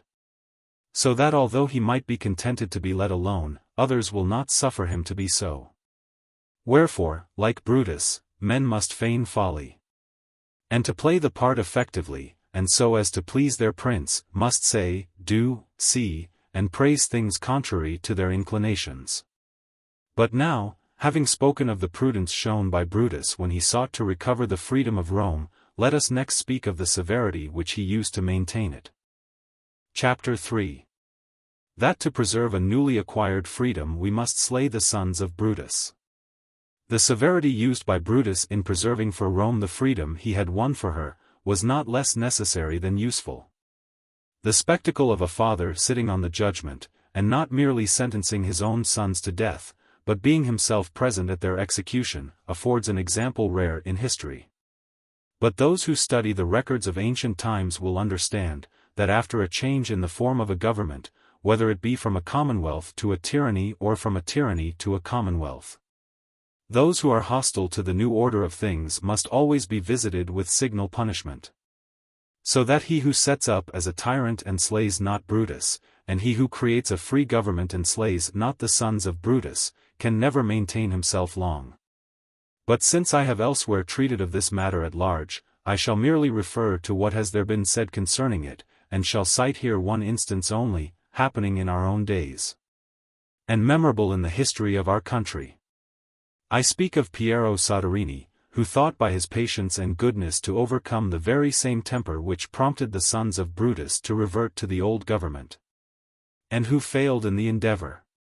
For although his sagacity should have taught him the necessity, while chance and the ambition of those who attacked him furnished him with the opportunity of making an end of them, he never could resolve to strike the blow. And not merely believed himself able to subdue disaffection by patience and kindness, and to mitigate the enmity of particular men by the rewards he held out to them, but also persuaded himself, and often declared in the presence of his friends, that he could not confront opposition openly, nor crush his adversaries, without assuming extraordinary powers and passing laws destructive of civil equality. Which measures, although not afterward used by him for tyrannical ends, would so alarm the community, that after his death they would never again consent to appoint a gonfalonier for life, an office which he judged it essential both to maintain and strengthen. Now although these scruples of his were wise and good, we ought never out of regard for what is good, to suffer an evil to run its course, since it may well happen that the evil will prevail over the good. And Piero should have believed that as his acts and intentions were to be judged by results, he might, if he lived and if fortune befriended him, have made it clear to all, that what he did was done to preserve his country, and not from personal ambition. And he might have so contrived matters that no successor of his could ever turn to bad ends the means which he had used for good ends. But he was misled by a preconceived opinion, and failed to understand that ill will is not to be vanquished by time nor propitiated by favors. And, so, from not knowing how to resemble Brutus, he lost power, and fame, and was driven an exile from his country. That it is as hard a matter to preserve a princedom as it is to preserve a commonwealth, will be shown in the chapter following. Chapter 4. That an usurper is never safe in his princedom while those live whom he has deprived of it. From what befell the elder Tarquin at the hands of the sons of Ancus, and Servius Tullius at the hands of Tarquin the Proud, we see what an arduous and perilous course it is to strip a king of his kingdom and yet suffer him to live on, hoping to conciliate him by benefits. We see, too, how the elder Tarquin was ruined by his belief that he held the kingdom by a just title, since it had been given him by the people and confirmed to him by the Senate. Never suspecting that the sons of Ancus would be so stirred by resentment that it would be impossible to content them with what contented all the rest of Rome. Servius Tullius again was ruined through believing that he could conciliate the sons of Ancus by loading them with favors. By the fate of the first of these kings, every prince may be warned that he can never live securely in his princedom so long as those from whom he has taken it survive. While the fate of the second should remind all rulers that old injuries are not to be healed by subsequent benefits, and least of all when the new benefit is less in degree than the injury suffered. And, truly, Servius was wanting in wisdom when he imagined that the sons of Tarquin would contentedly resign themselves to be the sons-in-law of one whom they thought should be their subject. For the desire to reign is so prevailing a passion, that it penetrates the minds not only of those who are rightful heirs, but also of those who are not. As happened with the wife of the younger Tarquin, who was daughter to Servius, but who, possessed by this madness, and setting at naught all filial duty, incited her husband to take her father's kingdom, and with it his life. So much nobler did she esteem it to be a queen than the daughter of a king. But while the elder Tarquin and Servius Tullius lost the kingdom from not knowing how to secure themselves against those whom they had deprived of it, the younger Tarquin lost it from not observing the ordinances of the old kings, as shall be shown in the following chapter. Chapter 5. How an hereditary king may come to lose his kingdom. Tarquin the Proud, when he had put Servius Tullius to death, inasmuch as the latter left no heirs, took secure possession of the kingdom, having nothing to fear from any of those dangers which had stood in the way of his predecessors. And although the means whereby he made himself king were hateful and monstrous, nevertheless, had he adhered to the ancient ordinances of the earlier kings, he might have been endured. Nor would he have aroused both Senate and people to combine against him and deprive him of his government. It was not, therefore, because his son Sextus violated Lucretia that Tarquin was driven out, but because he himself had violated the laws of the kingdom and governed as a tyrant, stripping the Senate of all authority, and bringing everything under his own control. For all business which formerly had been transacted in public, and with the sanction of the Senate, he caused to be transacted in his palace, on his own responsibility, and to the displeasure of everyone else, and so very soon deprived Rome of whatever freedom she had enjoyed under her other kings. Nor was it enough for him to have the fathers his enemies, but he must needs also kindle the commons against him, wearing them out with mere mechanic labors, very different from the enterprises in which they had been employed by his predecessors. So that when Rome overflowed with instances of his cruelty and pride, he had already disposed the minds of all the citizens to rebel whenever they found the opportunity. Wherefore, had not occasion offered in the violence done to Lucretia, some other had soon been found to bring about the same result. But had Tarquin lived like the other kings, when Sextus his son committed that outrage, Brutus and Collatinus would have had recourse to him to punish the offender, and not to the commons of Rome. And hence let princes learn that from the hour they first violate those laws, customs, and usages under which men have lived for a great while, they begin to weaken the foundations of their authority. And should they, after they have been stripped of that authority, ever grow wise enough to see how easily princedoms are preserved by those who are content to follow prudent counsels, the sense of their loss will grieve them far more, and condemn them to a worse punishment than any they suffer at the hands of others. For it is far easier to be loved by good men than by bad, and to obey the laws than to seek to control them. And to learn what means they must use to retain their authority, they have only to take example by the conduct of good princes, such as Timoleon of Corinth, Aratus of Sicyon, and the like, in whose lives they will find such security and content, both on the side of the ruler and the ruled, as ought to stir them with the desire to imitate them, which, for the reasons already given, it is easy for them to do. For men, when they are well governed, ask no more, nor look for further freedom. As was the case with the peoples governed by the two whom I have named, whom they constrained to continue their rulers while they lived. though both of them sought repeatedly to return to private life.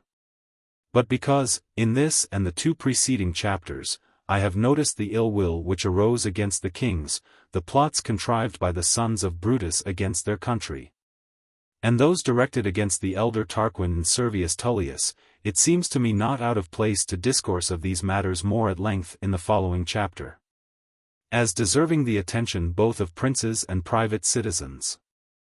Chapter 6. Of Conspiracies. It were an omission not to say something on the subject of conspiracies, these being a source of much danger both to princes and to private men. For we see that many more princes have lost their lives and states through these than in open warfare. Power to wage open war upon a prince being conceded to few, whereas power to conspire against him is denied to none. On the other hand, since conspiracies are attended at every stage by difficulties and dangers, no more hazardous or desperate undertakings can be engaged in by any private citizen. Whence it comes that while many conspiracies are planned, few effect their object. Wherefore, to put princes on their guard against these dangers, and to make subjects more cautious how they take part in them, and rather learn to live content under whatever government fortune has assigned them, I shall treat of them at length, without omitting any noteworthy circumstance which may serve for the instruction of either. Though, indeed, this is a golden sentence of Cornelius Tacitus, wherein he says that, the past should have our reverence, the present our obedience, and that we should wish for good princes, but put up with any. 11 For assuredly whosoever does otherwise is likely to bring ruin both on himself and on his country. But, to go deeper into the matter, we have first of all to examine against whom conspiracies are directed, and we shall find that men conspire either against their country or their prince. And it is of these two kinds of conspiracy that at present I desire to speak. For of conspiracies which have for their object the surrender of cities to enemies who are besieging them, and of all others contrived for like ends, I have already said enough. First, then, I shall treat of those conspiracies which are directed against a prince, and begin by inquiring into their causes, which are manifold, but of which one is more momentous than all the rest.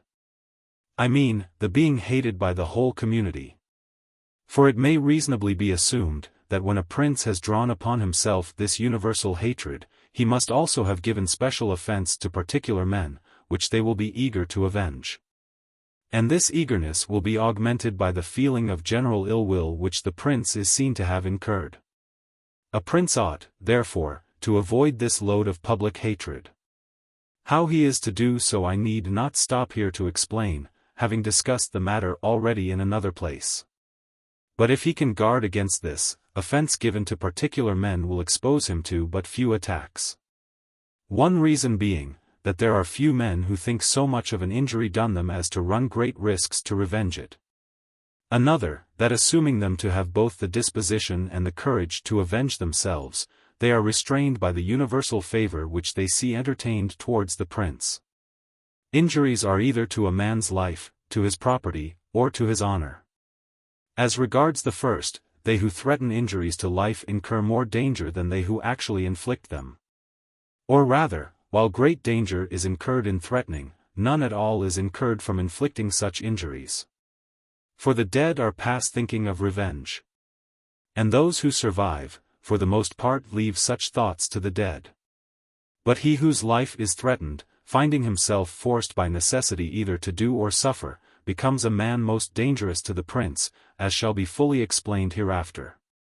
After menaces to life, injuries to property and honor stir men more than any others, and of these a prince has most to beware.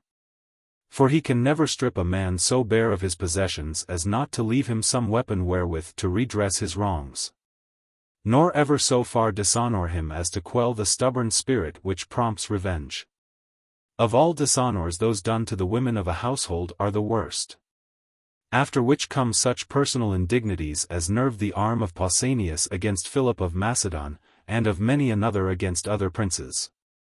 And, in our own days, it was no other reason that moved Giulio Belentai to conspire against Pandolfo, lord of Siena, than that Pandolfo, who had given him his daughter to wife, afterwards took her from him, as presently shall be told. Chief among the causes which led the Pazzi to conspire against the Medici, was the law passed by the latter depriving them of the inheritance of Giovanni Bonromei. Another most powerful motive to conspire against a prince is the desire men feel to free their country from a usurper. This it was which impelled Brutus and Cassius to conspire against Caesar, and countless others against such tyrants as Phalaris, Dionysius, and the like. Against this humor no tyrant can guard, except by laying down his tyranny, which as none will do, few escape an unhappy end. Whence the verses of Juvenal.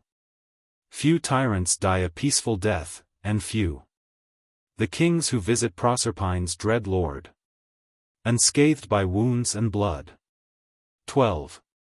Great, as I have said already, are the dangers which men run in conspiring, for at all times they are in peril, whether in contriving, in executing, or after execution.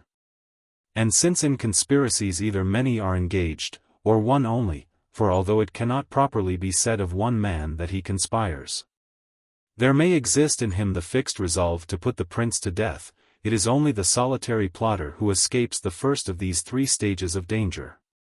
For he runs no risk before executing his design, since as he imparts it to none, there is none to bring it to the ear of the prince. A deliberate resolve like this may be conceived by a person in any rank of life, high or low, base or noble, and whether or no he be the familiar of his prince. For everyone must, at some time or other, have leave to speak to the prince, and whoever has this leave has opportunity to accomplish his design. Pausanias, of whom we have made mention so often, slew Philip of Macedon as he walked between his son and his son-in-law to the temple, surrounded by 1,000 armed guards. Pausanias indeed was noble, and known to the prince, but Ferdinand of Spain was stabbed in the neck by a poor and miserable Spaniard. And though the wound was not mortal, it sufficed to show that neither courage nor opportunity were wanting to the would-be assassin. A dervish, or Turkish priest, drew his scimitar on Bajazet, father of the Sultan now reigning, and if he did not wound him, it was from no lack either of daring or of opportunity. And I believe that there are many who in their minds desire the deed, no punishment or danger attending the mere wish, though there be but few who dare do it. For since few or none who venture, escape death, few are willing to go forward to certain destruction. But to pass from these solitary attempts to those in which several are engaged, I affirm it to be shown by history that all such plots have been contrived by men of great station, or by those who have been on terms of close intimacy with the prince, since no others, not being downright madmen, would ever think of conspiring. For men of humble rank, and such as are not the intimates of their prince, are neither fed by the hopes nor possessed of the opportunities essential for such attempts. Because, in the first place, men of low degree will never find any to keep faith with them, none being moved to join in their schemes by those expectations which encourage men to run great risks. Wherefore, so soon as their design has been imparted to two or three, they are betrayed and ruined.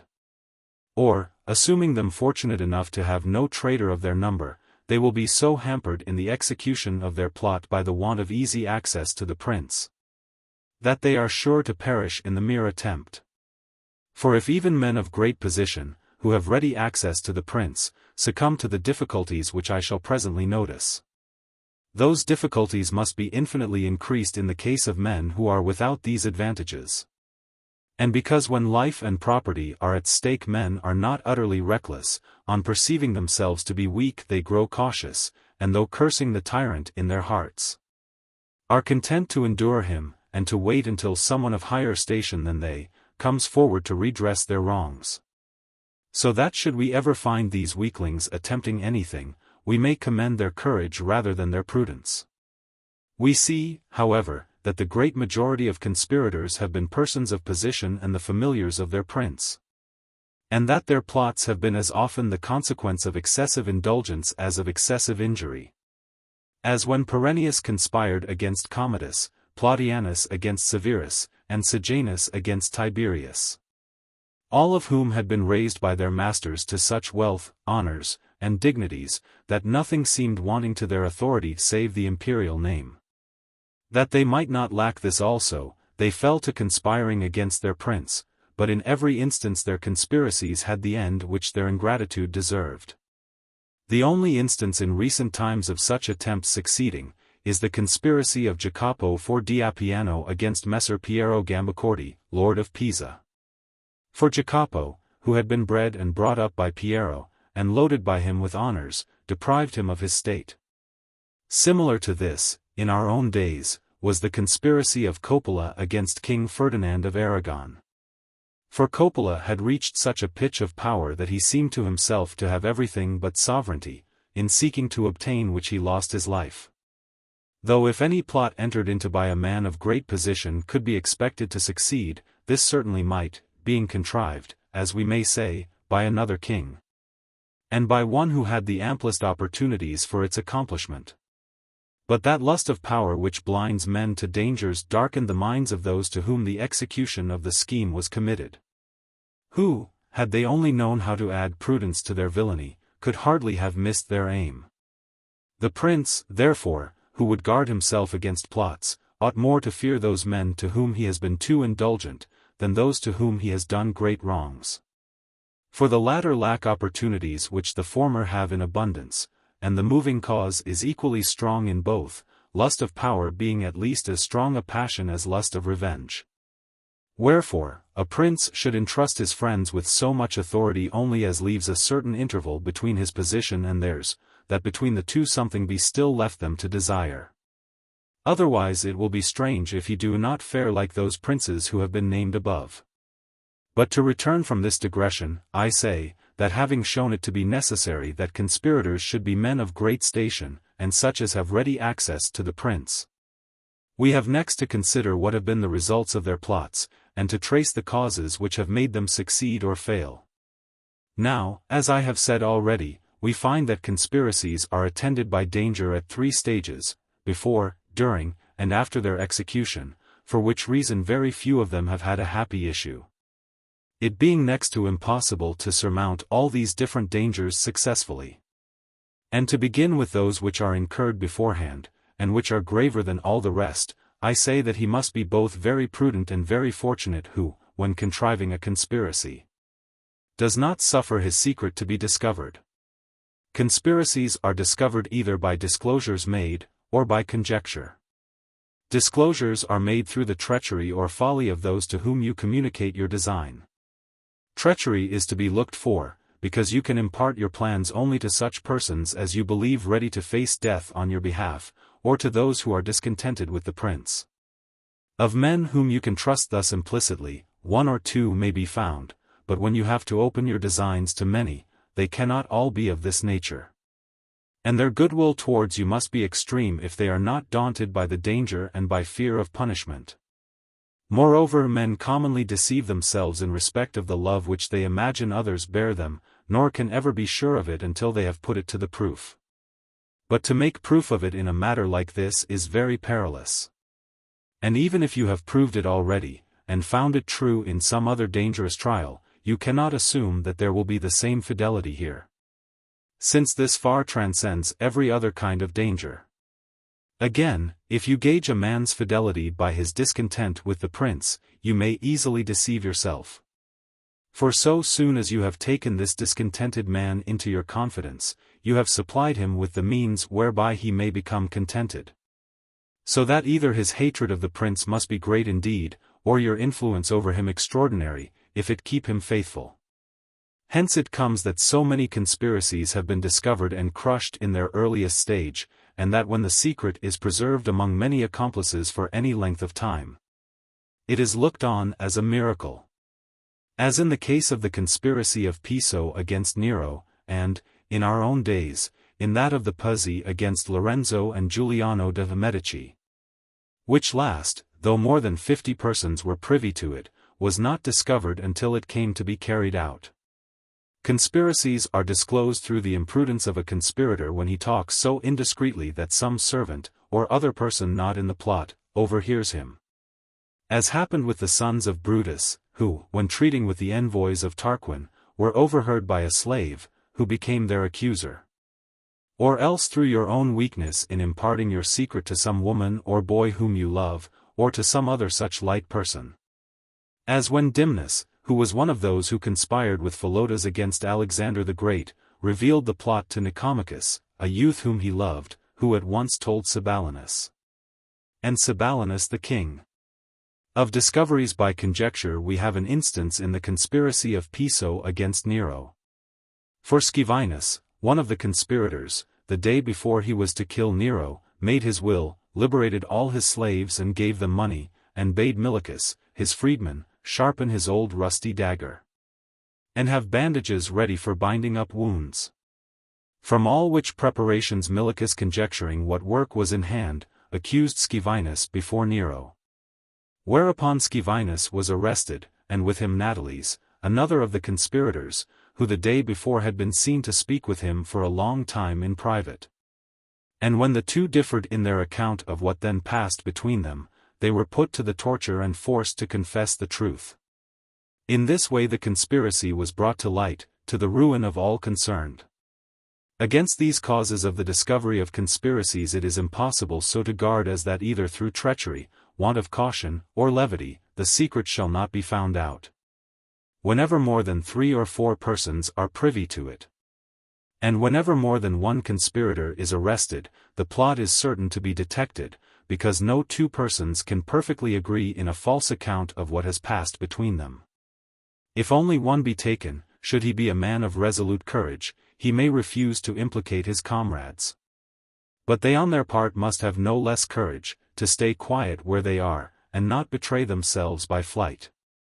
For if courage be absent anywhere, whether in him who is taken or in those still at large, the conspiracy is revealed. And what is related by Titus Livius as having happened in the conspiracy against Hieronymus, tyrant of Syracuse, is most extraordinary, namely, that on the capture of one of the conspirators, named Theodorus, he, with great fortitude, withheld the names of all his accomplices, and accused friends of the tyrant. While his companions, on their part, trusted so completely in his courage, that not one of them quitted Syracuse or showed any sign of fear.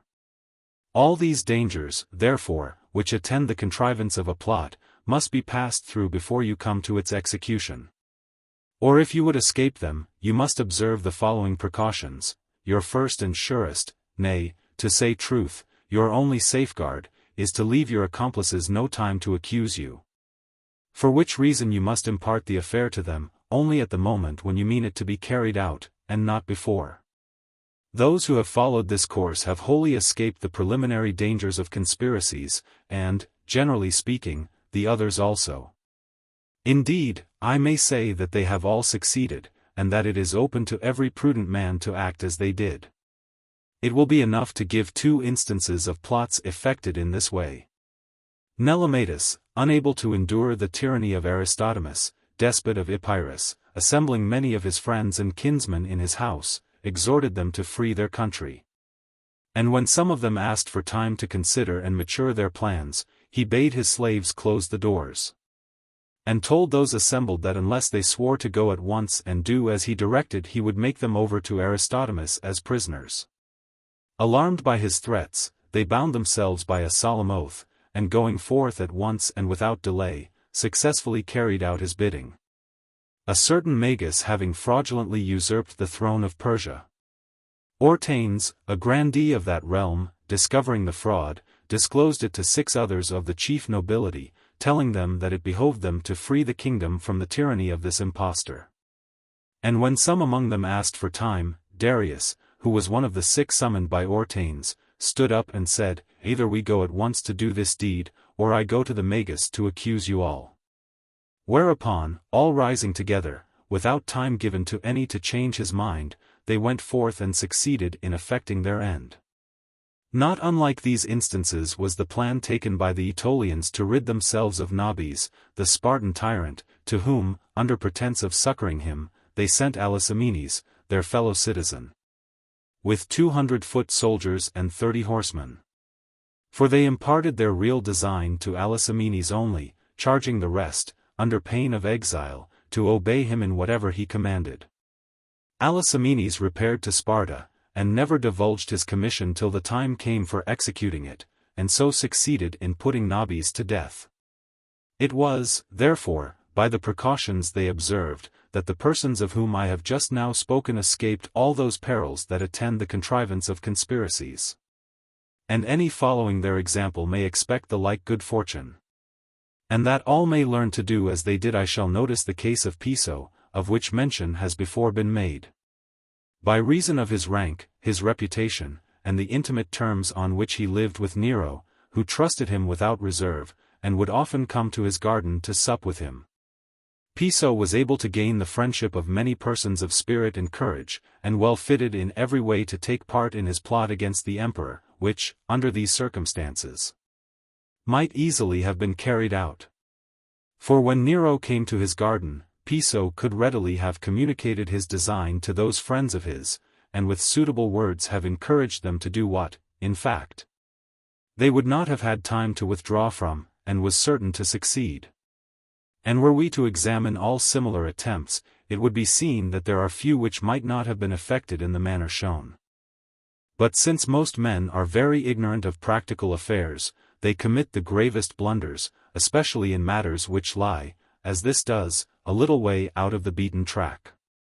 Wherefore, the contriver of a plot ought never, if he can help it, to communicate his design until the moment when it is to be executed. Or if he must communicate it, then to some one man only, with whom he has long been intimate, and whom he knows to be moved by the same feelings as himself. To find one such person is far easier than to find several, and, at the same time, involves less risk. For though this one man play you false, you are not left altogether without resource, as you are when your accomplices are numerous. For I have heard it shrewdly said that to one man you may impart anything, since, unless you have been led to commit yourself by writing, your denial will go as far as his assertion. Shun writing, therefore, as you would a rock, for there is nothing so damning as a letter under your own hand. Plautianus, desiring to procure the deaths of the Emperor Severus and his son Caracalla, entrusted the business to the tribune Saturninus, who, being more disposed to betray than obey Plautianus, but at the same time afraid that, if it came to laying a charge, Plautianus might be believed sooner than he, asked him for a written authority, that his commission might be credited. Blinded by ambition, Plautianus complied, and forthwith was accused by Saturninus and found guilty. Whereas, but for that written warrant, together with other corroborating proofs, he must have escaped by his bold denial of the charge. Against the testimony of a single witness, you have thus some defense, unless convicted by your own handwriting, or by other circumstantial proof against which you must guard. A woman, named Epicharis, who had formerly been a mistress of Nero, was privy to Piso's conspiracy.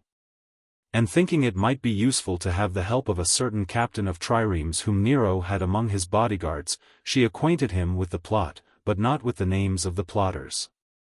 This fellow, turning traitor, and accusing Epicharis to Nero, so stoutly did she deny the charge, that Nero, confounded by her effrontery, let her go. In imparting a plot to a single person there are, therefore, two risks: one, that he may come forward of his own accord to accuse you. The other, that if arrested on suspicion, or on some proof of his guilt, he may, on being convicted, in the hope to escape punishment, betray you. But in neither of these dangers are you left without a defense. Since you may meet the one by ascribing the charge to the malice of your accuser, and the other by alleging that the witness has been forced by torture to say what is untrue. The wisest course, however, is to impart your design to none, but to act like those who have been mentioned above. Or if you impart it, then to one only, for although even in this course there be a certain degree of danger, it is far less than when many are admitted to your confidence. A case nearly resembling that just now noticed, is where an emergency, so urgent as to leave you no time to provide otherwise for your safety, constrains you to do to a prince what you see him minded to do to you. A necessity of this sort leads almost always to the end desired, as two instances may suffice to show. Among the closest friends and intimates of the Emperor Commodus, were two captains of the Praetorian Guards, Letus and Electus, while among the most favored of his mistresses was a certain Martia. But because these three often reproved him for his manner of living, as disgraceful to himself and to his station, he resolved to rid himself of them. And so wrote their names, along with those of certain others whom he meant should be put to death the next night, in a list which he placed under the pillow of his bed. But on his going to bathe, a boy, who was a favorite of his, while playing about his room and on his bed, found the list, and coming out of the chamber with it in his hand, was met by Martia, who took it from him, and on reading it and finding what it contained, sent for Letus and Electus. And all three, recognizing the danger in which they stood, resolved to be beforehand with the tyrant, and losing no time, murdered him that very night. The Emperor Caracalla, being with his armies in Mesopotamia, had with him Macrinus, who was more of a statesman than a soldier, as his prefect. But because princes who are not themselves good are always afraid lest others treat them as they deserve, Caracalla wrote to his friend Maternianus in Rome to learn from the astrologers whether any man had ambitious designs upon the empire, and to send him word. Maternianus, accordingly, wrote back that such designs were entertained by Macrinus. But this letter, ere it reached the emperor, fell into the hands of Macrinus, seeing when he read it that he must either put Caracalla to death before further letters arrived from Rome, or else die himself, committed the business to a centurion, named Martialis, whom he trusted, and whose brother had been slain by Caracalla a few days before, who succeeded in killing the emperor.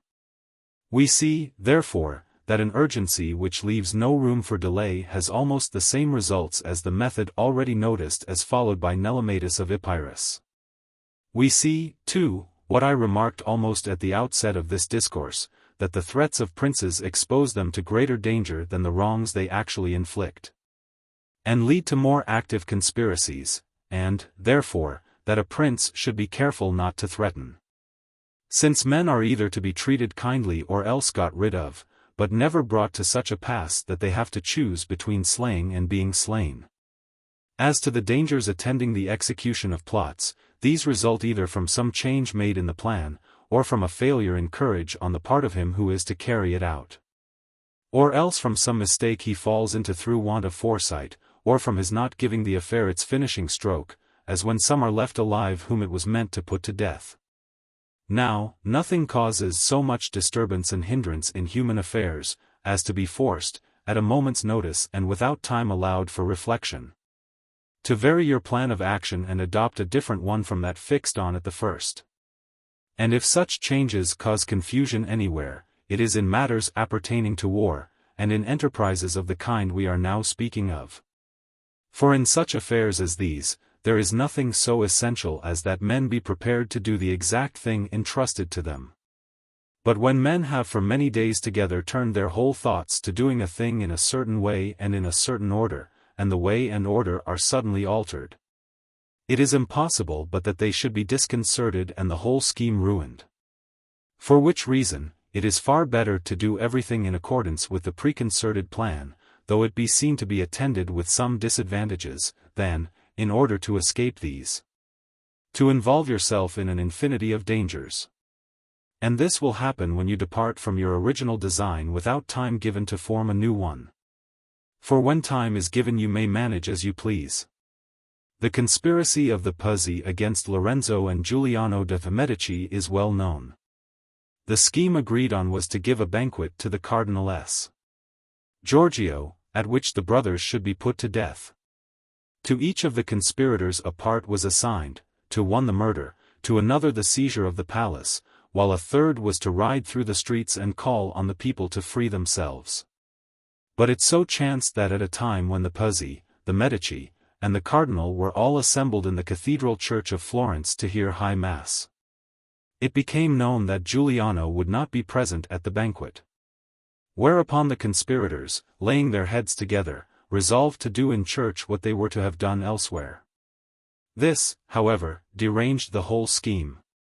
For Giovambattista of Montezecco would have no hand in the murder if it was to be done in a church, and the whole distribution of parts had in consequence to be changed. When, as those to whom the new parts were assigned had no time allowed them to nerve their minds to their new tasks, they managed matters so badly that they were overpowered in their attempt. Courage fails a conspirator either from his own poorness of spirit, or from his being overcome by some feeling of reverence For such majesty and awe attend the person of a prince, that it may well happen that he softens or dismays his executioners. When Caius Marius was taken by the people of Minturnum, the slaves sent in to slay him, overawed by the bearing of the man, and by the memories which his name called up, became unnerved and powerless to perform his office. And if this influence was exercised by one who was a prisoner, and in chains, and overwhelmed by adverse fortune, how much more must reverence be inspired by a prince who is free and uncontrolled, surrounded by his retinue and by all the pomp and splendor of his station, whose dignity confounds, and whose graciousness conciliates. Certain persons conspiring against Sidelces, king of Thrace, fixed a day for his murder, and assembled at the place appointed, whither the king had already come. Yet none of them raised a hand to harm him, and all departed without attempting anything against him or knowing why they refrained, each blaming the others. And more than once the same folly was repeated, until the plot getting wind, they were taken and punished for what they might have done, yet durst not do. 2 brothers of Alfonso, Duke of Ferrara, conspired against him, employing as their tool a certain priest named Giens, a singing man in the service of the Duke. He, at their request, repeatedly brought the Duke into their company, so that they had full opportunity to make away with him. Yet neither of them ever ventured to strike the blow. Till at last, their scheme being discovered, they paid the penalty of their combined cowardice and temerity. Such irresolution can only have arisen from their being overawed by the majesty of the prince, or touched by his graciousness. In the execution of conspiracies, therefore, errors and mishaps arise from a failure of prudence or courage to which all are subject, when, losing self-control, they are led in their bewilderment to do and say what they ought not. That men are thus confounded, and thrown off their balance, could not be better shown than in the words of Titus Livius, where he describes the behavior of Alcamenes the Aetolian, at the time when he resolved on the death of Nabis the Spartan, of whom I have spoken before.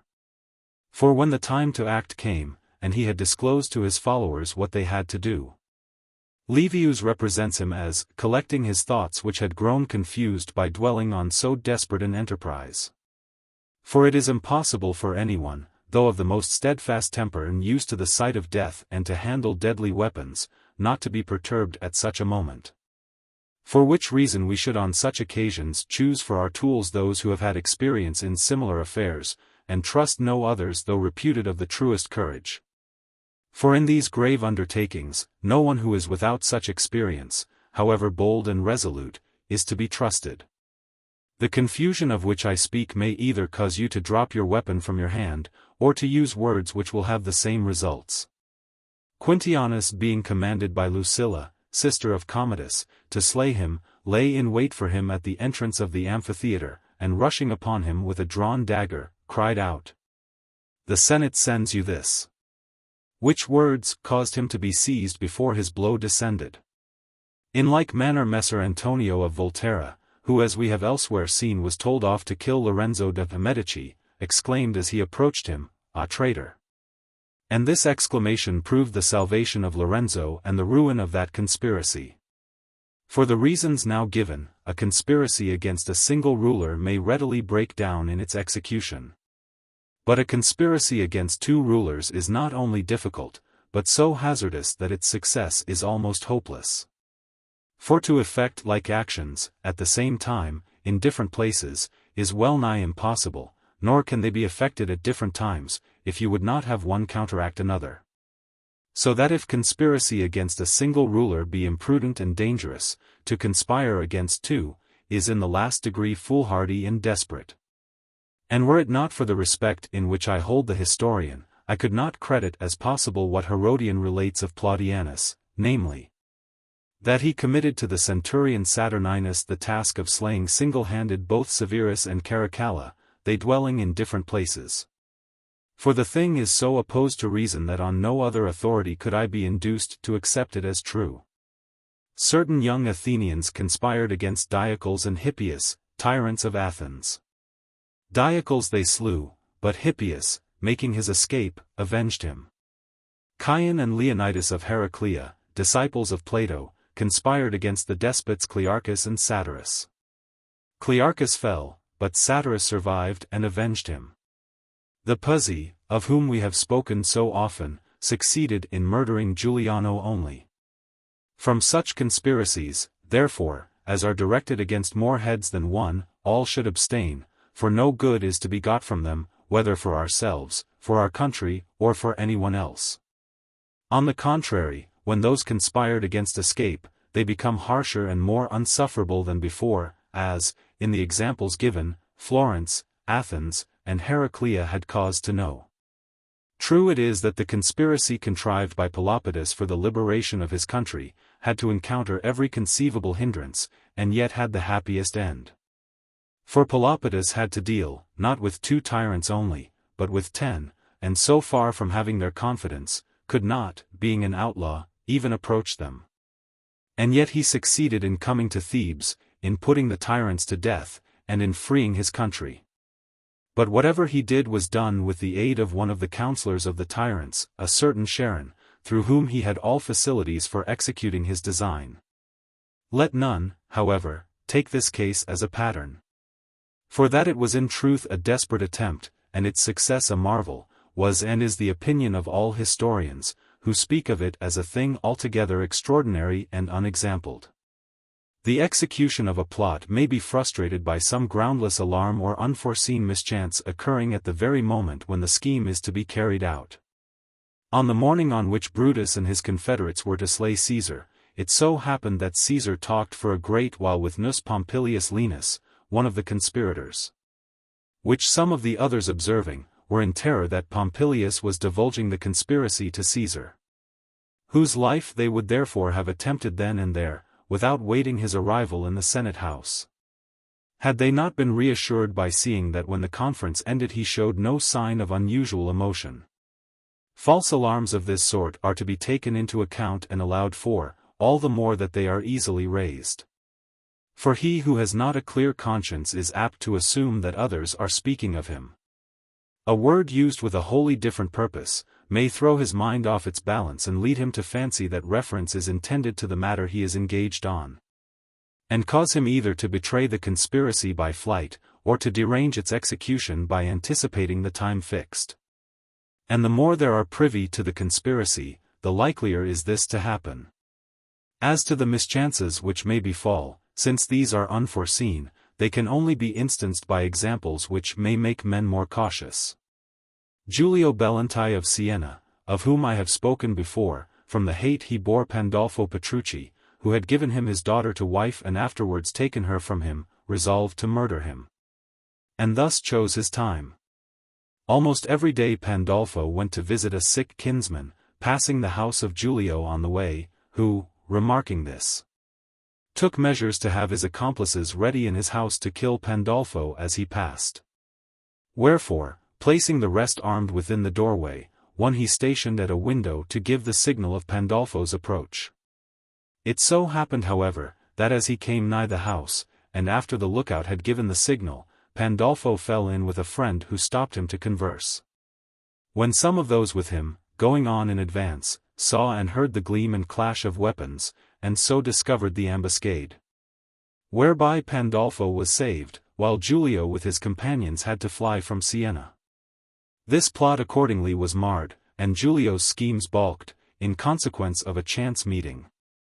Against such accidents, since they are out of the common course of things, no provision can be made. Still it is very necessary to take into account all that may happen, and devise what remedies you can. It now only remains for us to consider those dangers which follow after the execution of a plot. These in fact resolve themselves into one, namely, that some should survive who will avenge the death of the murdered prince. The part of avenger is likely to be assumed by a son, a brother, or other kinsman of the deceased, who in the ordinary course of events might have looked to succeed to the princedom. And such persons are suffered to live either from inadvertence, or from some of the causes noted already, as when Giovan Andrea of Lampugnano, with the help of his companions, put to death the Duke of Milan. For the son and 2 brothers of the Duke, who survived him, were able to avenge his death. In cases like this, indeed, the conspirators may be held excused, since there is nothing they can do to help themselves. But when from carelessness and want of due caution someone is allowed to live whose death ought to have been secured, there is no excuse. Certain conspirators, after murdering the Lord, Count Girolamo of Forli, made prisoners of his wife and of his children who were still very young. By thinking they could not be safe unless they got possession of the citadel, which the governor refused to surrender, they obtained a promise from Madonna Caterina, for so the countess was named, that on their permitting her to enter the citadel she would cause it to be given up to them, her children in the meantime remaining with them as hostages. On which undertaking they suffered her to enter the citadel. But no sooner had she got inside than she fell to upbraid them from the walls with the murder of her husband, and to threaten them with every kind of vengeance. And to show them how little store she set upon her children, told them scoffingly that she knew how others could be got. In the end, the rebels having no leader to advise them, and perceiving too late the error into which they had been betrayed, had to pay the penalty of their rashness by perpetual banishment. But of all the dangers which may follow on the execution of a plot, none is so much or so justly to be feared as that the people should be well affected to the prince whom you have put to death. For against this danger conspirators have no resource which can ensure their safety. Of this we have example in the case of Caesar, who as he had the love of the Roman people was by them avenged. For they it was who, by driving out the conspirators from Rome, were the cause that all of them, at different times and in different places, came to violent ends. Conspiracies against their country are less danger for those who take part in them than conspiracies against princes. Since there is less risk beforehand, and though there be the same danger in their execution, there is none afterwards. Beforehand, the risks are few, because a citizen may use means for obtaining power without betraying his wishes or designs to any. And unless his course be arrested, his designs are likely enough to succeed, nay, though laws be passed to restrain him, he may strike out a new path. This is to be understood of a commonwealth which has to some degree become corrupted.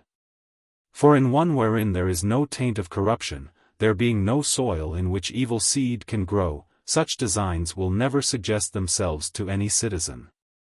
In a commonwealth, therefore, a citizen may by many means and in many ways aspire to the princedom without risking destruction, both because republics are slower than princes are to take alarm, are less suspicious and consequently less cautious, and because they look with greater reverence upon their great citizens, who are in this way rendered bolder and more reckless in attacking them. Anyone who has read Sallust's account of the conspiracy of Catiline, must remember how, when that conspiracy was discovered, Catiline not only remained in Rome, but even made his appearance in the Senate House, where he was suffered to address the Senate in the most insulting terms, so scrupulous was that city in protecting the liberty of all its citizens. Nay, even after he had left Rome and placed himself at the head of his army, Lentulus and his other accomplices would not have been imprisoned, had not letters been found upon them clearly establishing their guilt. Hanno, the foremost citizen of Carthage, aspiring to absolute power, on the occasion of the marriage of a daughter contrived a plot for administering poison to the whole Senate and so making himself prince. The scheme being discovered, the Senate took no steps against him beyond passing a law to limit the expense of banquets and marriage ceremonies. So great was the respect they paid to his quality. True, the execution of a plot against your country is attended with greater difficulty and danger, since it seldom happens that, in conspiring against so many, your own resources are sufficient by themselves. For it is not every one who, like Caesar, Agathocles, or Cleomenes, is at the head of an army, so as to be able at a stroke, and by open force to make himself master of his country. To such as these, doubtless, the path is safe and easy enough. But others who have not such an assembled force ready at their command, must effect their ends either by stratagem and fraud, or with the help of foreign troops. Of such stratagems and frauds we have an instance in the case of Pisistratus the Athenian, who after defeating the Megarians and thereby gaining the favor of his fellow citizens, showed himself to them one morning covered with wounds and blood, declaring that he had been thus outraged through the jealousy of the nobles, and asking that he might have an armed guard assigned for his protection. With the authority which this lent him, he easily rose to such a pitch of power as to become tyrant of Athens. In like manner Pandolfo Petrucci, on his return with the other exiles to Siena, was appointed the command of the public guard, as a mere office of routine which others had declined. Very soon, however, this armed force gave him so much importance that he became the supreme ruler of the state. And many others have followed other plans and methods, and in the course of time, and without incurring danger, have achieved their aim. Conspirators against their country, whether trusting to their own forces or to foreign aid, have had more or less success in proportion as they have been favored by fortune. Catiline, of whom we spoke just now, was overthrown. Hanno, who has also been mentioned, failing to accomplish his object by poison, armed his partisans to the number of many thousands. But both he and they came to an ill end. On the other hand, certain citizens of Thebes conspiring to become its tyrants, summoned a Spartan army to their assistance, and usurped the absolute control of the city. In short, if we examine all the conspiracies which men have engaged in against their country, we shall find that few or none have been quelled in their inception, but that all have either succeeded, or have broken down in their execution. Once executed, they entail no further risks beyond those implied in the nature of a princedom. For the man who becomes a tyrant incurs all the natural and ordinary dangers in which a tyranny involves him, and has no remedies against them save those of which I have already spoken. This is all that occurs to me to say on the subject of conspiracies. If I have noticed those which have been carried out with the sword rather than those wherein poison has been the instrument, it is because, generally speaking, the method of proceeding is the same in both. It is true, nevertheless, that conspiracies which are to be carried out by poison are, by reason of their uncertainty, attended by greater danger. For since fewer opportunities offer for their execution, you must have an understanding with persons who can command opportunities. But it is dangerous to have to depend on others. Again, many causes may hinder a poison draught from proving mortal, as when the murderers of Commodus, on his vomiting the poison given him, had to strangle him. Princes, then, have no worse enemy than conspiracy, for when a conspiracy is formed against them, it either carries them off or discredits them, since, if it succeeds, they die. While, if it be discovered, and the conspirators be put to death themselves, it will always be believed that the whole affair has been trumped up by the prince that he might glut his greed and cruelty with the goods and blood of those whom he has made away with. Let me not, however, forget to warn the prince or commonwealth against whom a conspiracy is directed, that on getting word of it, and before taking any steps to punish it, they endeavor, as far as they can, to ascertain its character, and after carefully weighing the strength of the conspirators with their own, on finding it preponderate, never suffer their knowledge of the plot to appear until they are ready with a force sufficient to crush it. For otherwise, to disclose their knowledge will only give the signal for their destruction. They must strive therefore to seem unconscious of what is going on. For conspirators who see themselves detected are driven forward by necessity and will stick at nothing. Of this precaution we have an example in Roman history, when the officers of the 2 legions, who, as has already been mentioned, were left behind to defend the Capuans from the Samnites, conspired together against the Capuans.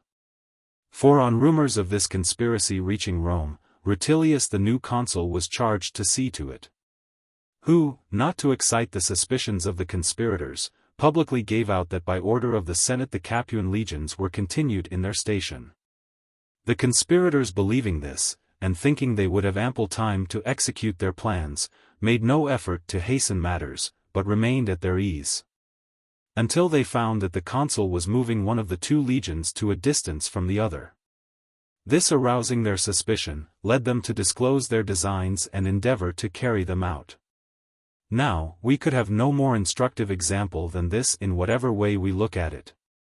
For it shows how slow men are to move in those matters wherein time seems of little importance, and how active they become when necessity urges them. Nor can a prince or commonwealth desiring for their own ends to retard the execution of a conspiracy, use any more effectual means to do so. then by artfully holding out to the conspirators some special opportunity as likely soon to present itself. Awaiting which, and believing they have time and to spare for what they have to do, they will afford that prince or commonwealth all the leisure needed to prepare for their punishment. Whosoever neglects these precautions hastens his own destruction, as happened with the Duke of Athens, and with Guglielmo de Pizzi. For the Duke, who had made himself tyrant of Florence, on learning that he was being conspired against, without further inquiry into the matter, caused one of the conspirators to be seized. Whereupon the rest at once armed themselves and deprived him of his government. Guglielmo, again, being commissary in the Val di Chiana in the year 1501. And learning that a conspiracy was being hatched in Arezzo to take the town from the Florentines and give it over to the Vitelli, repaired thither with all haste. And without providing himself with the necessary forces or giving a thought to the strength of the conspirators, on the advice of the bishop, his son, had one of them arrested. Which becoming known to the others, they forthwith rushed to arms, and taking the town from the Florentines, made Guglielmo their prisoner. Where, however, conspiracies are weak, they may and should be put down without scruple or hesitation. Two methods, somewhat opposed to one another, which have occasionally been followed in dealing with conspiracies, are in no way to be commended. One of these was that adopted by the Duke of Athens, of whom I have just now spoken, who to have it thought that he confided in the goodwill of the Florentines, caused a certain man who gave information of a plot against him, to be put to death. The other was that followed by Dion the Syracusan, who, to sound the intentions of one whom he suspected, arranged with Callippus, whom he trusted, to pretend to get up a conspiracy against him.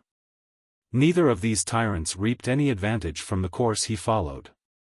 For the one discouraged informers and gave heart to those who were disposed to conspire, the other prepared an easy road to his own death, or rather was prime mover in a conspiracy against himself. As the event showed. For Callippus, having free leave to plot against Dion, plotted to such effect, that he deprived him at once of his state and life. Chapter 7.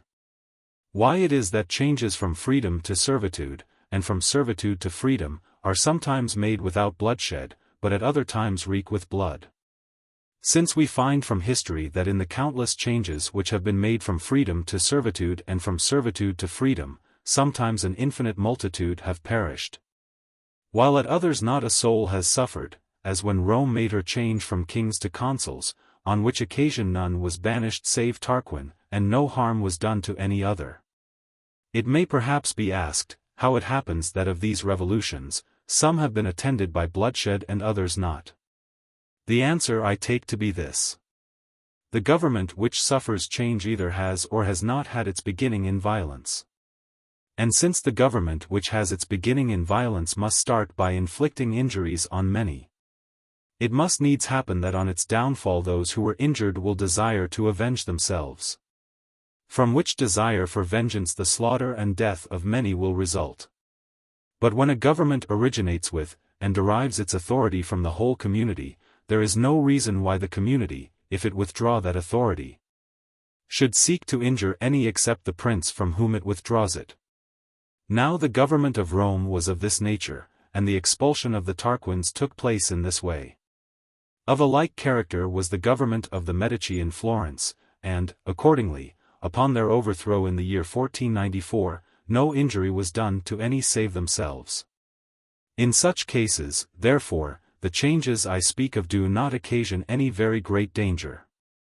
But the changes wrought by men who have wrongs to revenge, are always of a most dangerous kind, and such, to say the least, as may well cause dismay in the minds of those who read of them. But since history abounds with instances of such changes, I need say no more about them. Chapter 8. That he who would effect changes in a commonwealth, must give heed to its character and condition. I have said before that a bad citizen cannot work grave mischief in a commonwealth which has not become corrupted. This opinion is not only supported by the arguments already advanced, but is further confirmed by the examples of Spurius Cassius and Manlius Capitolinus.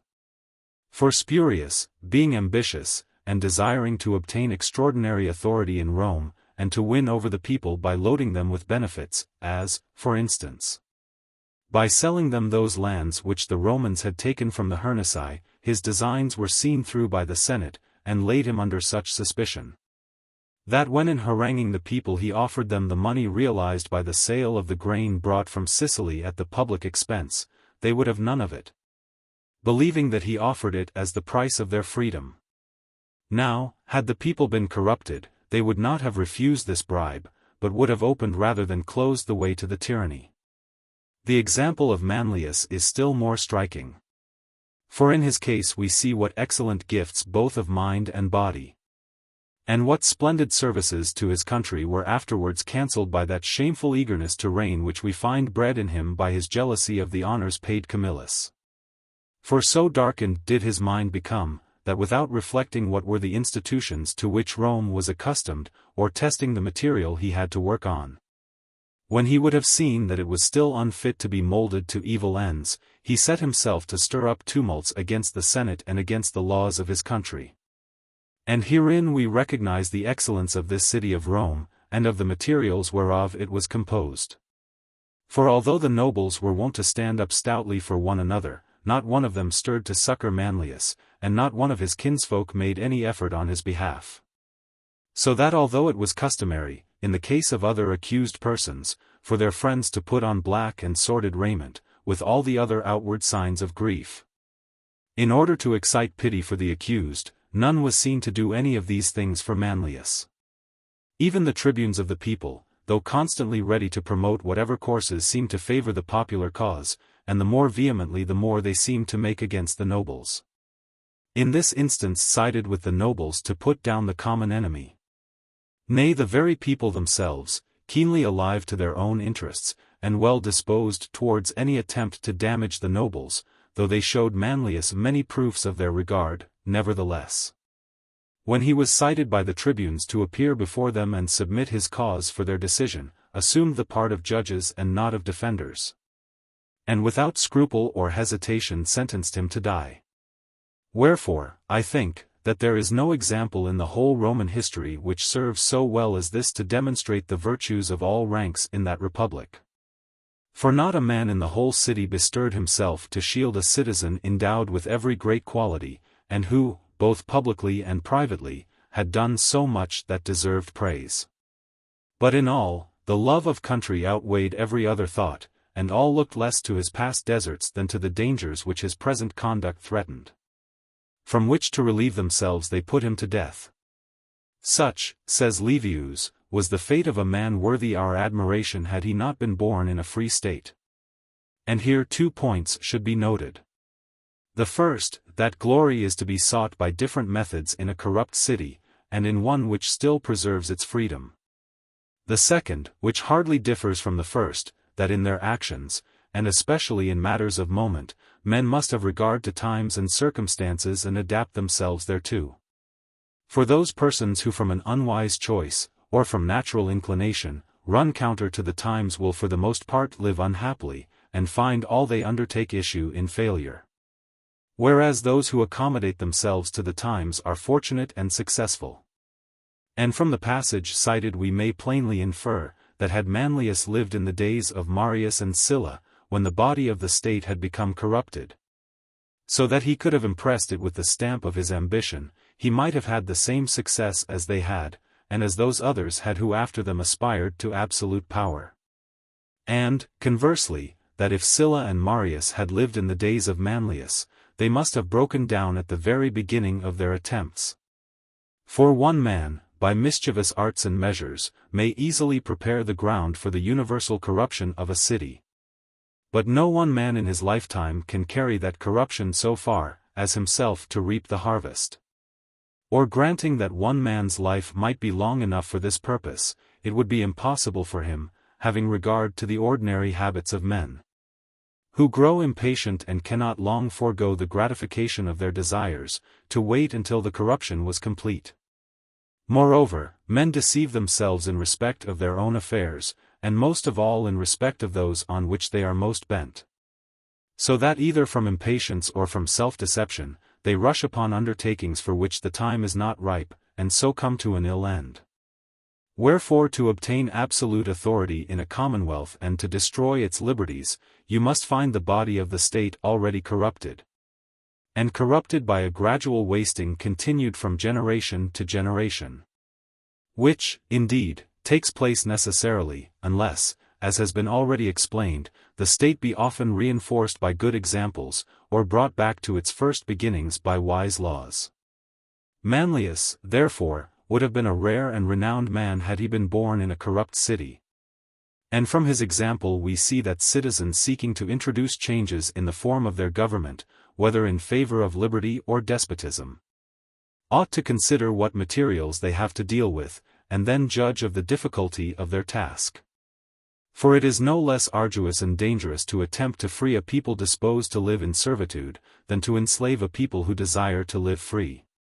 And because it has been said above, that in their actions men must take into account the character of the times in which they live, and guide themselves accordingly, I shall treat this point more fully in the following chapter. Chapter IX. That to enjoy constant good fortune we must change with the times. I have repeatedly noted that the good or bad fortune of men depends on whether their methods of acting accord with the character of the times. For we see that in what they do some men act impulsively, others warily and with caution. And because, from inability to preserve the just mean, they in both of these ways overstep the true limit, they commit mistakes in one direction or the other. He, however, will make fewest mistakes, and may expect to prosper most, who, while following the course to which nature inclines him, finds, as I have said, his method of acting in accordance with the times in which he lives. All know that in his command of the Roman armies, Fabius Maximus displayed a prudence and caution very different from the audacity and hardihood natural to his countrymen. And it was his good fortune that his methods suited with the times. For Hannibal, coming into Italy in all the flush of youth and recent success, having already by 2 defeats stripped Rome of her best soldiers and filled her with dismay. Nothing could have been more fortunate for that republic than to find a general able, by his deliberateness and caution, to keep the enemy at bay. Nor, on the other hand, could Fabius have fallen upon times better suited to the methods which he used, and by which he crowned himself with glory. That he acted in accordance with his natural bent, and not from a reasoned choice, we may gather from this, that when Scipio, to bring the war to an end, proposed to pass with his army into Africa, Fabius, unable to depart from his characteristic methods and habits, strenuously opposed him. So that had it rested with him, Hannibal might never have left Italy. For he perceived not that the times had changed, and that with them it was necessary to change the methods of prosecuting the war. Had Fabius, therefore, been king of Rome, he might well have caused the war to end unhappily, not knowing how to accommodate his methods to the change in the times. As it was, he lived in a commonwealth in which there were many citizens, and many different dispositions. And which as it produced a Fabius, excellent at a time when it was necessary to protract hostilities, so also, afterwards gave birth to a Scipio, at a time suited to bring them to a successful close. And hence it comes that a commonwealth endures longer, and has a more sustained good fortune than a princedom, because from the diversity in the characters of its citizens, it can adapt itself better than a prince can to the diversity of times. For, as I have said before, a man accustomed to follow one method, will never alter it. Whence it must needs happen that when times change so as no longer to accord with his method, he will be ruined. Piero Soderini, of whom I have already spoken, was guided in all his actions by patience and gentleness, and he and his country prospered while the times were in harmony with these methods. But, afterwards, when a time came when it behoved him to have done with patience and gentleness, he knew not how to drop them, and was ruined together with his country. Pope Julius too, throughout the whole of his pontificate, was governed by impulse and passion, and because the times were in perfect accord, all his undertakings prospered. But had other times come requiring other qualities, he could not have escaped destruction, since he could not have changed his methods nor his habitual line of conduct. As to why such changes are impossible, 2 reasons may be given. One is that we cannot act in opposition to the bent of our nature. The other, that when a man has been very successful while following a particular method, he can never be convinced that it is for his advantage to try some other. And hence it results that a man's fortunes vary, because times change and he does not change with them. So, too, with commonwealths, which, as we have already shown at length, are ruined from not altering their institutions to suit the times. And commonwealths are slower to change than princes are, changes costing them more effort.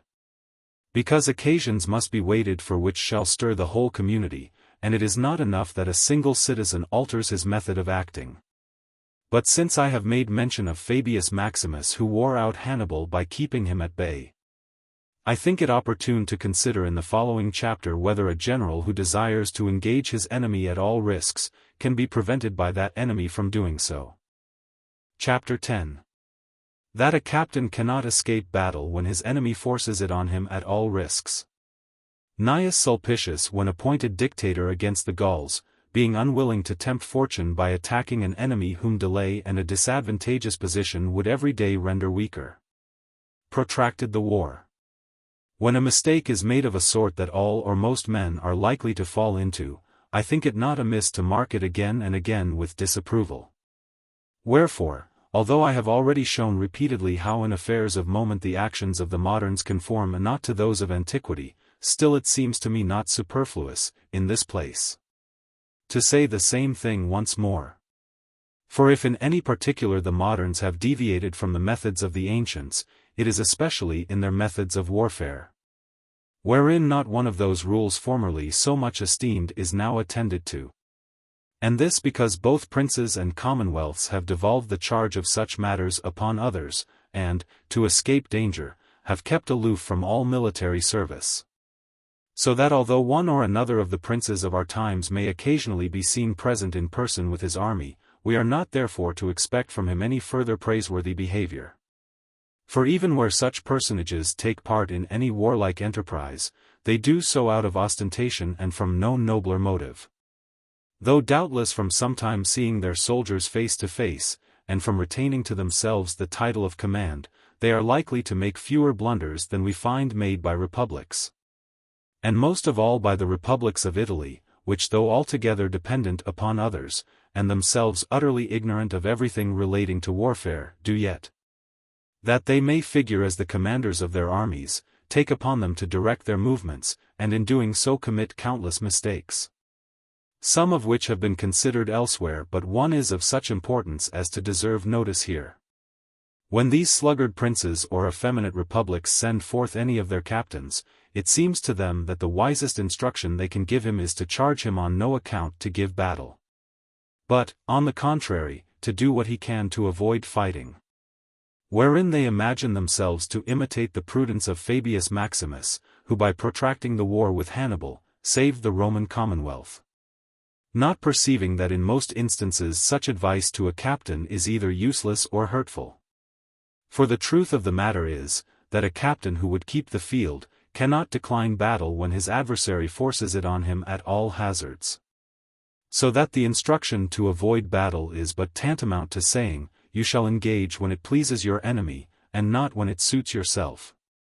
For if you would keep the field and yet avoid battle, the only safe course is to interpose a distance of at least 50 miles between you and your enemy, and afterwards to maintain so vigilant a lookout, that should he advance you will have time to make your retreat. Another method is to shut yourself up in some town. But both of these methods are extremely disadvantageous. For by following the former, you leave your country a prey to the enemy, and a valiant prince would far sooner risk the chances of battle than prolong a war in a manner so disastrous to his subjects. While by adopting the latter method, and shutting yourself up in a town with your army, there is manifest danger of your being besieged, and presently reduced by famine and forced to surrender. Wherefore it is most mischievous to seek to avoid battle in either of these two ways. To entrench yourself in a strong position, as Fabius was wont to do, is a good method when your army is so formidable that the enemy dare not advance to attack you in your entrenchments. Yet it cannot truly be said that Fabius avoided battle, but rather that he sought to give battle where he could do so with advantage. For had Hannibal desired to fight, Fabius would have waited for him and fought him. But Hannibal never dared to engage him on his own ground. So that an engagement was avoided as much by Hannibal as by Fabius, since if either had been minded to fight at all hazards the other would have been constrained to take one of three courses. That is to say, one or other of the two just now mentioned, or else to retreat. The truth of this is confirmed by numberless examples, and more particularly by what happened in the war waged by the Romans against Philip of Macedon, the father of Perseus. For Philip, being invaded by the Romans, resolved not to give them battle.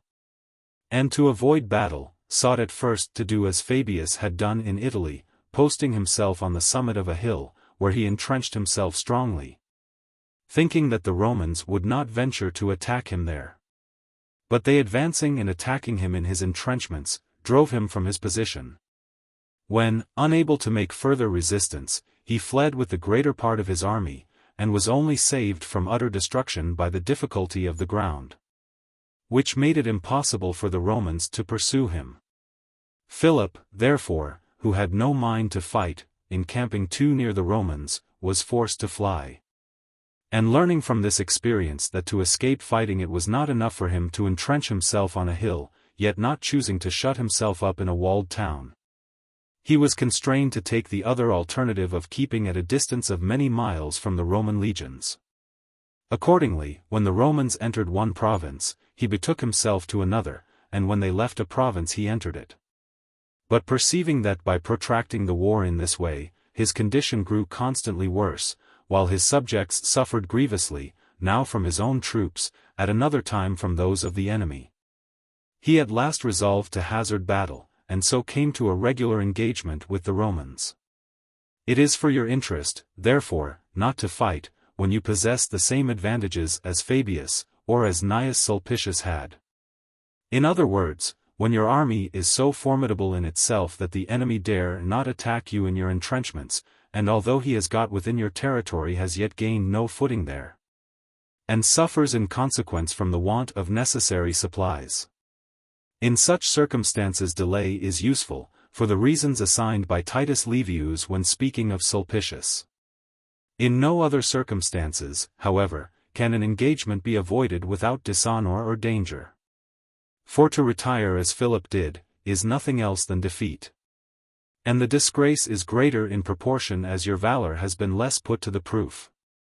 And if Philip was lucky enough to escape, another, not similarly favored by the nature of the ground, might not have the same good fortune. That Hannibal was not a master in the arts of warfare there is none will venture to maintain. Wherefore, when he had to encounter Scipio in Africa, it may be assumed that had he seen any advantage in prolonging the war he would have done so. And, possibly, being a skillful captain and in command of a valiant army, he might have been able to do what Fabius did in Italy. But since he took not that course, we may infer that he was moved by sufficient reasons. For the captain who has got an army together, and perceives that from want of money or friends he cannot maintain it long, must be a mere madman if he do not at once, and before his army melts away, try the fortunes of battle. Since he is certain to lose by delay, while by fighting he may chance to succeed. And there is this also to be kept in view, that we must strive, even if we be defeated, to gain glory. And that more glory is to be won in being beaten by force, than in a defeat from any other cause. And this we may suppose to have weighed with Hannibal. On the other hand, supposing Hannibal to have declined battle, Scipio, even if he had lacked courage to follow him up and attack him in his entrenched camp, would not have suffered thereby. For as he had defeated Syphax, and got possession of many of the African towns, he could have rested where he was in the same security and with the same convenience as if he had been in Italy. But this was not the case with Hannibal when he had to encounter Fabius, nor with the Gauls when they were opposed to Sulpicius. Least of all can he decline battle who invades with his army the country of another, for seeking to enter his enemy's country, he must fight whenever the enemy comes forward to meet him. And is under still greater necessity to fight, if he undertake the siege of any town. As happened in our own day with Duke Charles of Burgundy, who, when beleaguering Morat, a town of the Swiss, was by them attacked and routed. Or as happened with the French army encamped against Navarra, which was in like manner defeated by the Swiss. Chapter 11. That one who has to contend with many, though he be weaker than they, will prevail if he can withstand their first onset. The power exercised in Rome by the tribunes of the people was great, and, as I have repeatedly explained, was necessary. Since otherwise there would have been no check on the ambition of the nobles, and the commonwealth must have grown corrupted far sooner than it did. But because, as I have said elsewhere, there is in everything a latent evil peculiar to it, giving rise to new mischances, it becomes necessary to provide against these by new ordinances. The authority of the tribunes, therefore, being insolently asserted so as to become formidable to the nobility and to the entire city. Disorders dangerous to the liberty of the state must thence have resulted, had not a method been devised by Appius Claudius for controlling the ambition of the tribunes. This was, to secure that there should always be one of their number timid, or venal, or else a lover of the general good, who could be influenced to oppose the rest whenever these sought to pass any measure contrary to the wishes of the Senate. This remedy was a great restraint on the excessive authority of the tribunes, and on many occasions proved serviceable to Rome. I am led by this circumstance to remark, that when many powerful persons are united against one, who, although no match for the others collectively, is also powerful, the chances are more in favor of this single and less powerful person, than of the many who together are much stronger. For setting aside an infinity of accidents which can be turned to better account by one than by many, it will always happen that, by exercising a little dexterity, the one will be able to divide the many, and weaken the force which was strong while it was united. In proof whereof, I shall not refer to ancient examples, though many such might be cited, but content myself with certain modern instances taken from the events of our own times. In the year 1484, all Italy combined against the Venetians, who finding their position desperate, and being unable to keep their army any longer in the field, bribed Signer Lodovico, who then governed Milan, and so succeeded in effecting a settlement, whereby they not only recovered the towns they had lost, but also obtained for themselves a part of the territories of Ferrara. So that those were by peace the gainers, who in war had been the losers. Not many years ago the whole world was banded together against France. But before the war came to a close, Spain breaking with the Confederates and entering into a separate treaty with France, the other members of the League also, were presently forced to make terms. Wherefore we may always assume when we see a war set on foot by many against one, that this one, if he have strength to withstand the first shock, and contemporize and wait his opportunity, is certain to prevail. But unless he can do this he runs 1,000 dangers, as did the Venetians in the year 1508, who, could they have temporized with the French, and so got time to conciliate some of those who had combined against them, might have escaped the ruin which then overtook them. But not possessing such a strong army as would have enabled them to temporize with their enemies, and consequently not having the time needed for gaining any to their side, they were undone. Yet we know that the Pope, as soon as he had obtained what he wanted, made friends with them, and that Spain did the like. And that both the one and the other of these powers would gladly have saved the Lombard territory for themselves, nor would, if they could have helped it, have left it to France, so as to augment her influence in Italy. The Venetians, therefore, should have given up a part to save the rest.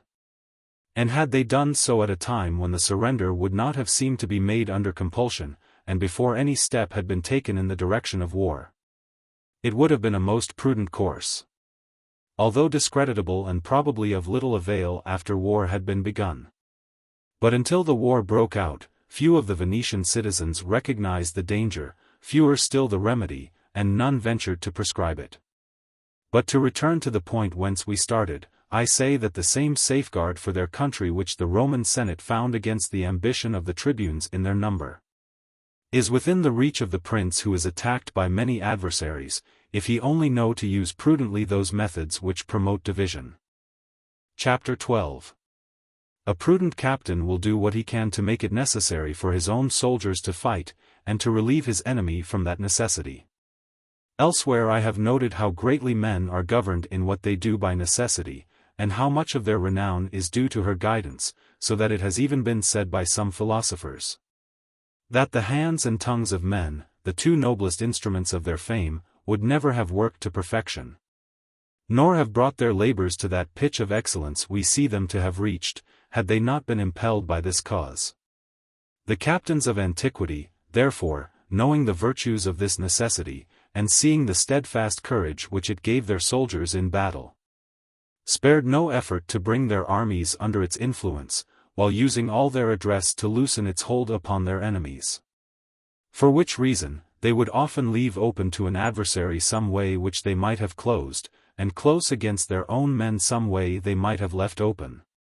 Whosoever, therefore, would have a city defend itself stubbornly, or an army fight resolutely in the field, must before all things endeavor to impress the minds of those whom he commands with the belief that no other course is open to them. In like manner a prudent captain who undertakes the attack of a city, will measure the ease or difficulty of his enterprise by knowing and considering the nature of the necessity which compels the inhabitants to defend it. And where he finds that necessity to be strong, he may infer that his task will be difficult, but if otherwise, that it will be easy. And hence it happens that cities are harder to be recovered after a revolt than to be taken for the first time. Because on a first attack, having no occasion to fear punishment, since they have given no ground of offense, they readily surrender. But when they have revolted, they know that they have given ground of offense, and, fearing punishment, are not so easily brought under. A like stubbornness grows from the natural hostility with which princes or republics who are neighbors regard one another, which again is caused by the desire to dominate over those who live near, or from jealousy of their power. This is more particularly the case with republics, as in Tuscany for example. For contention and rivalry have always made, and always will make it extremely hard for one republic to bring another into subjection. And for this reason anyone who considers attentively who are the neighbors of Florence, and who of Venice, will not marvel so much as some have done, that Florence should have spent more than Venice on her wars and gained less. Since this results entirely from the Venetians finding their neighboring towns less obstinate in their resistance than the Florentines theirs. For all the towns in the neighborhood of Venice have been used to live under princes and not in freedom. And those who are used to servitude commonly think little of changing masters, nay are often eager for the change. In this way Venice, though she has had more powerful neighbors than Florence, has been able, from finding their towns less stubborn, to subdue them more easily than the latter. Surrounded exclusively by free cities, has had it in her power to do. But, to return to the matter in hand, the captain who attacks a town should use what care he can, not to drive the defenders to extremities, lest he render them stubborn. But when they fear punishment should promise them pardon, and when they fear for their freedom should assure them that he has no designs against the common welfare, but only against a few ambitious men in their city. For such assurances have often smoothed the way to the surrender of towns. And although pretexts of this sort are easily seen through, especially by the wise, the mass of the people are often beguiled by them, because desiring present tranquility, they shut their eyes to the snares hidden behind these specious promises. By means such as these, therefore, cities innumerable have been brought into subjection, as recently was the case with Florence. The ruin of Crassus and his army was similarly caused, for although he himself saw through the empty promises of the Parthians, as meant only to blind the Roman soldiers to the necessity of defending themselves, yet he could not keep his men steadfast, they, as we clearly gather in reading the life of this captain, being deceived by the offers of peace held out to them by their enemies. On the other hand, when the Samnites, who, at the instance of a few ambitious men, and in violation of the terms of the truce made with them, had overrun and pillaged lands belonging to the allies of Rome, afterward sent envoys to Rome to implore peace, offering to restore whatever they had taken, and to surrender the authors of these injuries and outrages as prisoners, and these offers were rejected by the Romans, and the envoys returned to Samnium bringing with them no hope of an adjustment. Claudius Pontius, who then commanded the army of the Samnites, showed them in a remarkable speech, that the Romans desired war at all hazards, and declared that, although for the sake of his country he wished for peace, necessity constrained him to prepare for war. Telling them, that was a just war which could not be escaped, and those arms sacred in which lay their only hopes. And building on this necessity, he raised in the minds of his soldiers a confident expectation of success. That I may not have to revert to this matter again, it will be convenient to notice here those examples from Roman history which most merit attention.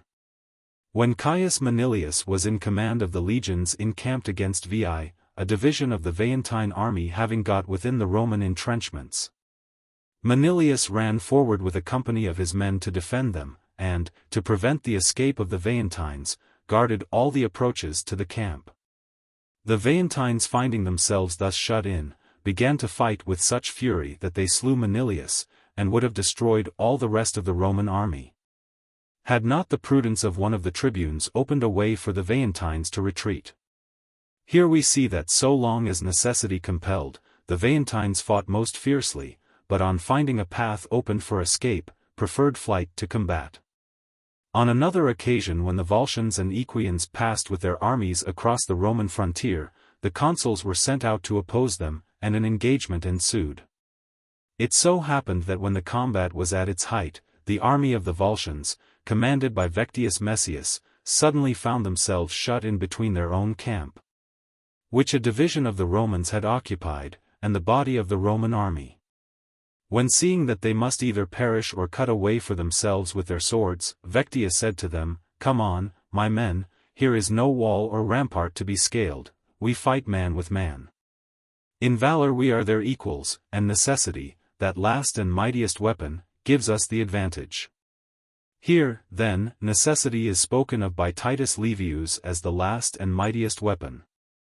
Camillus, the wisest and most prudent of all the Roman commanders, when he had got within the town of Veii with his army, to make its surrender easier and not to drive its inhabitants to desperation, called out to his men, so that the Veientines might hear, to spare all whom they found unarmed. Whereupon the defenders throwing away their weapons, the town was taken almost without bloodshed. And this device was afterwards followed by many other captains. Chapter 13. Whether we may trust more to a valiant captain with a weak army, or to a valiant army with a weak captain. Coriolanus, being banished from Rome, betook himself to the Volscians, and when he had got together an army wherewith to avenge himself on his countrymen, came back to Rome. Yet, again withdrew, not constrained to retire by the might of the Roman arms, but out of reverence for his mother. From this incident, says Titus Livius, we may learn that the spread of the Roman power was due more to the valor of her captains than of her soldiers. For before this the Volscians had always been routed, and only grew successful when Coriolanus became their captain. But though Livius be of this opinion, there are many passages in his history to show that the Roman soldiers, even when left without leaders, often performed astonishing feats of valor, nay, sometimes maintained better discipline and fought with greater spirit after their consuls were slain than they had before. For example, the army under the Scipios in Spain, after its two leaders had fallen, was able by its valor not merely to secure its own safety, but to overcome the enemy and preserve the province for the Roman Republic.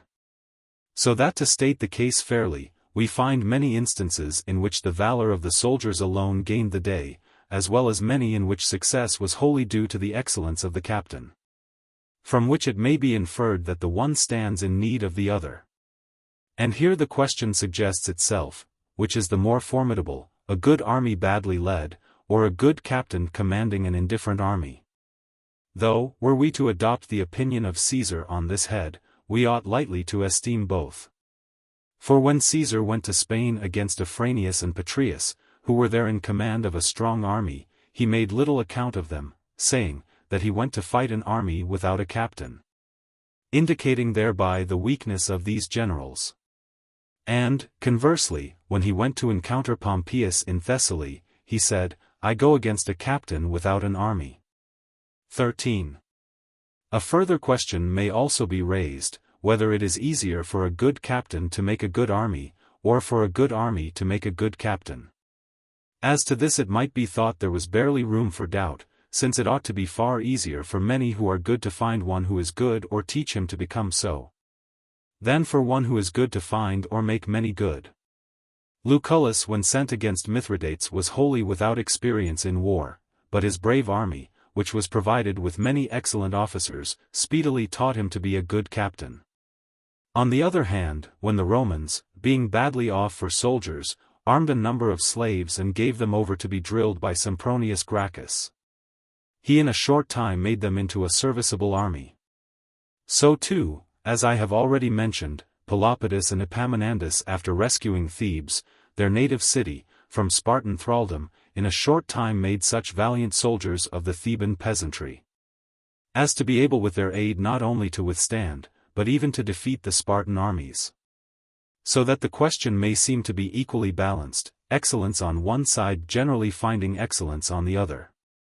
A good army, however, when left without a good leader, as the Macedonian army was on the death of Alexander, or as those veterans were who had fought in the civil wars, is apt to grow restless and turbulent. Wherefore I am convinced that it is better to trust to the captain who has time allowed him to discipline his men, and means wherewith to equip them, than to a tumultuary host with a chance leader of its own choosing. But twofold is the merit and twofold the glory of those captains who not only have had to subdue their enemies, but also before encountering them to organize and discipline their forces. This, however, is a task requiring qualities so seldom combined, that were many of those captains who now enjoy a great name with the world, called on to perform it, they would be much less thought of than they are. Chapter 14. Of the effect produced in battle by strange and unexpected sights or sounds. That the disorder occasioned by strange and unexpected sights or sounds may have momentous consequences in combat, might be shown by many instances, but by none better than by what befell in the battle fought between the Romans and the Volscians, when Quintius, the Roman general, seeing one wing of his army begin to waver, shouted aloud to his men to stand firm, for the other wing was already victorious. Which words of his giving confidence to his own troops and striking the enemy with dismay won him the battle. But if a cry like this produce great effect on a well-disciplined army, far greater must be its effect on one which is ill-disciplined and disorderly. For by such a wind the whole mass will be moved, as I shall show by a well-known instance happening in our own times.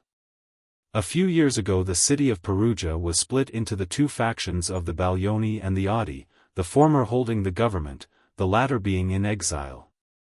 The Adesci, however, with the help of friends, having got together an armed force which they lodged in villages of their own near Perugia, obtained, by the favor of some of their party, an entrance into the city by night, and moving forward without discovery, came as far as the public square. And as all the streets of Perugia are barred with chains drawn across them at their corners, the Adesci had in front of them a man who carried an iron hammer wherewith to break the fastenings of the chains so that horsemen might pass. When the only chain remaining unbroken was that which closed the public square, the alarm having now been given, the hammerman was so impeded by the crowd pressing behind him that he could not raise his arm to strike freely. Whereupon, to get more room for his work, he called aloud to the others to stand back. And the word back passing from rank to rank those furthest off began to run, and, presently, the others also, with such precipitancy, that they fell into utter disorder. In this way, and from this trifling circumstance, the attempt of the Adesci came to nothing. Here we may note that discipline is needed in an army, not so much to enable it to fight according to a settled order, as that it may not be thrown into confusion by every insignificant accident. For a tumultuary host is useless in war, simply because every word, or cry, or sound, may throw it into a panic and cause it to fly. Wherefore it behoves a good captain to provide that certain fixed persons shall receive his orders and pass them on to the rest, and to accustom his soldiers to look to these persons, and to them only, to be informed what his orders are. For whenever this precaution is neglected the gravest mishaps are constantly seen to ensue. As regards strange and unexpected sights, every captain should endeavor while his army is actually engaged with the enemy, to effect some such feint or diversion as will encourage his own men and dismay his adversary, since this of all things that can happen is the likeliest to ensure victory. In evidence whereof we may cite the example of Gnaeus Sulpicius, the Roman dictator, who, when about to give battle to the Gauls, after arming his sutlers and camp followers, mounted them on mules and other beasts of burden, furnished them with spears and banners to look like cavalry, and placing them behind a hill, ordered them on a given signal, when the fight was at the hottest, to appear and show themselves to the enemy. All which being carried out as he had arranged, threw the Gauls into such alarm, that they lost the battle. A good captain, therefore, has two things to see to: first, to contrive how by some sudden surprise he may throw his enemy into confusion. And next, to be prepared should the enemy use a like stratagem against him to discover and defeat it, as the stratagem of Semiramis was defeated by the king of India. For Semiramis, seeing that this king had elephants in great numbers, to dismay him by showing that she, too, was well supplied, caused the skins of many oxen and buffaloes to be sewn together in the shape of elephants and placed upon camels and sent to the front. But the trick being detected by the king, turned out not only useless but hurtful to its contriver. In a battle which the dictator Mamercus fought against the people of Fidene, the latter, to strike terror into the minds of the Romans, contrived that while the combat raged a number of soldiers should issue from Fidene bearing lances tipped with fire, thinking that the Romans, disturbed by so strange a sight, would be thrown into confusion. We are to note, however, with regard to such contrivances, that if they are to serve any useful end, they should be formidable as well as seem so. For when they menace a real danger, their weak points are not so soon discerned. When they have more of pretense than reality, it will be well either to dispense with them altogether, or resorting to them, to keep them, like the muleteers of Sulpicius, in the background, so that they be not too readily found out. For any weakness inherent in them is soon discovered if they be brought near, when, as happened with the elephants of Semiramis and the fiery spears of the men of Fidene, they do harm rather than good. For although by this last-mentioned device the Romans at the first were somewhat disconcerted, so soon as the dictator came up and began to chide them, asking if they were not ashamed to fly like bees from smoke, and calling on them to turn on their enemy, and, with her own flames efface that Fidene whom their benefits could not conciliate, they took courage. So that the device proved of no service to its contrivers, who were vanquished in the battle. Chapter 15. That one and not many should head an army, and why it is harmful to have more leaders than one. The men of Fidene rising against the colonists whom the Romans had settled among them, and putting them to the sword. The Romans to avenge the insult appointed for tribunes with consular powers, one of whom they retained to see to the defense of Rome, while the other three were sent against the Fidenati and the Veientines. But these three falling out among themselves, and being divided in their counsels, returned from their mission with discredit though not with loss. Of which discredit they were themselves the cause. That they sustained no loss was due to the valor of their soldiers. But the Senate, perceiving the source of the mischief, to the end that one man might put to rights what three had thrown into confusion, resorted to the appointment of a dictator. Here we see the disadvantage of having several leaders in one army or in a town which has to defend itself. And the case could not be put in clearer words than by Titus Livius, where he says, "The three tribunes with consular authority gave proof how hurtful it is in war to have many leaders. For each forming a different opinion, and each abiding by his own, they threw opportunities in the way of their enemies." And though this example suffice by itself to show the disadvantage in war of divided commands, to make the matter still plainer I shall cite two further instances, one ancient and one modern. In the year 1500, Louis XII of France, after recovering Milan, sent troops to restore Pisa to the Florentines, Giovambattista Ridolfi and Luca d'Antonio Albizzi going with them as commissaries. Now, because Giovambattista had a great name, and was older than Luca, the latter left the whole management of everything to him. And although he did not show his jealousy of him by opposing him, he betrayed it by his silence, and by being so careless and indifferent about everything. That he gave no help in the business of the siege either by word or deed, just as though he had been a person of no account. But when, in consequence of an accident, Giovanbattista had to return to Florence, all this was changed. For Luca, remaining in sole charge, behaved with the greatest courage, prudence, and zeal, all which qualities had been hidden while he held a joint command. Further to bear me out I shall again borrow the words of Titus Livius, who, in relating how when Quintius and Agrippa his colleague were sent by the Romans against the Equians, Agrippa contrived that the conduct of the war should rest with Quintius, observes, most wholesome is it that in affairs of great moment, supreme authority be vested in one man. Very different, however, is the course followed by the republics and princes of our own days, who, thinking to be better served, are used to appoint several captains or commissioners to fill one command. A practice giving rise to so much confusion, that were we seeking for the causes of the overthrow of the French and Italian armies in recent times, we should find this to be the most active of any. Rightly, therefore, may we conclude that in sending forth an army upon service, it is wiser to entrust it to one man of ordinary prudence, than to two of great parts but with a divided command. Chapter XVI.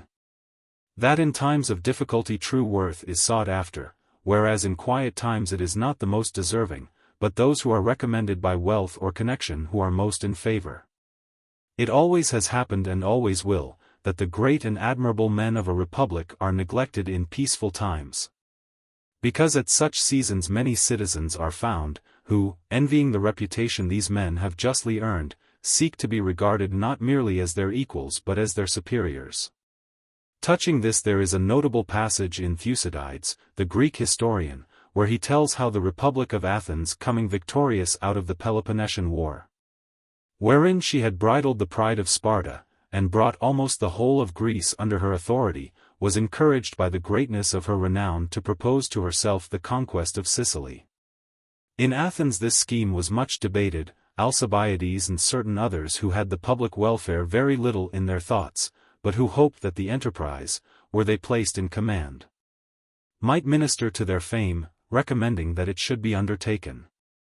Nicias, on the other hand, one of the best esteemed of the Athenian citizens, was against it, and in addressing the people, gave it as the strongest reason for trusting his advice.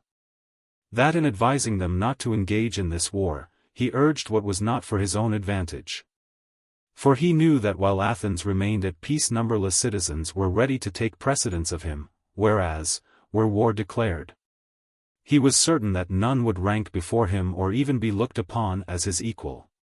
Here we see that in tranquil times republics are subject to the infirmity of lightly esteeming their worthiest citizens. And this offends these persons for two reasons: first, because they are not given the place they deserve, and second, because they see unworthy men and of abilities inferior to their own, as much or more considered than they. Injustice such as this has caused the ruin of many republics. For citizens who find themselves undeservedly slighted, and perceive the cause to be that the times are tranquil and not troubled, will strive to change the times by stirring up wars hurtful to the public welfare. When I look for remedies for this state of things, I find two: first, to keep the citizens poor, so that wealth without worth shall corrupt neither them nor others. Second, to be so prepared for war as always to be ready to make war, for then there will always be a need for worthy citizens, as was the case in Rome in early times. For as Rome constantly kept her armies in the field, there was constant opportunity for men to display their valor. Nor was it possible to deprive a deserving man of his post and give it to another who was not deserving.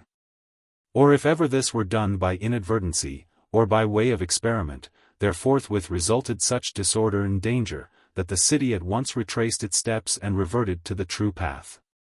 But other republics which are not regulated on the same plan, and make war only when driven to it by necessity, cannot help committing this injustice, nay, will constantly run into it, when, if the great citizen who finds himself slighted be vindictive, and have some credit and following in the city, disorder will always ensue. And though Rome escaped this danger for a time, she too, as has elsewhere been said, having no longer, after she had conquered Carthage and Antiochus, any fear of war. Came to think she might commit her armies to whom she would, making less account of the valor of her captains than of those other qualities which gain favor with the people. Accordingly we find Paulus Emilius rejected oftener than once when he sought the consulship. Nor, in fact, obtaining it until the Macedonian War broke out, which, being judged a formidable business, was by the voice of the whole city committed to his management. After the year 1494 our city of Florence was involved in a series of wars, in conducting which none of our citizens had any success until chance threw the command into the hands of one who showed us how an army should be led. This was Antonio Giacomini, and so long as there were dangerous wars on foot, all rivalry on the part of other citizens was suspended. And whenever a captain or commissary had to be appointed he was unopposed. But when a war came to be undertaken, as to the issue of which no misgivings were felt, and which promised both honor and preferment, so numerous were the competitors for command, that 3 commissaries having to be chosen to conduct the siege of Pisa, Antonio was left out.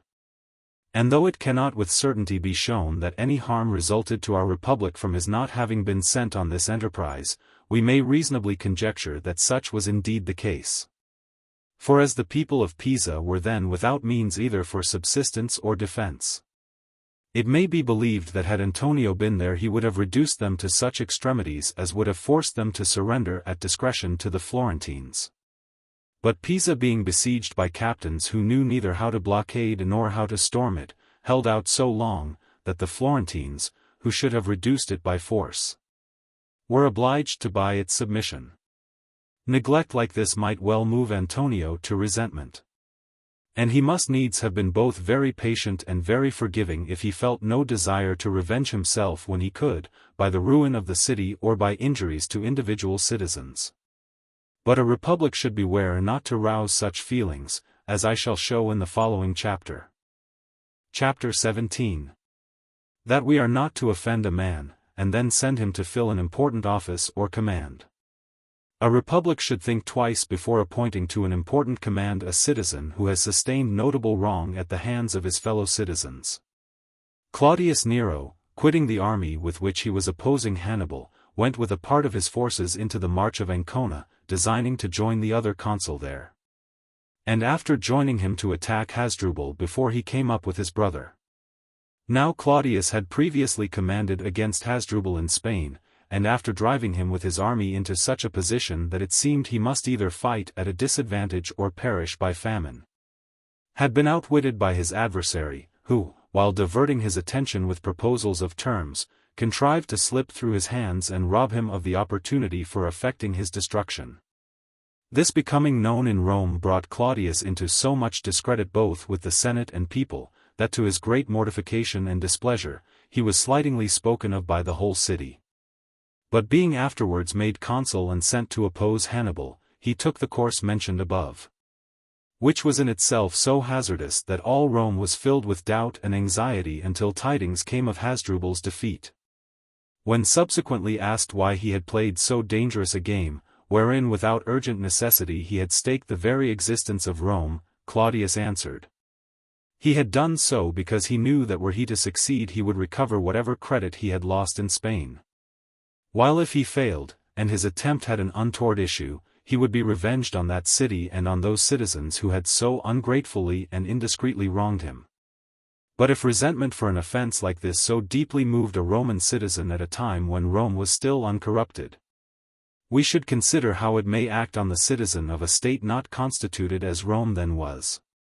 And because there is no certain remedy we can apply to such disorders when they arise in republics, it follows that it is impossible to establish a republic which shall endure always, since in 1,000 unforeseen ways ruin may overtake it. Chapter 18. That it is the highest quality of a captain to be able to forestall the designs of his adversary.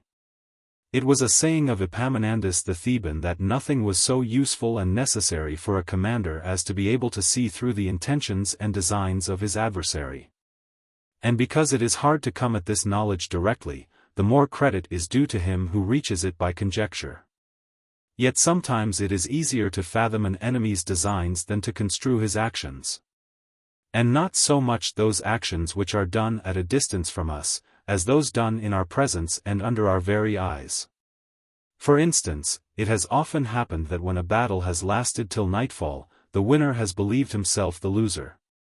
And the loser has believed himself the winner, and that this mistake has led him who made it to follow a course hurtful to himself. It was from a mistake of this sort, that Brutus and Cassius lost the battle of Philippi. For though Brutus was victorious with his wing of the army, Cassius, whose wing was beaten, believed the entire army to be defeated, and under this belief gave way to despair and slew himself. So too, in our own days, in the battle fought by Francis, King of France, with the Swiss at Santa Cecilia in Lombardy, when night fell, those of the Swiss who remained unbroken, not knowing that the rest had been routed and slain, thought they had the victory. And so believing would not retreat, but, remaining on the field, renewed the combat the following morning to their great disadvantage.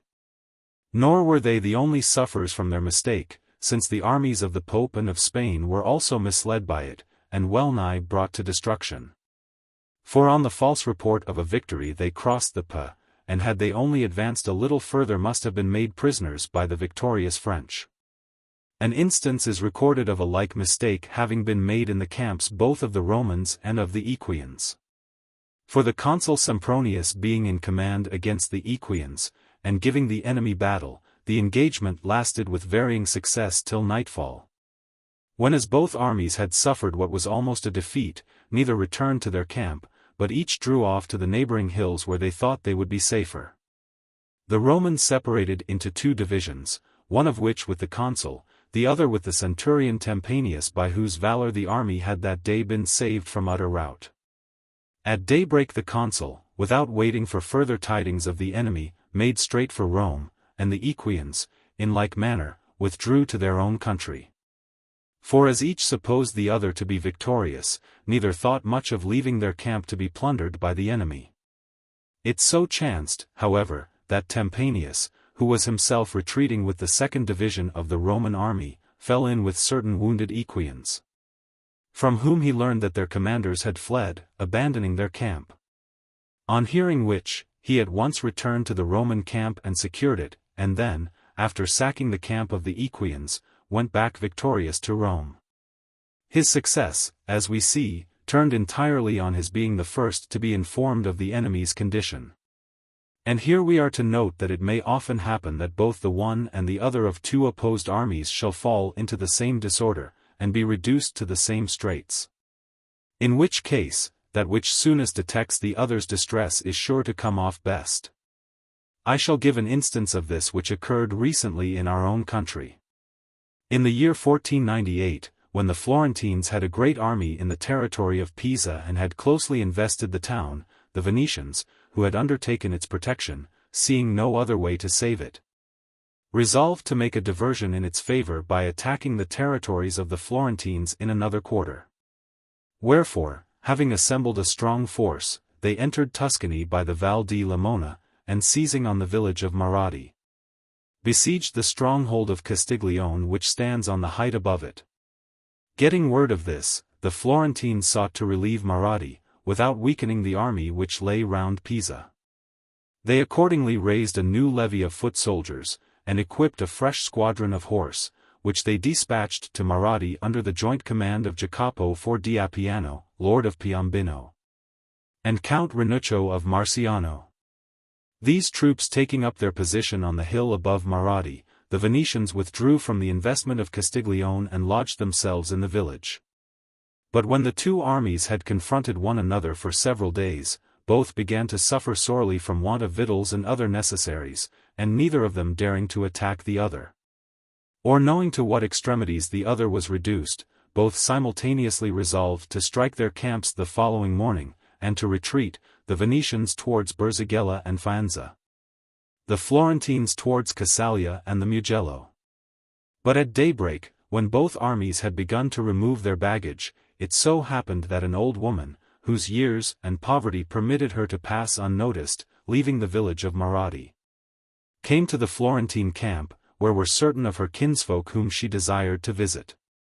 Learning from her that the Venetians were in retreat, the Florentine commanders took courage, and changing their plan, went in pursuit of the enemy as though they had dislodged them, sending word to Florence that they had repulsed the Venetians and gained a victory.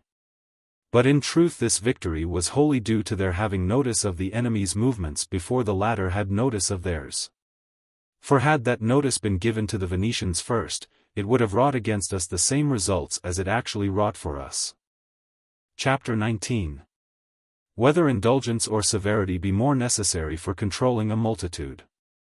The Roman Republic was distracted by the feuds of the nobles and commons. Nevertheless, on war breaking out, Quintius and Appius Claudius were sent forth in command of Roman armies. From his harshness and severity to his soldiers, Appius was so ill obeyed by them, that after sustaining what almost amounted to a defeat, he had to resign his command. Quintius, on the contrary, by kindly and humane treatment, kept his men obedient and returned victorious to Rome. From this it might seem that to govern a large body of men, it is better to be humane than haughty, and kindly rather than severe. And yet Cornelius Tacitus, with whom many other authors are agreed, pronounces a contrary opinion where he says, in governing a multitude it avails more to punish than to be compliant. 14. If it be asked how these opposite views can be reconciled, I answer that you exercise authority either over men used to regard you as their equal, or over men who have always been subject to you. When those over whom you exercise authority are your equals, you cannot trust wholly to punishment or to that severity of which Tacitus speaks. And since in Rome itself the commons had equal weight with the nobles, none appointed their captain for a time only, could control them by using harshness and severity. Accordingly we find that those Roman captains who gained the love of their soldiers and were considerate of them, often achieved greater results than those who made themselves feared by them in an unusual degree, unless, like Manlius Torquatus, these last were endowed with consummate valor. But he who has to govern subjects such as those of whom Tacitus speaks, to prevent their growing insolent and trampling upon him by reason of his too great easiness, must resort to punishment rather than to compliance. Still, to escape hatred, punishment should be moderate in degree, for to make himself hated is never for the interest of any prince. And to escape hatred, a prince has chiefly to guard against tampering with the property of any of his subjects. For where nothing is to be gained by it, no prince will desire to shed blood, unless, as seldom happens, constrained to do so by necessity. But where advantage is to be gained thereby, blood will always flow, and neither the desire to shed it, nor causes for shedding it will ever be wanting. As I have fully shown when discussing this subject in another treatise. Quintius therefore was more deserving of praise than Appius. Nevertheless the opinion of Tacitus, duly restricted and not understood as applying to a case like that of Appius, merits approval. But since I have spoken of punishment and indulgence, it seems not out of place to show how a single act of humanity availed more than arms with the citizens of Falerii. Chapter 20. How one humane act availed more with the men of Falerii, than all the might of the Roman arms. When the besieging army of the Romans lay round Falerii, the master of a school wherein the best-born youths of the city were taught, thinking to curry favor with Camillus and the Romans, came forth from the town with these boys, on pretense of giving them exercise, and bringing them into the camp where Camillus was, presented them to him, saying, "To ransom these that city would yield itself into your hands." Camillus, however, not only rejected this offer, but causing the schoolmaster to be stripped and his hands tied behind him, gave each of the boys a scourge, and bade them lead the fellow back to the town scourging him as they went. When the citizens of Falerii heard of this, so much were they pleased with the humanity and integrity of Camillus, that they resolved to surrender their town to him without further defense.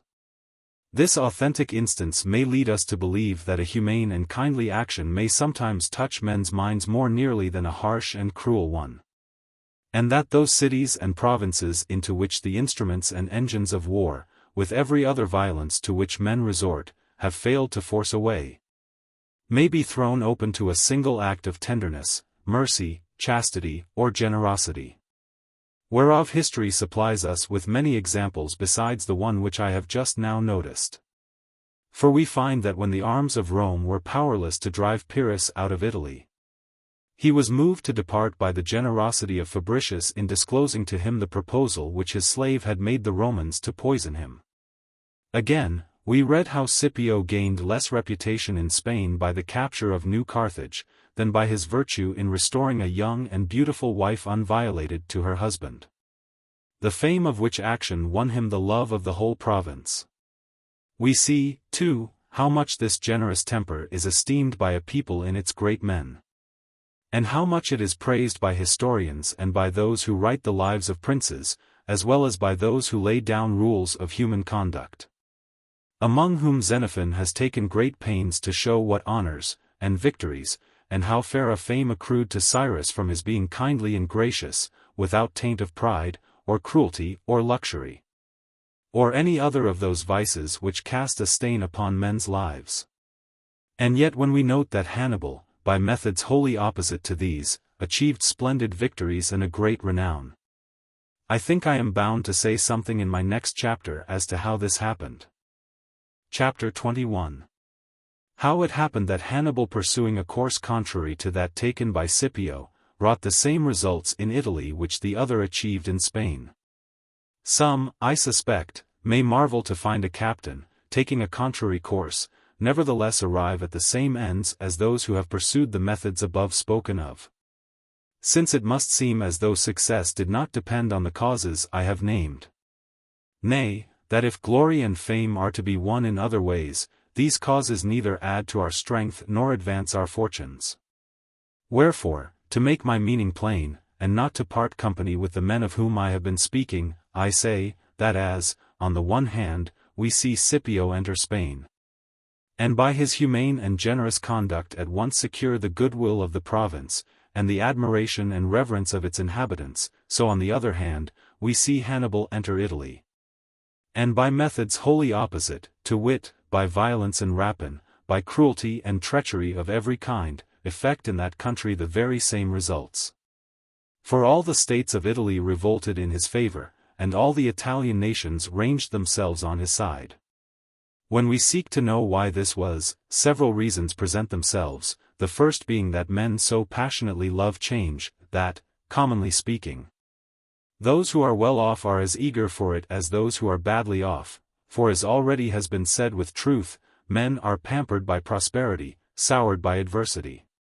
This love of change, therefore, makes them open the door to anyone who puts himself at the head of new movements in their country, and if he be a foreigner they adopt his cause. If a fellow countryman they gather round him and become his partisans and supporters. So that whatever methods he may there use, he will succeed in making great progress. Moreover, men being moved by two chief passions, love and fear, he who makes himself feared commands with no less authority than he who makes himself loved. Nay, as a rule, is followed and obeyed more implicitly than the other. It matters little, however, which of these two ways a captain chooses to follow, provided he be of transcendent valor, and has thereby won for himself a great name. For when, like Hannibal or Scipio, a man is very valiant, this quality will cloak any error he may commit in seeking either to be too much loved or too much feared. Yet from each of these two tendencies, grave mischiefs, and such as lead to the ruin of a prince, may arise. For he who would be greatly loved, if he swerve ever so little from the right road, becomes contemptible, while he who would be greatly feared, if he go a jot too far, incurs hatred. And since it is impossible, our nature not allowing it, to adhere to the exact mean, it is essential that any excess should be balanced by an exceeding valor, as it was in Hannibal and Scipio. And yet we find that even they, while they were exalted by the methods they followed, were also injured by them. How they were exalted has been shown. The injury which Scipio suffered was, that in Spain his soldiers, in concert with certain of his allies, rose against him, for no other reason than that they stood in no fear of him. For men are so restless, that if ever so small a door be opened to their ambition, they forthwith forget all the love they have borne their prince in return for his graciousness and goodness. As did these soldiers and allies of Scipio. When, to correct the mischief, he was forced to use something of a cruelty foreign to his nature. As to Hannibal, we cannot point to any particular instance wherein his cruelty or want of faith are seen to have been directly hurtful to him. But we may well believe that Naples and other towns which remained loyal to the Roman people, did so by reason of the dread which his character inspired. This, however, is abundantly clear, that his inhumanity made him more detested by the Romans than any other enemy they ever had. So that while to Pyrrhus, in Italy with his army, they gave up the traitor who offered to poison him, Hannibal, even when disarmed and a fugitive, they never forgave. Until they had compassed his death. To Hannibal, therefore, from his being accounted impious, perfidious, and cruel, these disadvantages resulted. But, on the other hand, there accrued to him one great gain, noticed with admiration by all historians, namely, that in his army, although made up of men of every race and country, no dissensions ever broke out among the soldiers themselves, nor any mutiny against their leader. This we can only ascribe to the awe which his character inspired, which together with the great name his valor had won for him, had the effect of keeping his soldiers quiet and united. I repeat, therefore, that it is of little moment which method a captain may follow if he be endowed with such valor as will bear him out in the course which he adopts. For, as I have said, there are disadvantages incident to both methods unless corrected by extraordinary valor. And now, since I have spoken of Scipio and Hannibal, the former of whom by praiseworthy, the latter by odious qualities, effected the same results, I must not, I think, omit to notice the characters of two Roman citizens, who by different, yet both by honorable methods, obtained a like glory. Chapter 22. That the severity of Manlius Torquatus and the gentleness of Valerius Corvinus won for both the same glory. There lived in Rome, at the same time, two excellent captains, Manlius Torquatus and Valerius Corvinus, equal in their triumphs and in their renown, and in the valor which in obtaining these they had displayed against the enemy.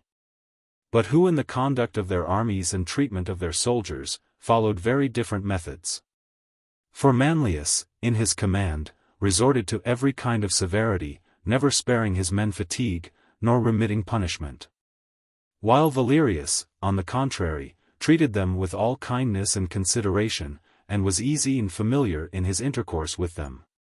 So that while the one, to secure the obedience of his soldiers, put his own son to death, the other never dealt harshly with any man.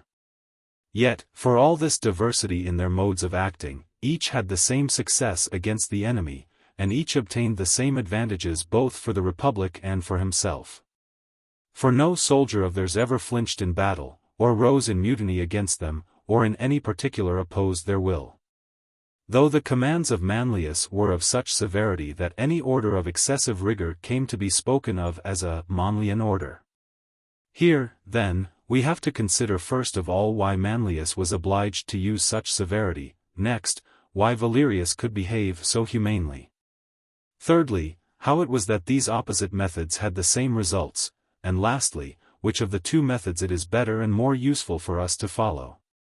Now, if we well examine the character of Manlius from the moment when Titus Livius first begins to make mention of him, we shall find him to have been endowed with a rare vigor both of mind and body, dutiful in his behavior to his father and to his country, and most reverent to his superiors. All which we see in his slaying the Gaul, in his defense of his father against the tribune, and in the words in which, before going forth to fight the Gaul, he addressed the consul, when he said, "Although assured of victory, never will I without thy bidding engage an enemy." But when such a man as this attains to command, he looks to find all others like himself, his dauntless spirit prompts him to engage in daring enterprises, and to insist on their being carried out. And this is certain, that where things hard to execute are ordered to be done, the order must be enforced with sternness, since, otherwise, it will be disobeyed. And here be it noted that if you would be obeyed you must know how to command, and that they alone have this knowledge who have measured their power to enforce, with the willingness of others to yield obedience, and who issue their orders when they find these conditions combining, but, otherwise, abstain. Wherefore, a wise man was wont to say that to hold a republic by force, there must be a proportion between him who uses the force and him against whom it is used. And that while this proportion obtains the force will operate, but that when he who suffers is stronger than he who uses the force, we may expect to see it brought to an end at any moment. But returning to the matter in hand, I say that to command things hard of execution, requires hardness in him who gives the command, and that a man of this temper and who issues such commands cannot look to enforce them by gentleness. He who is not of such a temper must be careful not to impose tasks of extraordinary difficulty, but may use his natural gentleness in imposing such as are ordinary. For common punishments are not imputed to the prince, but to the laws and ordinances which he has to administer. We must believe, therefore, that Manlius was constrained to act with severity by the unusual character of the commands which his natural disposition prompted him to issue. Such commands are useful in a republic, as restoring its ordinances to their original efficacy and excellence.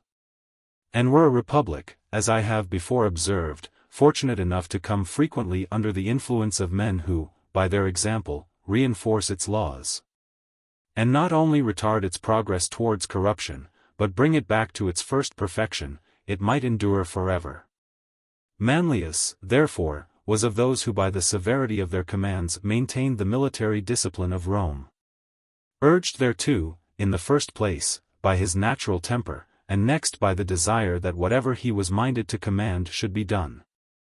Valerius, on the other hand, could afford to act humanely, because for him it was enough if all were done which in a Roman army it was customary to do. And, since the customs of that army were good customs, they sufficed to gain him honor, while at the same time their maintenance cost him no effort, nor threw on him the burden of punishing transgressors. As well because there were none who transgressed, as because had there been any, they would, as I have said, have imputed their punishment to the ordinary rules of discipline, and not to the severity of their commander. In this way Valerius had room to exercise that humane disposition which enabled him at once to gain influence over his soldiers and to content them. Hence it was that both these captains obtaining the same obedience, could, while following different methods, arrive at the same ends. Those, however, who seek to imitate them may chance to fall into the errors of which I have already spoken, in connection with Hannibal and Scipio, as breeding contempt or hatred, and which are only to be corrected by the presence of extraordinary valor, and not otherwise. It rests now to determine which of these two methods is the more to be commended. This, I take it, is matter of dispute, since both methods have their advocates. Those writers, however, who have laid down rules for the conduct of princes, describe a character approaching more nearly to that of Valerius than to that of Manlius. And Xenophon, whom I have already cited, while giving many instances of the humanity of Cyrus, conforms closely to what Livius tells us of Valerius. For Valerius being made consul against the Samnites, on the eve of battle spoke to his men with the same kindliness with which he always treated them. And Livius, after telling us what he said, remarks of him, "Never was there a leader more familiar with his men, cheerfully sharing with the meanest among them every hardship and fatigue. Even in the military games, wherein those of the same rank were wont to make trial of their strength or swiftness, he would good-naturedly take a part, nor disdain any adversary who offered, meeting victory or defeat with an unruffled temper and an unchanged countenance. When called on to act, his bounty and generosity never fell short. When he had to speak, he was as mindful of the feelings of others as of his own dignity. And, what more than anything else secures the popular favor, he maintained when exercising his magistracies the same bearing he had worn in seeking them. Of Manlius also, Titus Livius speaks in like honorable terms, pointing out that his severity in putting his son to death brought the Roman army to that pitch of discipline which enabled it to prevail against the Latins. Nay, he goes so far in his praises that after describing the whole order of the battle, comparing the strength of both armies, and showing all the dangers the Romans ran, and the difficulties they had to surmount, he winds up by saying, that it was the valor of Manlius which alone gained for them this great victory, and that whichever side had Manlius for its leader must have won the day. So that weighing all that the historians tell us of these two captains, it might be difficult to decide between them. Nevertheless, not to leave the question entirely open, I say, that for a citizen living under a republic, I think the conduct of Manlius more deserving of praise and less dangerous in its consequences. For methods like his tend only to the public good and in no way subserve private ends. He who shows himself harsh and stern at all times and to all men alike, and is seen to care only for the common welfare, will never gain himself partisans. Since this is not the way to win personal friends, to whom, as I said before, the name of partisans is given. For a republic, therefore, no line of conduct could be more useful or more to be desired than this, because in following it the public interest is not neglected. And no room is given to suspect personal ambition. But the contrary holds as to the methods followed by Valerius. For though the public service they render be the same, misgivings must needs arise that the personal goodwill which, in the course of a prolonged command, a captain obtains from his soldiers, may lead to consequences fatal to the public liberty. And if this was not found to happen in the case of Valerius, it was because the minds of the Roman people were not yet corrupted, and because they had never remained for a long time and continuously under his command. Had we, however, like Xenophon, to consider what is most for the interest of a prince, we should have to give up Manlius and hold by Valerius. For, undoubtedly, a prince should strive to gain the love of his soldiers and subjects, as well as their obedience. The latter he can secure by discipline and by his reputation for valor. But for the former he will be indebted to his affability, kindliness, gentleness, and all those other like qualities which were possessed by Valerius, and which are described by Xenophon as existing in Cyrus. That a prince should be personally loved and have his army wholly devoted to him is consistent with the character of his government. But that this should happen to a person of private station does not consist with his position as a citizen who has to live in conformity with the laws and in subordination to the magistrates.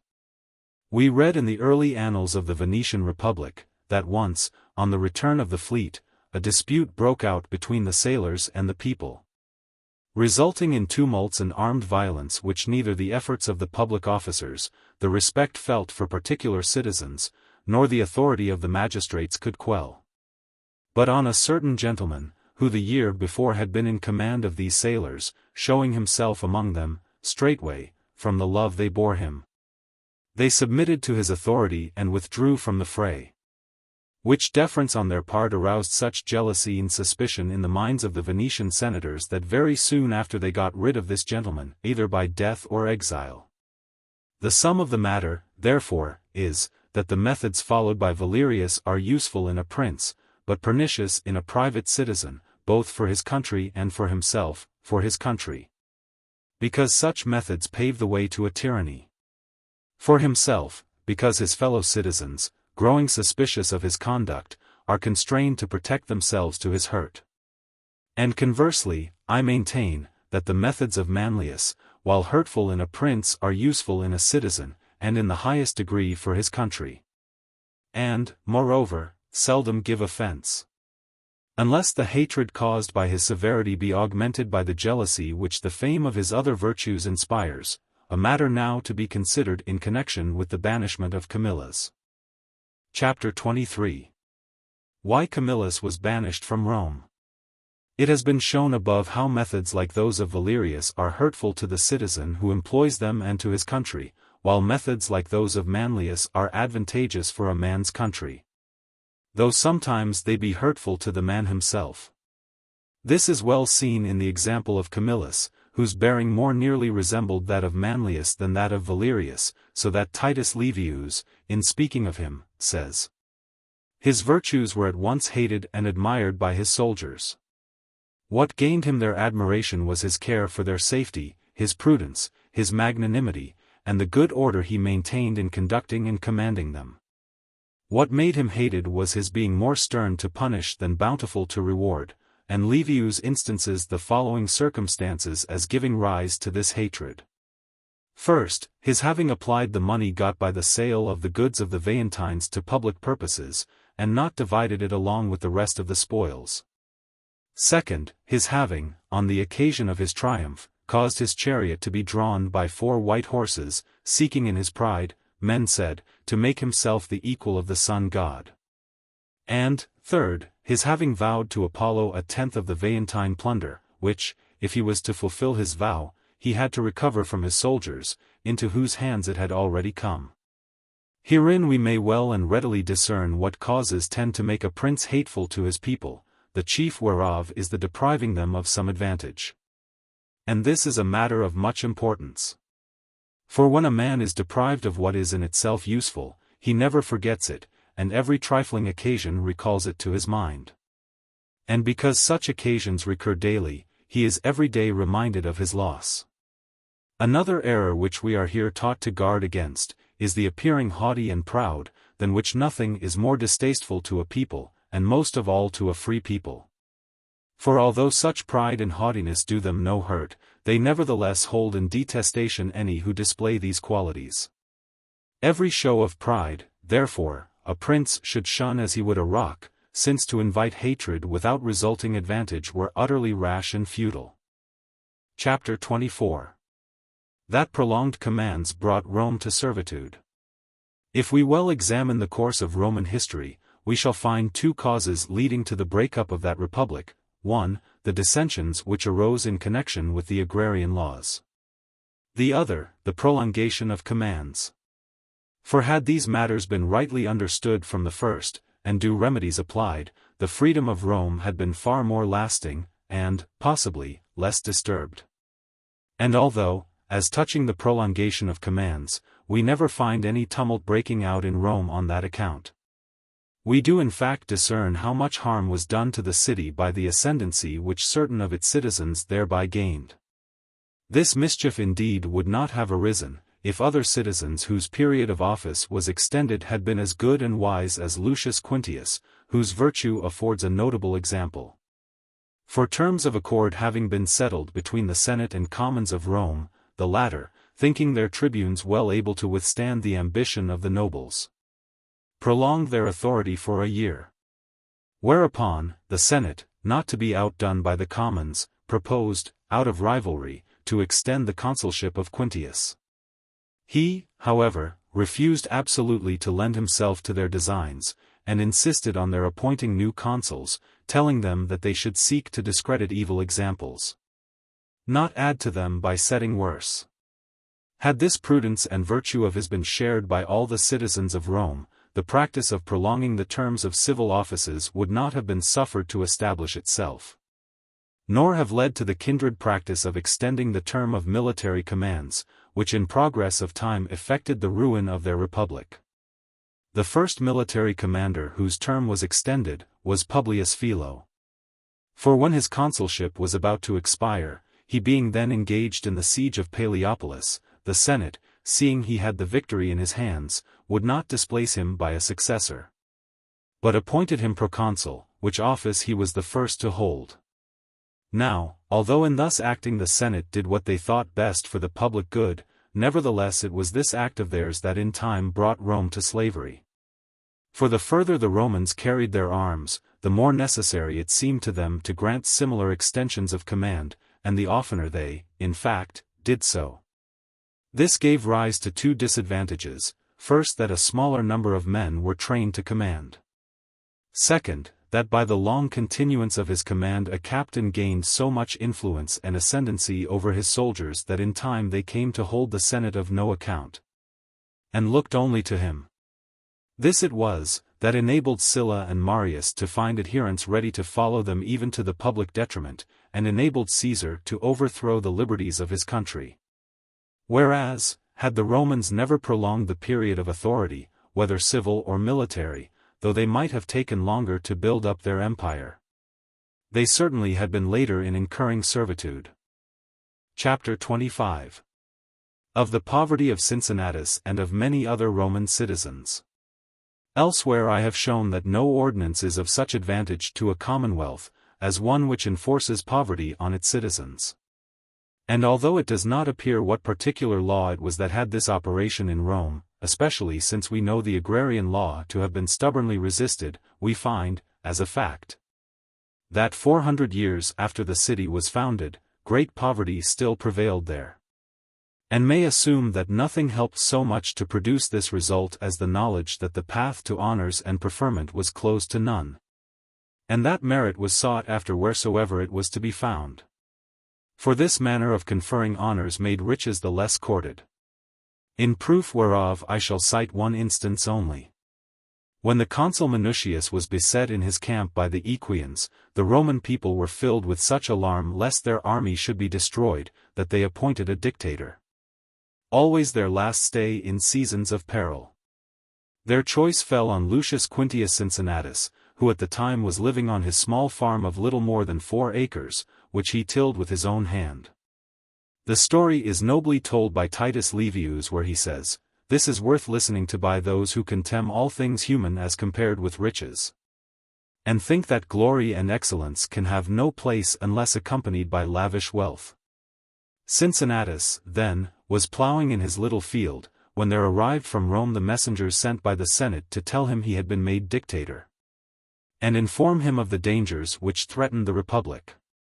Putting on his gown, he hastened to Rome, and getting together an army, marched to deliver Minucius. But when he had defeated and spoiled the enemy, and released Minucius, he would not suffer the army he had rescued to participate in the spoils, saying, "I will not have you share in the plunder of those to whom you had so nearly fallen a prey." Minucius he deprived of his consulship, and reduced to be a subaltern, in which rank he bade him remain till he had learned how to command. And before this he had made Lucius Tarquinius, although forced by his poverty to serve on foot, his master of the knights. Here, then, we see what honor was paid in Rome to poverty, and how 4 acres of land sufficed to support so good and great a man as Cincinnatus. We find the same poverty still prevailing in the time of Marcus Regulus, who when serving with the army in Africa sought leave of Senate to return home that he might look after his farm which his laborers had suffered to run to waste.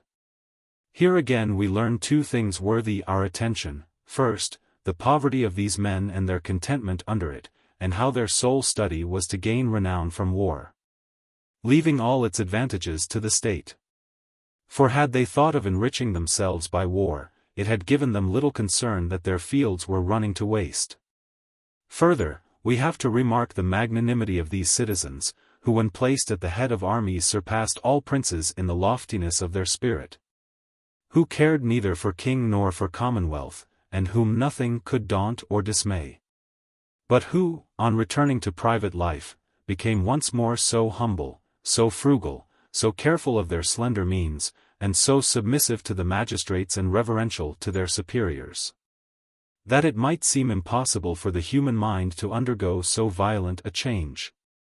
This poverty prevailed down to the days of Paulus Emilius, almost the last happy days for this republic wherein a citizen, while enriching Rome by his triumphs, himself remained poor. And yet so greatly was poverty still esteemed at this time, that when Paulus, in conferring rewards on those who had behaved well in the war, presented his own son-in-law with a silver cup, it was the first vessel of silver ever seen in his house. I might run on to a great length pointing out how much better are the fruits of poverty than those of riches, and how poverty has brought cities, provinces, and nations to honor, while riches have wrought their ruin, had not this subject been often treated by others. Chapter 26. How women are a cause of the ruin of states. A feud broke out in Ardea touching the marriage of an heiress, whose hand was sought at the same time by 2 suitors, the one of plebeian, the other of noble birth. For her father being dead, her guardian wished her to wed the plebeian, her mother the noble.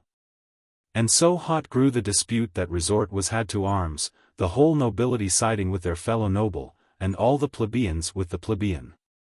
The latter faction being worsted, left the town, and sent to the Volscians for help, whereupon, the nobles sought help from Rome.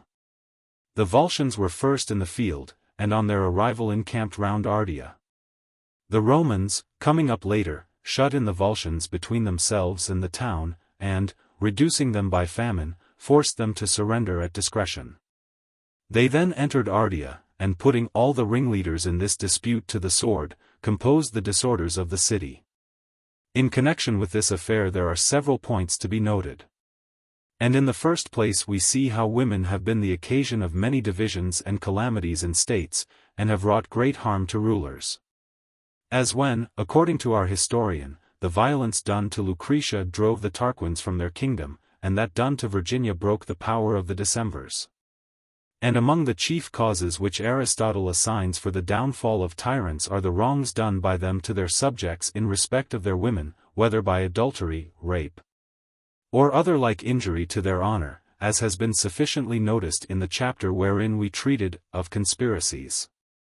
I say, then, that neither absolute princes nor the rulers of free states should underrate the importance of matter, but take heed to the disorders which it may breed and provide against them while remedies can still be used without discredit to themselves or to their governments.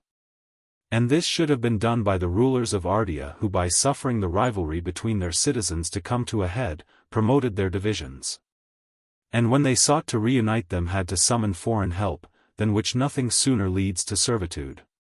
But now let us turn to another subject which merits attention, namely, the means whereby divided cities may be reunited, and of this I propose to speak in the following chapter. Chapter 27. How a divided city may be reunited, and how it is a false opinion that to hold cities in subjection they must be kept divided. From the example of the Roman consuls who reconciled the citizens of Ardea, we are taught the method whereby the feuds of a divided city may be composed, namely, by putting the ringleaders of the disturbances to death. And that no other remedy should be used. 3 courses, indeed, are open to you, since you may either put to death, as these consuls did, or banish, or bind the citizens to live at peace with one another, taking security for their good behavior. Of which 3 ways the last is the most hurtful, the most uncertain, and the least effectual. Because when much blood has been shed, or other like outrage done, it cannot be that a peace imposed on compulsion should endure between men who are every day brought face to face with one another. For since fresh cause of contention may at any moment result from their meeting, it will be impossible for them to refrain from mutual injury. Of this we could have no better instance than in the city of Pistoia. 15 years ago this city was divided between the Pansiatici and Cancellieri, as indeed it still continues, the only difference being that then they were in arms, whereas, now, they have laid them aside. After much controversy and wrangling, these factions would presently proceed to bloodshed, to pulling down houses, plundering property, and all the other violent courses usual in divided cities. The Florentines, with whom it lay to compose these feuds, strove for a long time to do so by using the third of the methods mentioned. But when this only led to increased tumult and disorder, losing patience, they decided to try the second method and get rid of the ringleaders of both factions by imprisoning some and banishing others. In this way a sort of settlement was arrived at, which continues in operation up to the present hour. There can be no question, however, that the first of the methods named would have been the surest. But because extreme measures have in them an element of greatness and nobility, a weak republic, so far from knowing how to use this first method, can with difficulty be brought to employ even the second. This, as I said at the beginning, is the kind of blunder made by the princes of our times when they have to decide on matters of moment.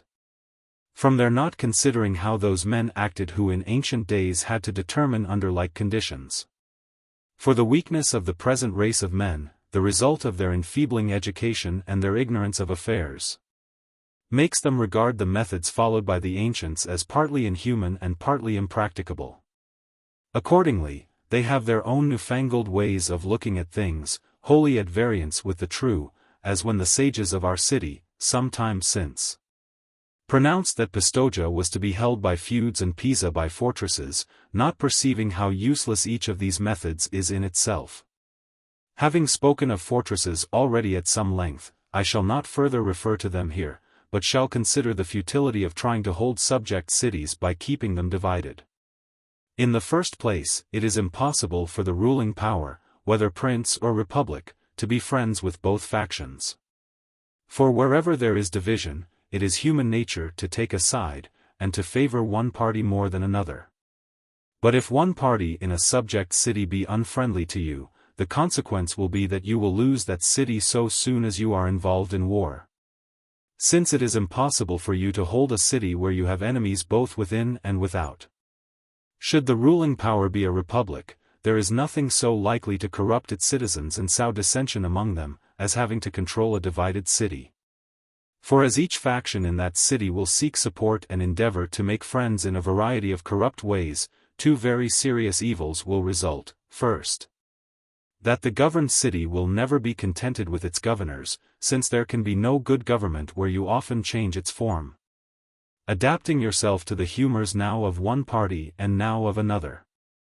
And next, that the factious spirit of the subject city is certain to infect your own republic. To which Biondo testifies, when, in speaking of the citizens of Florence and Pistoia, he says, in seeking to unite Pistoia the Florentines themselves fell out. 15. It is easy, therefore, to understand how much mischief attends on such divisions. In the year 1501, when we lost Arezzo, and when all the Val di Tevere and Val di Chiana were occupied by the Vitelli and by Duke Valentino, a certain M. Delant was sent by the King of France to cause the whole of the lost towns to be restored to the Florentines, who finding in all these towns men who came to him claiming to be of the party of the Marzocco, 16 greatly blamed this distinction, observing that if in France any of the king's subjects were to say that he was of the king's party, he would be punished, since the expression would imply that there was a party hostile to the king. Whereas it was His Majesty's desire that all his subjects should be his friends and live united without any distinction of party. But all these mistaken methods and opinions originate in the weakness of rulers, seeing that they cannot hold their states by their own strength and valor, have recourse to like devices, which, if now and then in tranquil times they prove of some slight assistance to them, in times of danger are shown to be worthless. Chapter 28. That a republic must keep an eye on what its citizens are about, since often the seeds of a tyranny lie hidden under a semblance of generous deeds.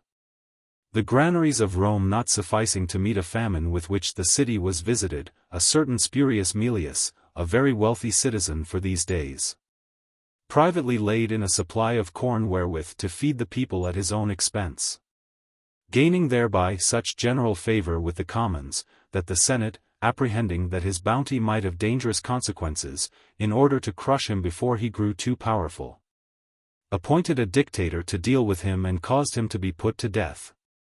Here we have to note that actions which seem good in themselves and unlikely to occasion harm to anyone, very often become hurtful, nay, unless corrected in time, most dangerous for a republic.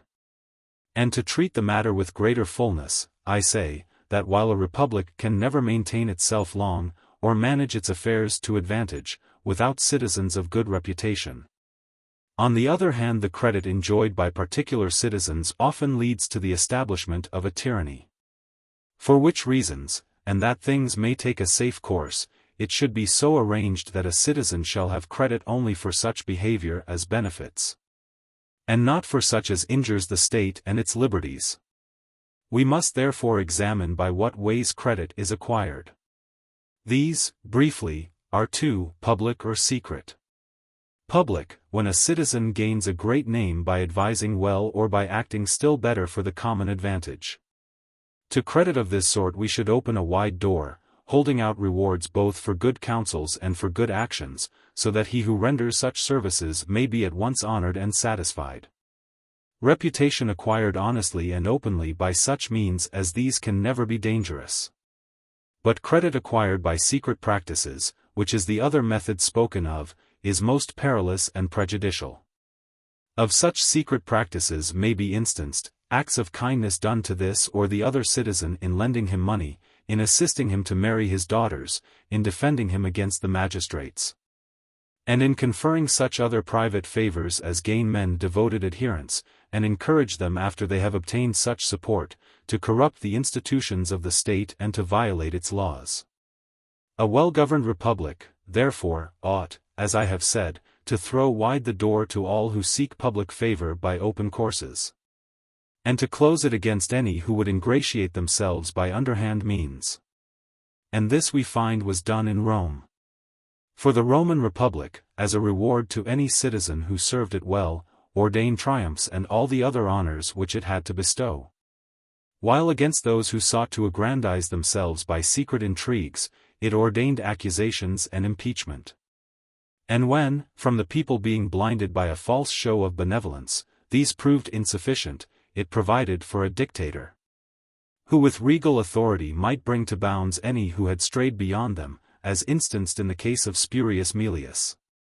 And if conduct like his be ever suffered to pass unchastised, it may well be the ruin of a republic, for men when they have such examples set them are not easily led back into the right path.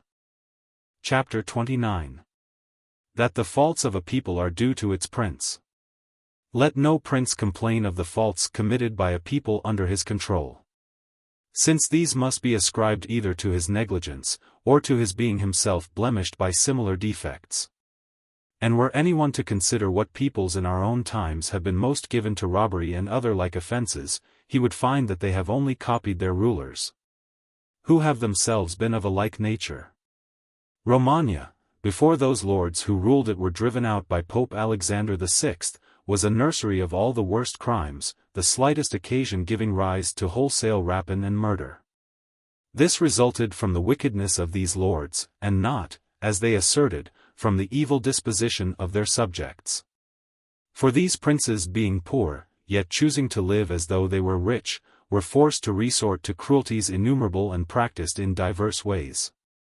And among other shameful devices contrived by them to extort money, they would pass laws prohibiting certain acts, and then be the first to give occasion for breaking them. Nor would they chastise offenders until they saw many involved in the same offense. When they fell to punishing, not from any zeal for the laws which they had made, but out of greed to realize the penalty. Whence flowed many mischiefs, and more particularly this, that the people being impoverished, but not corrected, sought to make good their injuries at the expense of others weaker than themselves. And thus there sprang up all those evils spoken of above, whereof the prince is the true cause. The truth of what I say is confirmed by Titus Livius, where he relates how the Roman envoys, who were conveying the spoils of the Veientines as an offering to Apollo, were seized and brought on shore by the corsairs of the Lipari Islands in Sicily.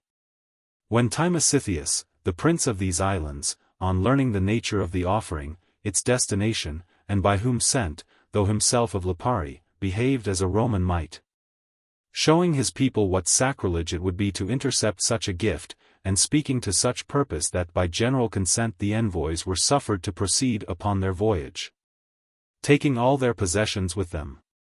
With reference to which incident the historian observes, the multitude, who always take their color from their ruler, were filled by Timesitheus with a religious awe. And to like purport we find it said by Lorenzo de Medici, "A prince's acts his people imitate, for on their lord the eyes of all men wait." 17. Chapter 30. That a citizen who seeks by his personal influence to render signal service to his country, must first stand clear of envy. How a city should prepare for its defense on the approach of an enemy. When the Roman Senate learned that all Etruria was assembled in arms to march against Rome, and that the Latins and Hernicians, who before had been the friends of the Romans, had ranged themselves with the Volscians, the ancient enemies of the Roman name, they foresaw that a perilous contest awaited them. But because Camillus was at that time tribune with consular authority, they thought all might be managed without the appointment of a dictator, provided the other tribunes, his colleagues, would agree to his assuming the sole direction of affairs. This they willingly did, nor, says Titus Livius, did they account anything as taken from their own dignity which was added to his. On receiving their promise of obedience, Camillus gave orders that 3 armies should be enrolled. Of the first, which was to be directed against the Etruscans, he himself assumed command. The command of the second, which he meant to remain near Rome and meet any movement of the Latins and Hernicians, he gave to Quintius Servilius. The third army, which he designed for the protection of the city, and the defense of the gates and curia, he entrusted to Lucius Quintius. And he further directed, that Horatius, one of his colleagues, should furnish supplies of arms, and corn, and of all else needful in time of war. Finally he put forward his colleague Cornelius to preside in the Senate and public council, that from day to day he might advise what should be done. For in those times these tribunes were ready either to command or obey as the welfare of their country might require. We may gather from this passage how a brave and prudent man should act, how much good he may effect, and how serviceable he may be to his country, when by the force of his character and worth he succeeds in extinguishing envy. For this often disables men from acting to the best advantage, not permitting them to obtain that authority which it is essential they should have in matters of importance. Now, envy may be extinguished in one or other of two ways: first, by the approach of some flagrant danger, whereby seeing themselves like to be overwhelmed, all forego their own private ambition and lend a willing obedience to him who counts on his valor to rescue them.